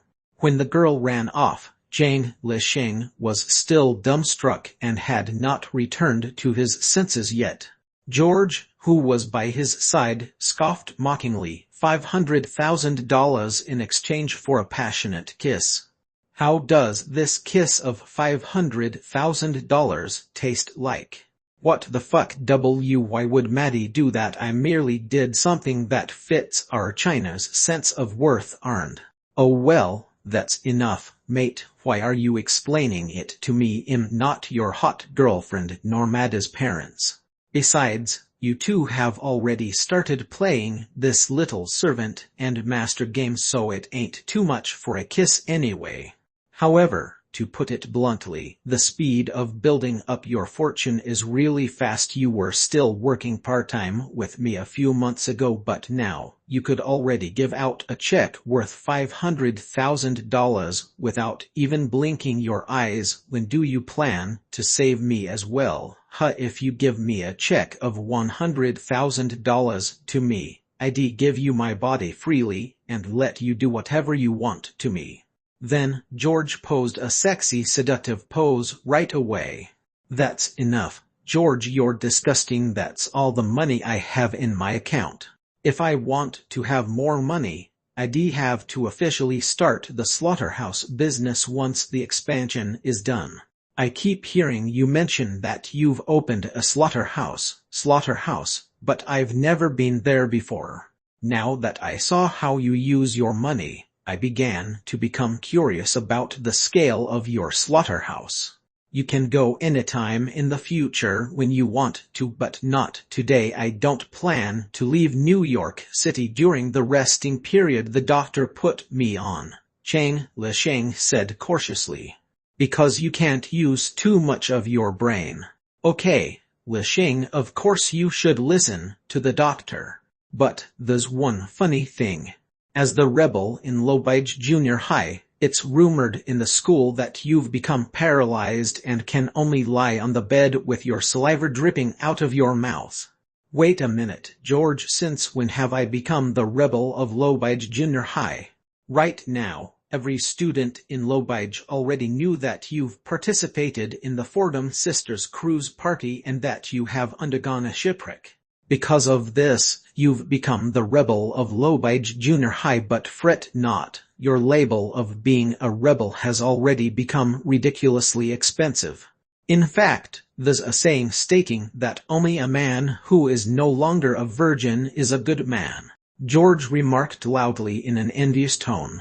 After that, for the next half a day until he returned home at night, Lich kept listening to George's endless analysis of what kind of subtle position Lich had in the minds of girls in Lowbridge Junior High. In the next few days, the young man continued to do nothing at home. It was only until the holiday that the doctor prescribed to him had ended that he finally resumed his normal life. After his classes resumed, it was a tense yet short revision, and afterward, the year exams of the school. This lasted till early July, and finally, Lich, who resumed his study for barely 2 weeks, welcomed his first summer holiday in America. On the last day of class, the entire Lowbridge Junior High was immersed in a joyful atmosphere. Lich were free for a whole 3 months, carrying his books over his head to block the sun in this intolerably hot campus. George cheered loudly while walking. George, your credits for the 10th grade is not even enough yet. If I were you, I'd be thinking, where should I go earn my tuition during the summer holiday instead of cheering we're free? You're such a killjoy. Buddy, you're going to Hawaii for your holiday, but you actually asked your best friend to earn for his tuition. That's right. When is your flight? Can't you wait for me to work for 1 month to save enough money first before going together with you? As the two of them were talking, they had already come to the street outside of the campus. Lich opened the front door to his car as he chuckled, just go to Hawaii together with Hannah. I don't want to interrupt the two of you. The weather is too hot. Let me send you to the butcher shop then. Forget about it, buddy. I won't get a sunburn by riding my bicycle under the shade. You still need to go to Kaiserland town to have your negotiations with those cunning old farm operators, right? Don't waste your time anymore. Just go. All right, I'll leave first then. Upon hearing George's words, Lich did not dawdle any further and waved his hand. After he started his car, he drove out of New York City. 40 minutes later, the Explorer turned into a spacious road in the suburbs of New York. Shortly afterwards, the countless huge cranes standing in the distance soon entered the young man's sight. It was the construction site for the new New York harbor, and not far away from it was a white factory. That was the first completed phase of the LS slaughterhouse. After driving for a while more, Zhang Lisheng turned his car into a highway branch before going straight for more than 10 minutes. Then, a clean and tidy town appeared before him. An explorer with a familiar license plate driving into the Kaiserland town would of course attract the attention of the townspeople.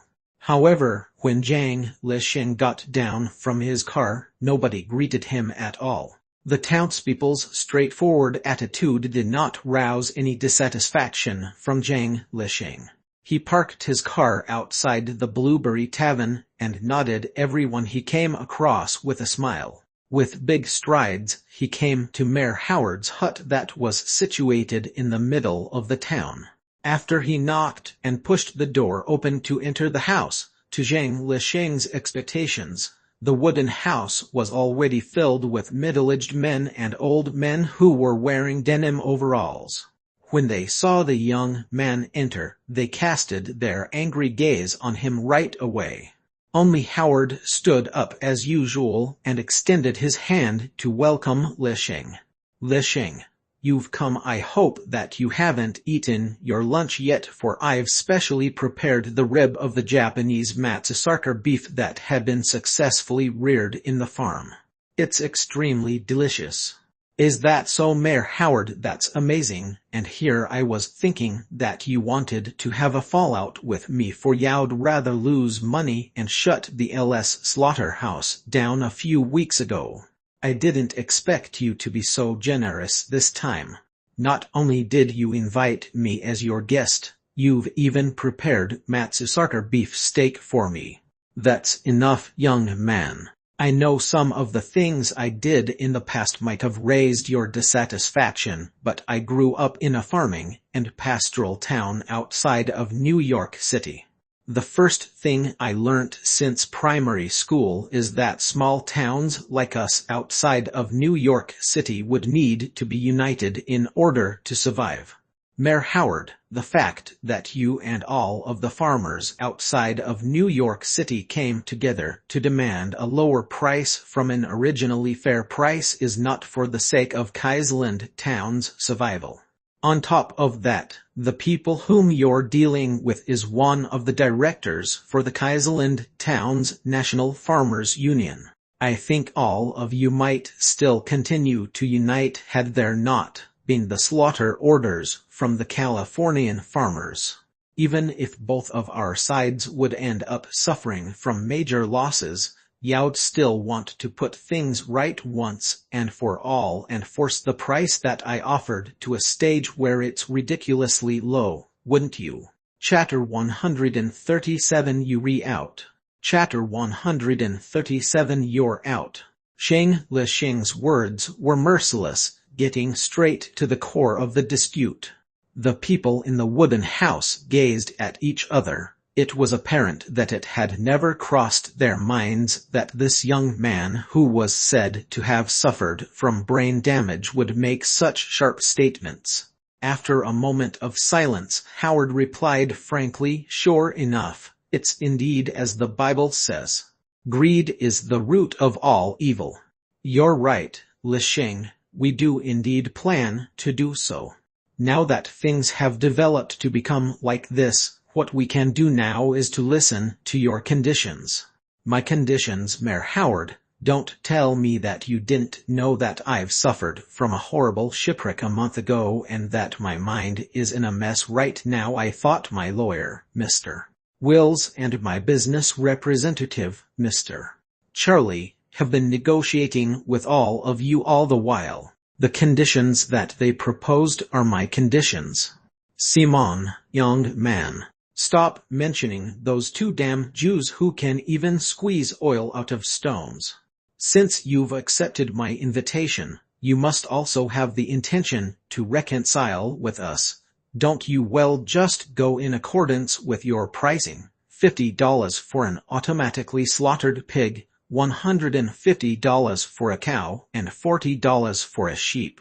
The people here in the room represent the 47 villages and towns outside of New York in the National Farmers Union. We're willing to unite and meet your slaughtering quota with just one condition. All businesses under your name must not sign a commercial contract with a Californian farm. Upon hearing Will's words, Chang Lisheng walked towards the only empty chair in the cramped wooden house and sat down before saying in a serious tone, "Mayor Howard, I understand that the National Farmers Union is significant within the American society, but there's an old proverb in China that says less desire comes stoutness. I wonder whether you have heard of this before or not. Lisheng, China is on the other side of the world. It's just too far away from Kaiserland town. Can you please simplify your words?" Howard asked with a wry smile. Of course, this old proverb states that one can be austere if he has no selfish desires. Just like me, my ambition is to become a biologist, so everything I'm doing now is for the sake of preparing for my future. Due to the reason that I don't want to become a politician or a super rich person or something else in the future, there's no need for me to please anyone right now. No matter how great your potential is or how many people you're representing, I don't give a damn at all. Well, you've already received the support from the Californian farmers, so like what I've said before, tell us your conditions, young man. We can always negotiate it if it's not too much. My condition is simple. The new LS slaughterhouse can continue following the previous pricing as before: $50 for a pig, $150 for a cow, and $40 for a sheep. I'll give the priority of the automatic slaughtering service to the National Farmers Union that is close to New York City, but there's one condition. The condition is that you, Mayor Howard, must be excluded from the contract. Howard's body obviously froze for a moment. Mr. Chang Lisheng, are you trying to expel me from the board of directors of the Kaiserland Town's National Farmers Union in a disguised form? As if not hearing Howard's question, Chang Lisheng silently stood up from the wooden chair and walked out of the door. Before he left, he turned around and chuckled as he said in a low voice, "Mayor Howard, everyone has to bear the consequences of their actions, don't they? You're out." 2 days later, in a huge office that had its 4 walls made from transparent reinforced glass walls, on the top floor of the only 2-story building that had an entire top floor without any partition in the new LS slaughterhouse's address, Chang Lisheng signed a slaughter share distribution contract with the New York City Circle's Dairy Cattle Town, Stump Town, Bayduke Town, and more, a total of 47 villages and towns from the National Farmers Union under the witness of lawyers of both sides. After the contract was signed, Willie and Tiffany, the only husband and wife employees of the LS slaughterhouse last time, who had now been promoted to become the Department of Internal Affairs vice managers in the newly expanded slaughterhouse, carefully pushed a big and shiny dining cart that was decorated with a glass pyramid built from champagne glasses into the office. Chang Lisheng personally took out 2 large bottles of high-grade blueberry champagne from a refrigerator and stood on the chair Willie moved for him. After filling the glass pyramid, he took the champagne glass standing on the highest point of the pyramid and lifted it up high. To all respected gentlemen, even though many twists and unpleasantness had taken place in between, in the end, we still managed to sign this heavy contract with the understanding and goodwill of each other. From now on, we're partners, collaborators, and friends who can trust each other. Let us drink this champagne and commemorate this wonderful moment. Cheers. Naturally, such a sincere heartfelt toast was not thought on the spot by Zhang Lisheng. Instead, it was written by the slick business representative Charlie whom his lawyer Wills found for him. Charlie, the real author of the toast, was also present on the scene. When Zhang Lisheng finished his toast, he stood up and gave a warm round of applause. He became the second person to pick up the champagne and incited the atmosphere by saying out loud, "What a sincere and touching statement, how incredibly touching, let us cheer to each other." Charlie's artificial manner made Zhang Lisheng shudder. However, it had never crossed his mind that those representatives and lawyers from the National Farmers Union, who had been in terrible heated verbal arguments with the new LS Slaughterhouse's business representative, would actually give enthusiastic applause to him. One by one, they went up to the glass pyramid and raised the champagne before cheering, "May our friendship last forever." Cheers! Zhang Lisheng was stunned for a moment before climbing down from the office chair. After clinking his glass one by one with everybody who was eager to clink with him, he finished the champagne in one gulp. The crowds cheered. At this time, a white-haired old man donning a black suit awkwardly took hold of Lisheng's hand with his own coarse palm. "Young man, since you said that you've become our partner, collaborator, and friend who can trust one another, I hope you can join our Viridian Town's National Farmers Union and become our director. If you don't plan to secretly trip me like how Mayor Howard planned to, then I'd say that it would be my honor." Zhang Lisheng was stunned for a moment before replying with a chuckle. "The person who wanted to trip you was tripped in the end. I think everybody in this room will remember this lesson well. We can clearly see how you treat your enemy." The old man laughed and pointed to Willie and Tiffany. "We can also see how you treat your loyal subordinates. Mr. Grades is correct. We hope to be friends with you, Mr. Bang. On behalf of Emilite Town's National Farmers Union, I'd like to invite you to become our director.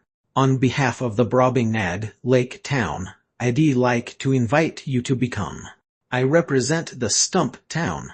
Like raging influenza, 1 infected 2, 2 infected 4, 4 infected 8 very soon. Zhang Lisheng was invited by every village and town's National Farmers Union to become their director. Because of this episode, the signing ceremony was dragged on for a long time before it finally ended.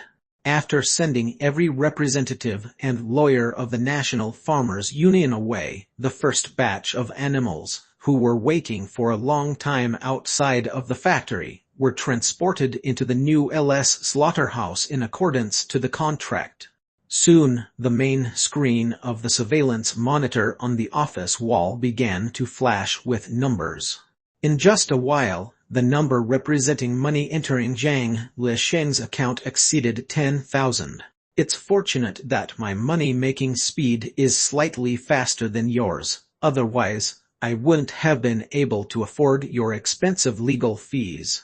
Zhang Lisheng looked at the wealth accumulating on the screen before walking to his desk with a smile and issued a check to Wills. $20,000 per hour. Such a high charge, but you only need to do a few things. How enviable. Mr. Lisheng, it may seem like it's easy for me to make money, but the hard work I've poured in before getting this amount of pay is unimaginable to ordinary people. On top of that, after the company that I registered for you in another country overseas has started to operate, the annual tax that could be evaded would be several times more than the pay that you hire me. I'm merely joking, Lawyer Wills. Of course, I understand how much your professionalism helps me. I'm grateful for your help, just like how I feel grateful over Mr. Charlie's help as well, Zhang Lisheng remarked before issuing another check to Charlie. "Oh, thank you for your gorgeous reward, Mr. Lisheng. It's completely worthy of my professional dedication. I hope that I'll be able to serve you again in the future. After Zhang Lisheng's lawyer and the temporary business representative obtained satisfactory compensation, they cracked a couple of jokes before showing their intention of leaving. Lawyer Wills, can you answer a question of mine for free? I really don't understand how the representatives from the National Farmers Union changed their attitudes so fast. I thought their union has a deep historical foundation of hundreds of years. Mr. Lisheng, the strength of the National Farmers Union is just like a trade union. It's based on an overwhelming amount of people. These people are essentially countrymen. You've grasped the common interest of all their members, but they could do nothing to you. In this case, just how tough do you expect them to be? However, at that moment when you were gaining the upper hand, you made a decisive decision to take a step back and chose to sign a contract that both parties were satisfied with. This is actually quite admirable. You're destined to not be an ordinary person in the future. Not only that, to a powerful person who wants to have a wide influence in all aspects of society, it's important to have a geographical concept. You're born and live in New York. Now that you've chosen to stand on the same side with the New York City's National Farmers Union, it'd be very good for your future. This question is free. I still have an appointment in the evening, so I'll take my leave first. Goodbye, Mr. Lisheng. Wills made some intriguing comments and bid his farewell with a smile. I'll take my leave too. Goodbye, Mr. Lisheng. Charlie also waved at Zhang Lisheng before walking out of the office together with Wills. Only Zhang Lisheng was left alone in a daze inside the spacious office as he recalled Will's words in his mind. Standing up, he walked towards a glass wall to look at the trucks queuing in a long line to enter the factory before muttering, "Looks like in the end, this world is revolved around the word interest. I seem to have grasped the trick of doing business already. Unfortunately, power and wealth are not the most desired interests of mine."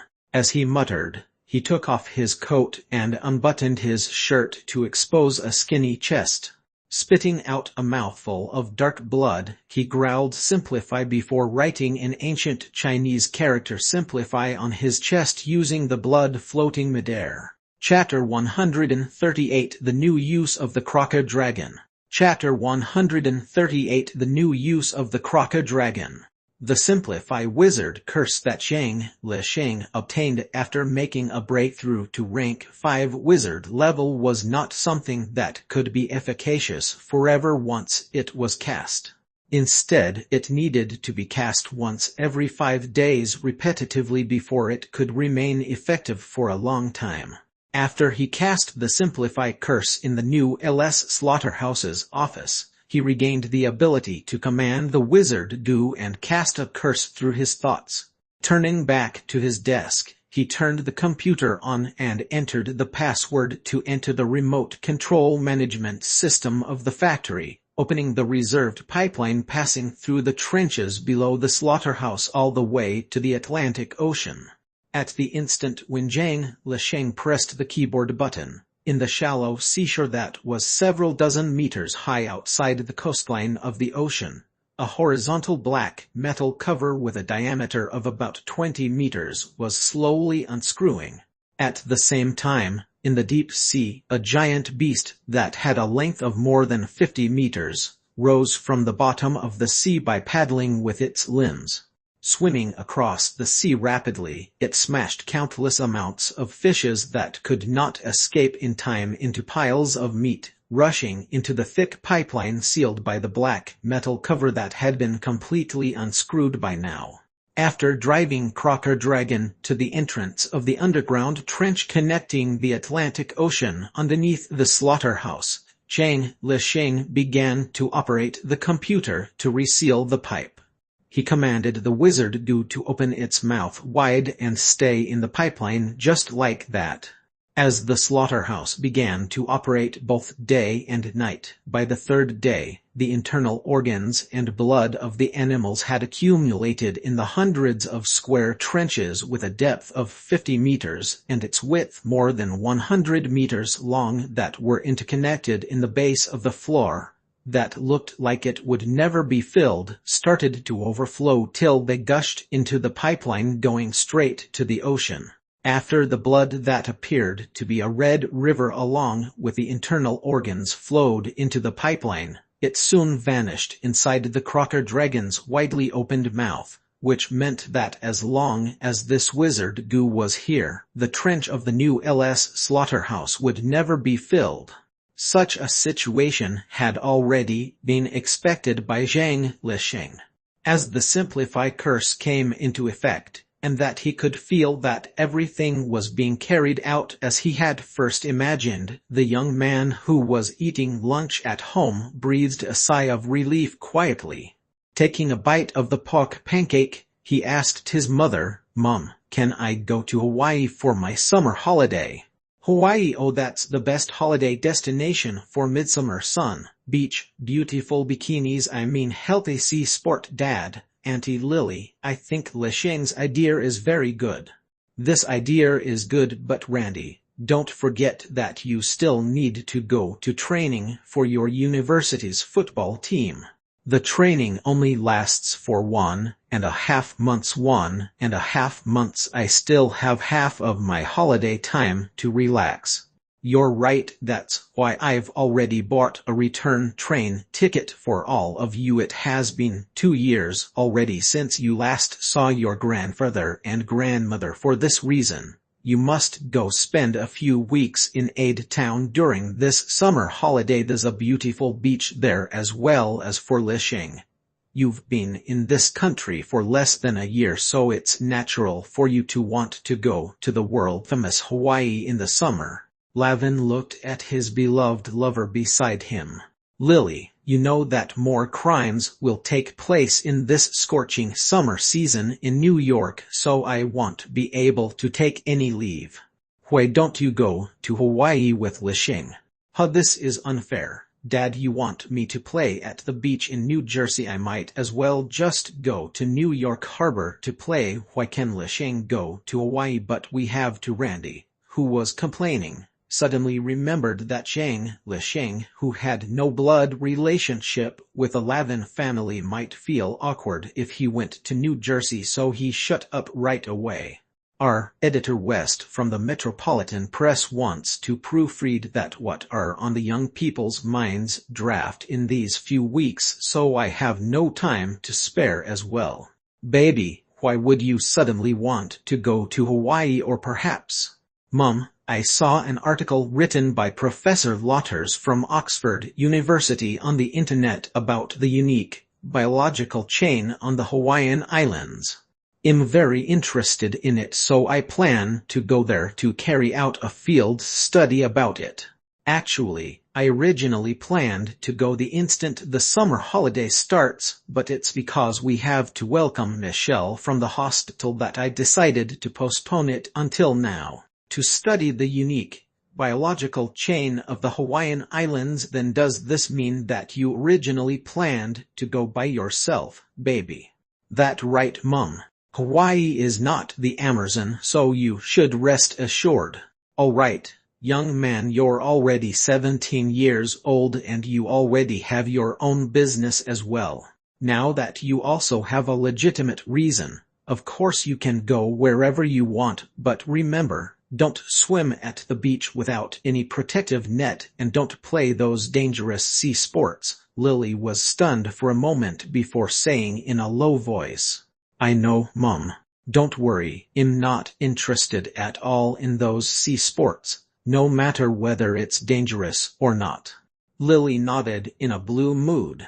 Seeing how her spirit became withered in an instant, Lavin hugged his love tightly right away. My dear, don't be like this. I told you that the children will naturally have their own interests and worlds when they grow up. It's impossible for them to stay forever by your side, in particular a kid such as Lich, who is smart and precocious. He may look 17 years old this year, but I think right now, Lich definitely has a higher EQ than a 27-year-old Randy. We can rest assured to let him arrange his own life. Hey, Dad, you haven't seen me at the age of 27 yet, so how could you say that? Randy, even though nobody has seen how you are like at the age of 27, everyone at home can see your current EQ. Okay, there's a word called speculation. Harry Lavin, speaking of speculation, can you speculate that you'd be beaten after finishing your lunch? Randy stole a peek at Lavin, who was still comforting Lily, and waved his fist furiously at Harry, who was pulling a face at him, before threatening viciously in a whisper.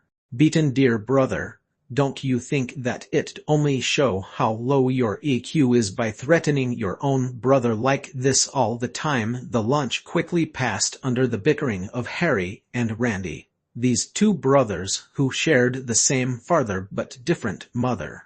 After leaving the table, Lich, who received Lily's permission, immediately called the John F. Kennedy International Airport to book his ticket. Due to the season and the summer holiday, early July was the period of time where most passengers would fly from New York to Hawaii. Because of this, it was very difficult for anybody to book a ticket for the next day. Of course there's a flight to Hawaii tomorrow, sir, but I'm sorry that the United Airlines. If there's no more plane ticket, I'm okay with chartering a plane as well. Lich, who earned several hundred thousands of dollars in the span of 3 to 4 days, interrupted crudely. Oh, it was apparent that the airport ticket attendant on the other end of the phone did not expect that this voice that was neither an airline VIP nor old enough would say so. You've misunderstood me, sir. Even though the United Airlines that would transit in Los Angeles has been fully booked already, there are still available tickets for the American Airlines K565 direct flight. The aircraft is only separated into first class and business class. It will take off at 10 a.m. and will reach the Honolulu International Airport after 4 hours and 30 minutes. The fare for the first class is $4,900, while the business class is $240. There's no discount for both classes. The Hawaiian Islands was the 50th and smallest state of America. Of the 132 islands making up of the Hawaiian Islands, only Oahu, Molokai, Kauai and Maui Islands were where people were allowed to reside in. The Oahu Island was situated in the center of the Pacific Ocean. Even though the land area could not be said as the largest in the archipelago, it was the most open to public use. There was a city in the northeast of the island that was Hawaii's capital and also the most economically developed city. This city was none other than Honolulu. The direct flight from New York to Honolulu was less than 5 hours, but the fare was close to $5,000. Even though it was first-class seats, it was still apparently pricey compared to other first-class seats. Even so, this was the business strategy for the airlines. Those who would go for a vacation in such a tourist spot like Hawaii would usually have some savings as well. Among these people, the passengers who did not want to waste their time transiting and wanted to save 3 to 5 hours would most definitely have a higher net worth. They would usually not care about the high ticket price. As it turned out, the airline's business strategy was indeed very successful. Upon hearing the airport ticket attendant's words, Lich said without hesitation, "Give me a first-class seat." "All right, sir. You'll have to pay for the ticket through the e-banking platform first. Just head directly to the VIP lounge tomorrow." "Okay." After Lich finished buying the ticket, he, who had nothing to do, climbed on the bed and pulled the curtain on the bedside. Then, he motioned for Mountod to leap out from his bed to his side, before starting to cultivate the secret method that he had not done for a long time.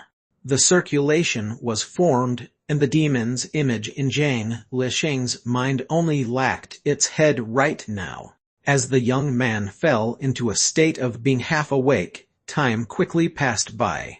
In the evening, when his mother came to tell him to eat, she helped him pack for clothes to change into. Even though Lily was already slightly used to having his son away from her after the Amazon trip that Zhang Lisheng went last time, she still hugged the teenager with her eyes red as she repeatedly advised before she went downstairs. Zhang Lisheng nodded continuously at his mother's concerns, although in actual fact, he did not pay any attention to it at all. After finishing up his dinner, he excused himself to return to his own room early, with the excuse that he would have to catch an early plane tomorrow before dialing Tina's number. Tina, I'm taking a 10 a.m. flight to Hawaii tomorrow. I'll reach Honolulu International Airport at about 2:30 p.m. You're finally coming. Lisheng, this is amazing, but you should have told me earlier. Sheila is sick of Honolulu already and wanted to come to Kauai no matter what. Trish and I were forced by her till we really had no other choice. Don't worry, I can find a hotel and stay there first before I find a way to find you on Kauai. Oh, you're such a marvelous person. Lisheng, that's right, I've made a few new local friends in Honolulu so I can ask them to help fetch you from the airport and settle you down tomorrow. There's no need for that, I can take care of myself. It's your first time coming to Hawaii so it's better to have a guide. Alright then, I'll see you in Kauai. Alright, I'll see you in Kauai. After ending the call, Zhang Lisheng began to cultivate the secret method and soon, the night unknowingly went by. The next morning, he took the beef patty that Lily prepared for him and took a taxi to John F. Kennedy International Airport. After waiting for a while in the VIP lounge, he boarded the flight towards Honolulu Airport in Hawaii. Expensive tickets naturally had a thoughtful service, whether it was the beverages offered along the way, or the attitude of the flight attendants, or the lobster meal offered midway. All in all, this flight was absolutely perfect. When Zhang Lisheng got off the plane, he did not feel any fatigue from the journey at all. Instead, he felt refreshed and high in spirit. Chapter 139 The Youngest Billionaire. Chapter 139 The Youngest Billionaire. The Honolulu International Airport had been in existence for more than 30 years. The facilities were slightly outdated, but generally, it could still meet the needs of the tourists who came from all over the world to Hawaii through airplanes. As Zhang Lisheng possessed an American passport, he did not have to go through customs in the airport. The instant he left the plane, he could immediately feel the scorching heat of the sun. Carrying his backpack, he was sent directly to the entrance of the airport's outsider channel by bus together with the passengers who did not need any visa. The instant he walked out of the bus, he suddenly found that at least 1/3 of the people around him were Asians. From their accent, they were mainly Japanese and Chinese. Before the young man came to Hawaii, he had already learned from the internet that with the economical help gained from the less Trent glory uses from the last century, Japanese merchants had bought 80 of the high-end hotels and the property rights to almost all golf courses in Hawaii. For this reason, it was not surprising that a large number of Japanese would appear here in Honolulu Airport in this height of summer. As for the groups of compatriots from China in front of him, the young man did not think that China's economy was this powerful when he was still living in Western Sichuan's mountain village.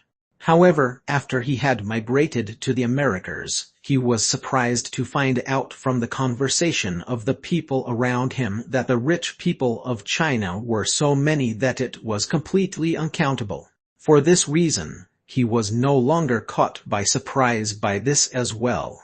Dad, Hawaii's airport is not even half as nice as our Pudong airport. Old Yang, I was on the flight for an entire day and am completely giddy now.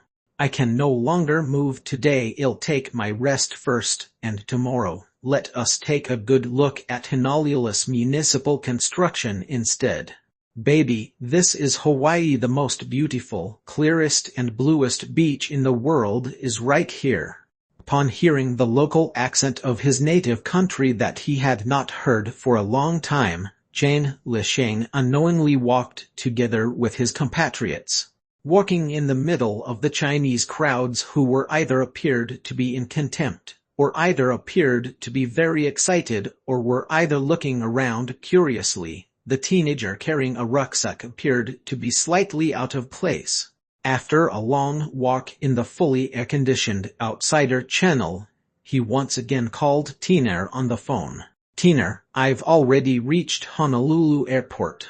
I was thinking that you must have arrived, so I was just about to call you. Alice has been waiting for you already at the airport's exit, Lisheng.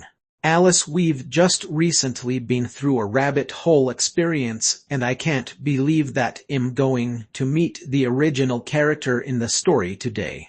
Upon hearing this name, a faint, strange feeling was elicited from Zhang Lisheng's heart as he muttered, "It's nothing. So, it's this Miss Alice Hall. Arrange for my schedule in Honolulu and then send me to Kauai to meet you." That's right, Lisheng, I've already asked Alice to do so. She's beautiful and capable. I suddenly realized that I've made a mistake. I'm warning you before I could understand what is going on between the two of us. You better not entangle yourself with any other girl, the girl half joked. What do you mean by entangle myself with? That sounds so degrading. It's not like you've lost your memory completely. Don't tell me that you've even forgotten what kind of person I am. Tina, who was on the other end of the phone, became silent for a moment. Don't mention the phrase "lost my memory" again, okay, Lisheng? Oh, I'm sorry. It's all right, just don't do it again next time. Tina's tone became cheerful afterward.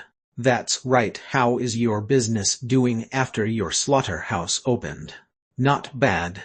It's currently maintaining a net profit of around $150,000 every day.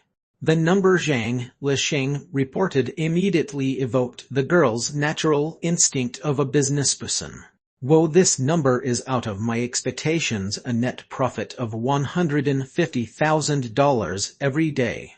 If you can maintain this for 3 months, your company will be fully qualified to be listed on the stock exchange listing of the growth enterprise market. In that case, in just one night, you'd become the youngest self-made billionaire in New York, in America, or even in the entire world. I won't let the company go public even if I can become a super rich billionaire. I've calculated it, and I can earn about $100 million annually once the third phase is completed. This is already enough for me.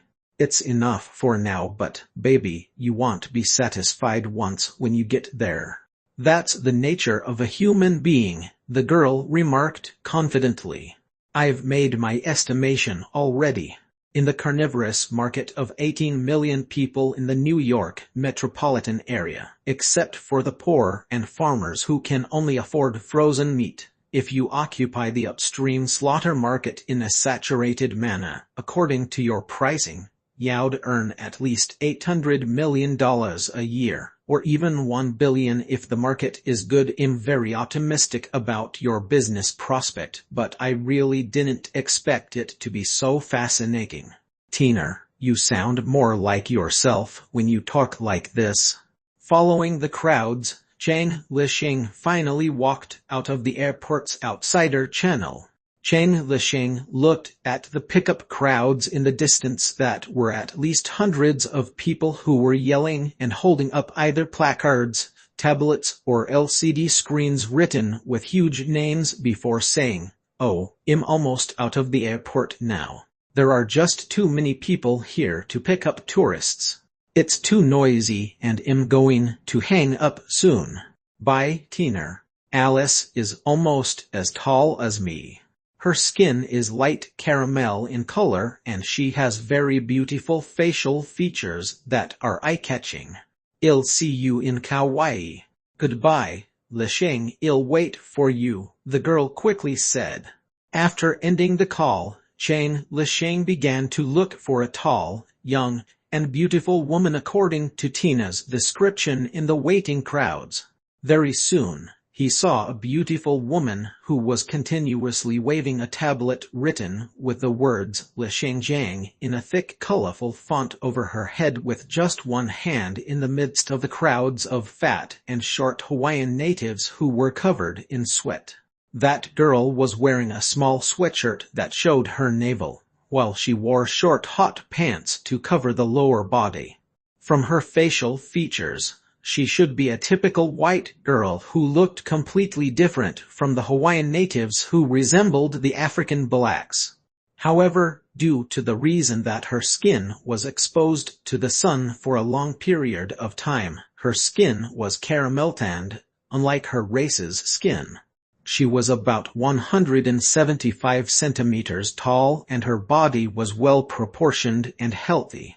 When her abdomen was relaxed, the slight protruding line highlighted the soft muscles right there. Such a fit figure was perfect in the eyes of Westerners but appeared to be slightly too sturdy-looking in the eyes of Asians. Oh, what a sturdy-looking girl. It's fortunate that Tina is not like that. Chang Lisheng walked towards the girl and muttered to himself. His voice was not loud and the surrounding environment was very noisy. Even so, the girl named Alice had a pair of sharp eyes, so the instant Chang Lisheng finished commenting on her, she instantly glared at the young man. After facing eye to eye the girl, Chang Lisheng began to feel sorry for his abrupt muttering. However, ever since he made a breakthrough to rank 5 wizard level and obtained the Simplify spell, he no longer needed to mutter incantations to command his wizard do constantly anymore. For this reason, he no longer had to fall into the state of absolute rationality anymore, and so, he did not apologize embarrassedly but pretend to be nonchalant before asking, "Are you Alice? I'm Tina's friend, who is also the Chang Lisheng you've written on your tablet." "Is that so? Let us go then." Ever since the young man uttered "It's fortunate that Tina is not like that," the girl who had long guessed Chang Lisheng's identity had already turned around and walked out of the airport. It was hard for Chang Lisheng to understand just how grave the mistake was to use the word sturdy-looking to describe a girl who was quite conceited about her appearance and her body. He felt that the fact that Alice showed a cold face towards him was already enough to offset his rudeness towards her. Shrugging, the young man walked behind the girl and said, "Tina said that you'll help me arrange everything in Honolulu. Can you bring me to the best hotel here to put my luggage first before? All of the good hotels here in Honolulu are already full this season." Alice purposely made things difficult for this skinny young man following her from behind, who did not sound sorry at all.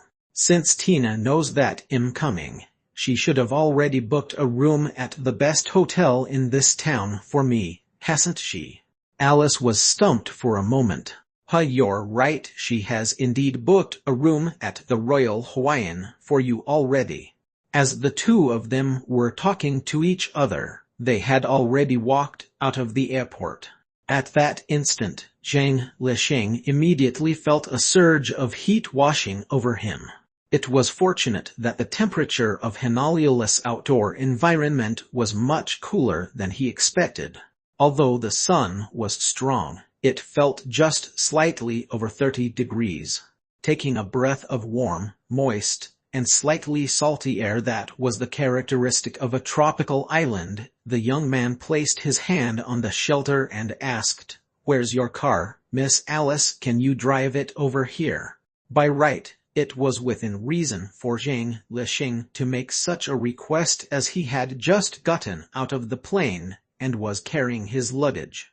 However, the instant Alice, who already had a terrible first impression of him, heard his words, she immediately felt that this young man was treating herself as a hired driver. "You better walk with me to my car," the girl replied while suppressing her anger.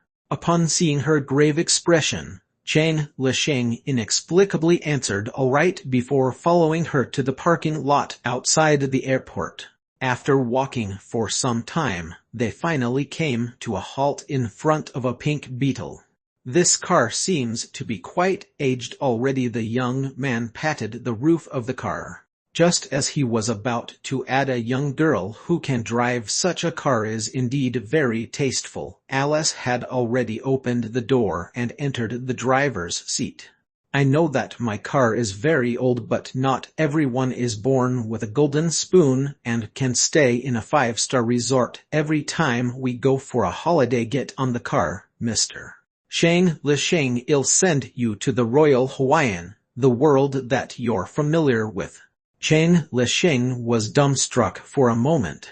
Without explaining anything, he got on the passenger's seat next to the driver's seat and made up his mind to part with this eccentric girl after he arrived at the hotel. As the young man was thinking to himself, Alice drove the Beetle out of Honolulu Airport's parking lot and into the streets of Hawaii. Along the way, a dark-skinned sculpture of an indigenous leader cloaked by colored linen while wearing a leather hat could be seen erected in front of the English-style buildings surrounded by green lawns next to the straight road. After passing through several skyscrapers, he could see vendors strolling on the roadside selling different strange-looking puppets and wood carvings. From a junction, the scenery in the distance on his side was a blue turquoise sky. However, as they drove past the junction, what he could see next was a cemetery filled with crosses. Observing this strange city that was the capital of a primitive kingdom belonging to the natives 200 years ago that had now transformed to become the youngest state capital of the world's most developed country, Zhang Lisheng felt that Honolulu was like a city with many civilizations smashed together and reshaped again. The strangest thing was that the finished product was also perfectly cohering with each other. Chapter 140: The World the Devils Inhabit. Chapter 140: The World the Devils Inhabit. The Royal Hawaiian Hotel was located in the heart of Honolulu's sightseeing and commercial district. In Hawaii, where municipal buildings were strictly controlled, one could not expect the high-end hotels to be as luxurious as the ones found in the Middle East. However, they had their own advantages. That was, the tourists could see the most beautiful sea in the world directly. Treading on slippers, you could walk on the fine, soft sand and enjoy the pure natural sunshine and air that was just a few steps away from the hotel. However, do not underestimate these few points that sound insignificant. In fact, in the heart of many people, the superior natural environment could never be replaced by any artificially built luxury. 20 minutes after getting off the plane, Zhang Lisheng sat in Alice's car and arrived at the Royal Hawaiian Hotel. When he walked into the lobby, a waiting staff naturally came to ask him, "Sir, is there anything I can help you with?" "My name is Zhang Lisheng, and I've booked a room here," the young man replied before turning his head to look at Alice, who pushed the door open to enter the hotel after handing over her Beetle to the parking attendant with 3 $1 bills. "Thank you for your help, Miss Alice. Since we've reached the hotel, I can settle the rest on my own now." Even though Jane Lishing's words were tactful, it was apparent that he wanted her to leave. When Alice heard it, she opened her loud mouth to remark, "You want me to leave? Are you shooing me away?" Jane Lishing did not say anything and merely flashed a smile. Coming across such a rude man for the first time, the beautiful girl's caramel face flushed with a shade of red concurrently as her face paled. After a moment of silence, she suddenly said, "I'm sorry, Mr. Lishing. My attitude towards you today after I've fetched you from the airport was a little rude. Something irritating was weighing on my mind, so I promised Tina that I'll be your guide in Honolulu, so I hope to keep my promise. I apologize to you. I'm sorry." In the face of the gentle attack of the girl who lowered her attitude, Jane Lishing hemmed for a while before cooking up a lie. "Miss Alice, the reason I asked you to leave was because I didn't want to bother you too much. Since you're willing to become my guide, of course I'm honored. In that case, please wait for me in the lobby. I'll go to my room and put my luggage down before I come to meet you again." "All right, Mr. Lishing." "All right," the girl responded before turning around to walk towards the hotel lobby, to the resting area where one could see the blue ocean through the back door where people were making their ways in and out. As the two of them parted ways, a huge ship sailed past a calm sea surface in the Pacific Ocean about 3 to 4 nautical miles away from Oahu. Several seagulls flew low, only a few meters above the sea surface, picking up the small dead fishes that had just been crushed by the sea. Without warning, the sea waves rolled in turmoil. Numerous large waves that were formed by the seawater consolidated to become a giant door that had a height of about 6 to 7 meters, and a width about 3 to 4 meters, engraved with a complex pattern as it glistened under the rays of the sun, looking like a large piece of blue crystal. A seagull could not stop itself in time before crashing into the giant door midair. The liquid in its body swelled up several times and caused its body to explode into a bloody mist. The splattered blood of the seagull slid down from the blue crystal door. When it was just about to fall into the sea, the giant door opened without warning.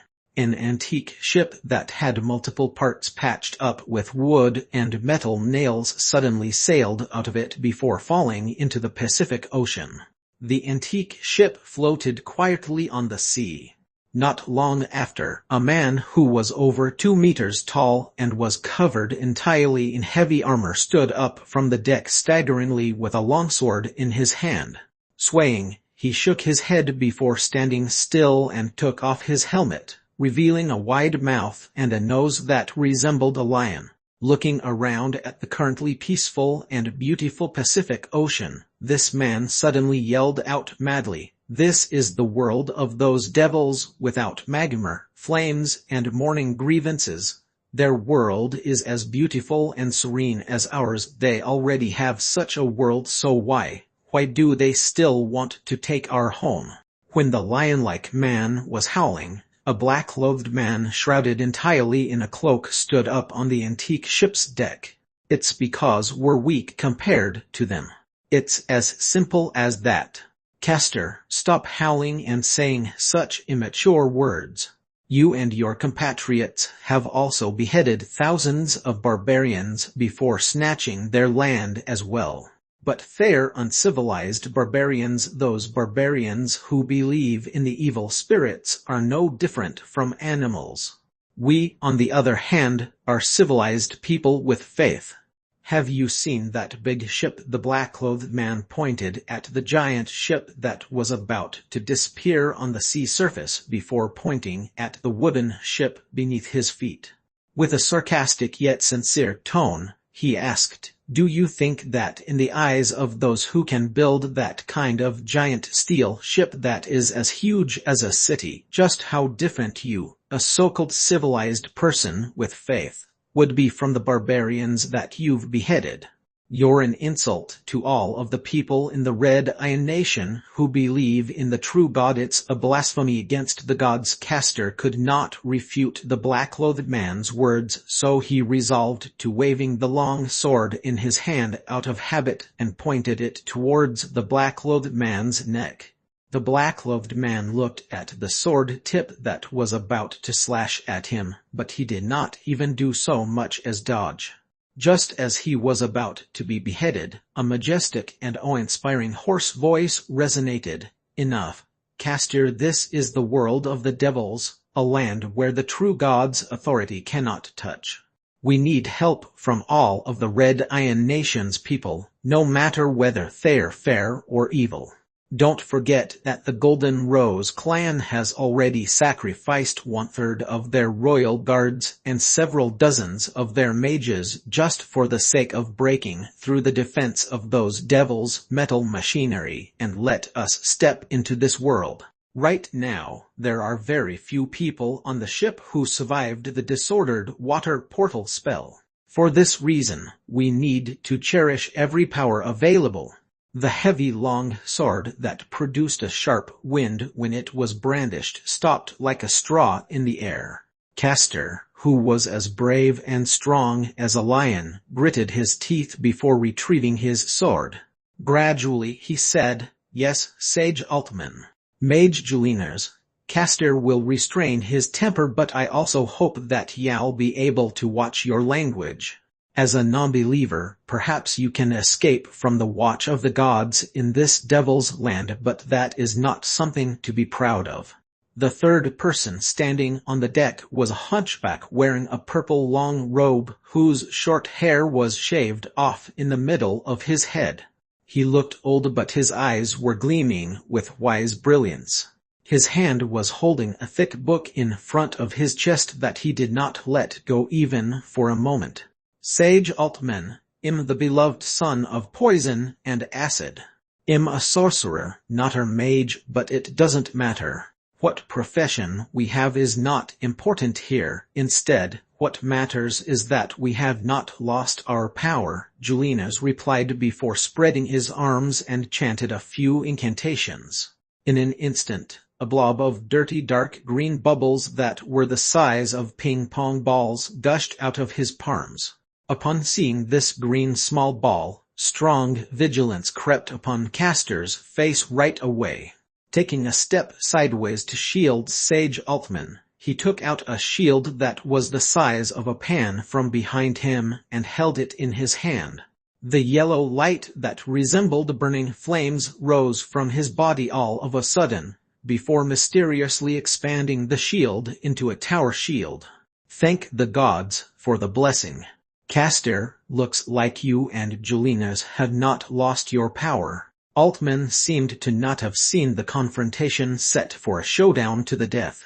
Opening the thick book in his hand, he looked at the vivid giant ship and seagulls drawn on the pages. "My power of the truth's domination has been blocked, but I still have my enlightenment power. It looks like this world doesn't welcome the gods' power, but it is very tolerant towards the humans' own power. All right, we should go see how many companions of ours are still alive. Then, we'll go to the shore and blend into the cities of the devils." The Red Iron Nation doesn't have much time left. When they heard the sage's words, the warrior and the sorcerer quietly dispersed the mysterious power in their bodies that were ready to burst out any time. Then they began to count the survivors on the antique ship. A few moments later, about 7 to 8 figures stood up on the antique ship's deck, moving together to throw dead bodies down into the sea along with their armors and weapons. By the time the ship had reduced its load to the minimum, a few burly men found oars from the storeroom and began to paddle the wooden ship to the distant Oahu. When the antique ship was cutting through the wind and waves while making its way forward, Chang Lisheng, who had already placed his luggage in his hotel room and called his mum to inform her about his arrival before freshening himself up, was once again sitting in Alice's car strolling around the streets of Honolulu.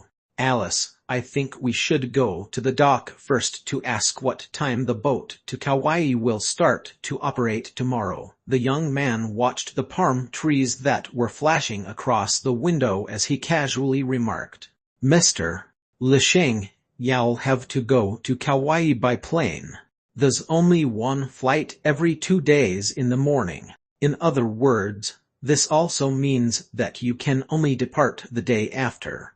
The girl who decided to teach Zhang Lisheng a lesson cooked up a random lie. "By plane, damn it, I only searched for general information about Hawaii on the internet." Then I'll book the ticket right now." "You don't have to book for tickets. The plane to Kauai is very vacant as well. Most of the people who come to Hawaii will only stay in Honolulu for a few days before they leave. The schedule I've arranged today is to take you to the traditional Hawaiian market where tourists would not usually be able to experience. Then, you'll look for a few friends to accompany you for a barbecue and camping outside of Honolulu City at the volcanic zone to give you a taste of how we local Hawaiians like to spend our summer. Camping, it's okay for a girl like you to stay overnight outdoors." Zhang Lisheng's words had good intentions, but it sounded like mockery in Alice's ears again. "Don't worry, it's just some beers and barbecue in the summer with a few good friends I've known since childhood. There are boys and girls and my parents don't mind at all," the young girl could not help but remark while the corner of her eyes twitched. "As for you, I'm not sure whether you dare to go or not. After all, I gotta remind you that staying overnight in the volcanic area can be very scary too." Zhang Lisheng looked at the girl and intuitively touched the bag beside his leg before flashing a smile. "I've read online that there's a unique biosphere around Hawaii's volcanic area and that each island is different. I do have the intention to take a look at it." When the young man was still speaking, the girl parked the pink Beetle in front of a skyscraper far from the beach. "That's great, Mr. Lisheng. I'll help you get familiar with the unique biosphere around Honolulu's volcanic area tonight then." Chapter 141 Delicious Wasp Hive. Chapter 141 Delicious Wasp Hive. The Hawaiian traditional market Alice brought Zhang Lisheng to was situated behind a large open space behind the commercial building they parked at. One could say that any tourist vacationing for a holiday in Honolulu would not have been able to find this quirky location unless they did their homework wholeheartedly before they went for their vacation. Following the girl, Zhang Lisheng passed through the large boutique counter on the first floor of the building. After he exited the building and entered the traditional market, he felt as though he had just taken a stride across 2 different worlds. Covering the sun with his hands, Zhang Lisheng looked at a young man not far away who had a brass nose ring piercing and was wearing a tight white Nike shirt. He held a football-sized beehive covered in small holes on his hand while he was shouting to attract customers. When Zhang Lisheng turned back, he could see a beautiful boutique salesperson who was smiling professionally at him with all 8 teeth visible. "Shocked," he said, placing Louis Vuitton and platinum together in such a small space to be sold and then vacate such a big place for a flea market to sell teeth eyes. "I don't even know what is this. This wood-carved Barbie, this is really mind-blowing." "No, that's a voodoo doll just like the Mediterranean. This island is one of the birthplaces for voodooism. Until now, more than 1/5 of the people here in Honolulu still believes in voodooism. To us Hawaiians, tradition is very important, much more important than those luxurious items. Let's go, Mr. Lisheng, I'll bring you around." As Alice was talking, she entered the traditional market. Zhang Lisheng walked behind her while carrying a backpack, looking around as they strolled in the market. One would only have to see the tanned skin of most of the people around to know that this is not some tourist trap where bizarre souvenirs were being sold. Instead, this was the true market that mainly served the Hawaiian locals. "Can you recognize what this is?" Alice walked a few steps forwards before stopping in front of the stall of the young man that was selling beehives whom Zhang Lisheng saw just now. Pointing to the hive, she asked Zhang Lisheng, "Oh, I can identify the most important 278,675 species amongst the 3 million species of insects in this world, but I've never seen such a weird thing before. Is this a hive?" "You've guessed correctly, Mr. Lisheng. This is the hive of the Hawaiian wasp." Surprised by the young man's humorous yet correct answer, Alice asked again, "Then, do you know what it's for?" "For medicine, I think. The beehive is good medicine for replenishing vital essence to nourish the lungs." "No, how can the hive be used as a medicine?" The girl did not understand what the young man meant by replenishing vital essence to nourish the lungs. Shaking her head, she took out $10 from her pocket and passed it to the vendor. After taking the hive, she stuck her finger into the hive and caught a living white fat wasp pupa before showing it to Zhang Lisheng. Then, she placed the wasp pupa into her mouth and chewed the pupa into pieces alive before swallowing it. "It's popcorn for us Hawaiians. It's a delicacy of nature." In the girl's opinion, when this arrogant New York rich son saw this, he would be so scared that he would yelp out loud. Even if he had guts, he would be disgusted and shudder vigorously. However, to Zhang Lisheng, who grew up in the western Sichuan's mountain village, eating a living pupa was something extremely normal. "There are living pupae inside the hive." The young man widened his eyes. "Boss, are all the hives you're selling cost $10 each?" "Huge fresh ones would be $15 or $20, sir." The vendor did not know Zhang Lisheng's origin and explained it to him with enthusiasm. Even though it was uncommon for him to come across any Asian guests, on the occasions when he encountered them, some of them really dared to put just anything in their mouths. For this reason, he was not surprised by it. Zhang Lisheng nodded before squatting down and began to pick among the piles of hives on the burlap. After a round of picking, he chose the biggest one and asked, "How much is this?" "Oh, that one is unusual. It would cost $30. It's the biggest hive I've picked this entire month. There may be a queen inside it as well." The vendor asked for an exorbitant price. "Queen, you mean the queen inside is still alive?" Zhang Lisheng was stunned. Then, he shook the hive with both of his hands before placing it close to his ears to listen to it. "Yes, buddy, the queen inside is still alive. You should be able to hear the sound of it crawling inside the hive." The vendor wriggled his finger comically and made an action of walking around. "You're lying, but your performance is very interesting." "Okay, $30 it is then." Zhang Lisheng took out some change to give to the young vendor and dug the hive to take a pupa out before putting it in his mouth. The taste of the Hawaiian wasp is not too bad. I might be arrested by the police if I do this in the other American states. Looks like Honolulu is quite a good city. Miss Alice, are there any more items you can introduce me to? I'm actually interested in voodooism, to be honest. I used to have a dangerous friend who thinks that I'm a voodoo witch doctor who carried a voodoo doll around. Naturally, Alice did not know that when Zhang Lisheng was uttering his last sentence, the pale face of the most ruthless serial killer that ever existed in New York crept upon his mind. The girl, who thought that she had been ridiculed by the young man once again, gritted her teeth. This is actually a Hawaiian bazaar, so how could there be a real voodoo doll right here? After strolling around the bustling traditional market aimlessly, Zhang Lisheng returned to the beetle without any uncomfortable feelings towards the odd bizarre items in the market. After driving the young man around several blocks, Alice finally parked under a huge palm tree by the road.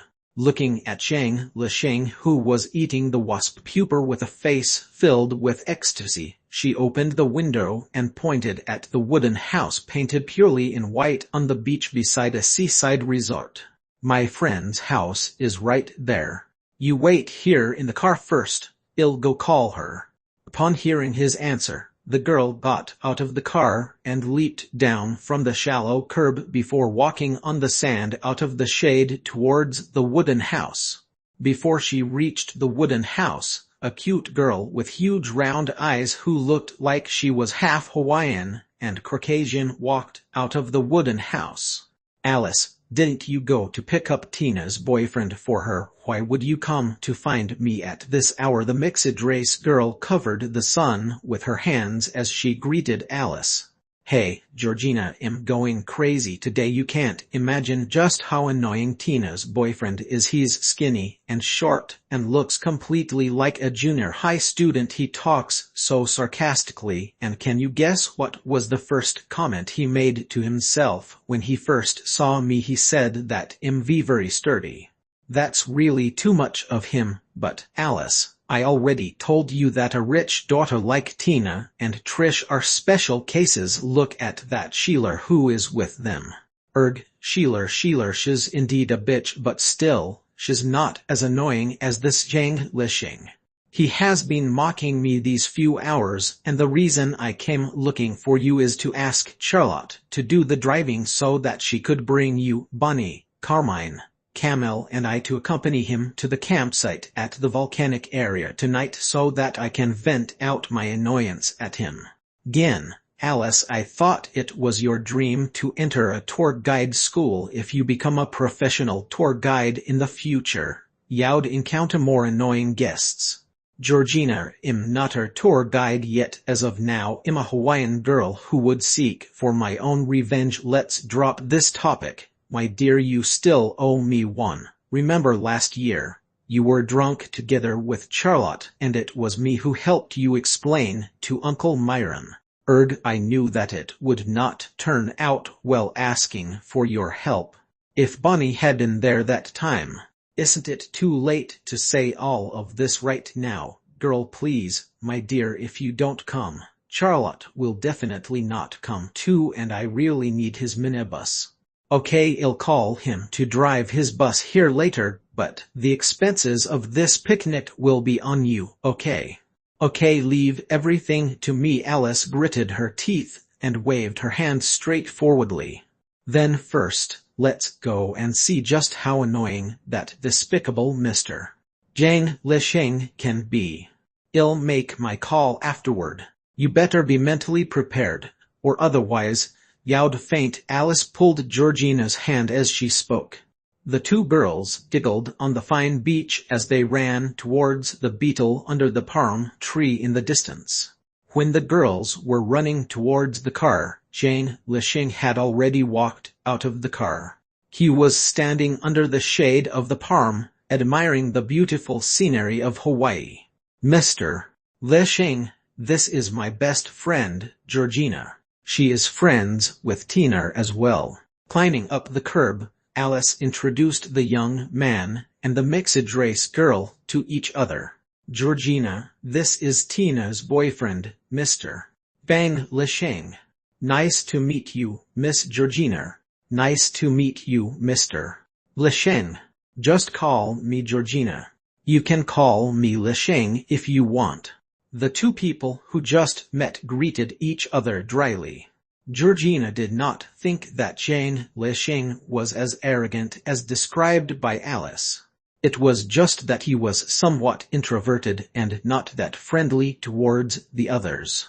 However, since she had already agreed to help her best friend play a joke on this skinny young man in front of them, Georgina did not advise Alice anymore. After all, her best friend merely wanted to use a few innocuous mischiefs to vent out her annoyance. On top of that, she could also use this opportunity to camp with her boyfriend, so why not, right? After making a call to her father, who was at work, informing him that she would go camping overnight at the volcanic area together with two other girls, Alice and Bonnie, she managed to obtain his permission without surprise after Alice testified on the spot for her. Then, Georgina called her boyfriend afterward and asked him to drive his bus to look for his friends before coming where she was to gather with her. Watching the girl making two calls, Zhang Lisheng, who was by the side, made a casual remark, "It's completely inconceivable in New York for a kid below 20 years old to get permission from their parents to camp overnight outdoors. Hawaii is indeed a free place. Listen, he's mocking us again. Why do I feel like he's using an envious tone instead? That's your misconception, dear. This person is really despicable." The two girls ignored the young man and whispered to each other by themselves as they started to chit-chat, until an old minibus painted with exaggerated waves, beaches and bikini girls gradually made its way down the road staggeringly towards them before stopping a few meters beside them. Chapter 142 Cosplaying Figures. Chapter 142 Cosplaying Figures. The minibus was carrying 3 boys and a girl. They were Alice and Georgina's best friends, Bonnie, Carmine, Charlotte, and Camille. Bonnie was a pure native Hawaiian girl. She had single eyelids with a flat nose and was only over 160 centimeters. She looked ordinary, but had a well-proportioned body with seductive curves. Carmine and Bonnie were a couple. He was also a pure native, and though he was not that tall, he appeared to be very strong and muscular. Georgina's boyfriend, Charlotte, was a skinny and tall Caucasian. Wearing a loose t-shirt, he did not seem to have any muscles, but his voice was very exalted, appearing to be very full of vigor. Camille, on the other hand, was a white young man wearing black wide-brimmed glasses. He appeared to be taciturn and introverted, but after seeing Alice and Georgina, he high-fived with them before proceeding to stand aside without saying a word. After the few young people gathered, Alice introduced Zhang Lisheng to everyone and told Charlotte to bring everyone to the supermarket using the bus that was about to fall apart. Spending all of her money completely, she bought the meat, bread, vegetables and fruits that were needed for tonight's barbecue. Now that the food was prepared, the young people on the minibus drove out of Honolulu City while singing joyful songs. Judging from everyone's excited expressions, even Alice had forgotten about her original intentions of taking revenge on Zhang Lisheng. She was simply immersing herself in the joy of a barbecue camping with her best friends right now. After the minibus drove for almost half an hour, it was finally out of the city, roving on a wide straight road. All of a sudden, Carmine stood up and clapped his hands, shouting out loud as he walked along the aisle, "We're out of the city now. Charlotte, hurry up and put on some upbeat music. Didn't you say that the stereo for this broken car is now fixed?"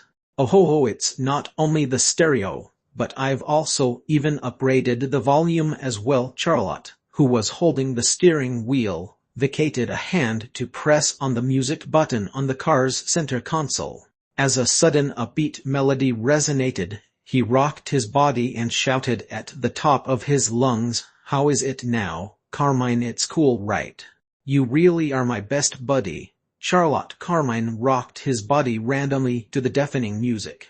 After moving behind Charlotte with dance steps from a reggae song, he high-fived with the driver, who released both hands off the steering wheel. "Enough, you two are crazy, Charlotte. Watch the road properly." Upon seeing the dangerous movements made by the two, the girls in the bus yelled out loud in shock. However, their tone was not a scolding tone. The late teens to the early 20s were the age where the bad boys were usually favored by the opposite sex. The characteristics of the young people who were energetic and full of vigor would usually cause most girls of this age to not know how to appreciate conformity and honesty yet.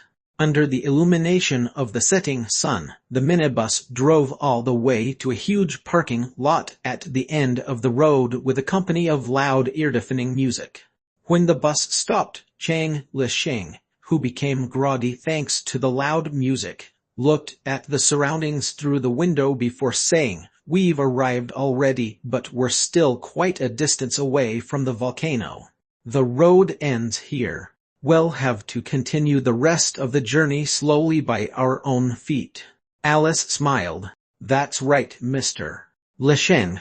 Everyone would have to share the burden of the luggage if we want to have a barbecue camping near the volcano. I advise you to leave your stuff in your bed here in the car.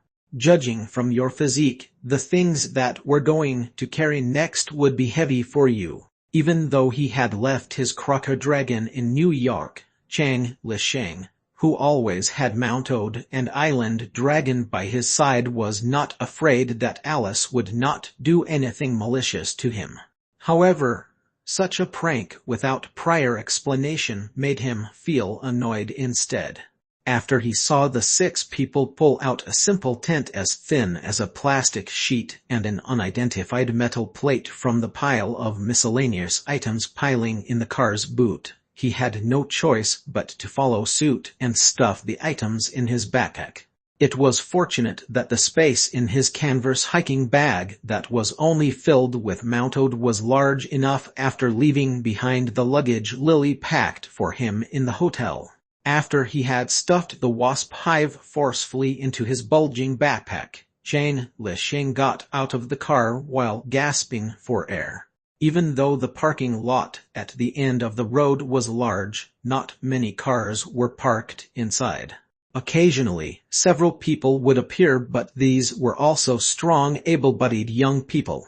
When Chang Lisheng had finally carried his backpack and was about to depart together with Alice and the rest, they suddenly saw an extended SUV with a blaring engine rushing into the parking lot before making a half-turn and stopping abruptly beside the minibus. The window of the SUV rolled down, and a young man wearing a singlet while showing off his thick arms and his silver skull tattoo put out his head before shouting with a smile, "Hey, Carmine, Charlotte, I didn't expect to see you guys here today. Oh, and hello beautiful ladies, nice to meet you. I haven't seen you guys coming to the volcano for barbecue for a long time now. Annette, my good buddy, you have a good father, so naturally, you can live freely to your heart's content. We're not as free as you know." Surprised, Carmine greeted him and high-fived with a skull-tattooed young man.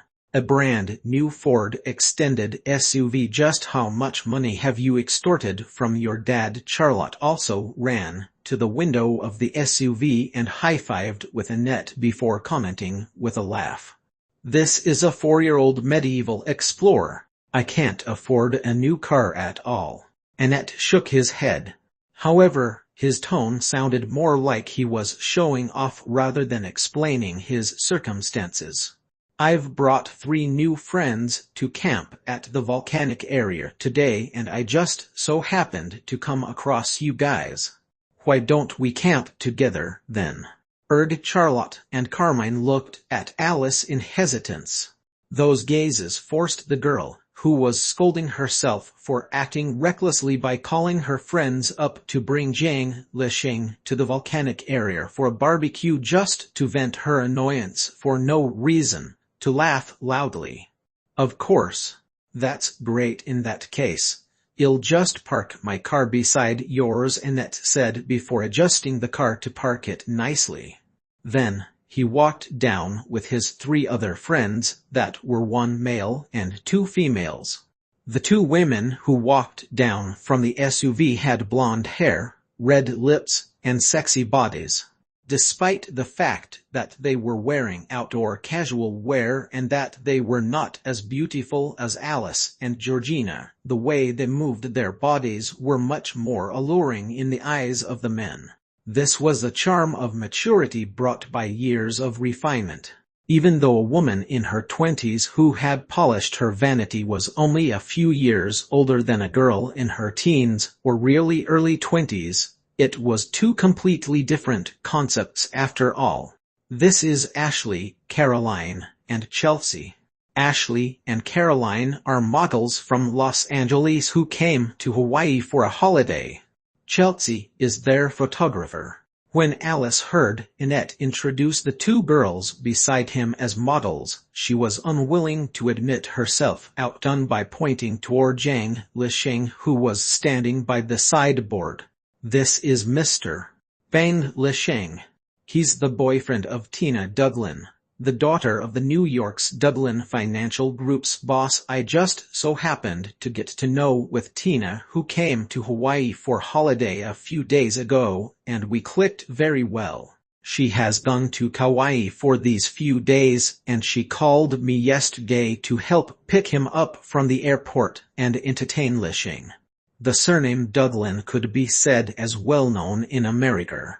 Upon hearing Alice's introduction, Annette and his three friends, who were basically ignoring the skinny young man not far away, began to look at Zhang Lisheng differently right now.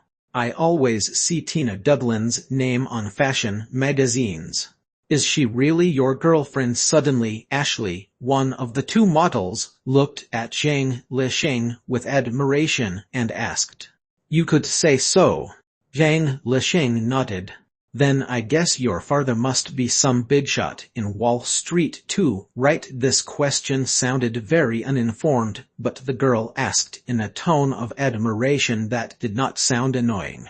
This was also the gift and art of a language. "No, I'm Chinese." "Oh, the red nobility, the descendant of the great revolutionaries." Ashley's eyes lit up even more brightly.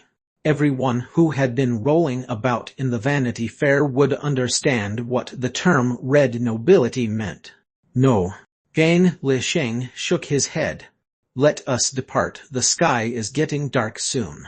Seeing the girl, who he had been pursuing with all his might these past few days and who had finally agreed to come to the volcanic area for a barbecue camp, was treating Zhang Lisheng in such a manner, Annette could no longer suppress his annoyance and shouted out loud.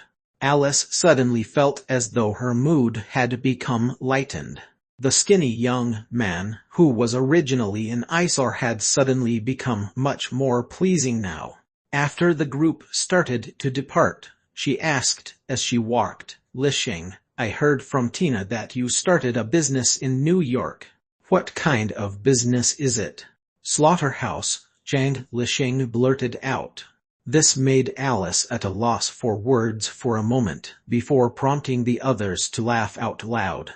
"Slaughterhouse, then it must be large in scale. Your business must be blooming. How much can you earn in a year?" Charlotte asked with a chuckle. To Zhang Lisheng, who was already panting as they hiked on the inclined forest trail, he originally planned to just answer such a question that would just become more complicated as the topic continued with a smile, but all of a sudden, a strange beeping sound resonated from the forest beside the trail.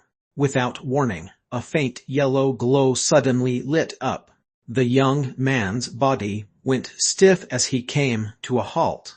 Narrowing his eyes, his brain began to whirl swiftly for a moment before he answered honestly, "The slaughterhouse under my name has just completed its first phase of expansion a few days ago. It'll probably generate $20 to $30 million this year, and by the time the expansion next year is completed, it should be able to generate a net profit of at least $100 million. A net profit of at least $100 million. You're funny." Charlotte, who had his attention on the strange sound and yellow light, chuckled. "Funny? No, the new LS Slaughterhouse is the real overlord of the luxurious New York's meat market. You can search online and check." I remember that it's written so on the title of my official website. This sentence drew everybody's attention from the woods back to Zhang Lisheng again. You're joking, right, Lisheng? Georgina could not help but ask. No. With the help of the last glory of the setting sun, Zhang Lisheng looked at the volcano in the distance that was surrounded by forest as black smog emitted out of it. Georgina, do we have to climb till the waist of the volcano to reach the volcanic area, or just the foothill of the volcano? Georgina was stunned for a moment before flashing a relieved smile. The foothill of the volcano. As the girl was talking, a few figures who seemed to be cosplaying as the characters in Dungeons and Dragons suddenly walked out of the forest. Chapter 143 Weak vs Strong, Defense vs Attack. Chapter 143 Weak vs Strong, Defense vs Attack. Upon seeing these few strangers who were either wearing heavy armor or either fully shrouded in a black cloak, with some of them walking with heavy steps while some walking so light that it was as though a breeze of wind was blown across as they walked out of the forest, Zhang Lisheng clenched his fist tightly. All of the hairs on his body were erected as his entire body became nervously vigilant. These peculiarly dressed people were not surprising to Alice. Honolulu City was an international tourist destination that combined many cultures, so there was no lack of unconventional people. Even though it was indeed creative to dress as knights, sorcerers, and so on to go barbecue camping together, it was not that surprising to Hawaiians. Hey, are you guys playing hide and seek? Wow, what a cool outfit. It's just that it looks like it would be hot inside while wearing that. However, it's fortunate that the sun is setting now, Charlotte and Carmine commented cheerfully in unison as they walked along the forest path. They greeted the strange campers with jokes as if it was natural for them to do so. Right at this moment, the two models shifted their attention back onto Zhang Lisheng. Ashley told him with a voice much softer than just now. Wow, Mr. Lisheng, you're amazing. To think that you can actually set up such a huge factory at such a young age. Why are you sweating so much? Are you tired? Do you need any help? It was not that the girl did not understand that she might hurt the young man's self-esteem by asking so, but she knew that an ordinary young man in his teens who could earn more than 100 million annually could never be as ordinary as his appearance. If she wanted to get along with him for a short time, to forge a friendship, and even have a relationship together, the best method was for her to take the initiative to pursue him fiercely and repeatedly without disguise. On this side, Ashley spared no effort to flirt with Zhang Lisheng, while on the other side, Charlotte and Carmine began to realize that something was not quite right when the other party took off his helmet and revealed his skinny head with a face that was black on the left side while mottled rust green on the right side as it stared at them viciously. OSHD guys, Roman, too mean, sir. We mean no harm, we're merely kidding. We're very sorry. When the last glorious ray of the setting sun was finally buried under the horizon, Charlotte swallowed his saliva and forced a smile on his face as he smiled under the gradually dimming light. The response he obtained was a faint and odorless light green smoke that was spat out from the skinny man's mouth. That green smoke gently floated into Charlotte's nostrils.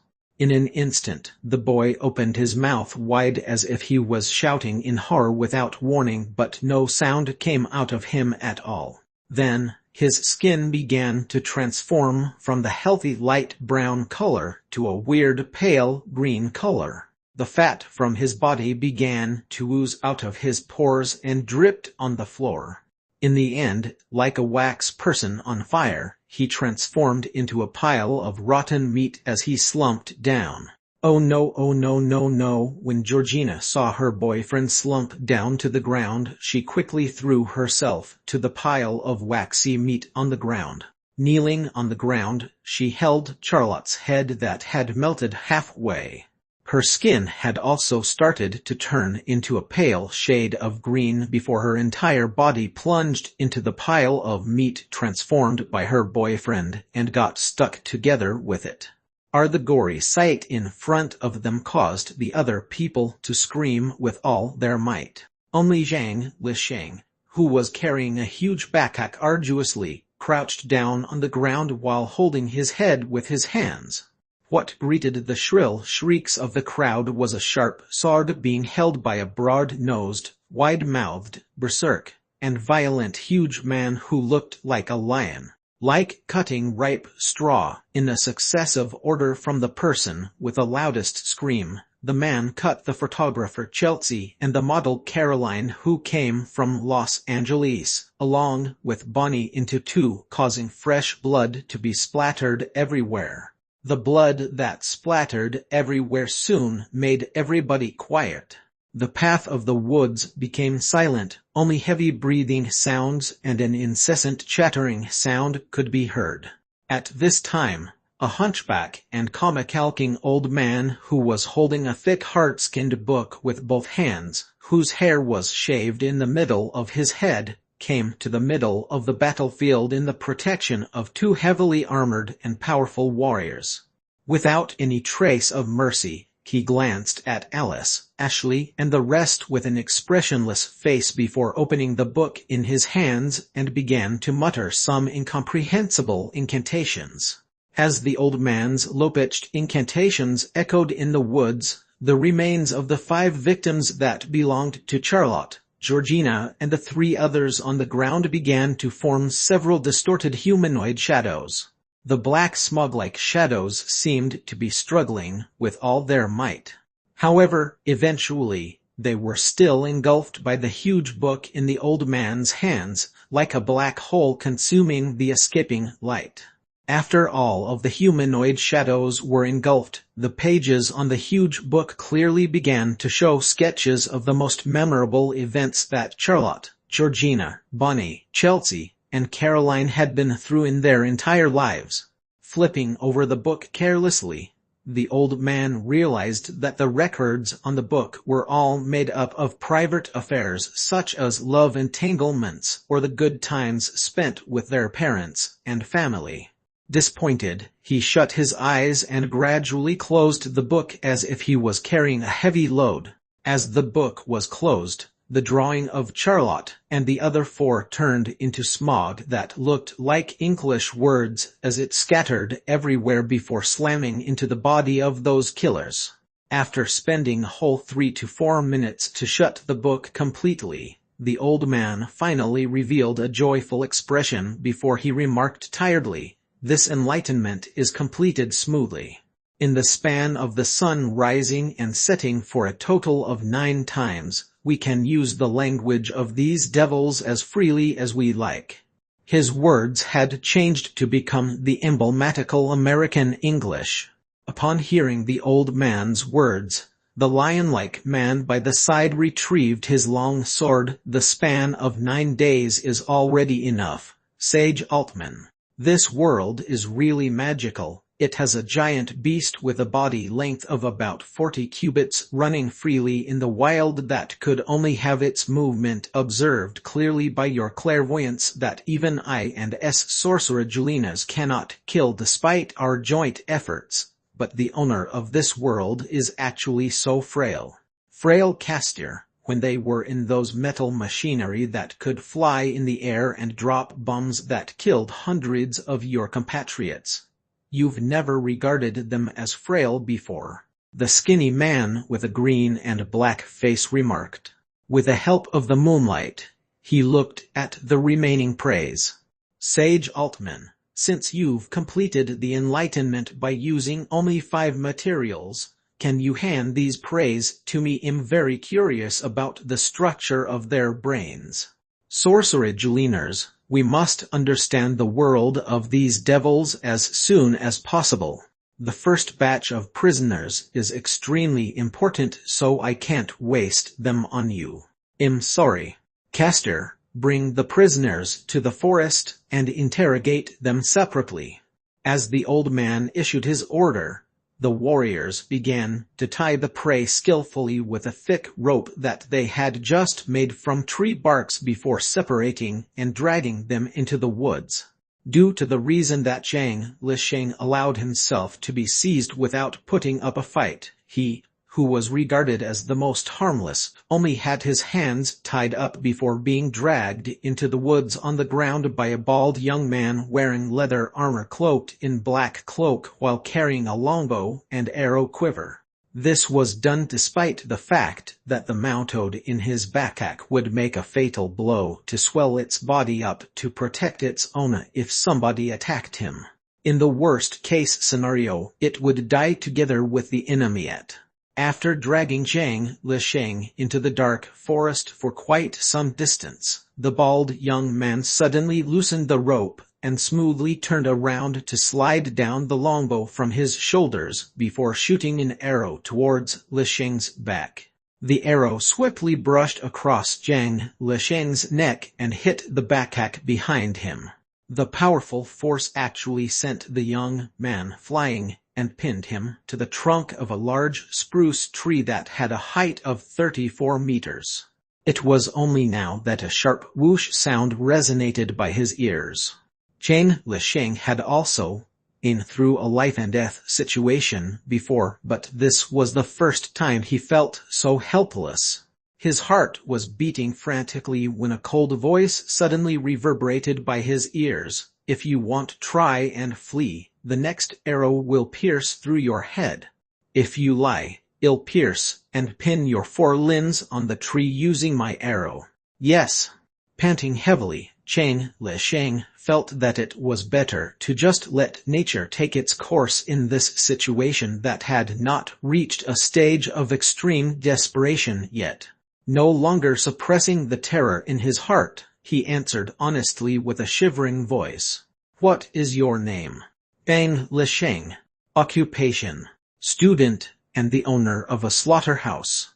The bald archer in front, who came from a different world, suddenly asked a few prosaic questions, but Zhang Lisheng still answered truthfully. When the two of them were inquiring and answering without any hitch, a shrill cry suddenly resonated in the distance. The young man, who had a very rich experience in killing, could tell that it was the last cry made by Carmine after his throat was slit. Narrowing his eyes suddenly, he heard the archer ask a question that caught him by surprise. Who do you think is the most powerful person in this world? The most powerful people? Well, Einstein, Newton, Hawking, and Tubalin. The first two have passed away already. Why do you think they are powerful? Well, Einstein invented the general theory of relativity. I don't really understand this theory, but it's said that it can explain most of the difficult problems in this world. Newton, on the other hand, laid the foundations of modern physics. Hawking used the book A Brief History of Time to boldly speculate the origin of the universe, and Tubalin has guessed your existence. What did you say? Zhang Lisheng's last sentence sent a shock to the archer's heart.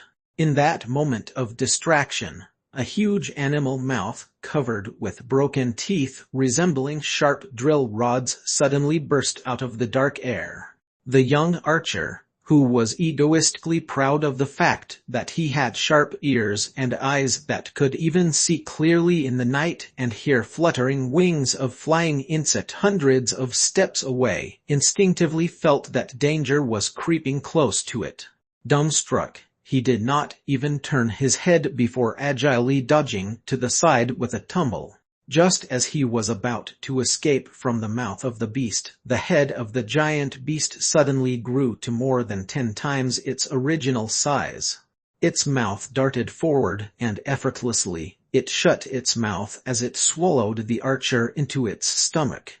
Chapter 144, Standing Between Life and Death. Chapter 144. standing between life and death. The sound of the giant beast crushing the trees as it expanded attracted the attention of the scouts from the supernatural realm. Aquamoro, the person who snapped back to his senses the fastest, was none other than the powerful warrior Castor. Gripping his sharp sword, he leaped up about 200 to 300 meters into the air as if he was flying without warning. Looking down, he saw a giant lizard about 100 meters long that had been almost severed into two, swallowing a precious force from his own side. He could not help but become enraged as he brandished his sword down like thunder. That giant lizard was none other than Zhang Lisheng's wizard Gu Island dragon. He was brought to Hawaii by the young man and had been concealing its body as it followed beside Zhang Lisheng.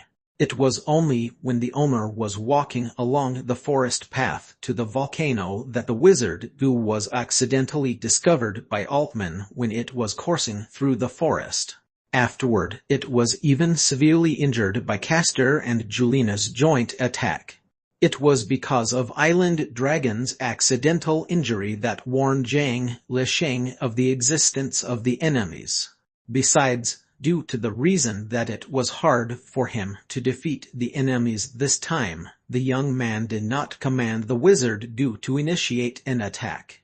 It was only until he heard the horrifying cry of Carmine before his death that he felt that the archer would most likely kill him after he had finished his interrogation. Hence, Zhang Lisheng had no choice but to use the spell Connect to swallow the enemy as a last resort. The negative emotions produced by the archer it digested made the wizard power in Zhang Lisheng's blood boil gradually. When the wizard Gu that swallowed the archer from the supernatural realm obtained the nourishment from the powerful warrior, the wound on its body began to slowly recover in a speed visible to the naked eyes as well. In such a situation, where they had an advantage, the Ona and the Island Dragon did not evade in the face of Castor's powerful sword strike. Under Zhang Lisheng's command, the wizard Gu raised its 3 scorpion tails that were 100 meters long and shot it towards the enemy in the air. The wizard Dust's long tail and Castor's sword edge clashed with each other, letting out sharp sounds of collision. After a few rounds of clashing, the Island Dragon began to gain an upper hand. Unfortunately, Castor was not the only scout who came from the supernatural realm. The reason the Island Dragon could portray such strength was all because of the omniscient power expand, shrink that Zhang Lisheng prompted it to cast using the Connect spell, causing its body to swell up to its highest extent. Very soon, Castor's reinforcements rushed over to his rescue one by one. Zhang Lisheng, who pretended to be nailed on the tree, fainted as he had overdrawn the limit of the wizard power in his body already. The situation quickly deteriorated. Right now, the only method left for the young man to escape was to command the Island Dragon to bring him out. However, the Island Dragon would not be able to cast the omniscient power Annihilate, Solidate, when it was carrying a person.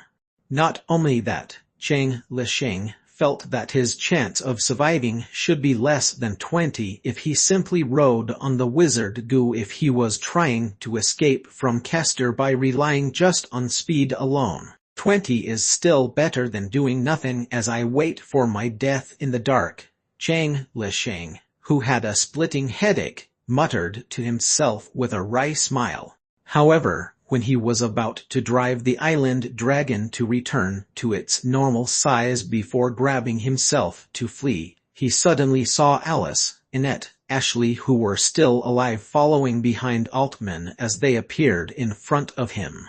The young man's heart gave a sudden jolt as he recalled how Carmine's lover was slashed into half by Castor's sword just now. The reason he was killed was most likely because he was seeking for his own death by taking the initiative to attack, and not because these people from the supernatural realm wanted to kill him to remove any witnesses. With a quick whirling of his thoughts, he began to weigh the pros and cons of the situation again. Chang Lishing felt that in the case of a pre-planned situation, by right, if they wanted to keep one prisoner alive, that person would most likely be him. Because of this, he gritted his teeth and began to change his mind.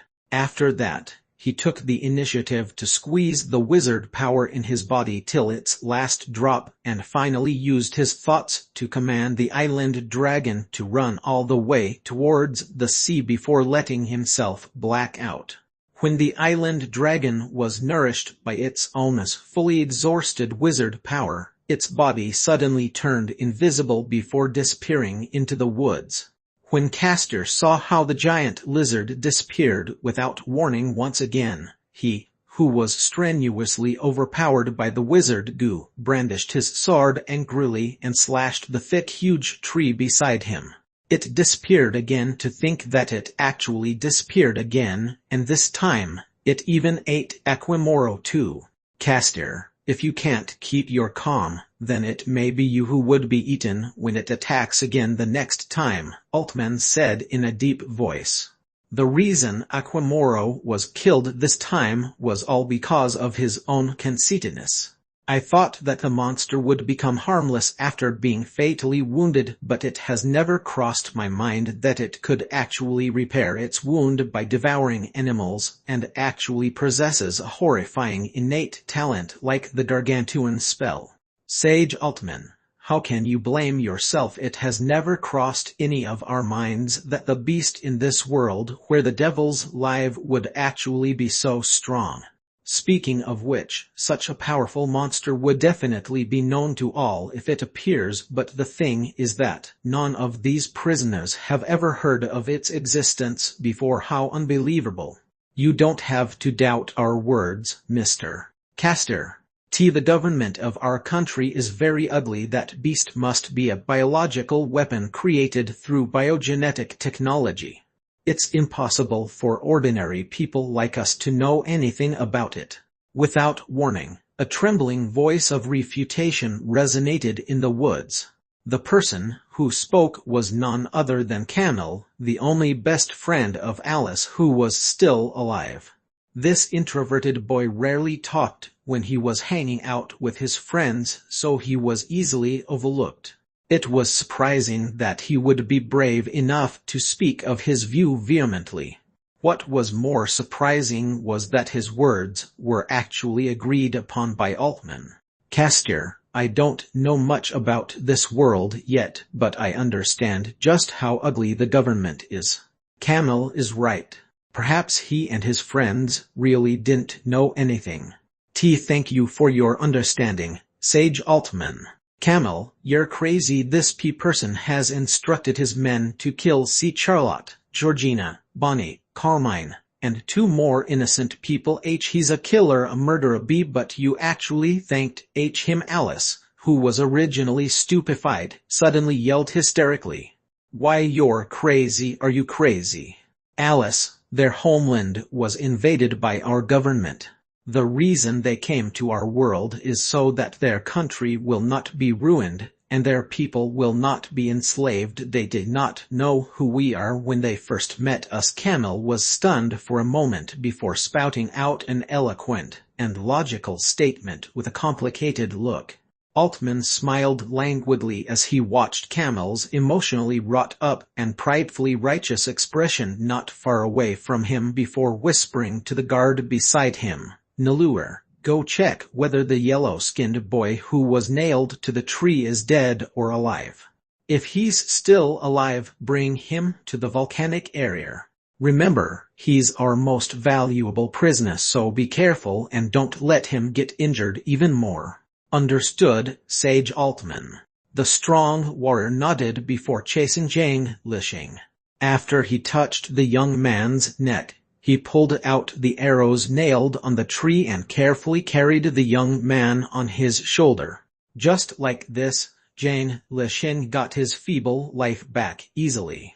When he started to regain his consciousness dizzily, he realized that he was lying sideways beside a campfire, with Alice, Ashley, and Annette sitting beside him. Oh, what the hell, I just had a terrifying dream. I dreamt that a group of superpower thugs has attacked us and killed. The young man shook his head with a bit of difficulty and put on a confused expression as he said in a hoarse voice, "It's not a terrifying dream, but a terrifying reality instead. The thugs who attacked us are just right there." Alice pointed to another campfire not far away and replied with an absent-minded expression. SHT, the nightmare turned out to be true instead. Lich sat up and began to look around. He realized that the towering volcano was already close to them. This must be the volcanic area then. This is FCKed up. I seem to be seeing your friend who is called Camel chatting very well with the head of those thugs. What's going on? Has he surrendered? No, Camel didn't surrender. Those thugs are the soldiers and the defense advisor from the Red Iron Nation from a supernatural realm.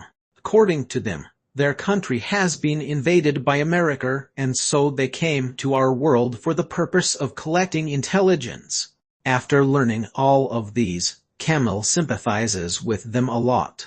What the FCK were not shooting any sci-fi movie rather than saying that these madmen are professional soldiers and defense advisors from the supernatural realm. I'd rather believe they're superpowered people who just broke out of the mental hospital. On top of that, they killed several of your best friends. Right? Why would Camel sympathize with their encounters instead? Lich was stunned for a moment before responding, not knowing whether to cry or to laugh. As he was asking questions here and there, he had already controlled the island dragon that had escaped into the ocean far away with his thoughts. He began to command the wizard to hunt for fishes and shrimps so that it could heal its wound. I also don't know what Camel is thinking actually.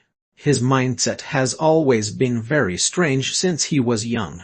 He opposes the government's dumping of wastewater into the oceans and rivers, even the treated ones. He has also participated in animal demonstrations and painted his entire body red with logos.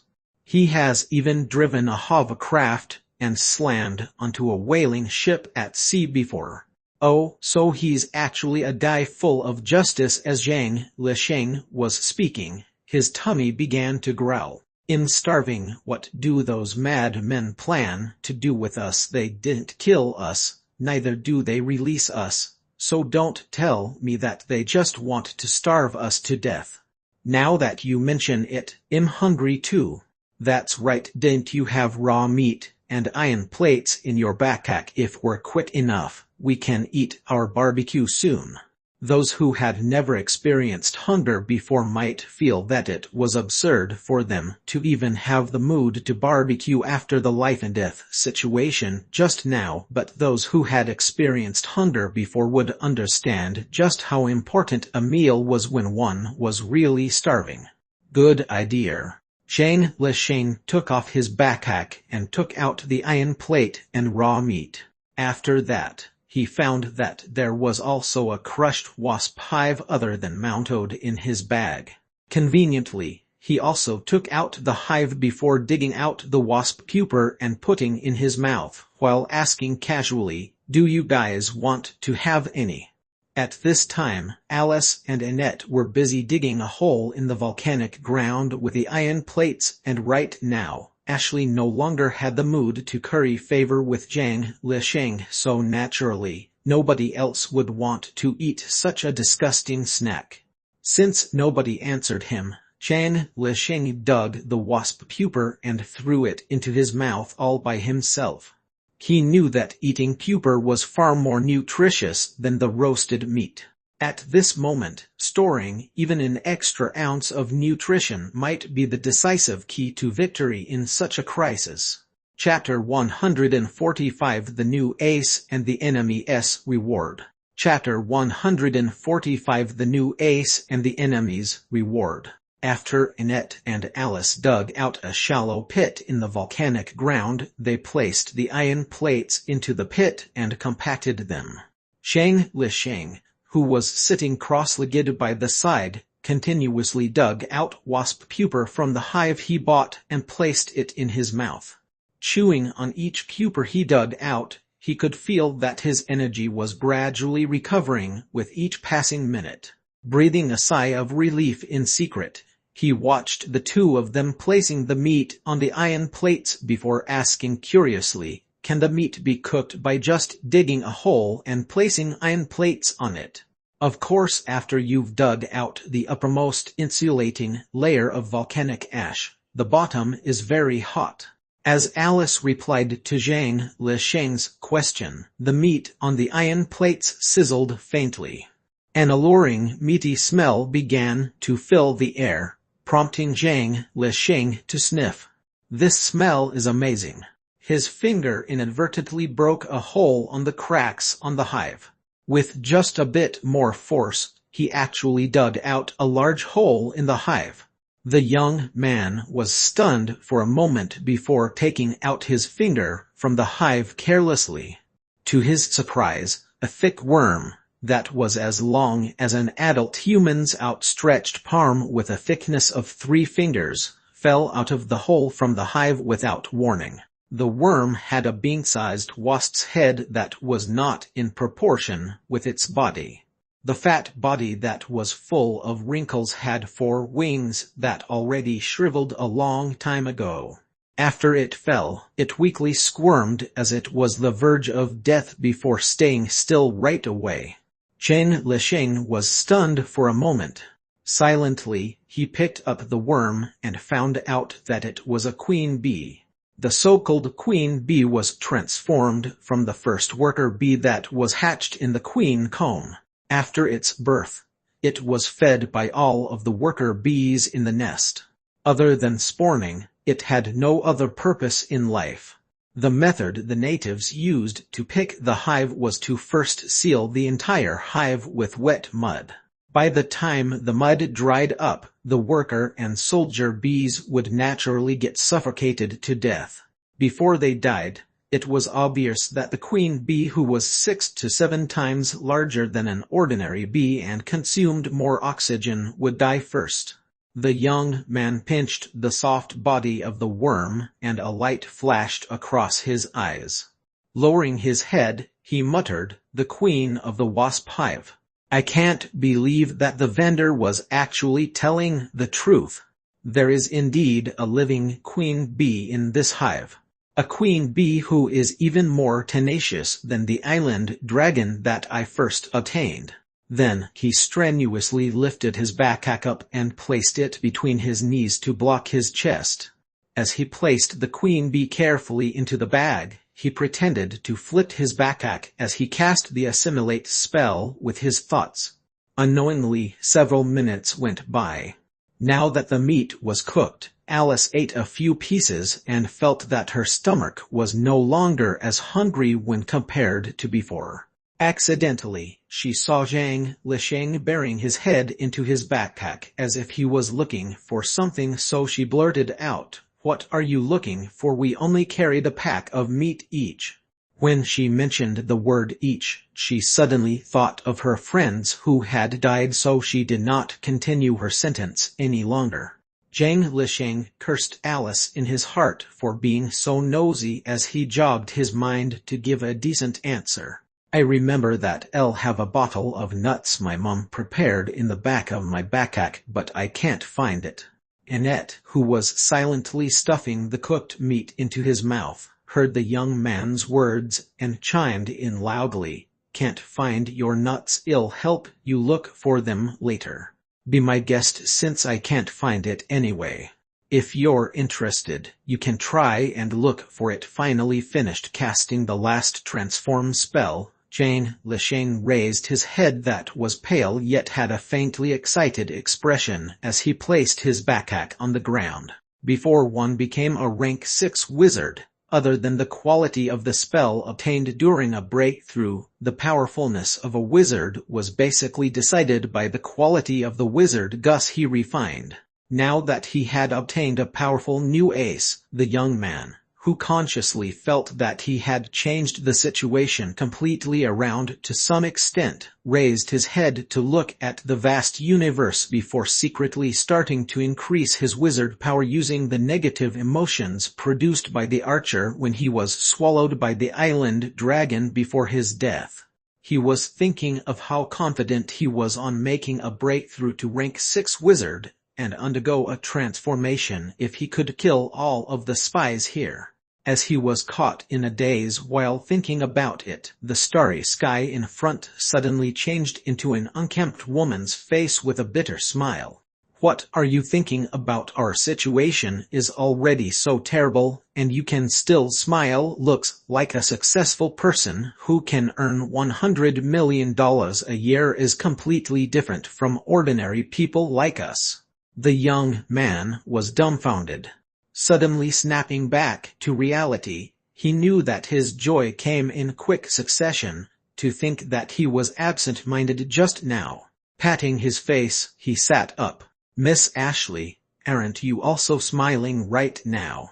This is a wry smile. "I first thought that if I grasped the chance, now that I've come across such a rich person like you, I wouldn't be far away from success, but who knew that in the end, it would turn out to be like this?" "Don't worry. The fact that those madmen have not killed us yet is enough to prove that we're still very useful in their eyes." "They'll be all right. We may be useful now, but how about later? Now that we're in their hands, we may die at any time. Damn it, I'm not a bad woman. I just wanted to succeed and use my beauty to obtain a good life for myself. Isn't it the same with all those female artists and supermodels? Why am I so unlucky?" As Ashley began to talk, her emotions began to get somewhat out of control. "Oh, SHTW, what the hell is this?" A vibrator. Suddenly, Annette, who finished eating the barbecued meat and began to ransack Zhang Lisheng's backpack for nuts without informing Zhang Lisheng, pulled out his hand from the backpack with all his might, before stamping his feet and shouting, "Of course not." Zhang Lisheng stood up and walked up to Annette. Crouching down, he took out an ugly wasp doll with a twisted body that was a foot long before shaking it. "This is my lucky token. BQ Yuko. I always carry it with me. You must have been stabbed by its tail. This is a model made from imitation materials. It's best to be careful when you hold it." "Fucking realistic model stab me, huh? You actually stabbed me. I'll let you have a taste." The unbearable pain made Annette explode in the end. He snatched the wasp model from the young man's hand before throwing it on the ground and stamping on it. After stamping on it to vent his emotions, he slumped on the ground as he was exhausted with despair before starting to burst into tears.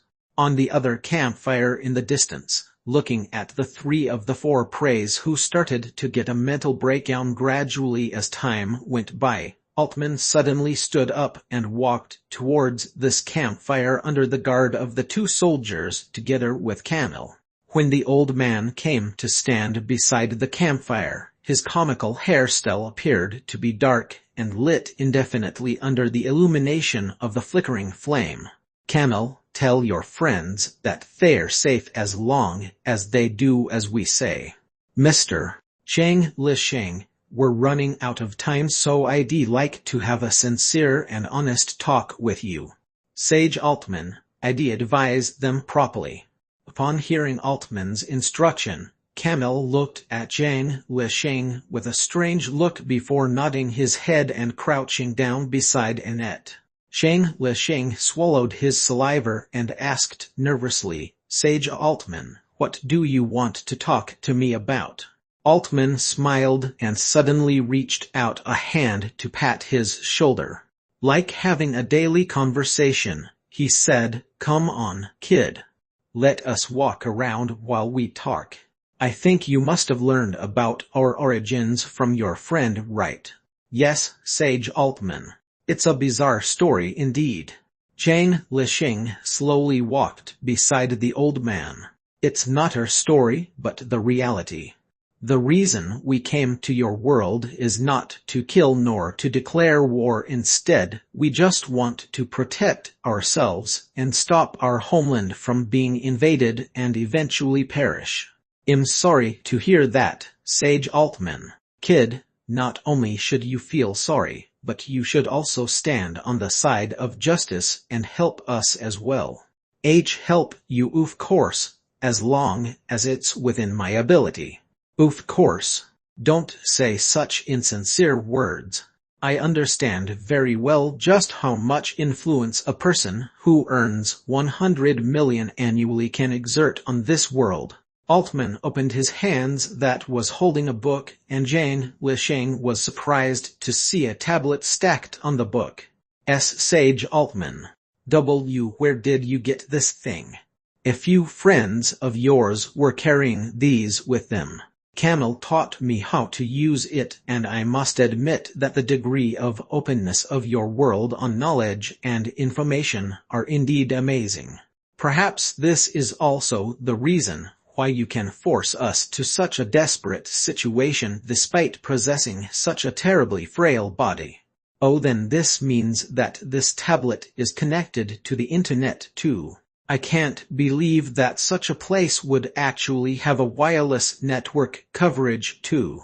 If that's the case, you can just post on the internet and reveal the existence of your world and condemn the US Army's invasion against your world.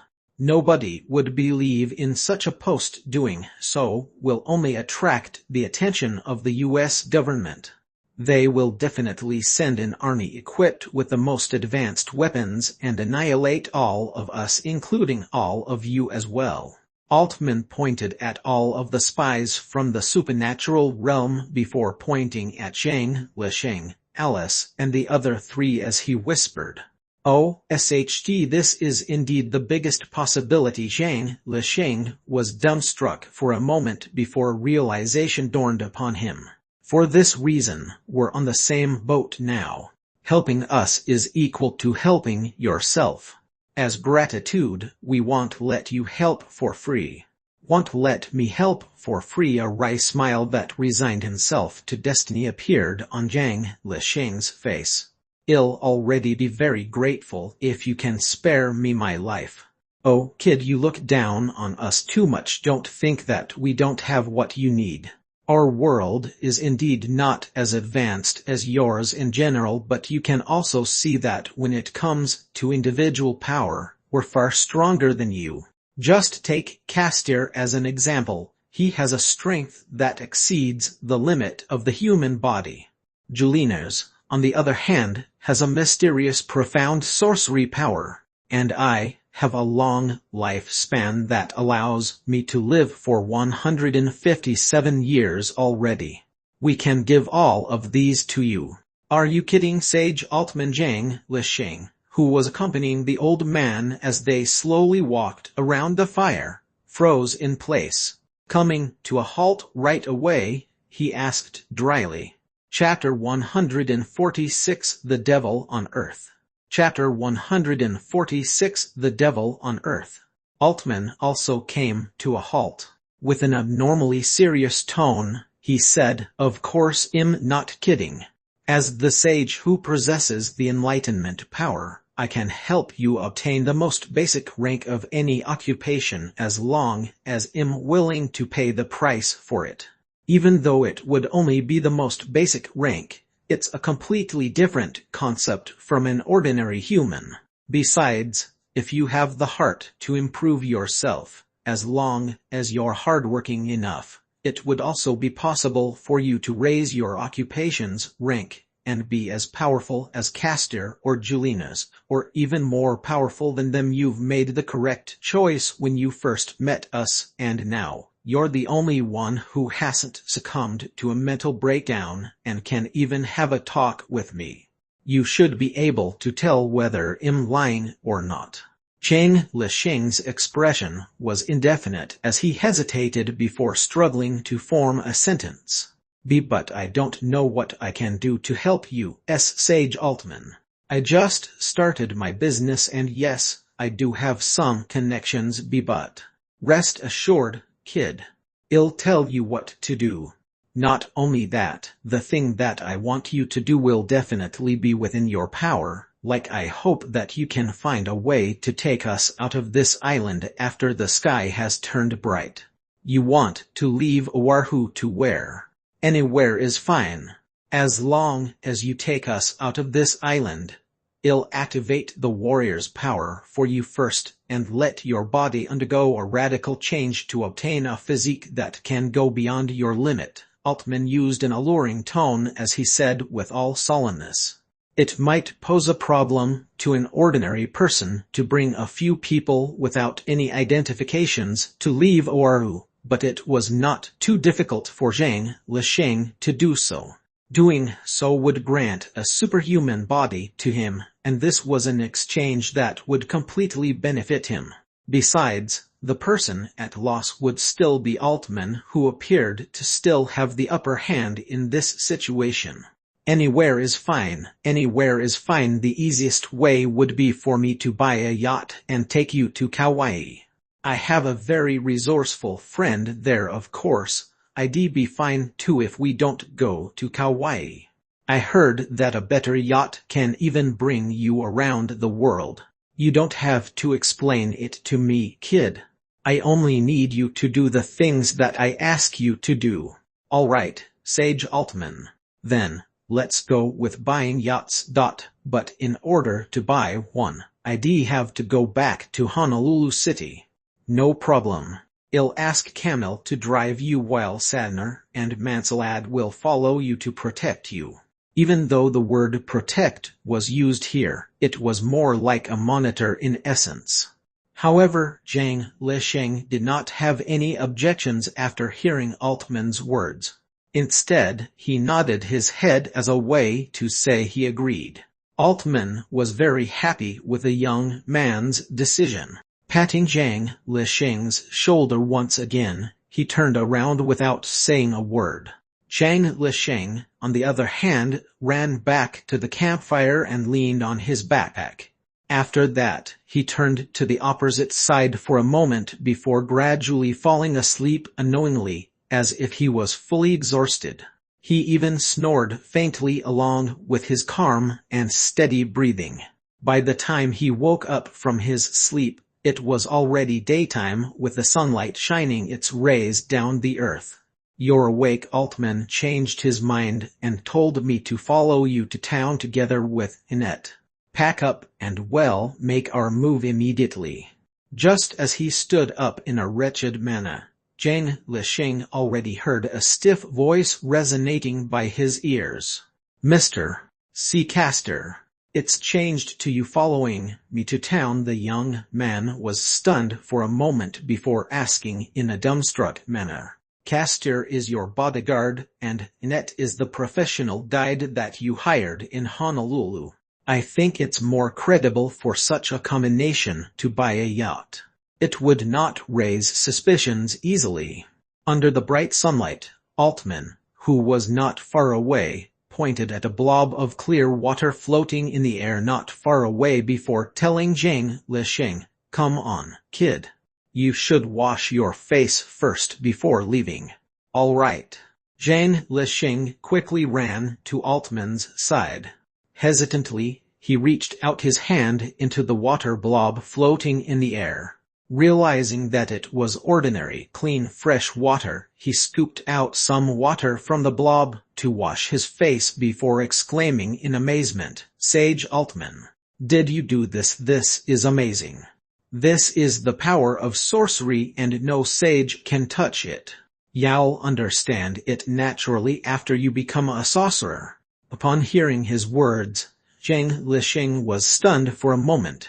Then, with a slightly longing and resisting expression, he nodded before washing his face and straightening his clothes.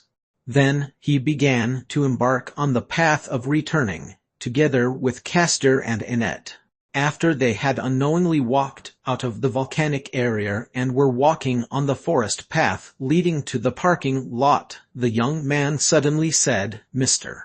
Castor, it's not appropriate for you to dress up like this as my bodyguard."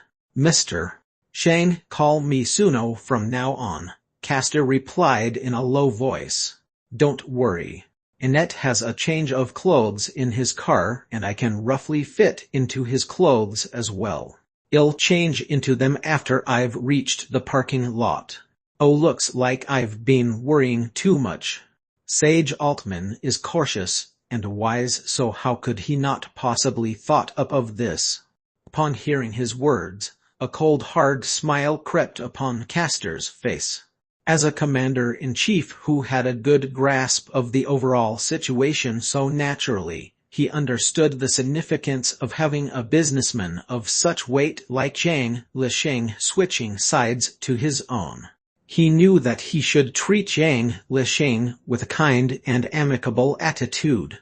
No matter how many excuses and reasons there were, Zhang Lisheng was actually betraying his own world by helping these spies from the supernatural realm. As a heroic and fearless warrior, Castor would naturally not have a fondness towards a despicable traitor. He was not good at pretending, so for this reason, his attitude towards the young man was somewhat contradictory and out of place. Castor's weird smile did not seem to rouse Zhang Lisheng's attraction. However, when it entered the field of vision of Annette, who already revealed a meek look, it made him dispel the last peculiar thought out of his mind. After he had witnessed Castor's powerful strength yesterday night, Annette knew very well that unless he hid in the U.S. Navy or the Air Force military base in Oahu, even if they made a report to the police, the warrior from the supernatural realm beside him would easily kill him even if they were in front of the police. Now that such a horrifying smile with an unknown implication crept upon Castor's face, it was better for him to act obediently for the sake of his meager life. With each of them buried in their own thoughts, they walked to the parking lot quietly, not saying anything at all along the way. It was only until they had reached Annette's SUV that Zhang Lisheng suddenly stopped and touched his stomach before glancing around. MMR. Castor, I'm sorry, I need to go to the bathroom. You can go with me and wait outside of the toilet's cubicle. Castor had the pride and conceit of being a warrior and commander. Despite Altman's order of close surveillance, he still hesitated before replying, "Mr. Ban, Sage Altman has told me to give you as much freedom as possible to my ability. You can go to the bathroom, but I hope that you can get on the bus after I've done changing my clothes in the car. Then I hope that you can change much slower." "Mr. Annette, where is the bathroom at the parking lot?" "Over there." Annette pointed the direction to the bathroom for Zhang Lisheng before opening the car door to the SUV. He entered the car, and at that instant when he sat on the driver's seat, he suddenly felt a tingling weak current traveling across his entire body. Fortunately, the feeling of discomfort only lasted for a moment and soon disappeared without a trace. Annette rubbed his eyes tiredly and cursed under his breath. Damn it. Then he proceeded to turn around and search for the change of clothes wrapped in a plastic bag before passing them to Castor, who was already sitting in the co-driver's seat and was already shutting the door. Since he needed to change his clothes anyway, Castor casually imitated Annette and shut the car door after he took the clothes. At that instant when he shut the door, he could see through the car window that Zhang Lisheng, who was walking towards the bathroom, suddenly turned around and flashed a cold smile at him. At that instant, Castor felt that all of the fine hairs on his body suddenly stood up. Not only that, Annette, who was by his side, also felt his fine hairs stand up. Hundreds of ugly flying insects that were the size of a baby's fist, with red and black ring patterns and 20-centimeter-long black stingers, spread their transparent wings as they emerged from Net's body that exploded into countless thin human skin shards, stabbing towards Castor, who was sitting in the narrow car compartment. The warrior who was attacked, and had no idea on how to open the car door, could only indiscriminately infuse his body with vicious vindictiveness before smashing the door. Tending to one thing and losing sight of the other, one of the hundreds of flying insects surrounding him tightly actually broke into Castor's protective vindictiveness and plunged its poisonous stinger into his body.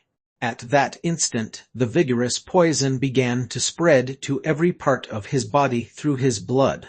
The warrior, who could sense a faint black mist starting to appear before him, ignored the fact that he was poisoned and just pulled out his sharp sword fiercely after he had obtained enough space. However, at the same time, when he pulled his sword out, the flying insects chasing him out of the SUV suddenly swelled to become 20 times larger than their previous size. The stomach, covered with wrinkles, engorged rapidly as the insects began to group together in groups of 10 before charging at the warrior from all directions. No matter how Castor hacked his sword to kill these strange insects, or how they had gotten close enough to him, they would eventually end up exploding soundlessly like a miniature vacuum bomb. In just a short span of time, the air about 50 square meters around Castor twisted to form small pieces of dense vacuum belts, thoroughly scathing the warrior, who had zero possibility to escape with a mass of bruises. After Castor had finally overcome the flying insect's attack, a long, giant worm with a beast head extended out of the air without warning, biting him with its mouth, and began to raise its head to snarl and chew. At this time, the warrior, who knew that he could no longer survive, finally made up his mind to die together with his enemy. As he blasted his last ounce of strength, he yelled "burn," causing dazzling yellow rays to erupt from his body as it gradually forced the giant beast's mouth open. However, when he was floating in the air glancing at the parking lot beneath their feet with his bloody eyes, he saw that at the place where Lich was standing just a few seconds ago, a beast with the size of 3 mills placed together was crouching right there as its body swelled. With its mouth open wide, it squirted out a cyclone that seemed to be able to distort even the light shining down from the sun.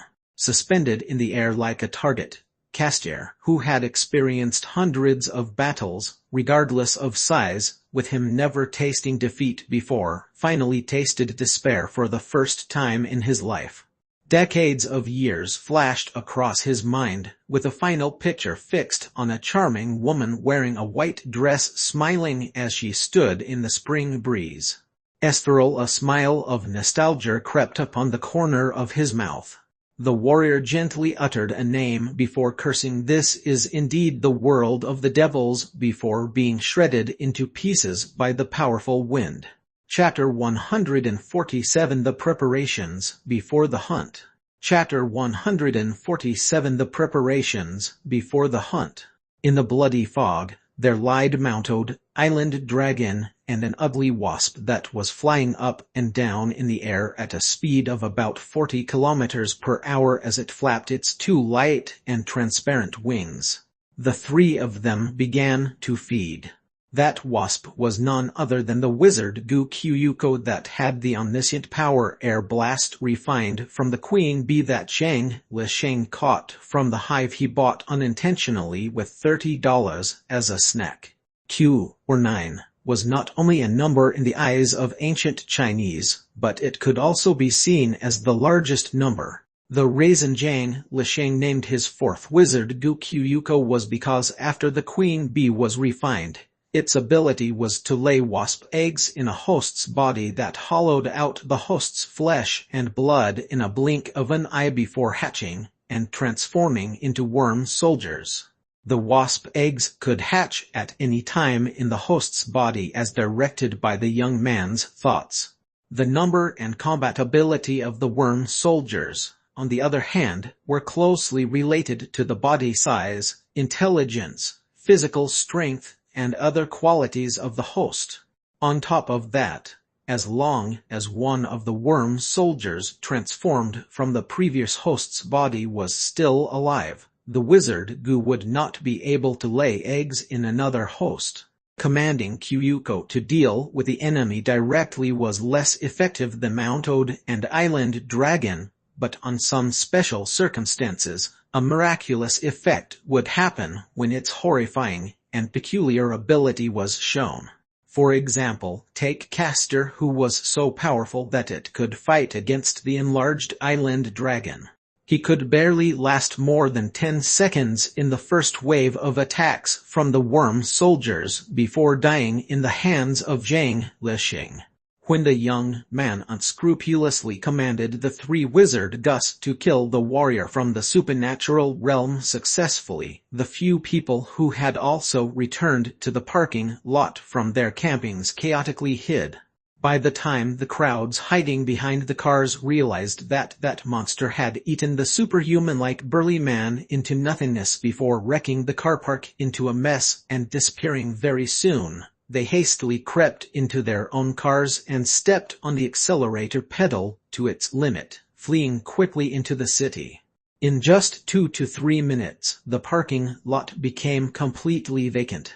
At this time, Zhang Lisheng finally crept out from behind a pickup truck slowly before jumping onto the invisible Island Dragon without giving a damn to the valuable items left behind by Castor before returning back to Honolulu safely through the sparse wood along the highway. It was only until he saw the city buildings not far away did he climb down from the Island Dragon's back and ran from the forest to the seaside resort that could be seen everywhere in Hawaii. It was only then that he could finally relax. At this moment, the sun was already high up in the sky. The sun was shining, but in truth, it was not even 10 a.m. yet. Not many people were on the beach, and there were even locals who were exercising along the coastline. It was fortunate that Hawaii's service industry was well developed. The open-air restaurant beach had already started their business hours. Carrying his backpack, Zhang Lisheng dragged his heavy feet to sit directly under the umbrella of the restaurant. A waiter immediately came up and handed him the menu as he asked, "What would you like to have, sir?" "I need a clean set of clothing and a hot bath. However, before that, give me a smoked fish sandwich, a beef burger and a glass of Coke," Zhang Lisheng said as he took out a credit card from his backpack. "Swipe in extra $10 for your tips too, thank you." Naturally, the open-air restaurant certainly did not provide clean clothes. However, the stall selling swimwear and shorts were not far away from the restaurant. For the sake of that $10 tip, the young waiter was quite willing to run the errand for the guest. "Clean clothes will arrive soon." The waiter was already used to seeing such guests who spent a wild night somewhere and drag themselves randomly into any open-air restaurant groggily the next morning to fill their stomachs before going back for a good rest. With a smile, he continued, "There's a warm shower in the wooden house on the beach, which is equally comfortable too. After you've eaten your breakfast, you can have a shower before changing into your clothes. Then, you can rent a beach chair with a sun umbrella and sleep there while listening to the waves. You'll be energized again in the evening." "What a good idea, buddy." Alice was still in the hands of the people from the supernatural realm, so just to be safe, it was not possible for Zhang Lisheng to return to the Royal Hawaiian Hotel. The waiter's suggestion suited his thoughts quite well. "Just like what you suggested, prepare all of them for me. You can receive a tip of $20 by doing so." "My pleasure." The waiter took the credit card from the young man and turned around to leave politely. Not long after, a pair of board shorts and sweatshirt that were of good quality were sent to Zhang Lisheng together with his burger, sandwich, and Coke. The young man hurriedly ate his first formal breakfast ever since he got off the plane before taking a cold shower and putting on a clean set of clothes. Then, he lied down on the comfortable beach chair under a large sun umbrella as he listened to the shar-shar sound of the waves before falling into a deep sleep tiredly. Nobody knew how long, but the commotion and bustling sound of the joy of the crowds gradually woke Zhang Lisheng up. He opened his eyes and found the empty beach around him to be fully crowded with men and women wearing sexy swimsuits along with tourists frolicking with their family members with overflowing joy. Patting his face and sensing that his energy was already fully restored, Zhang Lisheng stood up from the beach chair to move his body before muttering to himself, "Sage Altman, it's my turn to pay you a little visit now." Then, treading on his slippers, he walked out of the beach. He rented a car from the roadside and went to register a phone number before buying a new phone and sent a text to both Lily and Tina just in case they were worried about him. After the young man searched up the best pet shop in Hawaii on the internet, he rushed over there. Walrus Bay Pet Shop was located at the most prosperous center of Honolulu, next to the prestigious Hawaiian Kingdom Museum, which housed more than 1,000 pieces of Hawaiian indigenous historical relics, including 17 royal stone scepters. Many tourists who visited this museum would usually walk into this three-story pet shop that had an area of more than 200 square meters in passing. Before they went in, generally, they would not understand why this shop that had a rent of at least $1 million annually would sell pets rather than watches and jewelry, but after they finished strolling around the pet shop, they would no longer have this question in their minds anymore. When Zhang Lisheng entered the Walrus Bay Pet Shop, many tourists were pointing at and admiring the strange animals living in the special feeding vessel. Despite knowing that these tourists were merely visiting and would not spend at least $1,000 on buying pets, the staff of the Walrus Bay Pet Shop would still answer the tourists' questions one by one eagerly to their best ability. Why does this turtle look like a crane's head? This is a bird-headed turtle. It's a species of sea turtle native to Avoncourt Island. Miss, this parrot is so big already, but why doesn't it learn to speak? Sir, this large parrot is from Zimbabwe's inland forests in Africa. The number is very scarce, and although it doesn't imitate humans in talking, it has a strong sense of rhythm instead. If you clap your hands in successions, it would dance accordingly to the sound. In the midst of the bustling noise, a middle-aged man with an Asian face stood in front of the aquarium while staring at a large black and white fish that was swimming vivaciously to and fro. After he spoke to the young translator beside him, the young translator immediately went up to the closest storekeeper beside him and asked loudly, "Excuse me, what fish is this?" "Sir, this is a freshwater tank. The fishes inside are all pure koi. It really is a carp. Looks like the Americans know koi too." After the young man obtained the answer from the storekeeper, he immediately translated for the middle-aged man. An astonished look crept upon the middle-aged man's face, prompting him to point at the two large black and white fishes inside the aquarium. "Ask him how much is this mountain waiterfish." Without waiting for the young man to translate, the storekeeper already went to greet the middle-aged Asian man and replied in Chinese while flashing 8 of his teeth, "Sir, this fish has a pure undertone and it's priced at $68,000, representing smooth sailing and auspiciousness." The koi was an omnivorous freshwater fish. Essentially, it was merely a good-looking carp, so when the young man heard of this price, he could not help but give a little yelp.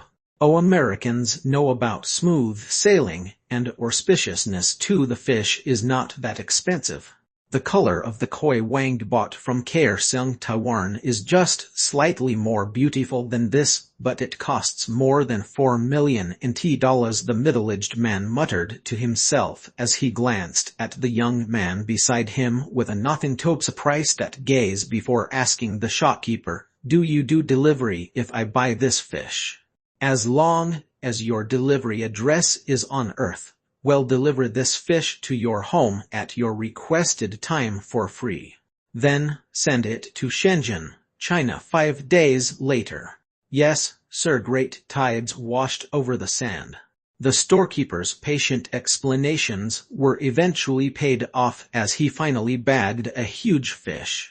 With an outstretched hand, he took the credit card the middle-aged man passed to him and quickly wrapped this sale up. After bidding goodbye to the buyer, who began to excitedly call his friends to show off his new gain, the storekeeper, who was equally happy for receiving a commission of $1,000, saw a skinny Asian young man who seemed to have just returned from his swimming by the sea walking up to him. "Hello. Do you have pet dogs here?" "Of course, they are on the 3rd floor waiting for you to make your choice." "Okay, let us go and see. Remember, don't bring me to see those delicate puppies. I want to look at larger-sized dogs, the fiercer the better." Most of the male tycoons had a somewhat competitive and aggressive personality. For this reason, larger-sized dogs that were ferocious and cruel to strangers but docile and amiable to their owners were very popular with them. As a pet shop that targeted the upper market, the Whale Bay would naturally not lack this kind of dog. "Do you have any large dog type that you like, for example, Neapolitan or Feeder?" Usually, those customers who could name the pet dog type of their preferences directly were usually serious buyers. The storekeeper was stunned for a moment before quietly eyeing Zhang Lisheng. As he asked, he accompanied Zhang Lisheng upstairs. "I don't know anything about dog type. I just want the biggest and strongest dog that is available in your shop now," Zhang Lisheng answered straightforwardly. "Well, it just so happens that we have a Mastiff.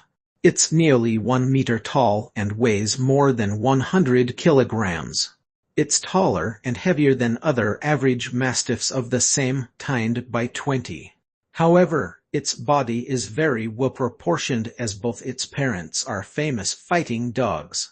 It has just turned 2 years old and this is its first sale, priced at $30,000. As if seeing through the young man's character, the storekeeper was very straightforward as he concisely briefed. Chapter 148: A Civilized Confrontation. Chapter 148: A Civilized Confrontation. The Mastiff was a kind of molosser. This breed was not a type of strong dog that was bred modernly through hybrids.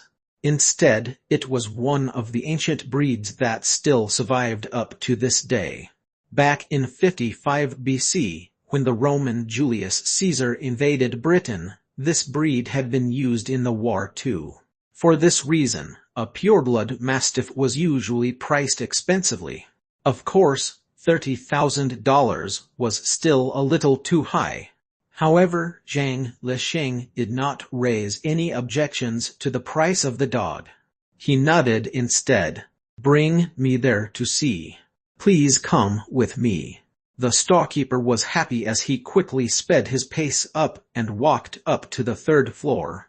The 3rd floor was full of dog kennels. The upkeep was very clean, and there was no trace of bad smell at all. The storekeeper directly took the young man directly to the largest glass dog confinement.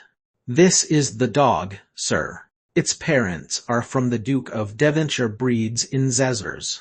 Right now, dogfighting is no longer allowed in the US, but it's still very popular in Southeast Asia. Its father was once called as the war elephant hound by the Burmese. The dog in the cage had a square head with a wide forehead. Its snout was short and its center forehead was deeply sunken. Its body was sturdy and its back wide and thick. Its forelimbs were powerful and strong, with its hair short and straight. Zhang Lisheng ignored the storekeeper's introduction and cast a glance at the surroundings. He realized that the dog in front was indeed the biggest one, and it appeared to be the strongest one as well. Nodding his head, he said, "I'll take it out and I'll bring it with me right away." The storekeeper was dumbfounded. With a smile, he explained, "Sir, according to the procedure, our dog trainer will have to. I don't need any help from any dog trainer. Can't I just take it with me directly?" "That wouldn't be too safe, sir. This dog is too ferocious." Ferocious, unfamiliar with ferocity. The young man smiled strangely and looked at the name tag pinned on the storekeeper's chest. "I don't have too much time, Bob. Tell me, can I take it directly with me for $35,000? $335,000, all right then, sir. If you're willing to sign a waiver form and let us take a photo of our dog trainer handing the dog, cuffed with a muzzle, to you, then you can bring it with you afterward." "All right, what are we waiting for?" 5 minutes later, Zhang Lisheng walked the big dog out of the Walrus Bay pet shop. One must admit that the professional dog trainer was indeed amazing. When the young man held the leash of the big dog when they were taking photos in the pet shop, the huge and strong mastiff appeared to be very docile when it first met the young man. However, the moment they walked out of the pet store, this big dog gradually became unruly. Even though it knew that the person holding onto its leash was its new owner, it still threw itself left and right on the street, showing its side of being a fighting dog. In such a situation, Zhang Lisheng could only pull the mastiff with both of his hands on the leash with all his might. Before they managed to attract the attention of the patrolling officers on the streets, he pulled it hastily into a back alley that was closest to him. "What a pity, big dog, I have no choice but to sacrifice you for the sake of revenge. Fortunately, your terrible performance lessens my guilt a lot. Come to think of it, you're sacrificing for the sake of the safety of the entire world. One day, perhaps somebody may even erect a statue for you in this city." After glancing around at the back alley and realized that nobody noticed his weird actions, Zhang Lisheng let out a sigh of relief and muttered. Even though the mastiff did not understand what the young man was saying, its animal instinct directly made it become vigilant. It suddenly slammed forward and exerted its full strength, easily breaking away from Zhang Lisheng's grasp as it quickly escaped out of the back alley. Unfortunately, the big dog only managed to run a few steps before seemingly colliding with a meteorite that fell from the sky, forcing it to slump down on the ground with its forelimbs spread out. At the same time, an ugly giant wasp crept out of Zhang Lisheng's backpack and leaped onto his shoulder. Flapping its wings, it flew in a skewed manner towards the big dog before piercing its stinger into the mastiff's skin. The dog's body twitched as if it had a seizure, but it was unable to move under the immense pressure. By the time the pain had subsided, Zhang Lisheng, who had commanded Kyuko to return to his backpack, walked towards the mastiff calmly and picked the leash up once again. After that, the giant beast, that was nearly 20 meters long, with black scales all over its body, which was also pressing its front paw carefully on the big dog like a fragile baby, exchanged a gaze with the mastiff with its deadly prismatic-shaped eyes before disappearing in a flash. Immediately after the big dog regained its freedom from the restraint, it stood up in trepidation. When Zhang Lisheng pulled it to move forward once again, it had already returned to a docile state as to how it was when they were in the pet shop. After taking the dog out of the back lane, Zhang Lisheng stopped a taxi and went to a large garage. He picked a sturdy and tough Land Rover Defender that was modestly sized and spent an extra $5,000 to change the window glass into a dark bulletproof glass. Within 2 hours, he had finally prepared everything in an orderly manner. He drove the car away from Honolulu City and began to head towards the parking lot at the end of the highway. During the journey, Zhang Lisheng was clear that his action of killing Castor using his wizard goo without restraint this morning would have inevitably raised the Hawaiian police's attention. He was already prepared for encountering a police car and even an interrogation from the police. However, when he approached the parking lot, he could not help but be greatly baffled when he saw a group of professional U.S. soldiers wearing tight and light camouflage uniforms standing beside 2 armored vehicles that were blocking the road while holding long guns in the midsummer afternoon of the scorching sun. Why would there be soldiers blocking the road? It was obviously just an ordinary criminal case. Even if somebody witnessed the monster, I've already destroyed the CCTV, so who would believe them? Oh shit, don't tell me that they've treated it as a terrorist attack. But how can the soldiers react so quickly? Zhang Lisheng muttered in bafflement in the car. At this time, a U.S. soldier and a frontline officer walked lazily to the Land Rover Defender and knocked on the car glass. Bulletproof window. Hearing the dull sound of his own tapping on the glass, the square-faced black soldier, who had strong jaw muscles, reminded his subordinate. His expression turned solemn right away as he raised his gun muzzle at the same time. However, when he saw a young Asian man's shocked face being revealed when the window was lowered, he was stunned for a moment before lowering his muzzle intuitively once again. Then, he heard the young man ask in a Native American English accent, "Sir, is this road sealed?" "Yes, martial law ahead." "Boy, where are you from? That's a nice car you've got right there. And damn, you actually have a big dog with you too." "New York. I just bought the car and the dog today. I originally planned to buy a house in Honolulu this summer and become a native here in Hawaii for 3 months, but I didn't expect things to go not so well on the first day."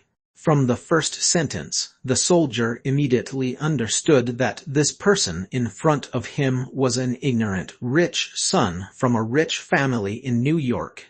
Losing his interest in continuing the interrogation, his gaze turned lazy once again. "Turn around and head back to town, boy. It's very dangerous here. It's not a place where you should be at." "What danger? It must be some terrorists, right? It's a national secret. Stop asking so much, boy. Go back now." The soldier waved his hand impatiently at Zhang Lisheng as he turned around and led the frontline officer back to the armored vehicle at a slow pace. Right at this moment, a series of gunshots resonated from inside the forest, closely followed by 3 arrows that shot out of the forests. One of them released a sharp, ear-piercing sound before hitting right at his neck. The powerful impact and the blood pressure of a human's body caused the soldier's head to fly out for more than 10 meters. The beheaded neck now looked like a fountain, spraying fresh blood everywhere. "FCK, somebody is attacking. Shoot at the woods, shoot." "But sir, our men are still inside the woods. They would not have let the enemy attack us from the side if they were still alive. Listen to my order, attack." Losing 3 of their compatriots at the same time, the commanding officer at the checkpoint wisely made an order to return fire. Under his command, the soldiers began to shoot while taking shelter behind the armored vehicles. The gunmen on the armored car also began to shoot at the woods using the heavy machine guns mounted on the vehicles. The barrage was formed very quickly. The branches and leaves of the trees immediately scattered everywhere. The trunks were penetrated by the bullets till they became riddled with holes. Watching the transient attack of the U.S. soldiers through the car window, Lich sighed and shook his head. You won't be able to hit those supernatural beings in such a way. Then, he turned the car around quickly, making it appear as if he was fleeing. After driving about 200 to 300 meters away, the Land Rover Defender suddenly skirted out of the highway as if the driver had lost control out of panic, and headed straight towards the woods beside the forest, before crashing into 2 to 3 small trees and coming into a halt. In such a tense situation, nobody paid attention to this insignificant car accident at all. After Lich, who had his seatbelt on, deliberately forged this car accident to escape the battlefield, he rubbed his painful shoulder and quietly opened the car door. Releasing the Mastiff out of the car, he crept into the back seat and took out a telescope from the car's storage compartment before starting to observe the battle taking place not far away. Through the telescope, the young man could see that the U.S. soldiers were suffering multiple casualties. The infantry soldiers had all been sacrificed, and only the remaining armored vehicles were left, sending small turrets in the direction of the arrows. Witnessing the scene of professional soldiers operating modern weapons in actual combat for the first time, Lich realized that he really had underestimated the lethality of advanced weaponry. Even though it was merely an armored vehicle equipped with a small grenade launcher, under its full attack, it could quickly destroy a large area of the forest and turn it into a burning sea of fire. The armored car is already this powerful, so if it's a main battle tank, the young man muttered in shock. All of a sudden, he saw a tough-looking and strong figure flashing in the fire with a giant double-edged sword. That man was short but stocky. The original color of the armor on his body was no longer visible as it had turned gray, ragged and stained with blood. It was apparent that he had suffered from a serious injury, but his actions were still very agile. With just a sprint, he appeared below the tall front of the armored vehicle and hid at the blind spot where the howitzer was unable to reach. Slowly, he began to brandish the giant double-edged sword in his hand. As the man made his dignified and powerful moves, the sharp wind sound resonating in the air followed closely on the edge of his sword. Chapter 149, Finishing the Leftovers. Chapter 149, Finishing the Leftovers. The sturdy armored car could not block out the increasingly ear-piercing sharp wind sound. The armored driver, who was tortured by this bizarre war to the point he was on the verge of having a mental breakdown, felt his brain twitching slightly in nervousness. Absent-mindedly, he stared at the control console in front and instinctively felt as though a disaster was coming soon. In desperation, his rational heartstring finally snapped loudly. He shouted, "FCK, FCK, FCK, who the FCking hell can tell me who the FCK these people are? Have I come to Superman's world or met with X-Men or something? Dead? Everyone is dead. Since everyone is dead already, there's no need for me to live anymore. I'll kill you, I just want to kill you, I'll die together with all of you." Activating the armored car in desperation, he accelerated the speed to its fastest and crashed into the woods, bringing along with him the warrior from the supernatural realm who was accumulating his power. The armored car's tires rubbed against the ground and made a sharp friction noise. The engine roared as it slammed and broke 5 to 6 small trees. Finally, with a loud bang, It crashed heavily onto a giant tree that had a diameter of more than 5 meters before losing its power. The forest finally regained its tranquility, with a remnant of looming shooting and explosive sounds resonating from the distance. All of a sudden, a short-arrowed archer wearing leather armor while carrying a low bow and arrow quiver suddenly leaped down from the canopy of a big tree as he was covered in a cloak that could change its color to the environment. Staggeringly, he jumped onto the roof of the armored car and shouted out loud, "Ovidist, are you okay?" A stiff yet weak voice resonated from the front of the armored vehicle that was covered completely by numerous broken leaves and branches. "I'm a man and a warrior on top of that. If you can't even die, of course I wouldn't go away first." Then, a frantic typhoon suddenly rushed towards the armored vehicle and threw the armored vehicle that weighed 10 tons into the sky. Immediately, a double-edged sword that was the size of a tree that was 10 meters high, which was formed by a green-colored air pressure that was visible to the eyes, materialized in the center of the hurricane. It then pierced the entire armored car, transforming it into a pile of scrap iron mixed with blood and mud. "Ovidist, you bull, did you really have to waste such a powerful technique?" the archer, who leaped into the air like he was weightless, asked with pity. After the short, strong warrior destroyed the armored car and freed himself, he tore away the armor on his body that was already ruined with his bare hands, revealing a steel-like chest that was bulging with several warheads. "You should know that I'm a berserker and not a weapon master. A technique that has already been accumulated with power must be unleashed right away. On top of that, it's not our waste to use this technique to kill an opponent who had courage exceeding my expectations." At this time, these two people had obviously removed all of the enemies, but the archer did not really think of getting out of danger after seeing her companion freeing himself from danger. Instead, she sat on the ground while hugging her knees. This person was not courageous but had gone mad with fear instead.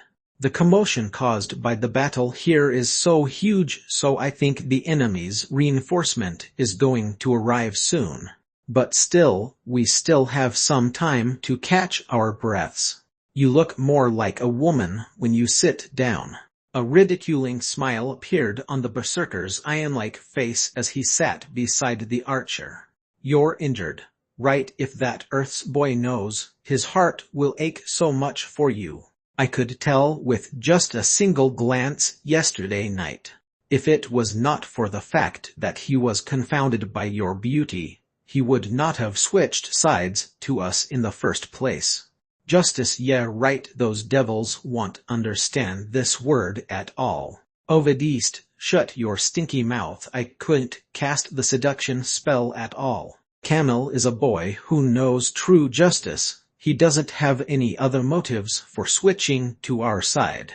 "If you say so," the berserker grinned as he fell into a moment of silence.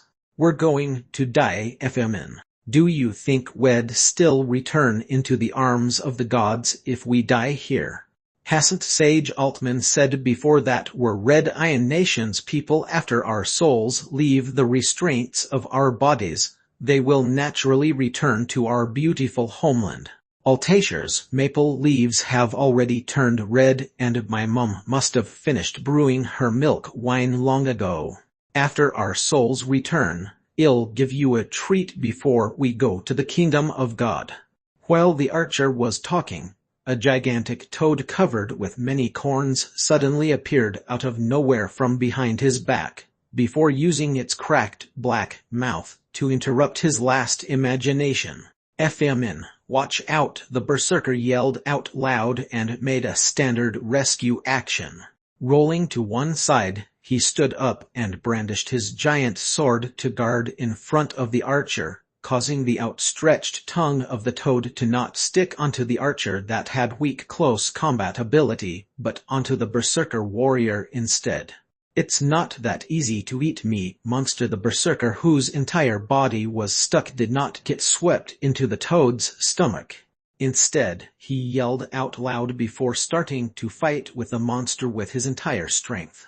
Ovidist, hang in there. The archer, who managed to dodge away, leaped up and concentrated to shoot out 3 arrows with all her might to save her companion. Afterward, her body was suddenly kept in place in midair, as more than 10 bloody holes were pierced on her entire body diagonally.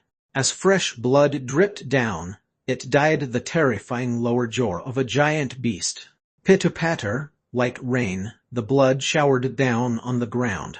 Massive blood loss caused the archer, who was already severely injured from the U.S. gunfire attack, to no longer have the ability to resist the enemy's tyranny.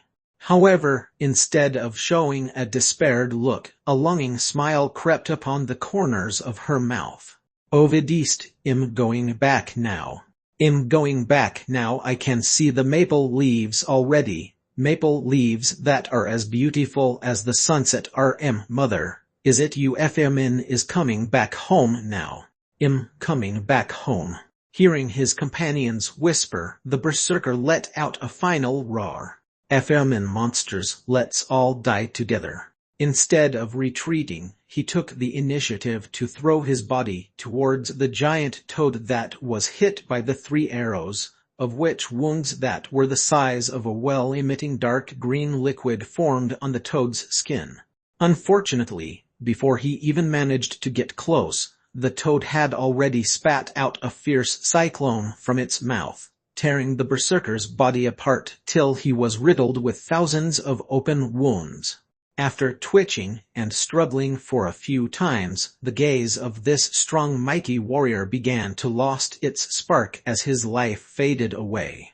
6 more to go. Zhang Lisheng, who was hiding behind the back seat of the Land Rover Defender, was not touched by this episode of sadness within the battlefield.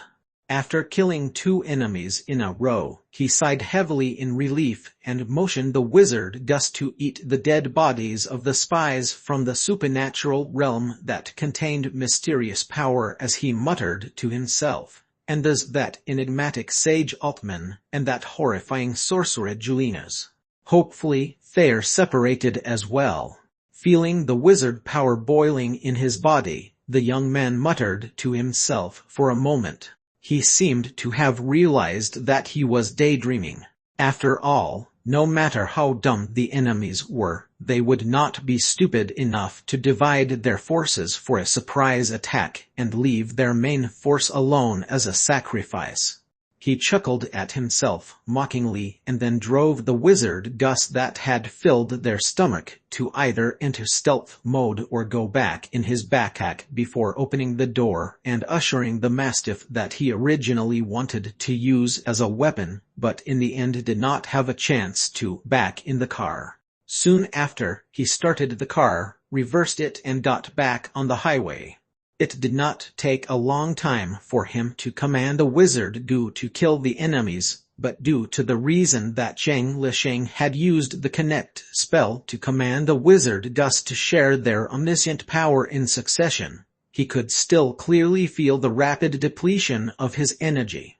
After a moment of hesitation, he turned around and drove towards Honolulu City, as he felt that he must face the unpredictable enemies like Altman and Julinas in a perfect condition carefully. On his way back to town, the young man came across several cars stopping by the roadside with hesitation. It was apparent that these car owners had originally planned to go to the volcanic area for a trip, but after they heard the shooting and sounds of explosion, they no longer dared to get near to it. After he continued to drive for a distance ahead, a sudden roaring of huge armed helicopters resonated in the air, passing over Zhang Lisheng's head. Since then, the roaring of the helicopters passing through the sky lingered in his ear, all the way back to Honolulu town. The young man counted in his heart, and to his surprise, there were actually more than 10 helicopters in total. Right now, it was already close to nighttime. The setting sun shone down on the blue sea of the Pacific Ocean and reflected its waves. Lich, who had already fallen in love with enjoying his dinner under the caress of the sea breeze outdoors while immersing himself in the beautiful coastal scenery, parked his car in front of an outdoor restaurant. Then, he proceeded to the beach and ordered a lobster-set meal. Sitting under the sun umbrella, drinking a glass of Coke filled with ice, he muttered to himself, "What the hell, so many Apache helicopters? Don't tell me that an aircraft carrier fleet has also arrived." Taking out his phone, he keyed in Hawaiian military status on the internet and started to search for information. In an instant, innumerable information appeared on the screen of his mobile phone. With just a glance, the young man was immediately dumbfounded. The first article written on the screen read Hawaii's position in the U.S. military layout. The Hawaiian Islands and the Midway Atoll connecting to the U.S. motherland and each of the military bases in the western Pacific Ocean were the command center for the U.S. Pacific Army and the transportation hub for both sea and air in the Pacific Ocean. What followed next was a detailed introduction to the Hawaiian garrison. The U.S. naval base Pearl Harbor was 13 kilometers away from Honolulu, where it was the headquarters of the U.S. Pacific Fleet and the largest frontier base in the Pacific. The U.S. Marine Corps Camp H.M. Smith was also where the U.S. Indo-Pacific Command and the U.S. Pacific Marine Fleet Force lied. Fort Shafter and Schofield Barracks, located north of Honolulu, were home to the U.S. Army Pacific Command. There were 2 infantry brigades, 1 aviation brigade and the 25th Infantry Division directly under the Army. The Hawaii Marine Corps base in Kano Bay, 19 kilometers north of Honolulu, housed 6,800 Marines and Navy personnel. The Joint Base Pearl Harbor Hickam, home to the U.S. Pacific Air Force Headquarters, was 14 kilometers away from Honolulu. It was also the 15th Air Base Wing and the 502nd Air Operation Group.